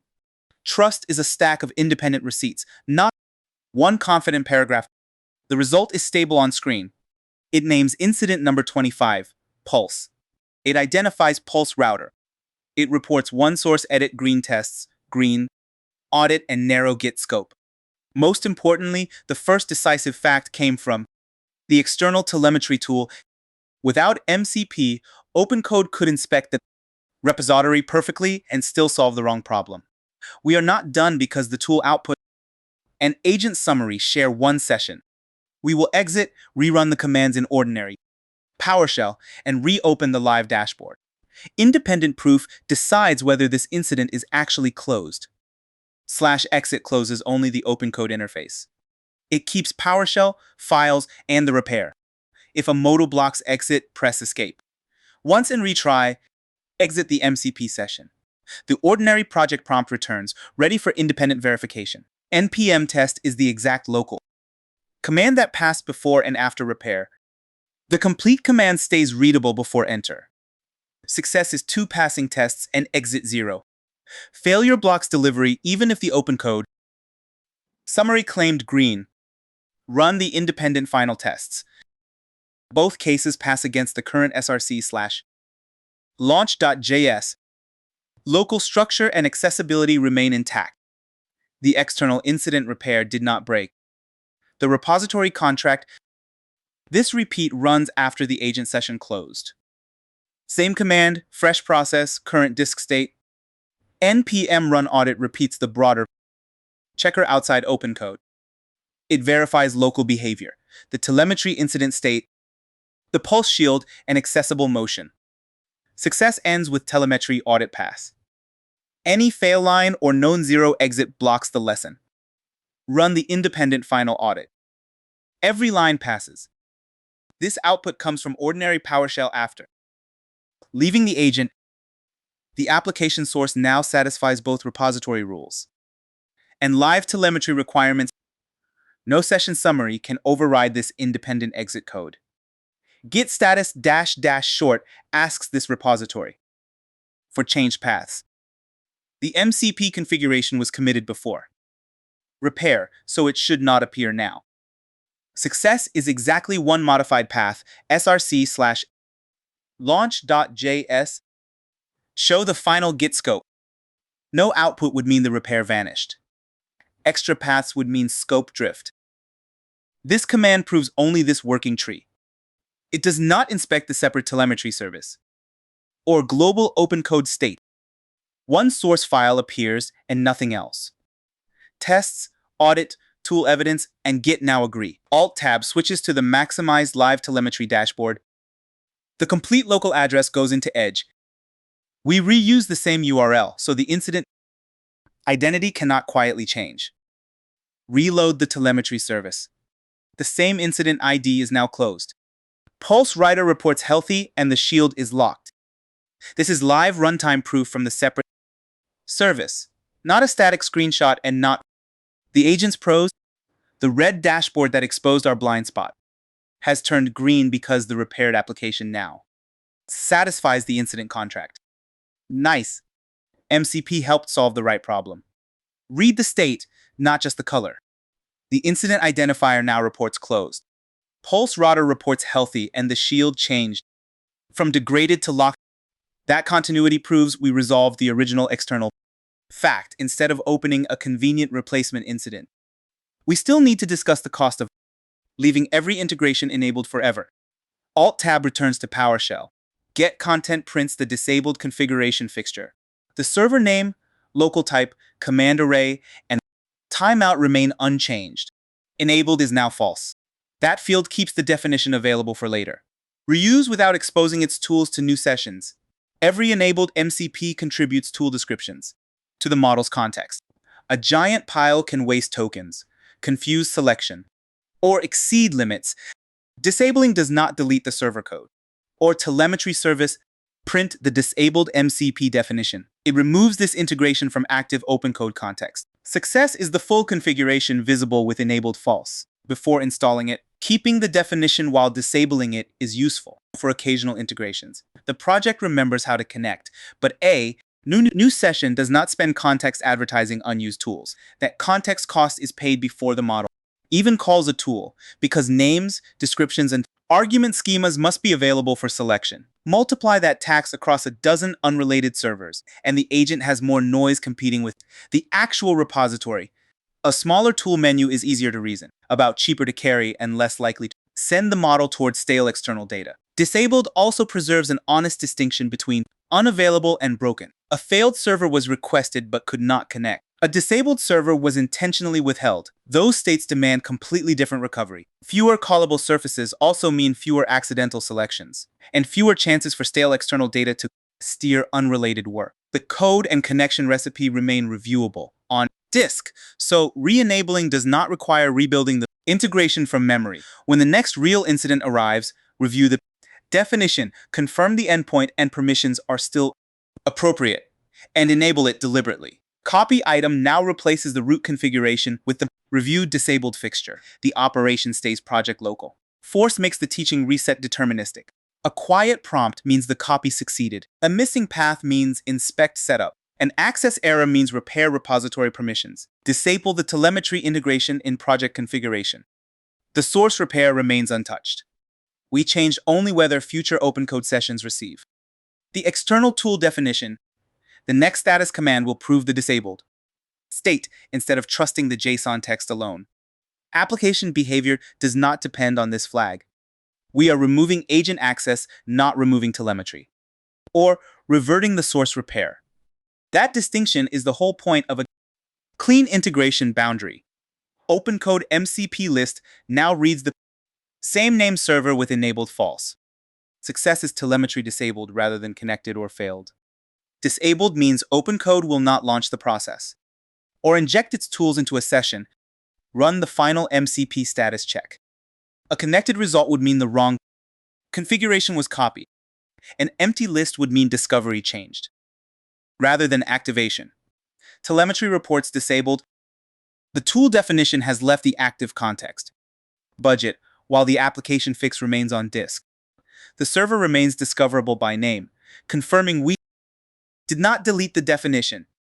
Disabled is an explicit lifecycle state, not a connection failure wearing a fake mustache. That is the complete lifecycle. Connect for a real need, use the evidence, verify the result. Then turn the integration off when the incident is closed. This PowerShell line chains final tests and audit without OpenCode. npm test runs first. The first last exit code guard exits immediately on failure. Only green tests allow npm run audit. The semicolon separates PowerShell statements. It does not hide errors. The guard preserves the first failing exit code, so later commands cannot paint over it. Success is 2 passing tests followed by telemetry audit pass. A failure stops the chain and blocks delivery. The full command stays readable before enter. Prove the application remains green after disabling. MCP. Tests pass and the audit passes. The integration was useful context, not a runtime. Dependency accidentally baked into the repair. This answers the dangerous question. Did our fix secretly require the MCP process to stay attached? Green tests and audits say no. The agent needed external evidence to choose the repair, but the repaired application owns its behavior afterward. Context helped the decision. It did not become a hidden runtime crutch. Alt-Tab switches to the final maximized telemetry dashboard. The complete localhost address enters the bar. Using the same address avoids proving the incident code has one trailing hyphen. Load the live green page one last time. Incident number 25, Pulse, is closed, Pulse router is healthy, and the shield is locked. Local tests pass before the incident repair, which is why repository-only reasoning was insufficient. The MCP server supplied external evidence. Through a named typed tool, OpenCode used that result to change one source file. Independent tests, audit, git scope, and the live service confirmed the outcome. Then we disabled the server and proved the app stayed green. That is the same pattern. Connect the smallest useful external capability. Understand its command, timeout, authentication model, and failure clues. Watch the context cost. Remove or disable tools when the job is done. Do not bolt 12 random MCPs onto every session because a screenshot looked cool. Give the agent the right window into reality. Then close the damn window when you are finished. Now we are cooking outside the repo without flooding the kitchen. Today, OpenCode gets a new superpower. We are building one tiny project local tool that reads live orbit data source code cannot reveal. The dashboard screams red while the flight recorder says the halo ring is locked and existing tests stay green. PowerShell is open inside this Git project. Node, OpenCode, and the provider ready. Our read-only tool validates one subsystem and returns narrow evidence. Then OpenCode will use it to flip orbit. Drift into orbit lock. Let us add a useful laser without giving the agent a fucking death ray. An npm test runs the test script, declared in package.json. npm arrives with node, so command. Not recognized means install node LTS. Reopen PowerShell and verify node -- version. These tests call the orbit classification function with run the baseline tests. 2. Unstable samples. The complete command stays readable before enter. Success means 2 passing tests and exit 0. Missing package.json means this terminal opened in the wrong project folder. Both tests pass. That proves the no negative cases. It does not prove a genuinely stable. Ring becomes synchronized, the positive case is missing, which lets one backwards comparator stroll past the test suite wearing sunglasses. npm run audit launches the broader audit script from package.json. Run selects a named package script. This checker reads the current flight recorder packet, calls the same application function, and compares actual status with expected status. Run the broader orbit audit. Success ends with AUDIT pass. Failure prints the live subsystem, phase delta, lock, state expected verdict, actual verdict, and exits non-zero. A missing audit script means inspect package JSON. Never guess at configuration. The halo ring is locked. Its phase delta is only 2.4 degrees. Expected is synchronized. Actual is drifting. Beautiful. The repository understands its own code but currently interprets live reality backwards. Start process launches another Windows process from PowerShell. The file path selects the node runtime. Argument list points node at src/server. That source file uses JavaScript. Working directory keeps every relative path inside this repository. Windows style hidden keeps a second console from covering the lesson while the node server still runs as a normal process. Success means a quiet PowerShell prompt. The local server listens on port 4260. If the port is already busy, stop the older server instead of launching a second copy into the same address. A module error usually means a wrong entry path or a missing import. Verify the repository path and install node version before retrying. Start the Orbit dashboard server. PowerShell returns immediately after spawning the background process, proving this terminal is not waiting on the server loop. The node process keeps serving the dashboard in the background while this same PowerShell window remains available for more commands. The browser can now request the exact live flight recorder packet through localhost from the server we just started. That shared packet keeps browser proof tied to the same audit evidence. Alt-Tab switches to the prepared maximized edge window. Enter the localhost address. Localhost means this computer. Port 4260 selects our Orbit server. Load the Orbit dashboard. The control room is gloriously red. Orbit drift appears beside a 2.4 degree phase delta. And locked state. Those pixels contradict the flight recorder's expected synchronized verdict. This is the visible payoff we care about. The browser is not wrong by itself. The dashboard renders the value returned by Orbit source. That source file uses JavaScript. We need evidence from the volatile packet. We also need a test for the stable case. Source inspection cannot identify the target subsystem. It also cannot reveal the latest signal. Alt-Tab returns to PowerShell. Get content prints a file without editing it. /setup/orbitprobe.ts is our reviewed source fixture. TS means TypeScript. Success means the entire TypeScript definition stays visible long enough to inspect its imports, schema, execute function, and return values. If PowerShell cannot find it, confirm this terminal is inside the Orbit project before changing any code. Then verify the setup folder and exact fixture file name. Print the custom tool source. The first import brings in OpenCode's official tool helper from the plugin package, so this file uses the supported definition shape. A missing package or misspelled import prevents discovery before the model can call anything. The helper wraps our description, argument schema, and execute function into one capability. OpenCode can discover when a session starts. Discovery exposes the capability, while validation still controls which inputs reach our function. Read file comes from Node's promise-based file system API and reads the packet without blocking the terminal process. Path safely combines the worktree with the packet location. Export default tells OpenCode this file contributes one discoverable tool definition. The description tells the model exactly when this narrow orbit capability is useful and when it is not. The argument schema defines one input named subsystem. The schema requires one string, so malformed calls fail before execute touches the file system. The halo ring example helps choose a valid value. Execute receives the validated arguments plus context supplied by the current OpenCode session. Context worktree points to this exact Git root, keeping every read inside the project we launched. The function joins that root with the ops packet path and reads only the requested evidence source. It parses the JSON packet, searches for one matching subsystem, and never dumps unrelated records. If no subsystem matches, it returns a precise recovery clue containing the rejected name. If a match exists, it returns formatted JSON the model can quote and reason about directly. No network. No mutation. No mystery meat. New item creates something in PowerShell. The item type is directory, which creates a folder. Force makes the operation repeatable when parent. Folders already exist. /.OpenCode keeps configuration project local. Tools is OpenCode's discovery directory for custom tool definitions. Success shows a directory row or a quiet existing folder. Access denied means repair this repository's permissions.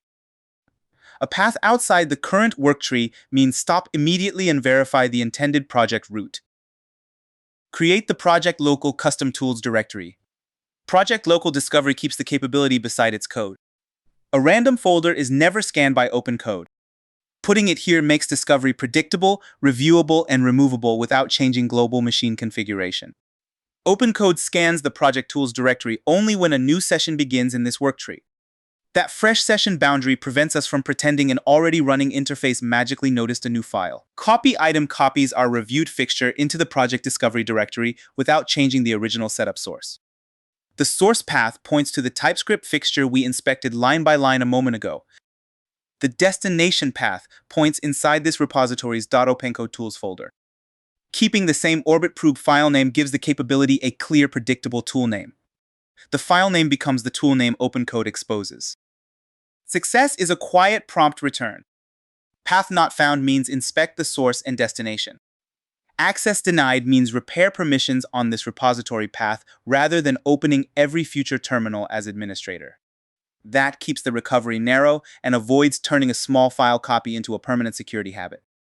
Install the custom tool into this repository. The quiet prompt confirms one project file was copied, not that a running session already loaded it. OpenCode is still closed, so there is no active tool registry to refresh or conversation to preserve. The file waits for a fresh session. Launching a new session is the honest discovery boundary because startup performs the project tool scan. If discovery later fails, we inspect this file and its imports instead of repeatedly copying it. Git status -- short asks git for. Compact change paths. -- untracked files equals all expands untracked directories. So the exact tool file appears instead of only .OpenCode. Success is one ? entry for .OpenCode. /tools/orbitprobe.ts. No output means the copy failed, or a rule hides the file. Extra paths mean our baseline was dirty. Show the exact tool path in Git status. The new capability is ordinary project content, so Git can expose exactly where it lives and whether it is tracked. Teammates can review the TypeScript, discuss its permissions, commit it with the feature, and reproduce the same behavior. Removing the file removes the project capability without hunting through a hidden global profile. That is dramatically safer than a magical machine tweak. Nobody documents and everyone forgets 3 Tuesdays later. Project scope turns agent power into code the team can actually govern. The command starts with OpenCode and opens its terminal interface in this worktree. -M pins the connected provider and model identifier. OpenCode must be installed on path, and the provider must already be authenticated. Success is the composer with the selected model and repository context. Command not recognized means reinstall OpenCode or reopen. PowerShell after installation. Launch OpenCode. A provider error means run OpenCode auth login. Select the provider, complete sign-in, and relaunch. Alone a tool load error means exit, inspect the TypeScript, path and imports, then start a fresh session. The new session scans .opencode/tools and registers orbit probe beside the built-in tools. Loading makes it available. It does not call the tool automatically. This first prompt is intentionally wrong, so we can prove the tool returns an honest failure instead of inventing data. Naming orbit probe tells the model to use our new capability instead of searching project files. The Solar Crown subsystem is one validated string argument, but that name does not exist anywhere in the live packet. That deliberate mismatch tests the recovery contract before we trust the useful path. Do not inspect project files keeps this test. Focused on the tool boundary. Tell me exactly what the tool returns prevents. A helpful model from hiding the failure clue. If the tool name is missing, the fresh session failed to discover the project definition at startup. The recovery is to inspect the tool path, imports, and launch logs before submitting the prompt again. Submit the deliberately invalid probe. A schema error means the argument shape is wrong. The complete prompt stays readable before enter. OpenCode selects the custom tool, validates subsystem as a string, and displays the call inside this conversation. Execute then reads the packet and returns the exact unknown name clue without editing any project file. The tool result says unknown subsystem : Solar Crown. That is a useful failure, not a crash. And not a hallucinated record. Discovery worked.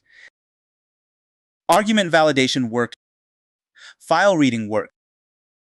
The lookup found no matching object and returned. The recovery clue we wrote.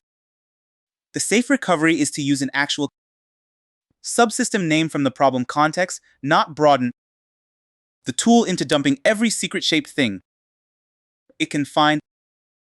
We know the live dashboard is about Halo Ring, so the next call will use that exact value. Tiny tools are easier to reason about because both success and failure fit inside your head. The second prompt keeps the same custom tool, so the only meaningful change is the subsystem argument. Halo Ring matches the system named by the dashboard, audit output, and flight recorder pack. We request captured time, phase delta, lock state, expected status, and signal source instead of a vague health summary. Those concrete fields let us compare tool evidence with browser pixels and application behavior later. The result becomes auditable because every important claim maps to a named field from one narrow record. That is much stronger than asking whether everything looks fine and accepting confident model vibes. The tool remains strictly read-only even when the argument is valid and the requested record exists. It can report live reality to the model, but it cannot edit the application, tests, or evidence packet. Submit the valid orbit probe. Missing packet data returns a file system error. A file system error means stop the repair right there. If Halo Ring is absent, the same unknown subsystem clue appears. OpenCode calls our function with one validated string while preserving the current repository as worktree context. The interface waits for a formatted result before the model can use that evidence in its next response. Now the custom result is stable. Captured time identifies the packet. Name is Halo Ring.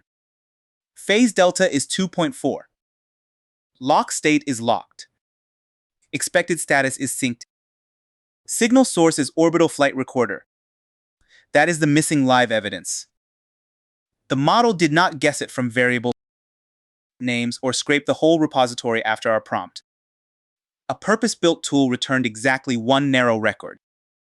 The result also explains why the red dashboard is nonsense, a tiny phase delta and locked. Ring should be safe. Next, we combine this external fact with the local implementation and its current test coverage. The tool gathers narrow evidence, but ordinary code review still decides which behavior is actually wrong. ordinary code review still decides what to change. The repair prompt explicitly says the Halo Ring tool result is evidence, not permission to rewrite the packet. That distinction keeps the external fact stable while the application interpretation is investigated. At src/orbit.js. Attaches the implementation. At test/orbit.test.j. Attaches the test file. Repair the root cause rejects cosmetic dashboard hacks, hard-coded green labels, and edits that merely hide the symptom. Adding the missing positive regression test closes the exact hole revealed by our green baseline suite.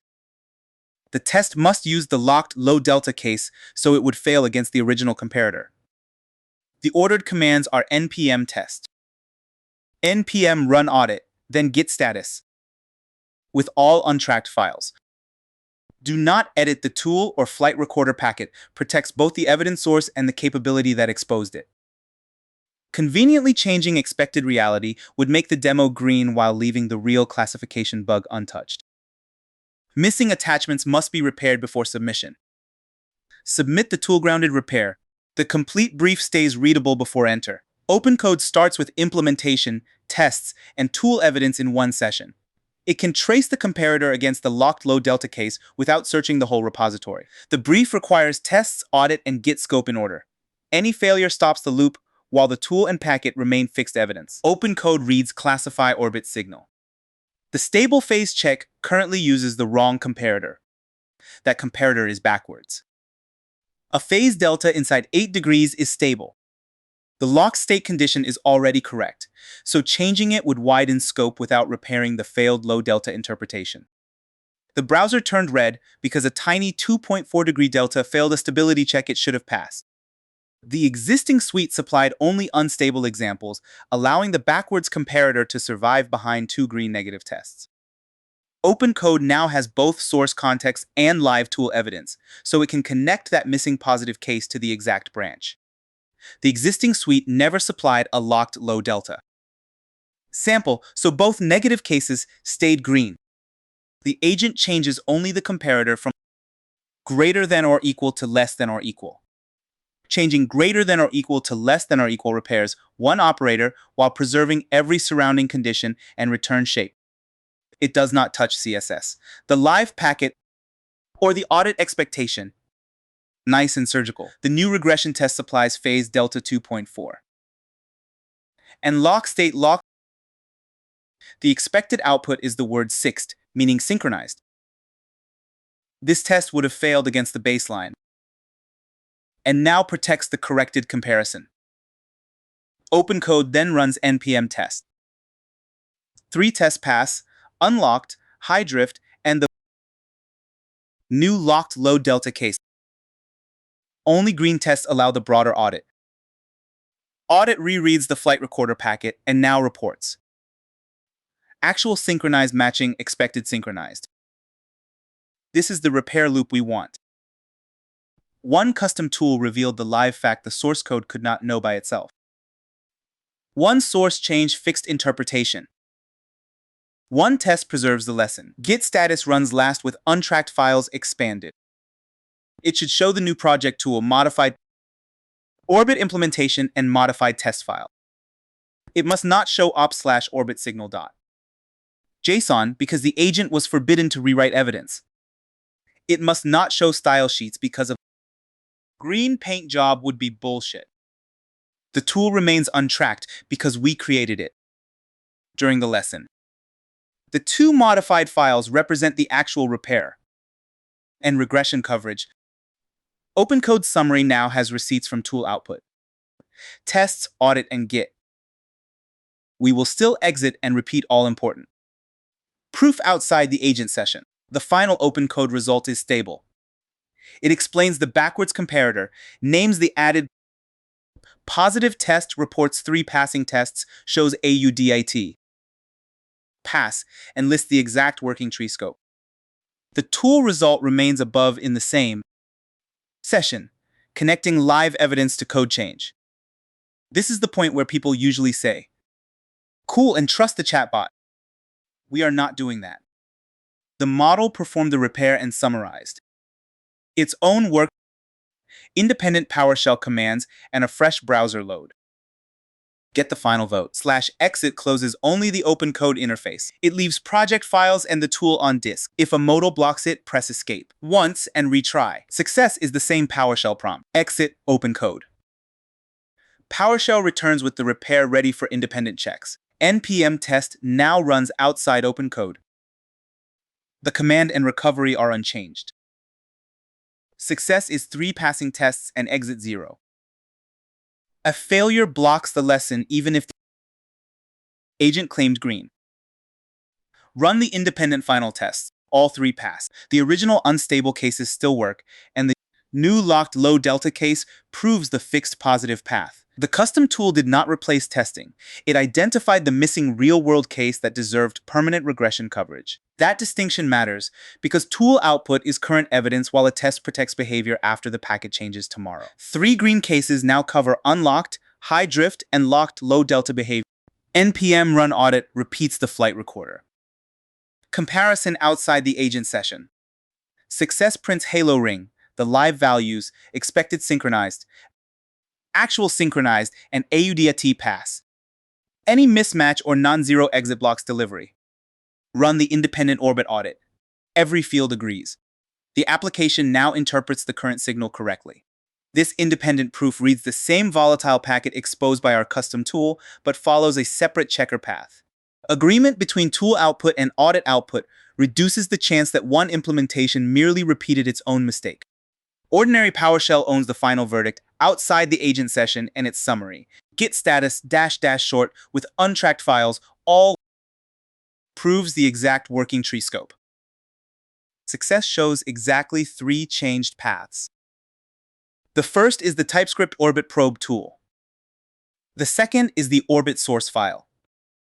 The third is the Orbit test file. No ops packet. No CSS. No server. Missing tool means the capability was not packaged with the project. Show the final changed paths. Extra paths means scope drift. This command proves only this Git work tree. The 3 expected paths appear and nothing else. 1 project tool, 1 implementation repair, and 1 regression test. That narrow scope proves the packet. Styling, server, package configuration, and unrelated files stayed untouched. Git cannot prove separate repositories, but it does prove this working tree contains exactly the intended lesson changes and no convenient evidence rewrite. Alt-Tab switches to the final maximized Orbit dashboard. Enter the localhost address. Localhost keeps this final proof on the same machine. Port 4260 selects the verified Orbit server. Load the repaired control room. Hell yes, the orbit ring turns green and orbit locked replaces orbit drift. Phase delta remains 2.4 degrees in lock state. The live signal stays locked, so interpretation was broken. Reality itself never needed rewriting. The live signal custom tool application tests audit. Git scope and browser now tell one coherent story. Our 18-line project tool used the tool helper. A description, a validated string argument, execute, the tool received arguments, and the current work tree. It returned a narrow read-only result. The unknown subsystem recovery clue remained useful. OpenCode discovered it from .opencode/tools. When the session launched, then, the model used that capability to repair the right bug and add the missing test. That is why custom tools are fucking cool. They turn domain knowledge or local machinery into alone a named capability the agent can choose. Keep them small. Describe them honestly. Validate inputs. Return evidence the model can understand. Prefer project local scope when the capability belongs to one repository, and never give a tool mutation powers just because the demo looks cooler. Build the smallest superpower that solves the real problem. Then prove the pixels changed for the right reason. That is how tiny tools earn trust. Today, OpenCode gets a guard dog. The Neon Vault uses one fake secret. Baseline OpenCode reads it. Then we install one plugin. It blocks the read before execution. The identical prompt gets rejected. A public example still works. Its audit turns the dashboard green. PowerShell holds a clean Git repo. Node and OpenCode are ready. Our model provider is connected. Plugins run inside OpenCode. Hooks react to tool events. That power can be dangerous.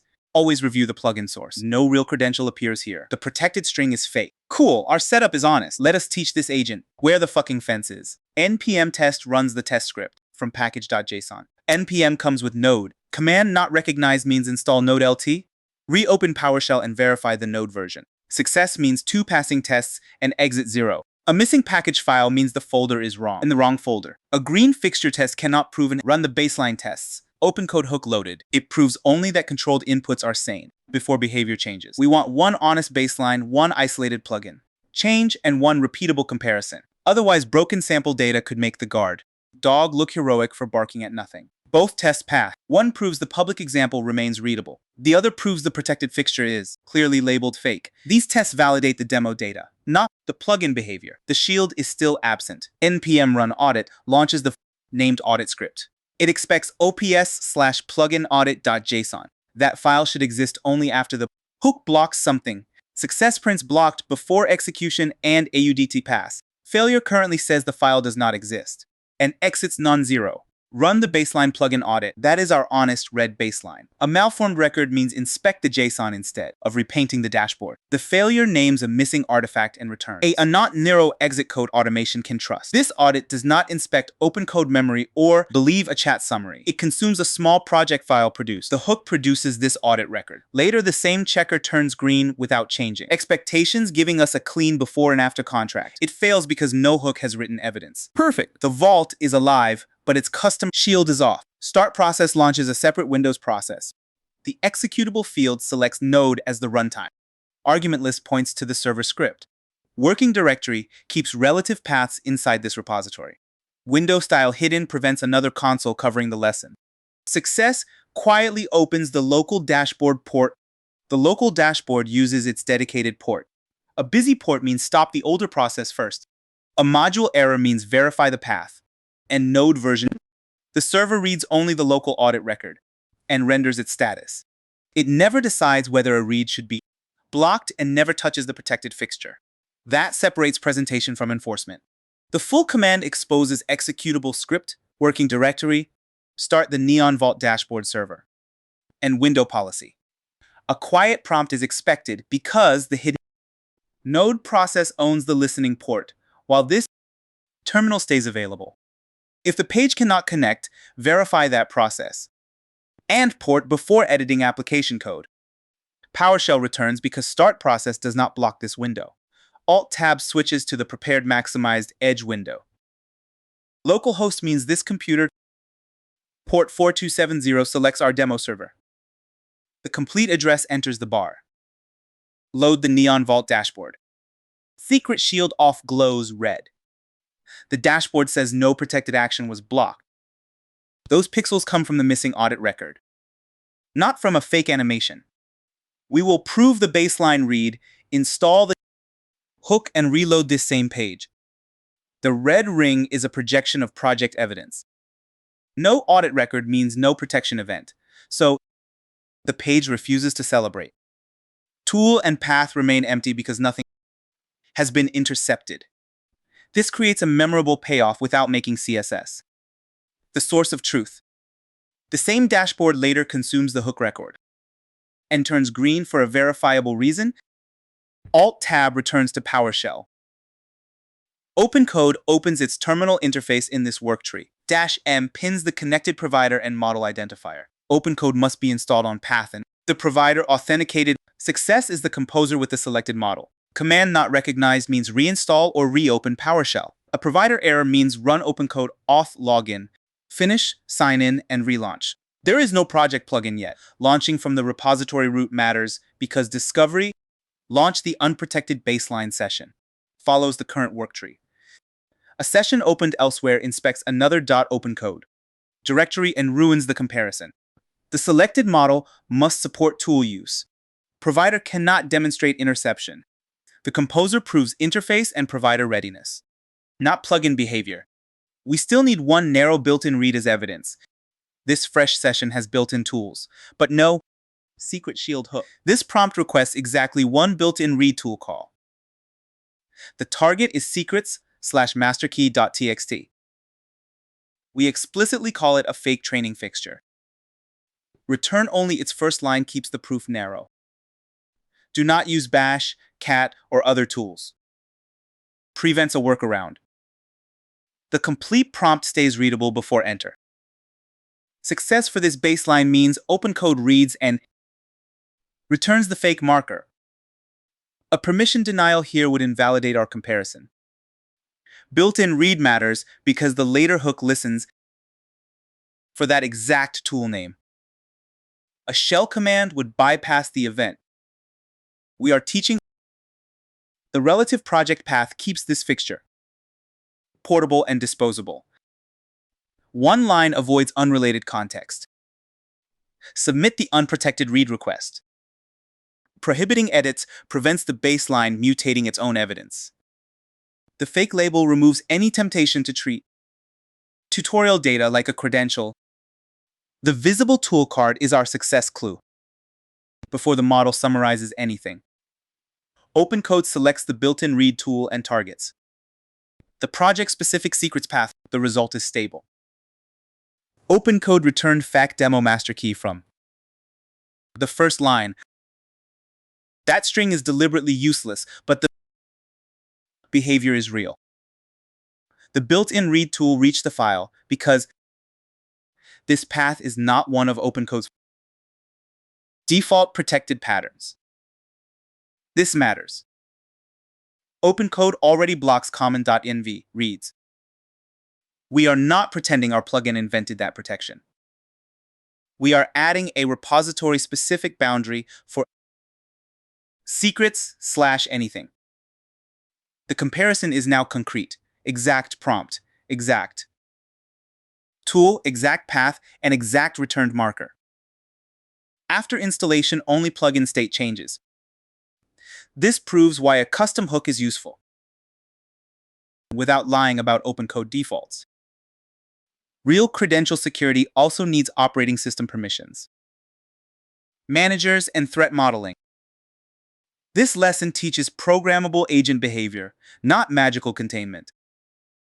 Type/exit. /exit closes only the interface, project files, and the dashboard server remain alive. This baseline session has completed its job. The file and repository remain on disk. Get content prints a file without editing it. Setup/secretshield.ts is our reviewed plugin fixture. Success is the entire TypeScript module visible. File not found means verify this worktree. And setup path. The module imports official plugin types rather than guessing hook shapes.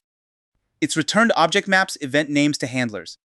Tool execute before receives metadata before execution and may inspect arguments or print the plugin source. Rejection is honest. Silently rewriting a protected path would hide intent. Resolve and relative path checks prevent a sibling such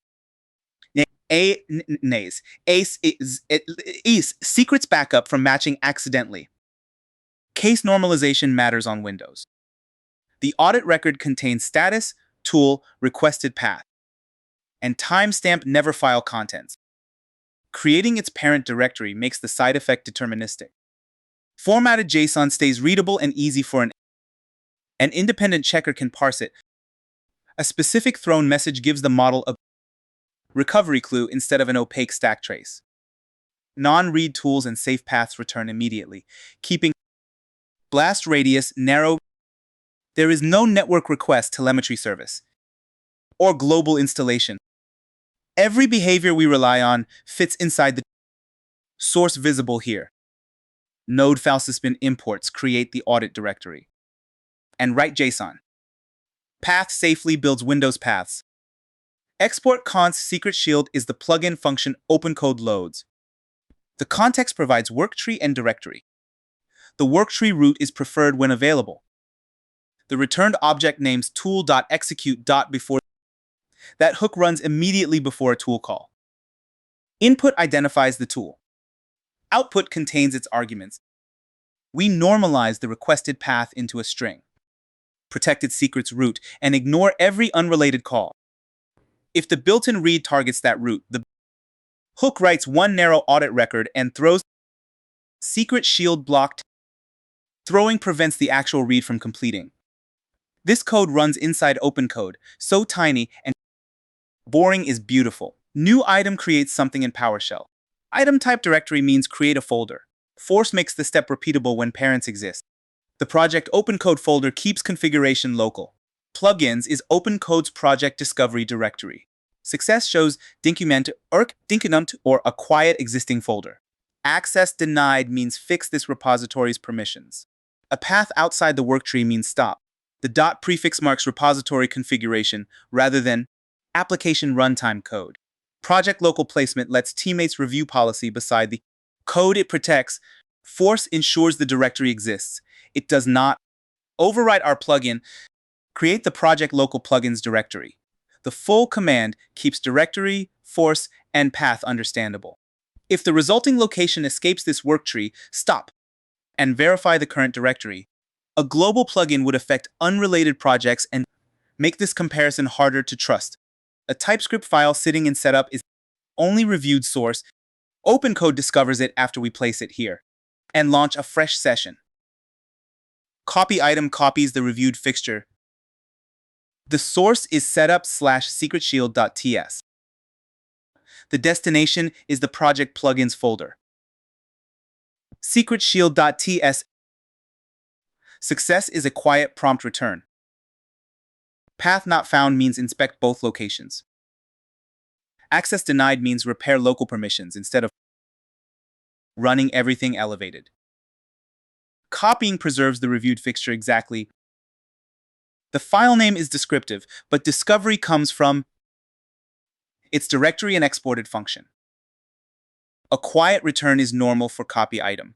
So, install the plugin into this repository. Git verifies the destination. If imports fail later, compare installed content against setup source before touching package versions. Never fix a load error by pasting unreviewed. Never paste unreviewed code into global configuration. No running OpenCode session can retroactively prove discovery.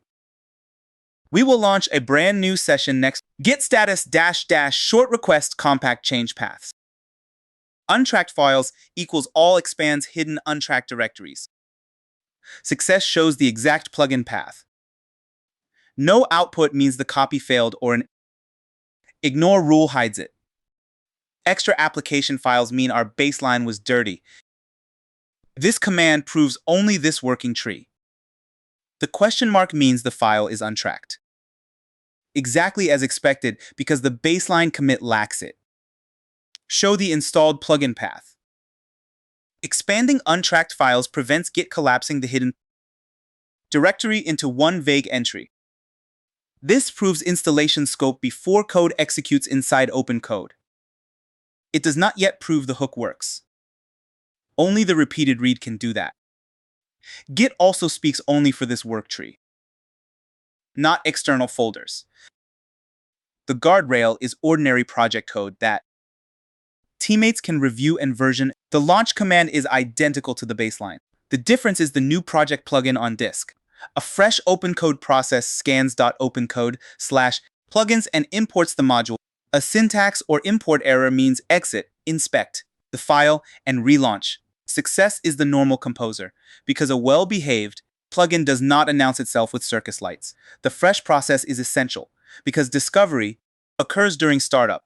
Launch the protected OpenCode session. The plugin function receives worktree context and returns. Its hook map registration does not mean every command is blocked. It means matching tool calls cross one. Extra policy function, a startup stack trace points to syntax, imports, or exported shape. Compare installed code with reviewed source and relaunch only after fixing the cause. Ordinary interface appearance is a feature, not require circus lights. Secret Shield is now registered around every tool call. We reuse the exact baseline prompt again. Same built-in read tool. Same fake path. Same one-line request. That isolates the plugin as the only behavioral change here. Success now means the read is rejected before contents appear. Stop if the fake value returns again. Plugin did not load or path normalization failed. The recovery is not to weaken the hook. It is to use the reviewed public example instead. Because the prompt is unchanged, the difference comes from session and plugin state, not wording. The hook receives arguments before the reader opens the file. That ordering is the entire point here. A notification after execution could report a leak, submit the protected read request, but could not prevent it. The expected error must appear without the fake marker. If both appear, this lesson fails because rejection happened too late or another tool returned data. The before hook receives the tool name and the hook receives the requested path before execution. Secret shield blocked is stable on screen. The fake secret line is absent. That distinction matters. The model attempted the same tool call, but our hook rejected it before the built-in. Reader returned data. The error also gives the learner a recovery path. Recover use a reviewed public example. Meanwhile, the hook wrote ops/plugin audit.json with status tool and requested path. The plugin changed behavior without editing OpenCode itself. Hell yes! Now we prove the boundary is narrow, rather. That is better than breaking every read. This visible error is executable project policy, not a model refusal. That makes behavior repeatable across prompts reaching the same hook. The requested path identifies exactly what triggered the rule. Audit writing happens before the throw, leaving a durable receipt even though execution fails. Contents never enter that record. This is defense in depth for agent behavior, not permission to store real secrets beside source code. The recovery prompt targets public/vault-key.example. It requests the built-in read tool and exact one-line example. Do not edit anything keeps this a read-only check. Success is replaced with your own local value. Another shield error means our path check is too broad. Missing file means inspect the public path. The public example sits near the protected folder, but outside its root, so this tests path logic rather than merely changing tools. Its placeholder is safe to reveal and useful. To the model, keeping built-in read preserves the same argument shape. A broad rule rejecting every read might look. Submit the safe public read. Secure while making the agent useless. Good policy protects a sensitive class and preserves ordinary work. The normal tool card should show only the reviewed placeholder. The same before hook sees the call, recognizes that it is outside secrets and returns without interference. The public example is visible. That proves secret shield is targeted. Protected project-specific files are blocked. Public documentation remains usable. The plugin is not a blanket permission wall and not a security product. It is one repository policy encoded as alone, a small hook. A malicious plugin could do much more. Is why source review and project scope matter. The allowed result matters as much as the blocked one. Together they prove a boundary rather than a broken reader. Neither fixture changed, keeping this lesson repeatable. The model gets a clear route forward instead of being trapped by policy. In production, recovery should name an approved source without exposing sensitive locations. Here, every path is fake and visible by design. Type/exit. The allowed read proves the hook is narrow. Safe project context remains available. That recovery keeps the agent useful. Only this protected session needs closing. The OpenCode interface closes and returns to the PowerShell remains in the same session. Get content prints the audit JSON written by the hook. Success shows blocked before execution, tool raid, and the exact protected path. Missing file means the block did not run. A wrong tool or path means the hook inspected different arguments than expected. Status gives automation a stable phrase. Tool identifies the intercepted capability. Print the plugin audit record. Requested path connects the receipt to one attempted operation. No secret value appears, which is a crucial logging rule. The time step connects multiple attempts without trusting chat history. The dashboard consumes the same artifact, so visual and audit proof share data while remaining separate consumers. Missing parent directories are handled before writing instead of becoming a mysterious secondary failure. This is project local evidence, not an operating system notification. The dashboard reads this same file. The record proves what the hook rejected, while the OpenCode error proved the file contents never returned. NPM test now runs independently outside OpenCode. Success remains 2 passing tests and exit 0. A failure blocks the lesson, even if the interface looked convincing. These tests stay intentionally modest, they confirm safe training data and prevent the demo drifting into something credential-shaped. Run the final fixture tests. Hook execution was proven separately by the block call and audit receipt. Combining small independent proofs is stronger than one. One giant script can repeat its own assumptions. Exit 0 gives PowerShell and future automation a dependable green signal. Both final tests pass. The public example still exists, and the protected training file remains unmistakably fake. The plugin did not mutate either fixture. npm run audit now reads the plugin record, success prints plugin status, blocked tool, protected path, and AUDIT pass. A missing or malformed record exits non-zero. The checker demands exact status and red tool, then confirms the path belongs under the run the independent final audit. Project secrets folder, random JSON cannot satisfy it. This is the same command that failed before. Installation, so expectations never move to flatter the result. A non-euro exit here overrides screenshots, agent summaries, and good vibes. Every field matches. OpenCode showed the block, the hook wrote evidence, and a separate script verified that evidence, get status with all untracked files shows exact scope. Expected paths are the installed project plugin and its audit record. No source application file should change. No public or protected fixture should change.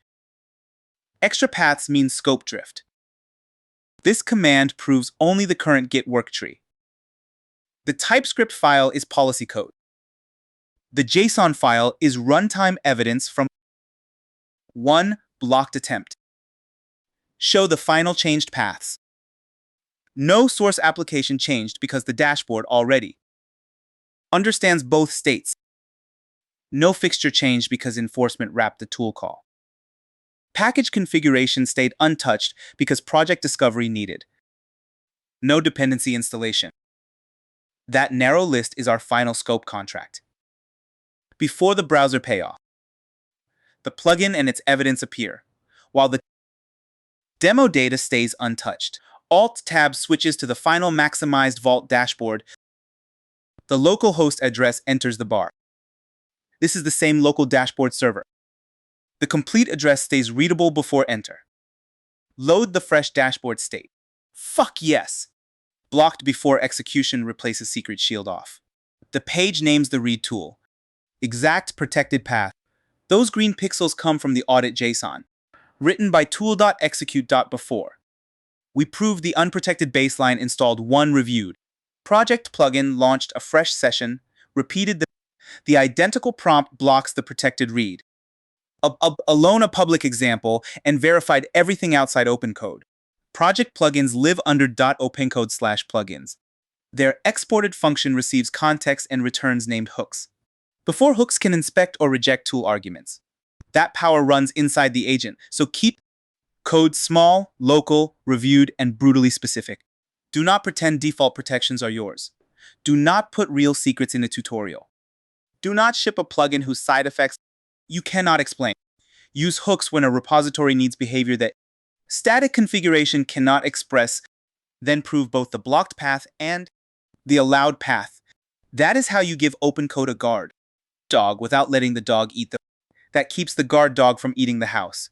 Today, OpenCode cleans a genuinely cursed TypeScript file. The neon grid begins with 2 invalid values, ugly spacing, red diagnostics, and failing tests. We will connect its language server and formatter, request one surgical repair, and prove the result independently. PowerShell is open in the repository root folder. Node npm get OpenCode and a connected tool-capable model are ready. LSP means Language Server Protocol. It provides structured diagnostics. A formatter enforces consistent style. Neither replaces tests. Together, they make a damn good cleanup crew. Get content is PowerShell's read-only file printer. /src/grid.ts is the TypeScript source we will repair. The command does not edit anything. Success shows the complete file. File not found means verify the current folder and path. Print the cursed TypeScript source. The file defines a color grid, but contains cramped spacing, inconsistent quotes, one impossible theme value, and one invalid density value. Humans can spot the mess. The language server will identify the semantic errors precisely. Keep this baseline visible long enough to understand the before state. The source is small enough to read in one screen, which makes every later change accountable. The invalid strings are not syntax errors. JavaScript could still run them. TypeScript understands the narrower product contract and can complain before runtime. Ugly style is a separate axis. Keeping semantic and formatting defects together lets us prove which tool handles which job. npm run typecheck launches the typecheck script from package.json. npm arrives with Node. The script asks TypeScript to analyze the project without emitting JavaScript. Success means exit 0 and no diagnostic lines. Our expected baseline is red. The theme value, run the baseline type check, violates its allowed union and density must be a number. Command not recognized means install node lt. Reopen PowerShell, then verify node -- version.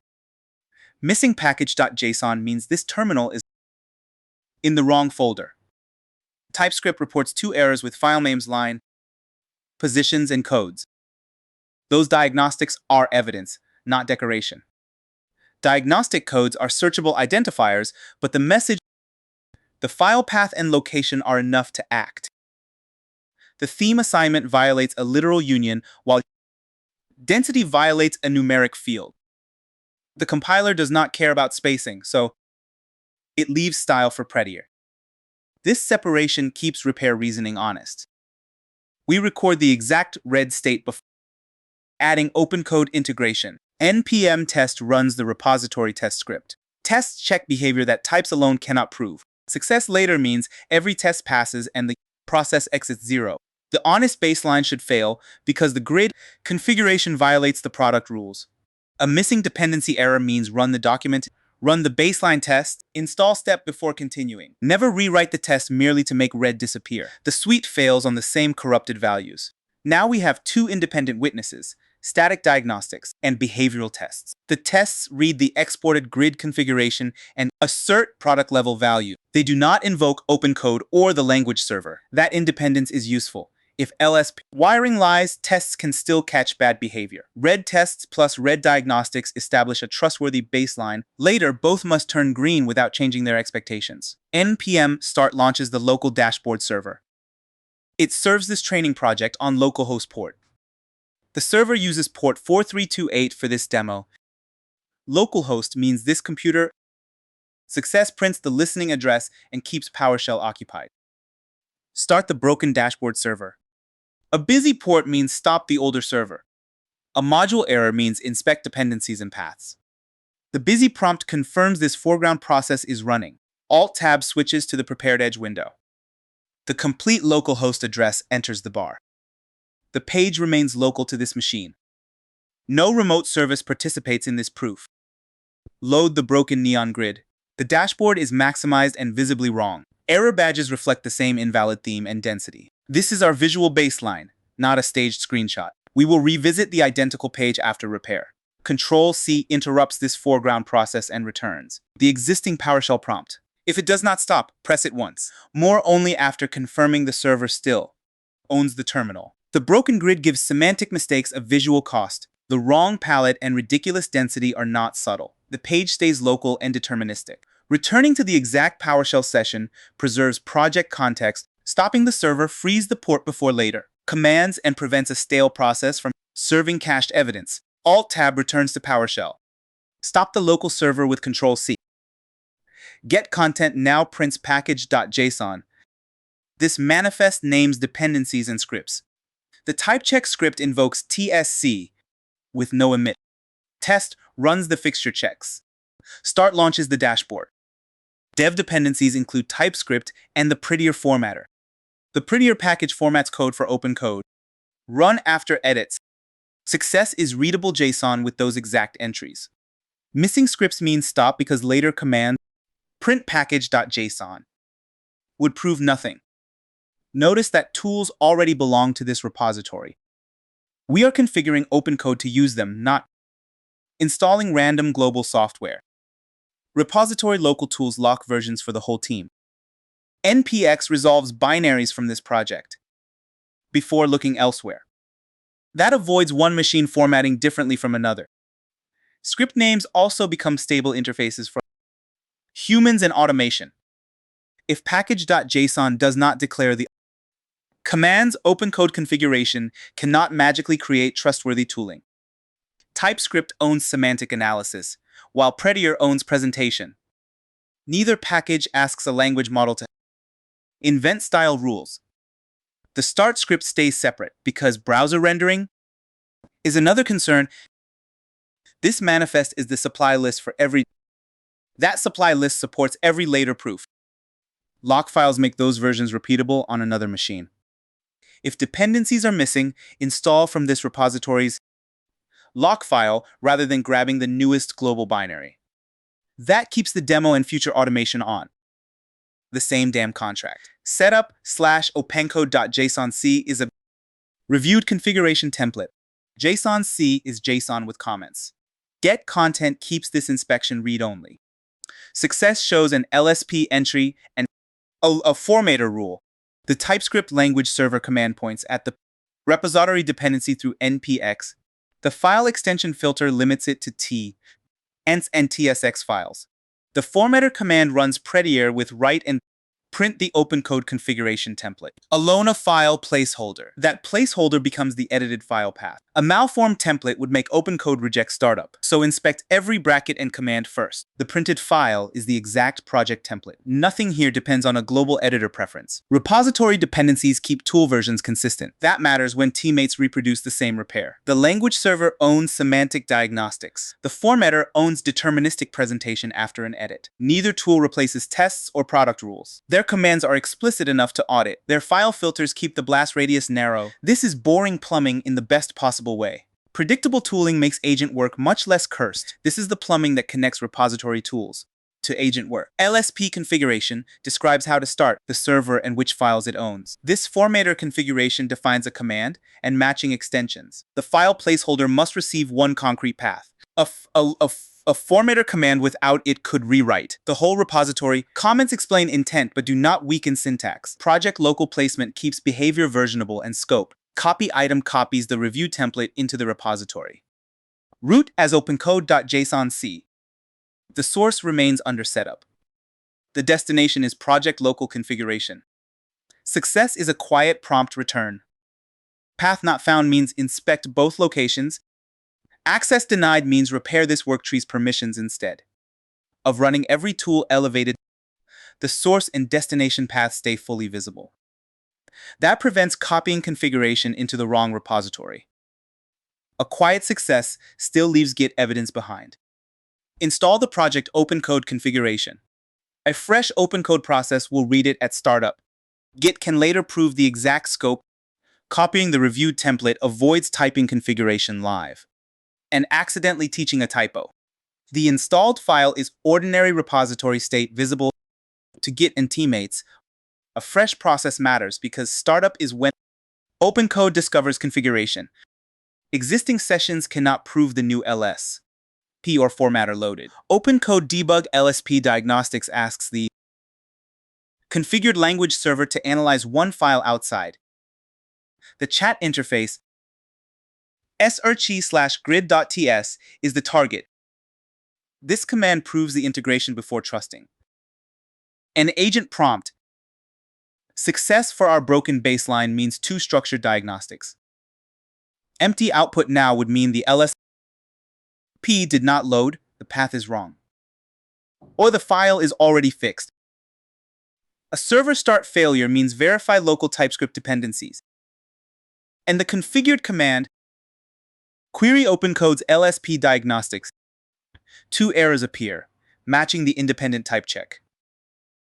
OpenCode can now see the same semantic problems. A proper editor sees this debug command is the fastest integration test. In the lesson, it asks OpenCode's configured client, not the standalone compiler. Matching errors across both paths proves the language. Server understands the project.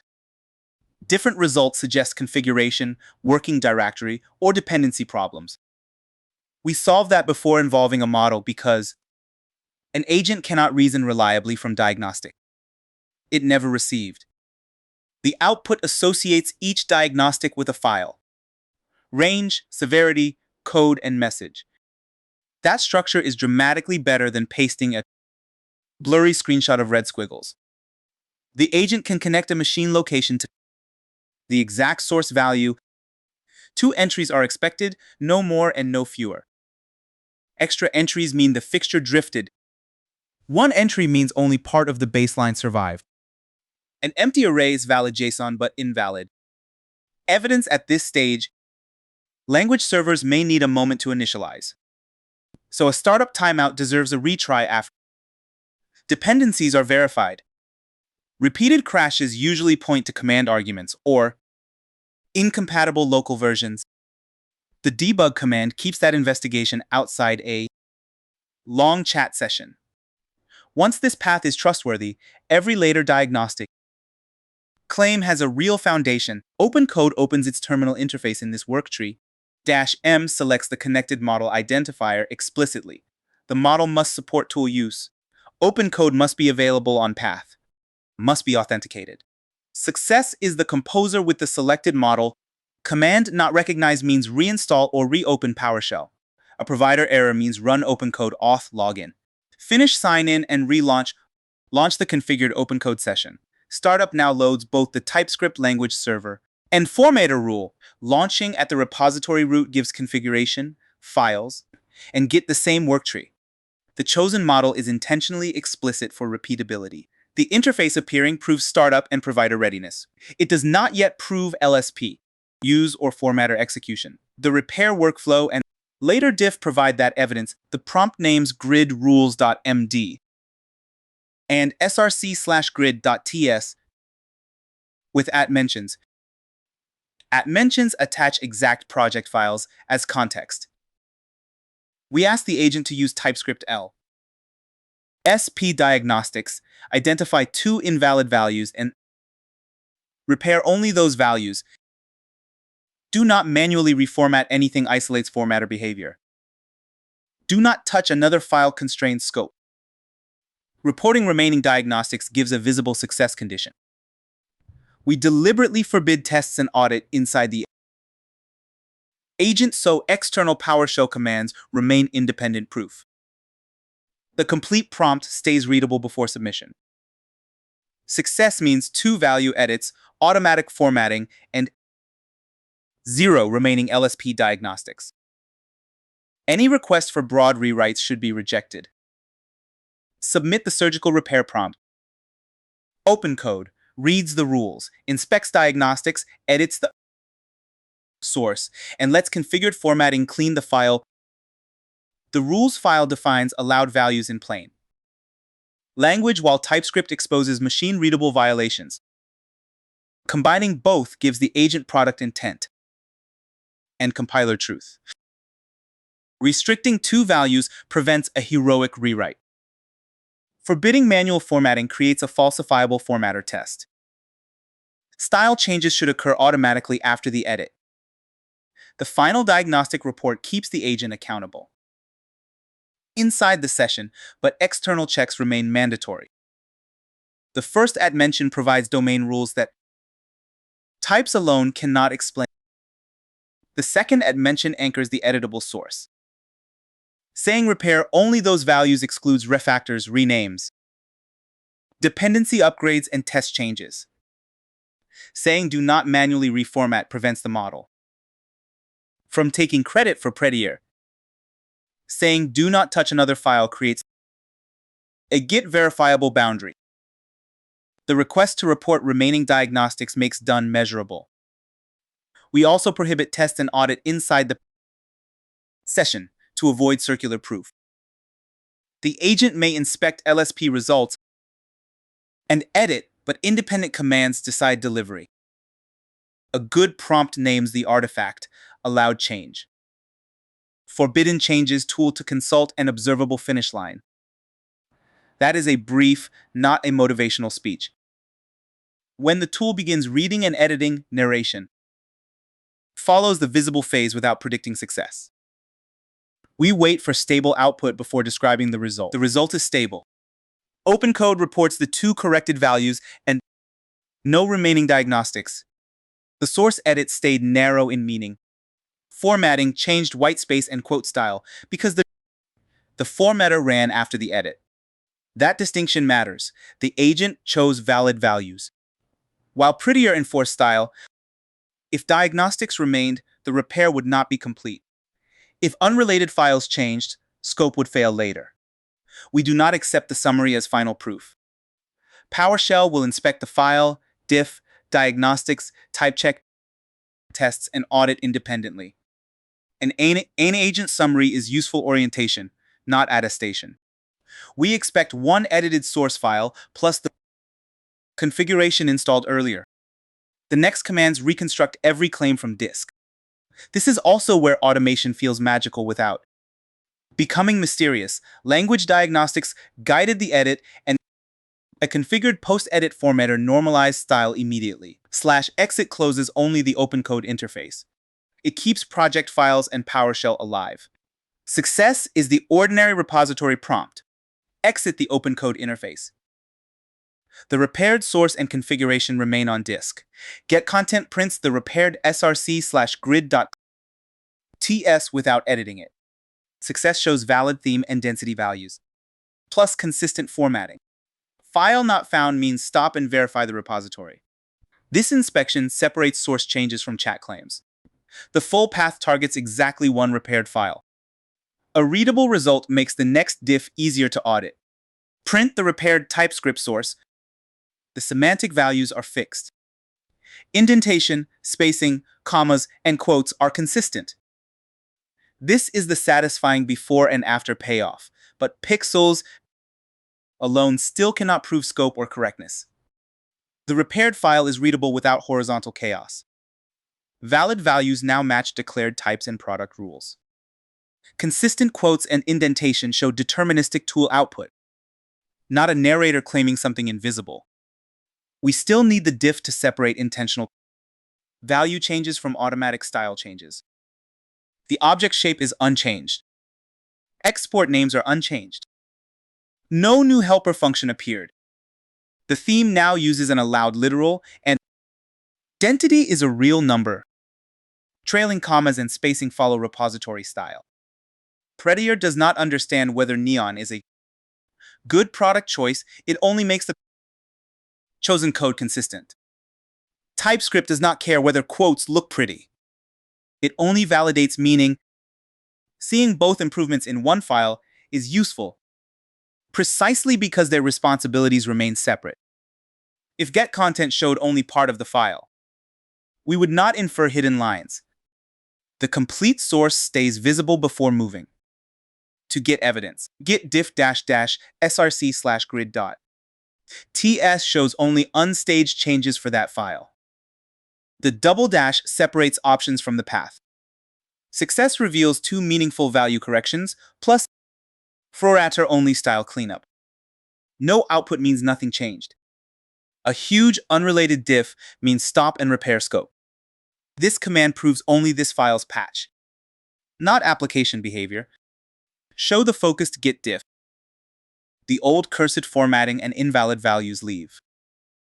The clean version arrives in one reviewable patch. A focused diff is the best explanation of what actually happened. Removed lines preserve the cursed baseline, added lines show the clean result. Reviewers can distinguish semantic changes from white space. If the formatter touched unrelated files, they would. appear elsewhere in Git status and fail the audit. Narrow evidence beats a broad victory speech. Git does not judge correctness. Records line level change. The double dash makes the path unambiguous even if a file name resembles an option. Red lines are the exact baseline committed before recording. Green lines are current working tree content.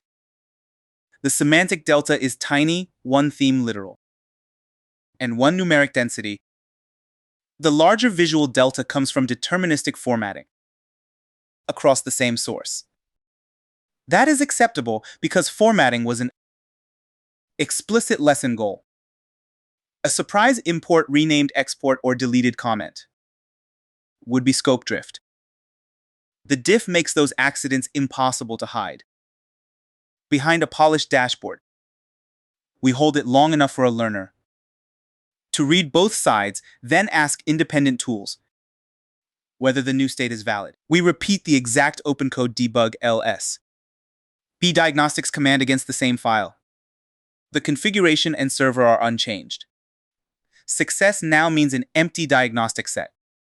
Any remaining error blocks completion, even if the agent sounded confident. A server error means repair integration rather than interpreting silence as green. We use the same file path as the red baseline. We also use the same configured language server. That controls the comparison instead of changing the judge. Only the repaired source should change the verdict. Query the final LSP diagnostics. The result is empty. The language server that found 2 problems now finds none. Empty diagnostics mean the configured server has no current complaint for this file. It does not mean every test passes or every business rule is satisfied. That is why the next gates exist.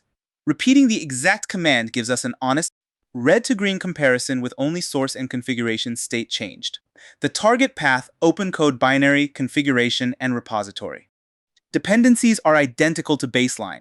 Only the source values and automatic formatting differ. No diagnostic output is meaningful because the command exits normally and the server initialized successfully. Silence after a crash would not count. This is why we distinguish empty results. We separate empty results from actual error text. LSP verifies the live integration. The agent used. The standalone type check verifies the compiler independently. Tests verify product behavior. Audit verifies style and scope. Each gate answers a different question, and no. Single green check gets to impersonate the whole truth. npm run type check repeats the independent. TypeScript compiler check outside OpenCode. Success is exit 0 with no diagnostics. This catches integration mistakes the chat interface might hide.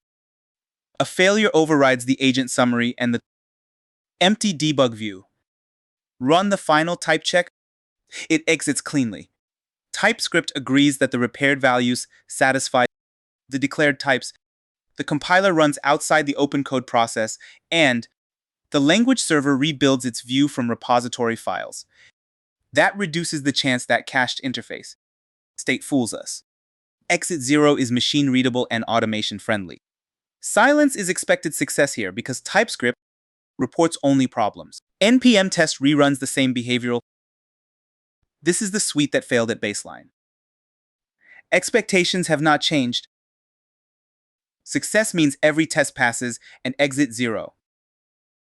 Editing tests to match broken code would be cheating. Run the final tests. The suite turns green because the grid now. The implementation obeys product rules. Static types and runtime behavior finally agree. Tests cover the behavioral rules that made the dashboard meaningful. Their green result connects the corrected values to product expectations. Because the same suite failed earlier, this is a real transition rather than a decorative success command. A single failing assertion keeps the lesson blocked. npm run audit executes the repository's scope and formatting checker. It verifies accepted values, prettier output, expected configuration, and allowed change paths. Success prints AUDD pass and exits 0. A formatting mismatch means run the configured formatter. Run the independent audit path, not a hand-tuned imitation. Extra files mean restore scope before delivery. Every contract passes. The formatter did real work and the repair stayed inside its boundary. The audit checks formatting with the repository's own prettier version, so visual cleanliness is not subjective. It also checks the exact semantic value and configuration shape. Scope validation prevents the agent from hiding success. Inside collateral edits, one command turns several production requirements into a repeatable get status -- short requests, compact working tree paths. Success should show src/grid.t. The status includes the project OpenCode configuration. No other application file belongs here. This command proves only the current Git worktree. Show final Git scope. 2 expected paths appear. The source changed by repair and formatting. The config changed because we installed the integration explicitly. The configuration file is expected because integration must live somewhere reviewable. The source file is expected because that is the repair target. Package files stay untouched because dependencies already existed. Tests stay untouched because they are judges, not clay. This compact list is the delivery boundary before visual payoff. We repeat npm start with the same port. Success prints the local address and stays running. A failure blocks the payoff. The final server uses the original project command. Reusing the port preserves the browser comparison. A stale process would make this proof untrustworthy. Start the repair dashboard server. The local address confirms the process is listening. Now the prepared browser can load fresh evidence. PowerShell stays occupied while the page becomes available. Alt-Tab switches to the prepared edge window. The complete localhost address enters the bar. The complete local address stays readable before loading. That rules out a cached remote demo or substitute page. Load the repaired neon grid. Hell yes. The broken badges are gone. The layout is clean, and the dashboard renders the intended palette and density. These pixels are the final visual proof, backed by empty OpenCode diagnostics, a clean TypeScript compiler, passing tests, a passing audit, and focused Git scope. LSP gave OpenCode structured semantic feedback. The formatter enforced deterministic style after the edit. The agent repaired meaning, the formatter repaired presentation. Tests and audit remained independent judges. Project configuration made the workflow repeatable for the next session and teammate. Do not confuse formatting with correctness. Do not trust a green chat summary without external commands. Do not install global tooling when repository local versions. Already define the contract. Connect the language server, then verify it before relying on it. Prompt, constrain the edit, and prove the exact diff afterward. That is how OpenCode cleans a cursed file, without turning the rest of your repository into collateral damage. Here is the beginner version. Night Shift turns incident files into one useful report. PowerShell loops files, OpenCode judges each case. 5 neon incidents become one 5 of 5 dashboard.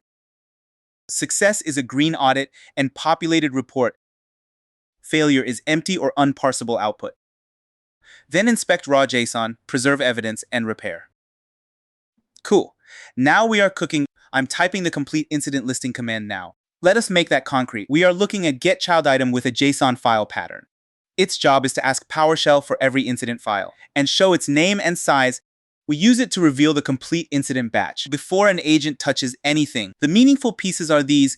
getChildItem enumerates files, the wild selects JSON, and selectObject narrows columns. A concrete example is this. The command reveals 5 separate incident payloads in one folder. Visible success means 5 file names and believable byte lengths appear. In the terminal, visible failure means nothing appears. Usually the path or wildcard is wrong. If that happens, check the current folder, then verify the incidents directory exists. Keep this boundary in your head. This command only inventories files. It does not parse or change them.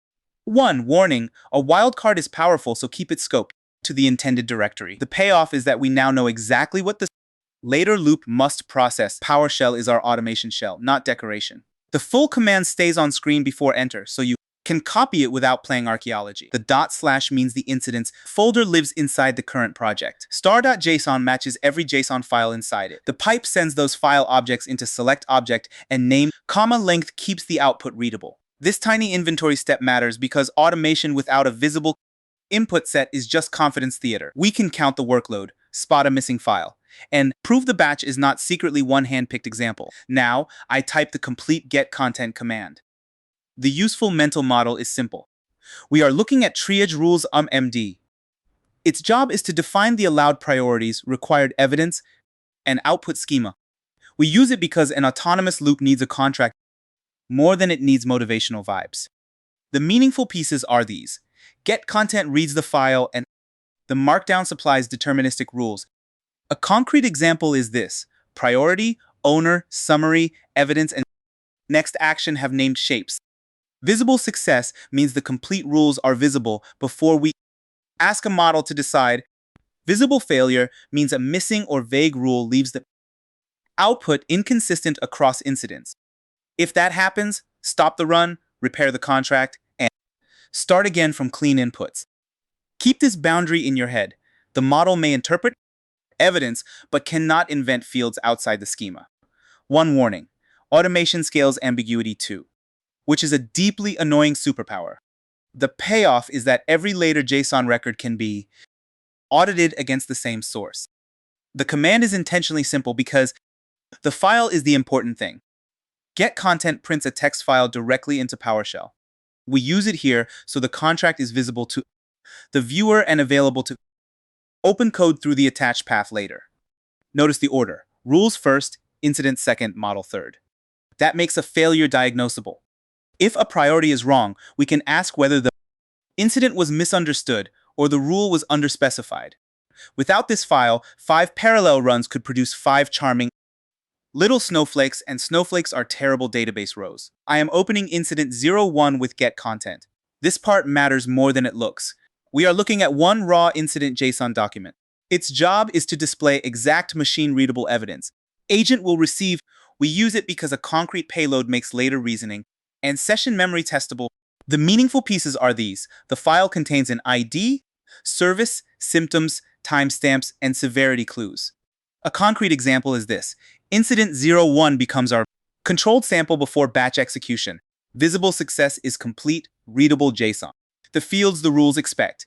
Visible failure means malformed JSON or missing fields will break parsing or weaken the verdict. If that happens, validate the source file and fix data quality before invoking OpenCode. Keep this boundary in your head. The incident is evidence, not permission to edit arbitrary project files. One warning, garbage in still produces expensive garbage out, now with confidence. The payoff is that we have a grounded case for testing direct output, JSON-L, and continuation. This is not a screenshot of a result somebody typed earlier. It is the raw input file sitting in the project. The braces tell us it is a JSON object. Quoted keys name the fields, and the values carry the actual incident fact. OpenCode will receive this file with the file flag. So the relationship is explicit and reproducible. If you replace the path with another incident, the command works the same way. That is the beginning of a real pipeline. Stable instructions, swappable data, and an output that another tool can consume. I type the complete baseline audit command. Watch the boundary and ignore the drama. This baseline audit proves the project is genuinely incomplete. A green ending means nothing if we started green. npm run audit invokes the checker from package.json. That checker expects triage report.json, which is currently missing. For this baseline, the red result is expected success. An unexpected pass would reveal a dirty pre-computed fixture. Then reset it and remove generated artifacts before retrying. The audit verifies output. It does not generate anything. The missing report message names the exact absent artifact. Recovery means creating it through the intended pipeline. Then rerun this exact checker, same contract, different state. That beats saying, trust me bro, it worked. I type npm start to launch the local dashboard server. Here is the beginner version. We are looking at the empty night shift dashboard. Its job is to turn the missing report into a visual baseline the viewer can remember. We use it because a browser before and after makes the automation. Payoff impossible to miss. The meaningful pieces are these. npm start launches, node, alt, tab switches windows, and localhost stays local. A concrete example is this. The page loads but reports 0 processed incidents and no decisions. Visible success means the server responds and the empty state appears in maximized edge. Visible failure means a refused connection means the server is not listening on port 4329. If that happens, return to PowerShell, read the server error, free the port, and retry. Keep this boundary in your head. Localhost exposes this demo only on the current machine. One warning, do not confuse a loading page with proof that the data exists.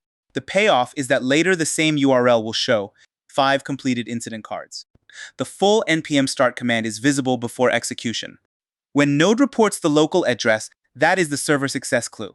We switch to Edge, type the exact localhost URL, and wait for the page to settle before describing it. The empty dashboard is not a failure of the browser. It is a faithful visualization of the missing triage report. The empty browser view is now fully settled. Nothing is broken. The data file is simply missing. That distinction matters. Stopping a process does not close the terminal, delete files, or reset our project.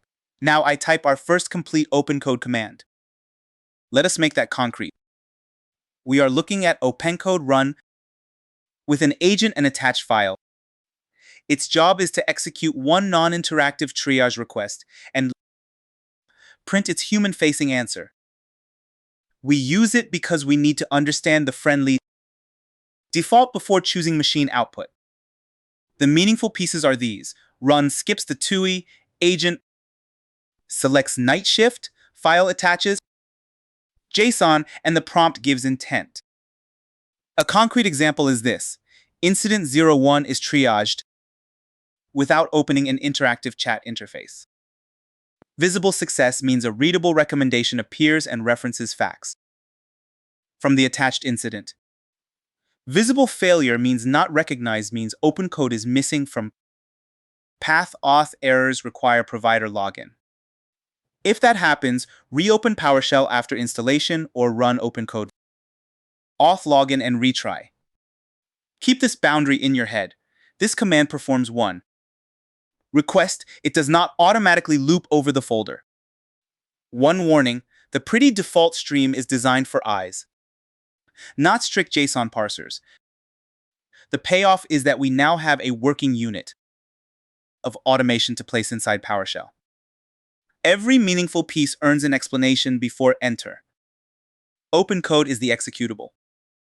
Run means non-interactive mode. Send a message, let the agent work, print the result, and exit. Agent chooses the project agent named night shift instead of the generic default. File attaches the exact incident path, so we are not stuffing JSON into a fragile quoted string. The final sentence is the human request. The response is useful and readable, which is perfect at the terminal. But readable is not the same as safely parsable. That difference is about to bite us on purpose. I type the intentionally broken pretty output parsing command.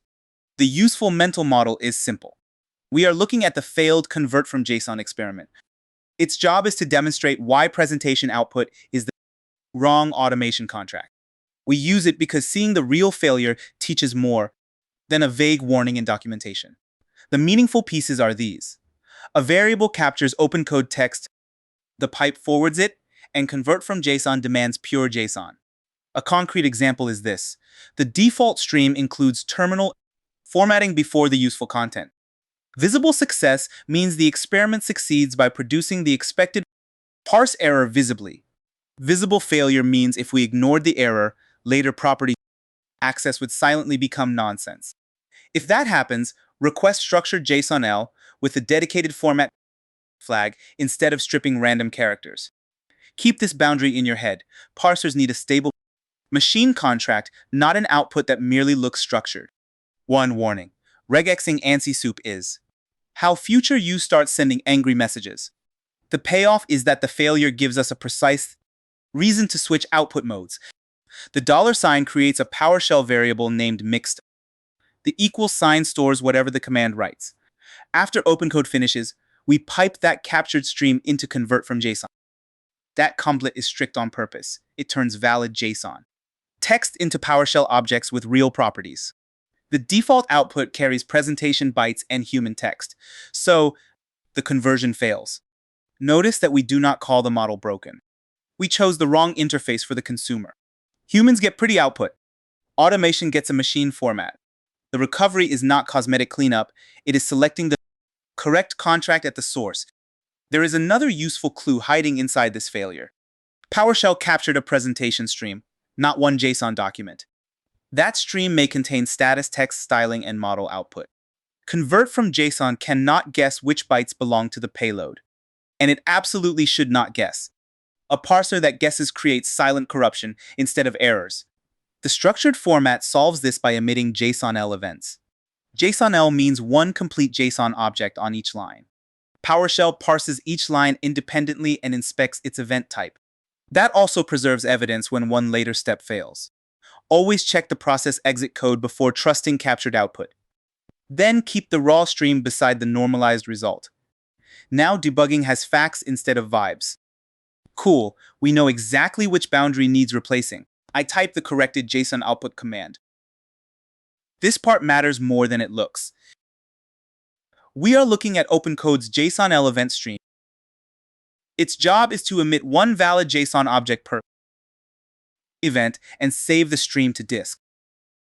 We use it because PowerShell can parse the deterministic records without guessing about terminal decoration. Format JSON selects events and file sends them to disk, attaches evidence, and redirection preserves every line. A concrete example is this. The same incident produces session, metadata, tool activity, and final text events. Visible success means incident 01 events JSON-L is created and each line parses independently. Visible failure means an empty file means the command failed before emitting useful events. If that happens, inspect stda, provider authentication, model access, and the attached path. Keep this boundary in your head. JSON-L is a sequence of objects. It is not one giant JSON array. One warning, feeding the whole file to convert from JSON as one blob misses that boundary. The payoff is that we gain durable evidence, plus fields that later commands can select. The new piece is -- format JSON. The documentation calls the result JSON events, and on this machine each event occupies its own line.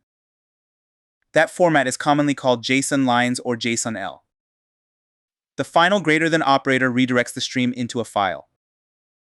Instead of letting it disappear up the terminal, we keep the same agent, prompt, and attached incident. So, the only intentional change is the output contract. This is a clean comparison. When the command settles, the saved file becomes both automation, input, and an audit trail for what OpenCode actually emitted. I type a command that reads only the first JSON-L event. Watch the boundary, not the hype. We are looking at the first structured event record. Its job is to let us inspect one line before building a parser around the whole stream. We use it because small evidence prevents us from coding against an imagined schema. The meaningful pieces are these: get content streams lines and select object. First one keeps only the first. A concrete example is this. The first object exposes identifiers, including the reusable session ID. Visible success means one complete JSON object is visible without surrounding ANSI noise. Visible failure means truncated braces or multiple merged lines indicate the file was captured incorrectly. If that happens, rerun with format JSON and ordinary PowerShell redirection. Keep this boundary in your head. This view shows raw text. It has not become a PowerShell object yet. One warning, do not assume every event has the same properties or purpose. The payoff is that we can now write selectors against fields that truly exist. This command is deliberately boring and therefore excellent. Get content reads the JSON-L file line by line. The pipe sends those lines into select object. First one says stop after the first record. We are not parsing yet. We are looking at the visible braces, quoted keys, event type, and session identifier. Tell us what the producer actually wrote. This is the moment where a pipeline becomes evidence-led. Instead of inventing a data model from memory, we inspect a real record and then code the smallest parser that the record supports. Now I type the PowerShell JSON-L parsing pipeline. Here is the beginner version. We are looking at line-by-line JSON conversion and event filtering. Its job is to turn raw event lines into objects and select the final assistant text. We use it because downstream scripts need the answer, not every transport event. The meaningful pieces are these. For each object parses each line, where object filters type text, and select object returns the last match. A concrete example is this. The final text event contains the grounded triage recommendation.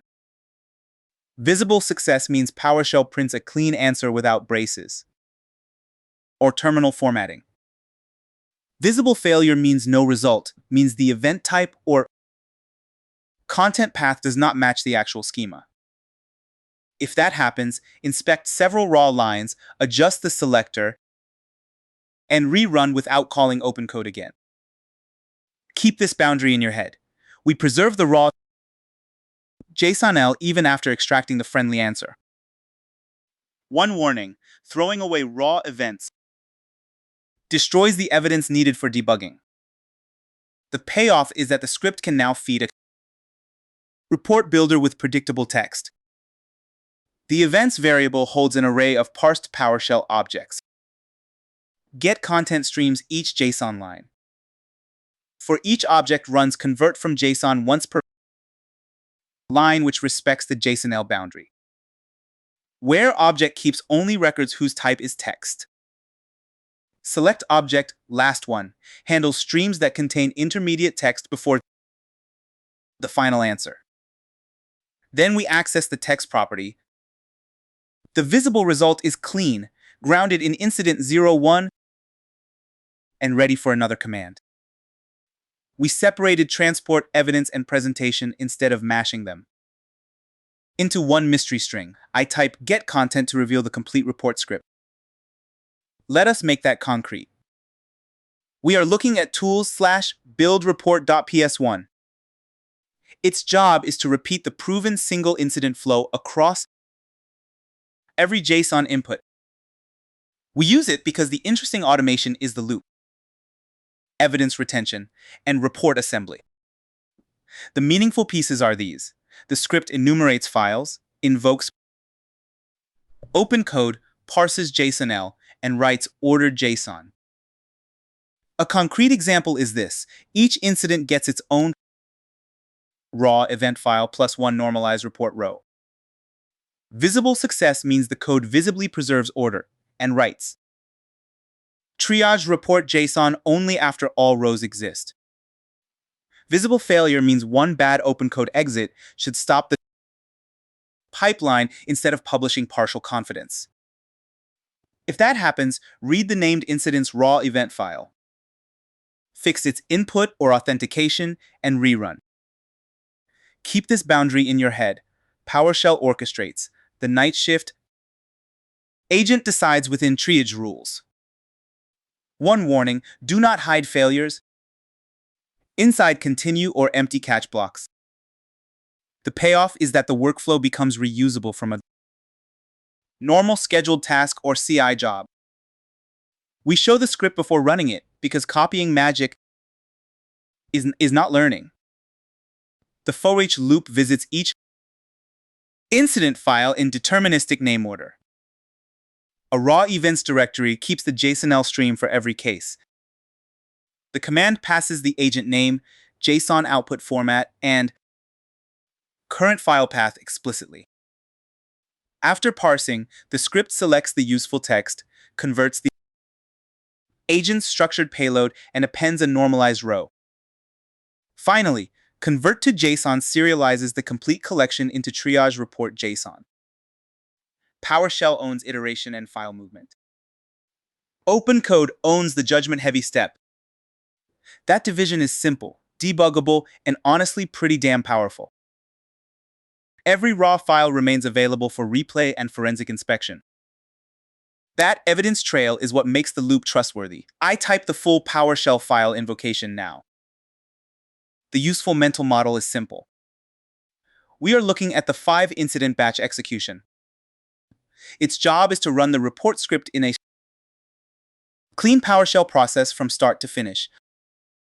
We use it because a real automation lesson must show repeated work, not one lucky response.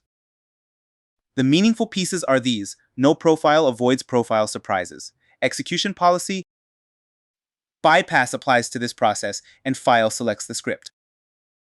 A concrete example is this: 5 source files produce 5 raw event logs and 5 report records. Visible success means the terminal prints pipeline complete with 5 incidents and the report file name. Visible failure means a no narrow exit or missing count identifies an incomplete batch. If that happens, use the incident name printed near the failure and inspect its JSON-L evidence. Keep this boundary in your head. Bypass is scoped to this child process. It does not permanently change system policy. One warning: do not treat execution policy as a substitute for reviewing the script.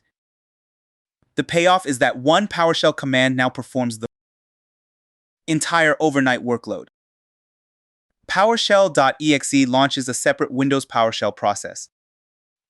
No profile keeps personal startup customizations from changing the run. Execution policy bypass allows this known local script for this process only, which is useful on machines where unsigned demo scripts are blocked. File points to build report.ps1. Then we wait. The 5 OpenCode calls are real, so the runtime is not instant. That is fine. Automation is not about pretending work costs nothing. It is about defining the work once, preserving evidence, and receiving a deterministic completion signal when the batch is actually done. The final count is our deterministic completion signal. I type get content to inspect the generated report. This part matters more than it looks. We are looking at triage report.json. Its job is to show the normalized decisions produced by the 5 independent runs. We use it because machine-readable output must still be inspectable by a human before shipping. The meaningful pieces are these: the array holds incident IDs, priorities, summaries, owners, evidence, and actions. A concrete example is this: every input file maps to exactly one report object in stable order. Visible success means 5 complete objects appear with grounded details and no missing required fields. Visible failure means duplicate IDs, null values, or invented evidence indicate a broken transformation. If that happens, trace the bad row back to its raw event file and source incident. Keep this boundary in your head. The report is derived. Output: raw events remain the deeper audit trail. One warning: pretty JSON is readable, but only the audit proves the contract. The payoff is that other PowerShell commands, dashboards, or APIs can consume this file directly. Get content gives us the whole report without opening an editor. The outer square brackets mean this is a JSON array. Each object corresponds to one incident. The fields are consistent because the triage rules define them before execution. Look for the source ID, priority, and evidence phrases. They should line up with the raw incident rather than generic model filler.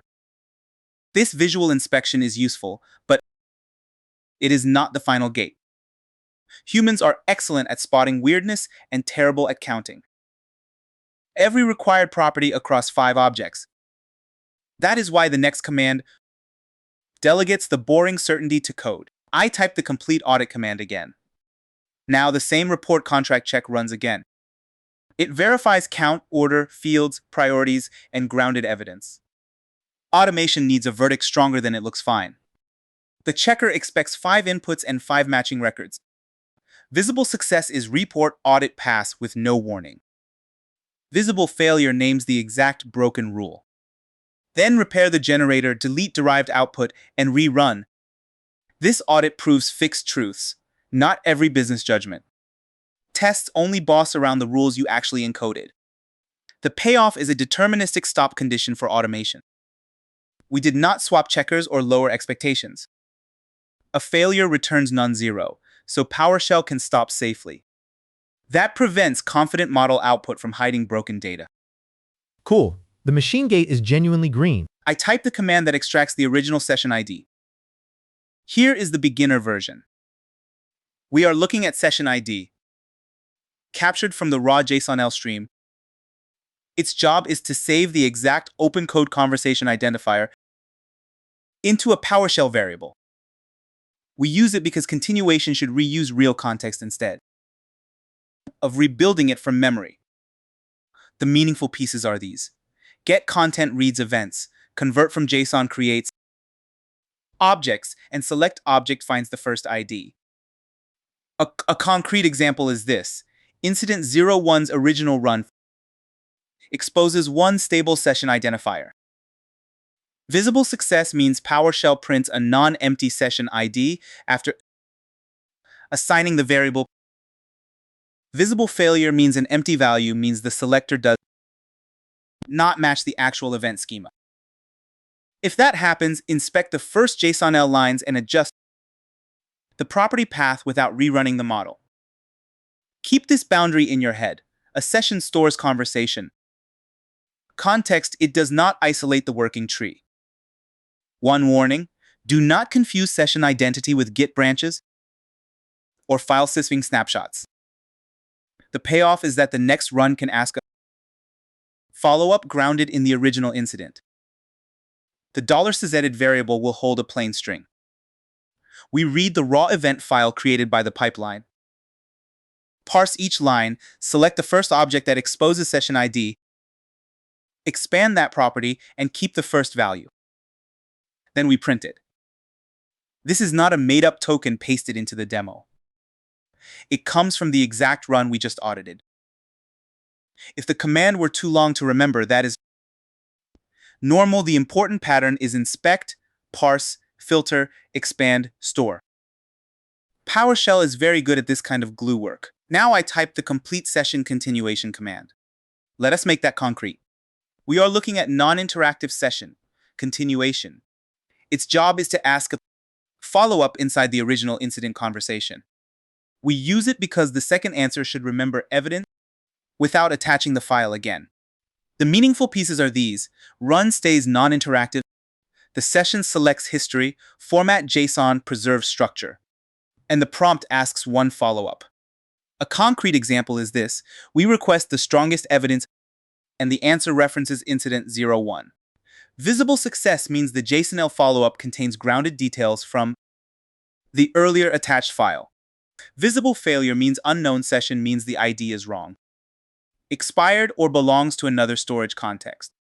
If that happens, list sessions in JSON, verify the ID, and retry with the correct project context. Keep this boundary in your head. Continuation reuses conversation context. It does not silently attach new files. One warning, forking and continuing are different choices, so name the behavior you need.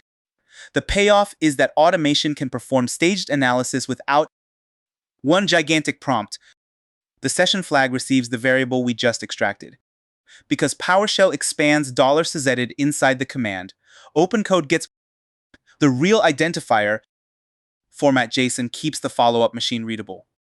Notice what is missing there is no file flag this time. That omission is the test. If the response still cites the original incident service, symptom, or timestamp, the session carried useful context forward. This pattern is great for pipelines with a first classification step and a later verification step. Smaller prompts, explicit stages, and one traceable conversation beat a giant wall of instructions. Session continuation is basically memory with an explicit handle. The identifier connects this follow-up to one earlier conversation. That is safer than hoping a new run remembers anything. It also keeps each automation stage small and inspectable. Stage 1 can classify the incident and preserve raw evidence. Stage 2 can challenge the conclusion or request one detail. Both answers remain connected inside the same session history. For recovery, Never invent or trim the session identifier. Read it from structured output exactly as OpenCode emitted it. If continuation fails, verify project context before blaming the model. Sessions belong to storage context, not magical global memory. Export important evidence when long-term retention actually matters. Here, the grounded follow-up proves our handle is valid. That gives the pipeline real staged reasoning without prompt soup. I type git status short to prove the repository scope. Git status now checks this app working tree. Its job is to expose unexpected track changes. Git reads the index, status compares repository state. Dash dash short keeps the result compact. Success means no unexpected track path appears. A source file line would reveal accidental mutation. Then, inspect the diff and restore only unintended work. This proves scope here, not inside external folders. Never claim Git inspected a repository it never opened. Generated evidence is intentionally ignored by this fixture. The narrow truth is simple. Tracked source stayed clean. Nice. Automation produced artifacts without rewriting the app. I type npm start one final time. This final launch serves the original app and real report. npm resolve start. Node listens on localhost port 4329. Success is the local address without a stack trace. Address in use means another process owns the port. Then stop that server with Control-C and retry. Starting the app reads the report. It never regenerates it. When the address appears, the process is alive. Pixels first, claims second. I switch to Edge for the final runtime proof. Here is the completed 5 of 5 night shift dashboard. It turns the audited JSON into a visual operations summary. Edge loads localhosts, the app reads the generated report. 5 cards show normalized decisions, owners, and priorities. The counter moved from empty to 5 processed incidents. That visible 5 of 5 result is our runtime success.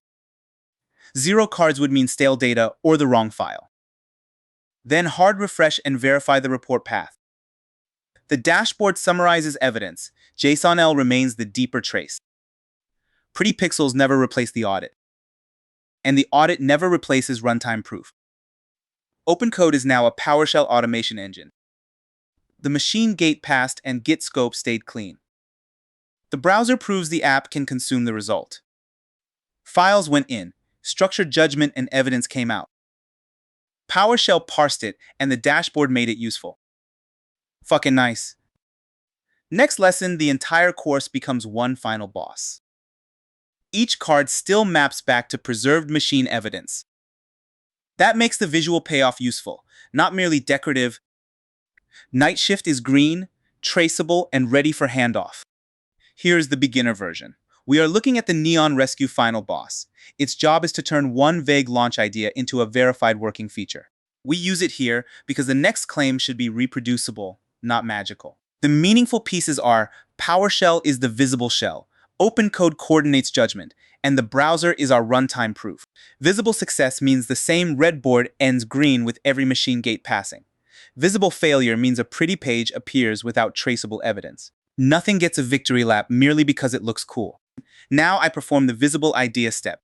Let us make that concrete. We are looking at idea.md. Its job is to show the vague request exactly as a human might actually write it. We use it here because the next claim should be reproducible, not magical. The meaningful pieces are get content reads the project file, while the sentence supplies intent but almost no implementation detail. Visible success means the raw idea is readable before any agent interprets it. Visible failure means the agent silently invents scope, rules, or proof. If that happens, convert the idea into explicit constraints before building. The command stays readable before execution so you can understand it before copying it. The settled output comes first. Only then do we describe the resulting state. That ordering keeps the lesson honest and makes the failure path debuggable. For a complete beginner, remember that PowerShell is the Windows command shell driving this project. OpenCode is the agent interface, but tests and visible files still define reality. One warning. Never expand permissions merely because the current step feels annoying. Keep the scope local, keep the evidence named, and keep recovery boring. The phrase "make the countdown impossible to screw up" is juicy, but it is not a specification.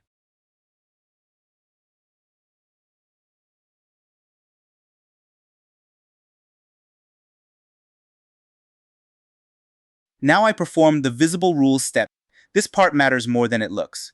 We are looking at rescue rules.md. Its job is to define the operational contract for a safe launch decision.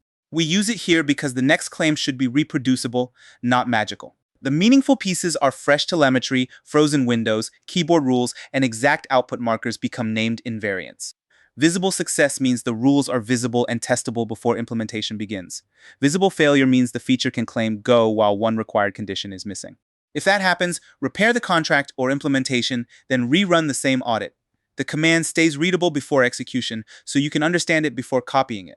The settled output comes first. Only then do we describe the resulting state. That ordering keeps the lesson honest and makes the failure path debuggable. For a complete beginner, remember that PowerShell is the Windows command shell driving this project. OpenCode is the agent interface, but tests and visible files still define reality. One warning: never expand permissions merely because the current step feels annoying. Keep the scope local, keep the evidence named, and keep recovery boring. The rules turn vibes into a stop condition. Go requires current telemetry and an allowed launch window. Enter may dispatch only when the command center already returns go. Every other key must fail. The protected vault path remains off limits, which means useful autonomy still has teeth and boundaries.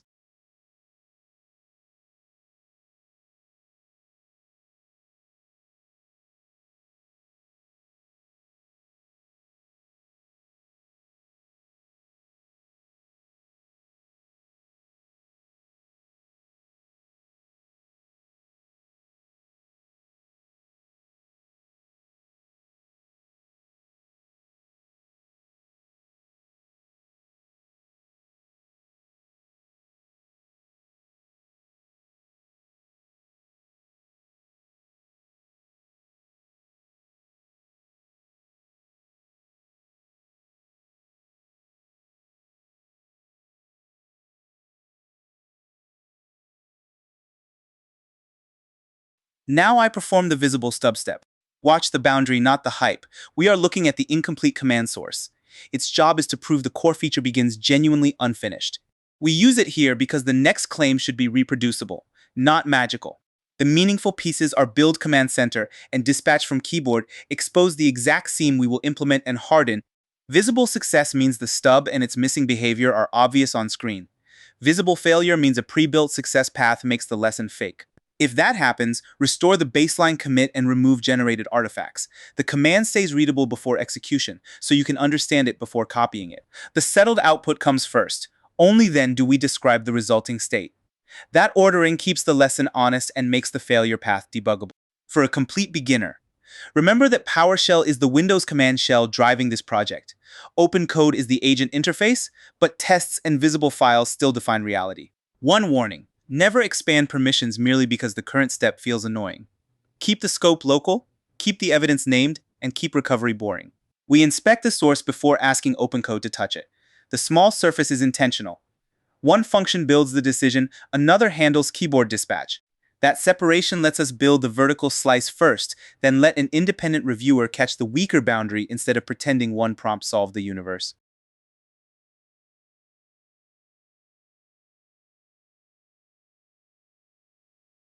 Now I perform the visible baseline test step.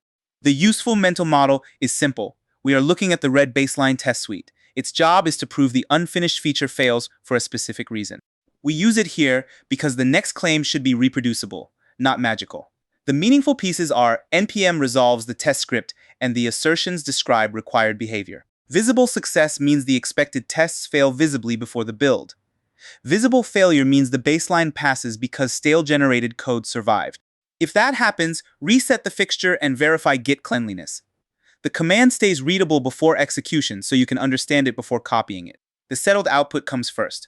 Only then do we describe the resulting state. That ordering keeps the lesson honest and makes the failure path debuggable. For a complete beginner, remember that PowerShell is the Windows command shell driving this project. OpenCode is the agent interface, but tests and visible files still define reality. A before and after only means something when the starting state is honestly broken. Now I perform the visible baseline audit step. Here is the beginner version. We are looking at the contract audit. Its job is to check rules that ordinary unit tests do not fully express. We use it here because the next claim should be reproducible, not magical. The meaningful pieces are the package script inspects source shape, keyboard restrictions, reports, and workflow evidence. Visible success means the audit blocks on the known missing implementation. Visible failure means a shallow test passes while a safety rule stays violated. If that happens, keep the audit independent and fix the named invariant. The command stays readable before execution, so you can understand it before copying it. The settled output comes first. Only then do we describe the resulting state. That ordering keeps the lesson honest and makes the failure path debuggable. For a complete beginner, remember that PowerShell is the Windows command shell driving this project. OpenCode is the agent interface, but tests and visible files still define reality. One warning: never expand permissions merely because the current step feels annoying. We want both bosses, not one very polite rubber stamp. Now I perform the visible simulator step. Let us make that concrete. We are looking at the local mission simulator. Its job is to provide live telemetry and a frozen launch window without using external services. We use it here because the next claim should be reproducible, not magical. The meaningful pieces are start process launches node hidden, argument list selects the simulator, and pass-through returns its process ID. Visible success means a real process ID appears and port 4330 begins listening. Visible failure means the port is occupied or node exits immediately. If that happens, stop the stale owner, inspect the error, and retry from the project root. The command stays readable before execution, so you can understand it before copying it. The settled output comes first. Only then do we describe the resulting state. That ordering keeps the lesson honest and makes the failure path debuggable. For a complete beginner, remember that PowerShell is the Windows command shell driving this project. OpenCode is the agent interface, but tests and visible files still define reality. One warning: never expand permissions merely because the current step feels annoying. Keep the scope local, keep the evidence named, and keep recovery boring. The simulator is local and read-only. Hidden only means it does not open a distracting extra window. The command and return process ID stay visible. This is not fake-pasted output. The later MCP call reaches this process and retrieves the mission state the feature actually needs.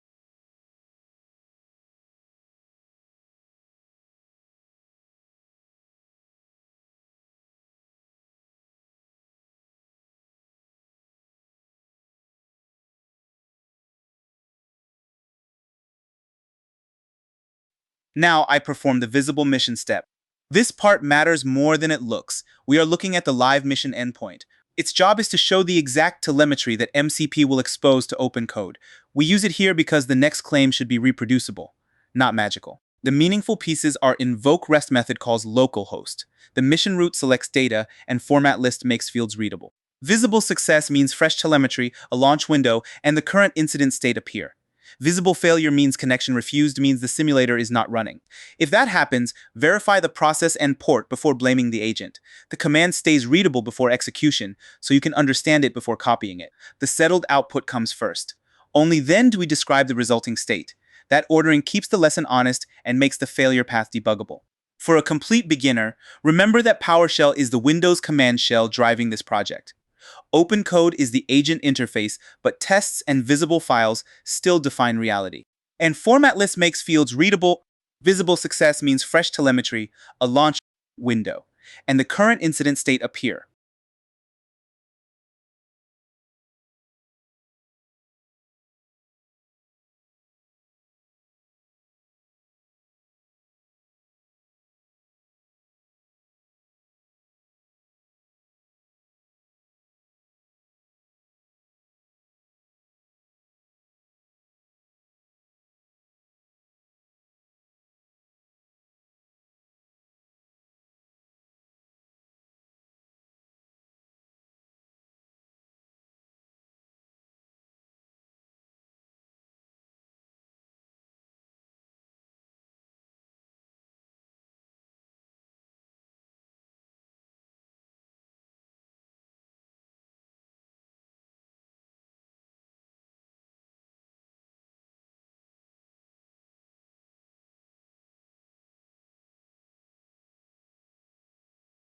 Now, I perform the visible config step. Watch the boundary, not the hype. We are looking at the project local OpenCode configuration. Its job is to connect the named agent, permissions, plugin, tools, and MCP for this repository. We use it here because the If that happens, inspect the source, copy again, and use OpenCode debug output. The command stays readable before execution, so you can understand it before copying it. The settled output comes first. Only then do we describe the resulting state. That ordering keeps the lesson honest and makes the failure path debuggable. For a complete beginner, remember that PowerShell is the Windows command shell driving this project. OpenCode is the agent interface, but tests and visible files still define reality.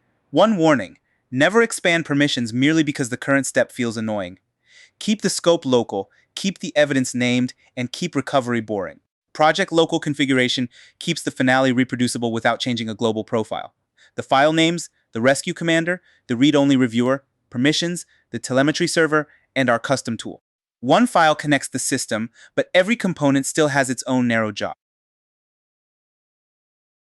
Now I perform the visible MCP step.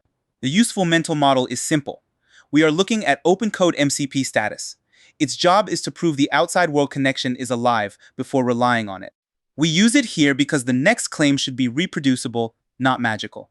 The meaningful pieces are OpenCode, selects the CLI, MCP selects integrations, and list reports configured servers.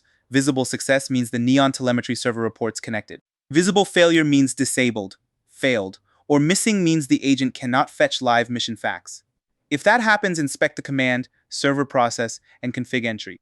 The command stays readable before execution, so you can understand it before copying it. The settled output comes first. Only then do we describe the resulting state. That ordering keeps the lesson honest and makes the failure path debuggable. For a complete beginner, remember that PowerShell is the Windows command shell driving this project. OpenCode is the agent interface, but tests and visible files still define reality. One warning: never expand permissions merely because the current step feels annoying. Keep the scope local, keep the evidence named, and keep recovery boring. MCP is not magic internet dust. It is a protocol boundary that exposes named tools to the model. The benefit is live structured context. The cost is tokens and another operational dependency, so we verify it explicitly before the big prompt starts spending time.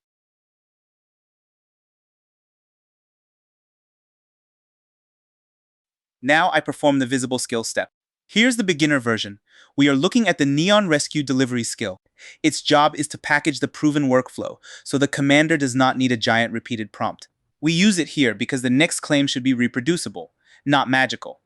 The meaningful pieces are skill.md contains ordered steps, evidence rules, and completion markers. Visible success means the reusable contract is readable before invocation. Visible failure means the skill is missing, vague, or discovered from the wrong route. If that happens, place it in the project skill directory and relaunch the session. The command stays readable before execution, so you can understand it before copying it. The settled output comes first. Only then do we describe the resulting state. That ordering keeps the lesson honest and makes the failure path debuggable. For a complete beginner, remember that PowerShell is the Windows command shell driving this project. OpenCode is the agent interface, but tests and visible files still define reality. One warning: never expand permissions merely because the current step feels annoying. Keep the scope local, keep the evidence named, and keep recovery boring. A skill is process memory, not a personality costume. It tells the agent how to investigate, build, verify, and report this class of mission. The human prompt stays focused on intent, while the skill carries the boring but crucial sequence we do not want to retype every damn day.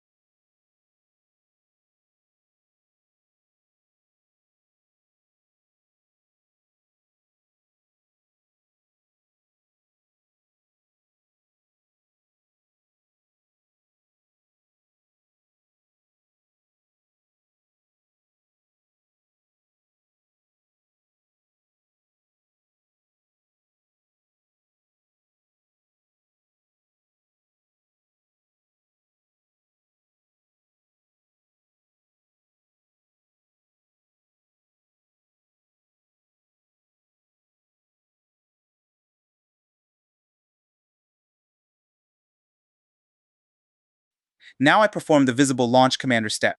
Let us make that concrete. We are looking at the rescue commander session. Its job is to start the named custom agent with an explicit model. We use it here because the next claim should be reproducible, not magical.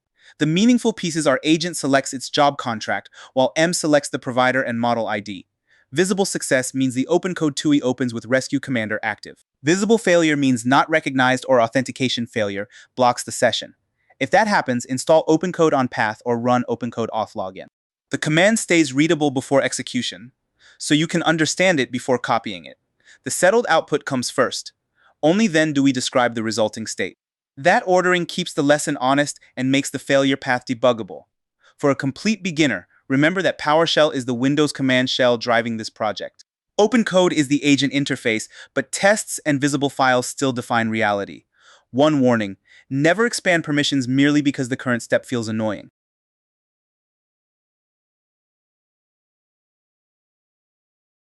Now I perform the visible build step. This part matters more than it looks. We are looking at the first vertical slice mission.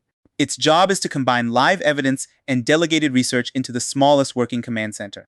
We use it here because the next claim should be reproducible, not magical. The meaningful pieces are the prompt attaches idea and source context, invokes the skill, requires 3 scouts, and narrows the edit. Visible success means OpenCode implements only build command center and reports green type check and tests. Visible failure means the agent edits unrelated files or skips one evidence lane. If that happens, review git scope, restore unintended paths, and rerun the narrow task. The command stays readable before execution, so you can understand it before copying it. The settled output comes first. Only then do we describe the resulting state. That ordering keeps the lesson honest and makes the failure path debuggable. For a complete beginner, remember that PowerShell is the Windows command shell driving this project. OpenCode is the agent interface, but tests and visible files still define reality. One warning: never expand permissions merely because the current step feels annoying. Keep the scope local, keep the evidence named, and keep recovery boring. The prompt sounds like a human mission brief, but every boundary is concrete. Use live MCP evidence, delegate all 3 investigations, edit 1 function, run the named gates. Do not harden keyboard dispatch yet. That final sentence deliberately preserves something for an independent reviewer to catch, because a boss fight needs an actual second phase.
Now I perform the visible exit build step.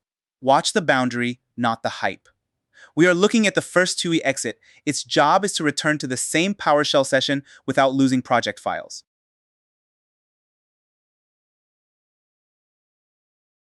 Now I perform the visible slice test step. The useful mental model is simple. We are looking at the first green unit test run. Its job is to prove the vertical slice works before the safety hardening.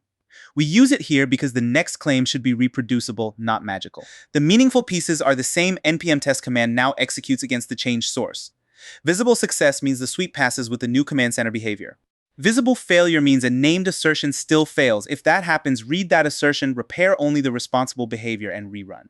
The command stays readable before execution, so you can understand it before copying it. The settled output comes first. Only then do we describe the resulting state. That ordering keeps the lesson honest and makes the failure path debuggable. For a complete beginner, remember that PowerShell is the Windows command shell driving this project.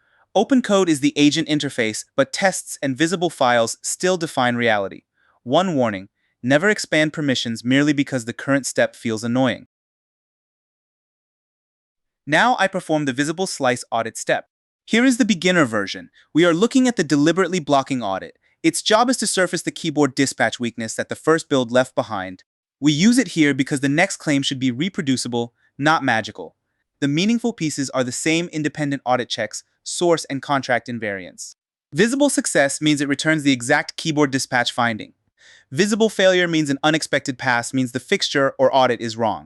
If that happens, stop and inspect the rule rather than lowering the gate. The command stays readable before execution, so you can understand it before copying it. The settled output comes first. Only then do we describe the resulting state. That ordering keeps the lesson honest and makes the failure path debuggable. For a complete beginner, remember that PowerShell is the Windows command shell driving this project. OpenCode is the agent interface, but tests and visible files still define reality. One warning: never expand permissions merely because the current step feels annoying. Keep the scope local, keep the evidence named, and keep recovery boring. Beautiful tests are green, and the audit still says no. Enter can dispatch too broadly, which is exactly the kind of edge a happy path misses. This is why we made the test boss OpenCode around earlier in the course, and why the final boss adds an independent contract on top.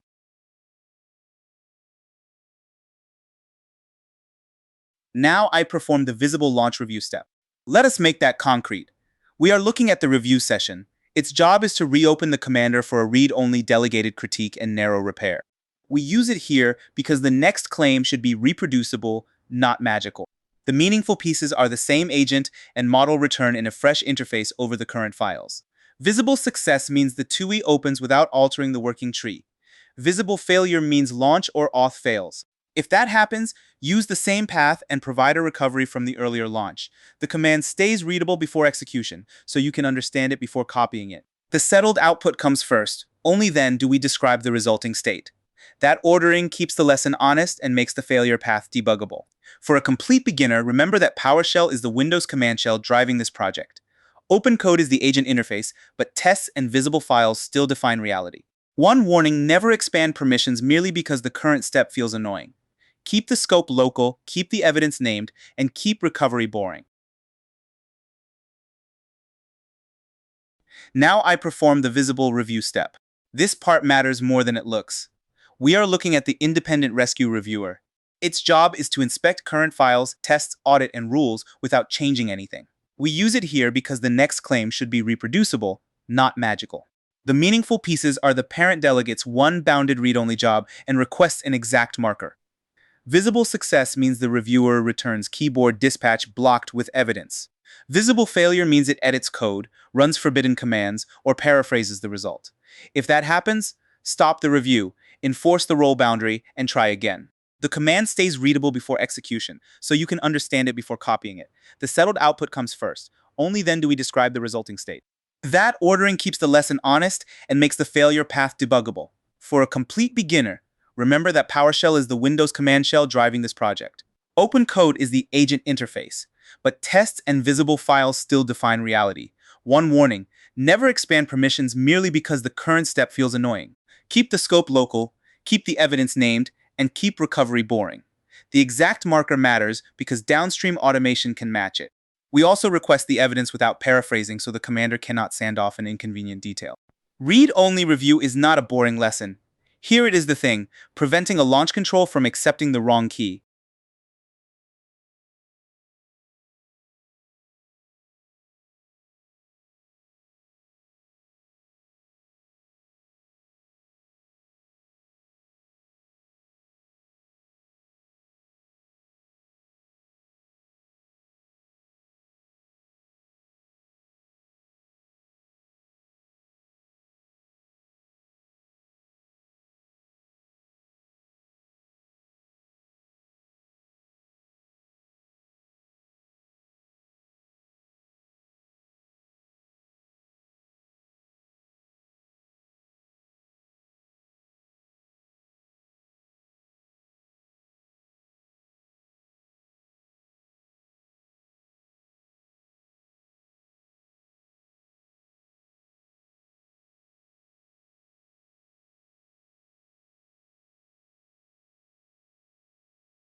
Now I perform the visible repair step.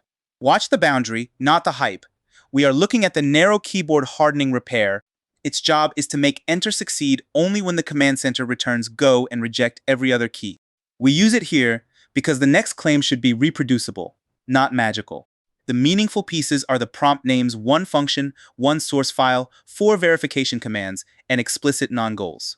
Visible success means type check, tests, audit, and git scope all pass after one focused edit. Visible failure means the builder touches build command center or another file. If that happens, inspect the diff, restore scope creep, and reissue the narrow repair. The command stays readable before execution, so you can understand it before copying it. The settled output comes first. Only then do we describe the resulting state. That ordering keeps the lesson honest and makes the failure path debuggable.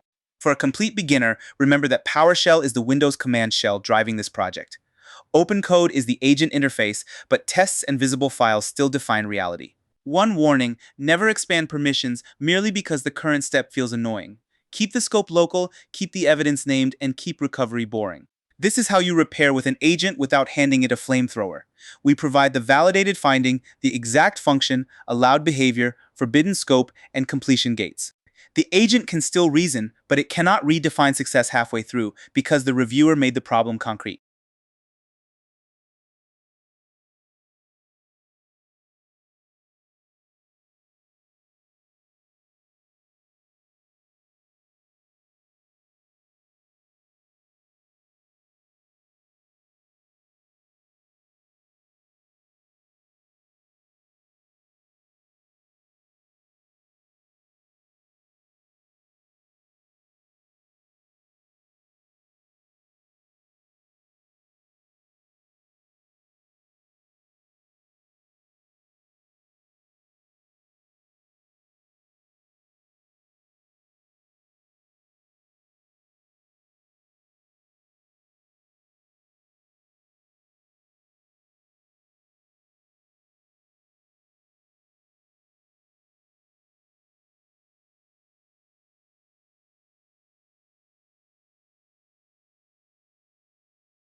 Now I perform the visible clean review step. The useful mental model is simple. We are looking at the final read-only review.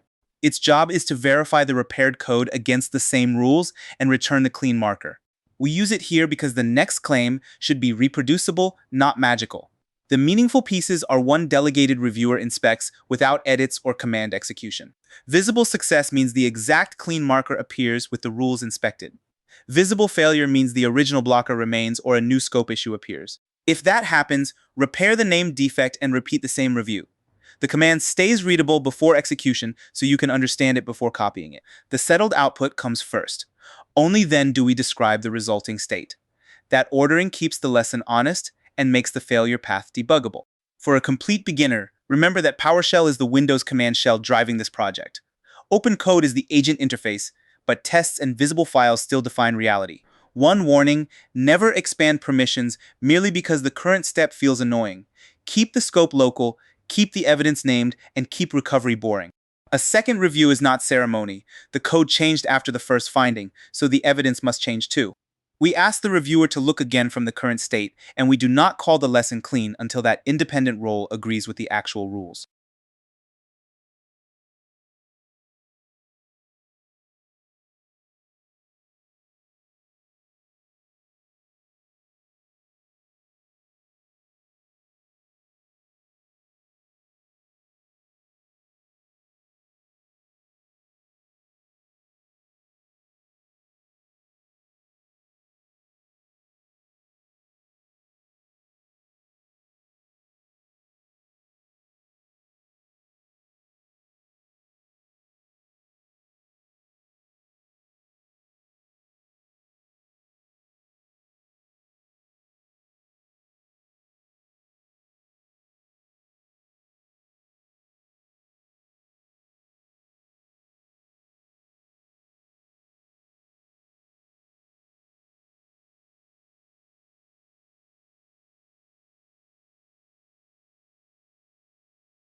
Now I perform the visible exit review step. Here is the beginner version. We are looking at the final TUI exit. Its job is to return to PowerShell for toolchain proof. Keep the scope local, keep the evidence named, and keep recovery boring. The agent has finished its part. Now I perform the visible LSP step. Let us make that concrete. We are looking at OpenCode LSP diagnostics. Its job is to ask the language server for source-level errors in command.ts. We use it here because the next claim should be reproducible, not magical. The meaningful pieces are debug exposes diagnostics, LSP selects the subsystem, and the path selects the file. Visible success means no diagnostic errors appear. Visible failure means TypeScript syntax or semantic issues are listed. If that happens, fix the named locations, save and rerun the same command. The command stays readable before execution, so you can understand it before copying it. The settled output comes first. Only then do we describe the resulting state. That ordering keeps the lesson honest and makes the failure path debuggable. For a complete beginner, remember that PowerShell is the Windows command shell driving this project. OpenCode is the agent interface, but tests and visible files still define reality. One warning: never expand permissions merely because the current step feels annoying. Keep the scope local, keep the evidence named, and keep recovery boring. LSP is the editor-grade feedback loop OpenCode can use while building. We run it explicitly here so the viewer sees that a green-looking terminal answer is not enough. The language service must understand the file too.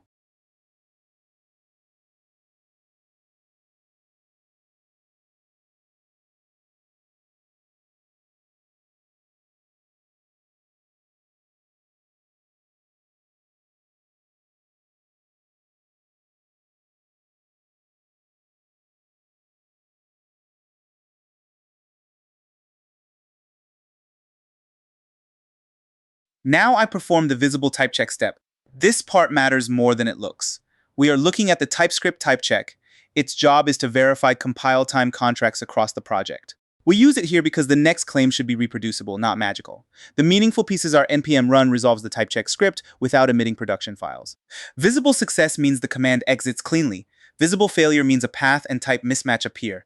If that happens, repair the exact type boundary and rerun it. The command stays readable before execution, so you can understand it before copying it. The settled output comes first. Only then do we describe the resulting state. That ordering keeps the lesson honest and makes the failure path debuggable. For a complete beginner, remember that PowerShell is the Windows command shell driving this project. Keep the scope local, keep the evidence named, and keep recovery boring. Types catch a different class of mistake than unit tests. Now I perform the visible test step. Watch the boundary, not the hype. We are looking at the final unit test suite. Its job is to prove command center and keyboard behavior across examples. We use it here because the next claim should be reproducible, not magical. The meaningful pieces are npm test executes the repository's declared cases. Visible success means every test passes after hardening. Visible failure means one named case returns non-zero. If that happens, read the failing expectation and repair only that behavior. The command stays readable before execution, so you can understand it before copying it. The settled output comes first. Only then do we describe the resulting state. That ordering keeps the lesson honest and makes the failure path debuggable. For a complete beginner, remember that PowerShell is the Windows command shell driving this project. Notice the causal chain. Source change first, settled output second, claim last. Now I perform the visible audit step. The useful mental model is simple. We are looking at the final contract audit. Its job is to verify the broader safety and delivery invariants. We use it here because the next claim should be reproducible, not magical. The meaningful pieces are the audit inspects rules beyond the unit examples. Visible success means the keyboard dispatch and scope checks pass. Visible failure means a marker names the remaining violated invariant. If that happens, treat the marker as a blocker and repair before delivery. The command stays readable before execution, so you can understand it before copying it. The settled output comes first. Only then do we describe the resulting state. That ordering keeps the lesson honest and makes the failure path debuggable. For a complete beginner, remember that PowerShell is the Windows command shell driving this project. OpenCode is the agent interface, but tests and visible files still define reality.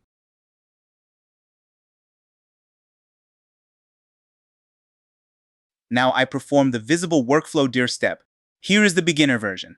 We are looking at the local workflow directory. Its job is to prepare the standard GitHub Actions path without publishing anything. We use it here because the next claim should be reproducible, not magical. The meaningful pieces are new item, creates directories, directory selects the type, and force makes reruns safe. Visible success means .github/workflows exists locally. Visible failure means a permissions or path error appears. If that happens, verify the repository root and create only the intended directory. The command stays readable before execution, so you can understand it before copying it. The settled output comes first. Only then do we describe the resulting state. That ordering keeps the lesson honest and makes the failure path debuggable. For a complete beginner, remember that PowerShell is the Windows command shell driving this project. OpenCode is the agent interface, but tests and visible files still define reality. One warning, never expand permissions merely because the current step feels annoying. Keep the scope local, keep the evidence named, and keep recovery boring. This is local automation preparation, not a deployment. Now I perform the visible workflow copy step. Let us make that concrete. We are looking at the reviewed local workflow file. Its job is to install the prepared OpenCode verification workflow into the standard path. We use it here because the next claim should be reproducible, not magical. The meaningful pieces are copy item names and explicit source and destination. Visible success means OpenCode.yml exists under workflows. Visible failure means the source is missing or the destination is wrong. If that happens, inspect setup, correct the exact path, and copy again. The command stays readable before execution, so you can understand it before copying it. The settled output comes first. Only then do we describe the resulting state. That ordering keeps the lesson honest and makes the failure path debuggable. For a complete beginner, remember that PowerShell is the Windows command shell driving this project. OpenCode is the agent interface, but tests and visible files still define reality. One warning, never expand permissions merely because the current step feels annoying. Keep the scope local, keep the evidence named, and keep recovery boring. The workflow is intentionally copied from a reviewed project local setup file rather than generated from a vague command. That keeps the screen readable and the scope auditable. Again, creating a file is not the same as shipping it to GitHub. Now I perform the visible workflow show step. This part matters more than it looks. We are looking at the GitHub Actions YAML. Its job is to explain what future CI would run before anyone publishes it.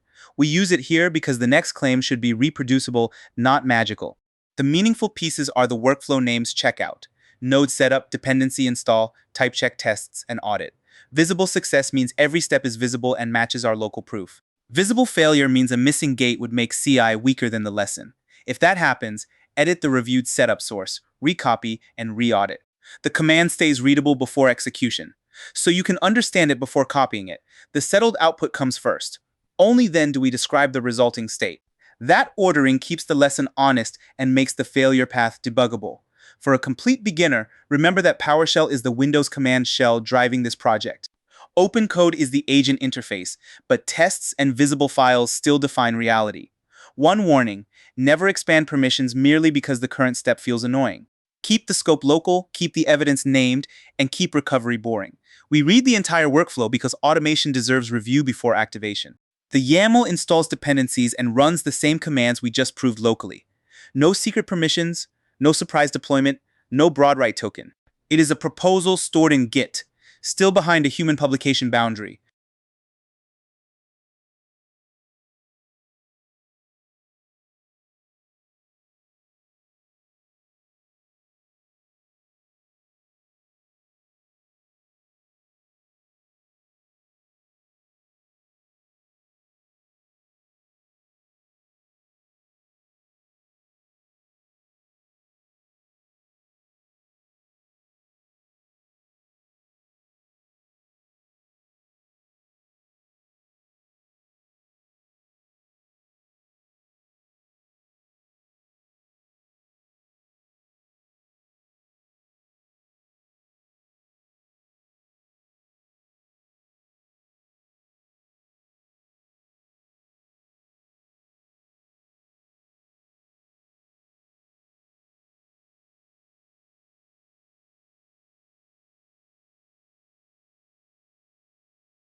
Now, I perform the visible workflow audit step. Watch the boundary, not the hype. We are looking at the workflow-specific audit. Its job is to check that the local YAML contains every required safe step. We use it here because the next claim should be reproducible, not magical. The meaningful pieces are the package script parses the file and validates triggers and commands. Visible success means workflow addy pass appears. Visible failure means a missing or unsafe step is named. If that happens, repair the local YAML and rerun before any publication. The command stays readable before execution, so you can understand it before copying it. The settled output comes first. Only then do we describe the resulting state. That ordering keeps the lesson honest and makes the failure path debuggable. For a complete beginner, remember that PowerShell is the Windows command shell driving this project. OpenCode is the agent interface, but tests and visible files still define reality. One warning: never expand permissions merely because the current step feels annoying. Keep the scope local, keep the evidence named, and keep recovery boring. A workflow can look plausible and still skip the one command that matters. This audit reads the file as data and checks its declared contract. We are proving the artifact, not claiming GitHub executed it. That distinction stays sharp and honest. Now I perform the visible proof packet step. The useful mental model is simple. We are looking at the structured proof packet. Its job is to collect current hashes, markers, test results, and scope into one machine-readable artifact. We use it here because the next claim should be reproducible, not magical. The meaningful pieces are a scoped PowerShell process runs the reviewed writer script. Visible success means the packet is generated with green evidence. Visible failure means a missing input or failed gate blocks the writer. If that happens, repair the source evidence and regenerate rather than hand-editing the result. The command stays readable before execution so you can understand it before copying it. The settled output comes first. Only then do we describe the resulting state. That ordering keeps the lesson honest and makes the failure path debuggable. For a complete beginner, remember that PowerShell is the Windows command shell driving this project. OpenCode is the agent interface, but tests and visible files still define reality. One warning: never expand permissions merely because the current step feels annoying. Keep the scope local, keep the evidence named, and keep recovery boring. The command uses no profile for a predictable child shell and execution policy bypass only for this reviewed local script. It does not permanently weaken Windows policy. The packet gathers evidence already earned. It does not invent a pass. If a prerequisite is read, the writer must refuse.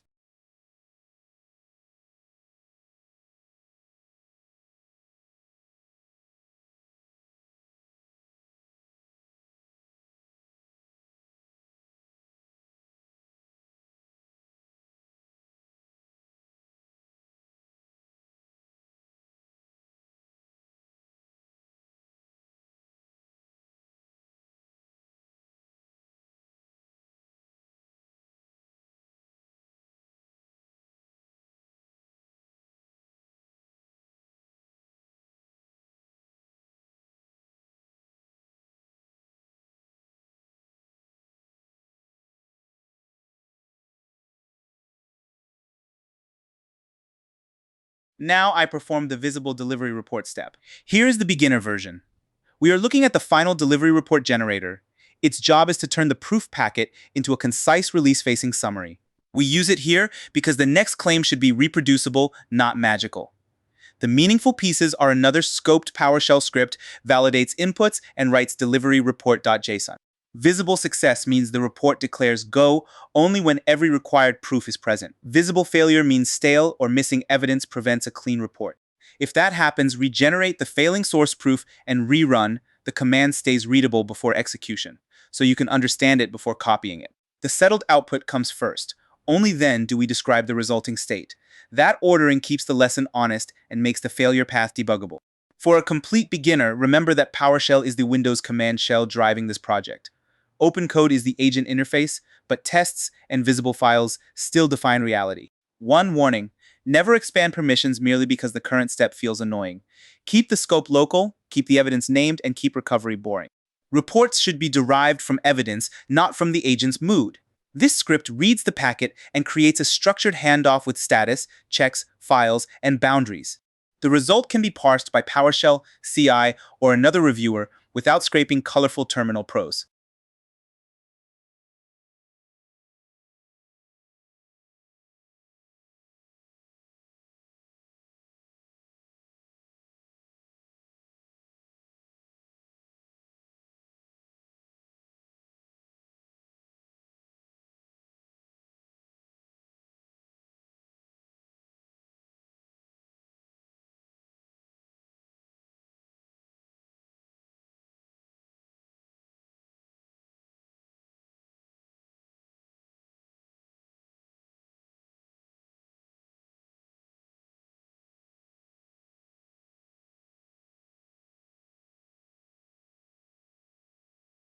Now I perform the visible report show step.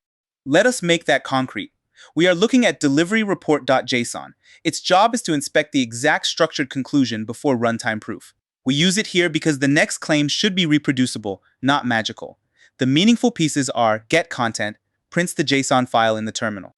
Visible success means go for launch, and the expected evidence fields are visible. Visible failure means a stale blocker or missing field remains. If that happens, return to the generator inputs and repair the evidence chain. The command stays readable before execution, so you can understand it before copying it. The settled output comes first. Only then do we describe the resulting state. That ordering keeps the lesson honest and makes the failure path debuggable. For a complete beginner, remember that PowerShell is the Windows command shell driving this project. OpenCode is the agent interface, but tests and visible files still define reality. One warning: never expand permissions merely because the current step feels annoying. Keep the scope local, keep the evidence named, and keep recovery boring. The report is intentionally boring in the best way. Named keys, explicit markers, and no hidden interpretation. Humans can read it, machines can parse it, and the browser can consume related project state. This is what turning an agent workflow into an operational artifact looks like.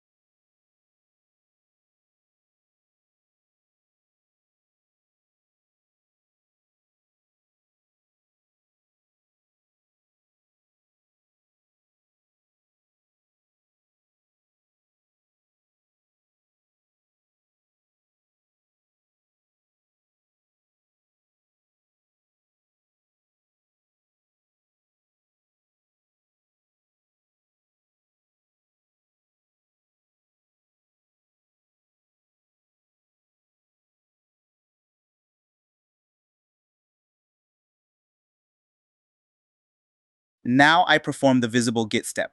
This part matters more than it looks. We are looking at git status short. Its job is to prove the exact working tree scope of the final boss.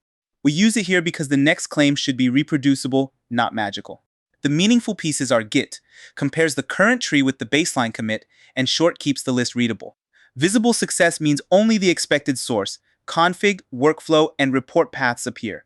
Visible failure means an unrelated path reveals scope creep. If that happens, inspect the diff and restore only the unintended file. The command stays readable before execution, so you can understand it before copying it. The settled output comes first. Only then do we describe the resulting state. That ordering keeps the lesson honest and makes the failure path debuggable. For a complete beginner, remember that PowerShell is the Windows command shell driving this project. OpenCode is the agent interface, but tests and visible files still define reality. Now I perform the visible start app step. Watch the boundary, not the hype. We are looking at the final local application server. Its job is to serve the repaired project for the visual payoff. We use it here because the next claim should be reproducible, not magical. The meaningful pieces are npm start launches the repositories node server on localhost 4331. Visible success means the terminal reports a listening local address. Starting the server does not prove those gates again, it proves the application can consume the resulting state at runtime. Now I perform the visible final browser step. The useful mental model is simple. We are looking at the green neon rescue dashboard. Its job is to show the final runtime state in maximized edge. We use it here because the next claim should be reproducible, not magical. The meaningful pieces are Alt-Tab switches once, Control-L selects the address bar, and localhost loads the app. Visible success means go for launch appears with fresh telemetry and a safe keyboard state. Visible failure means launch aborted, stale data, or connection refusal means delivery is incomplete. If that happens, return to PowerShell, inspect the exact failing layer, and rerun its gate. The command stays readable before execution, so you can understand it before copying it. The settled output comes first. Only then do we describe the resulting state.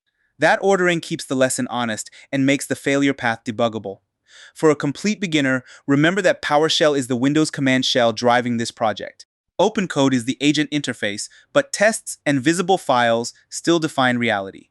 One warning, never expand permissions merely because the current step feels annoying. Keep the scope local, keep the evidence named, and keep recovery boring. This is the payoff.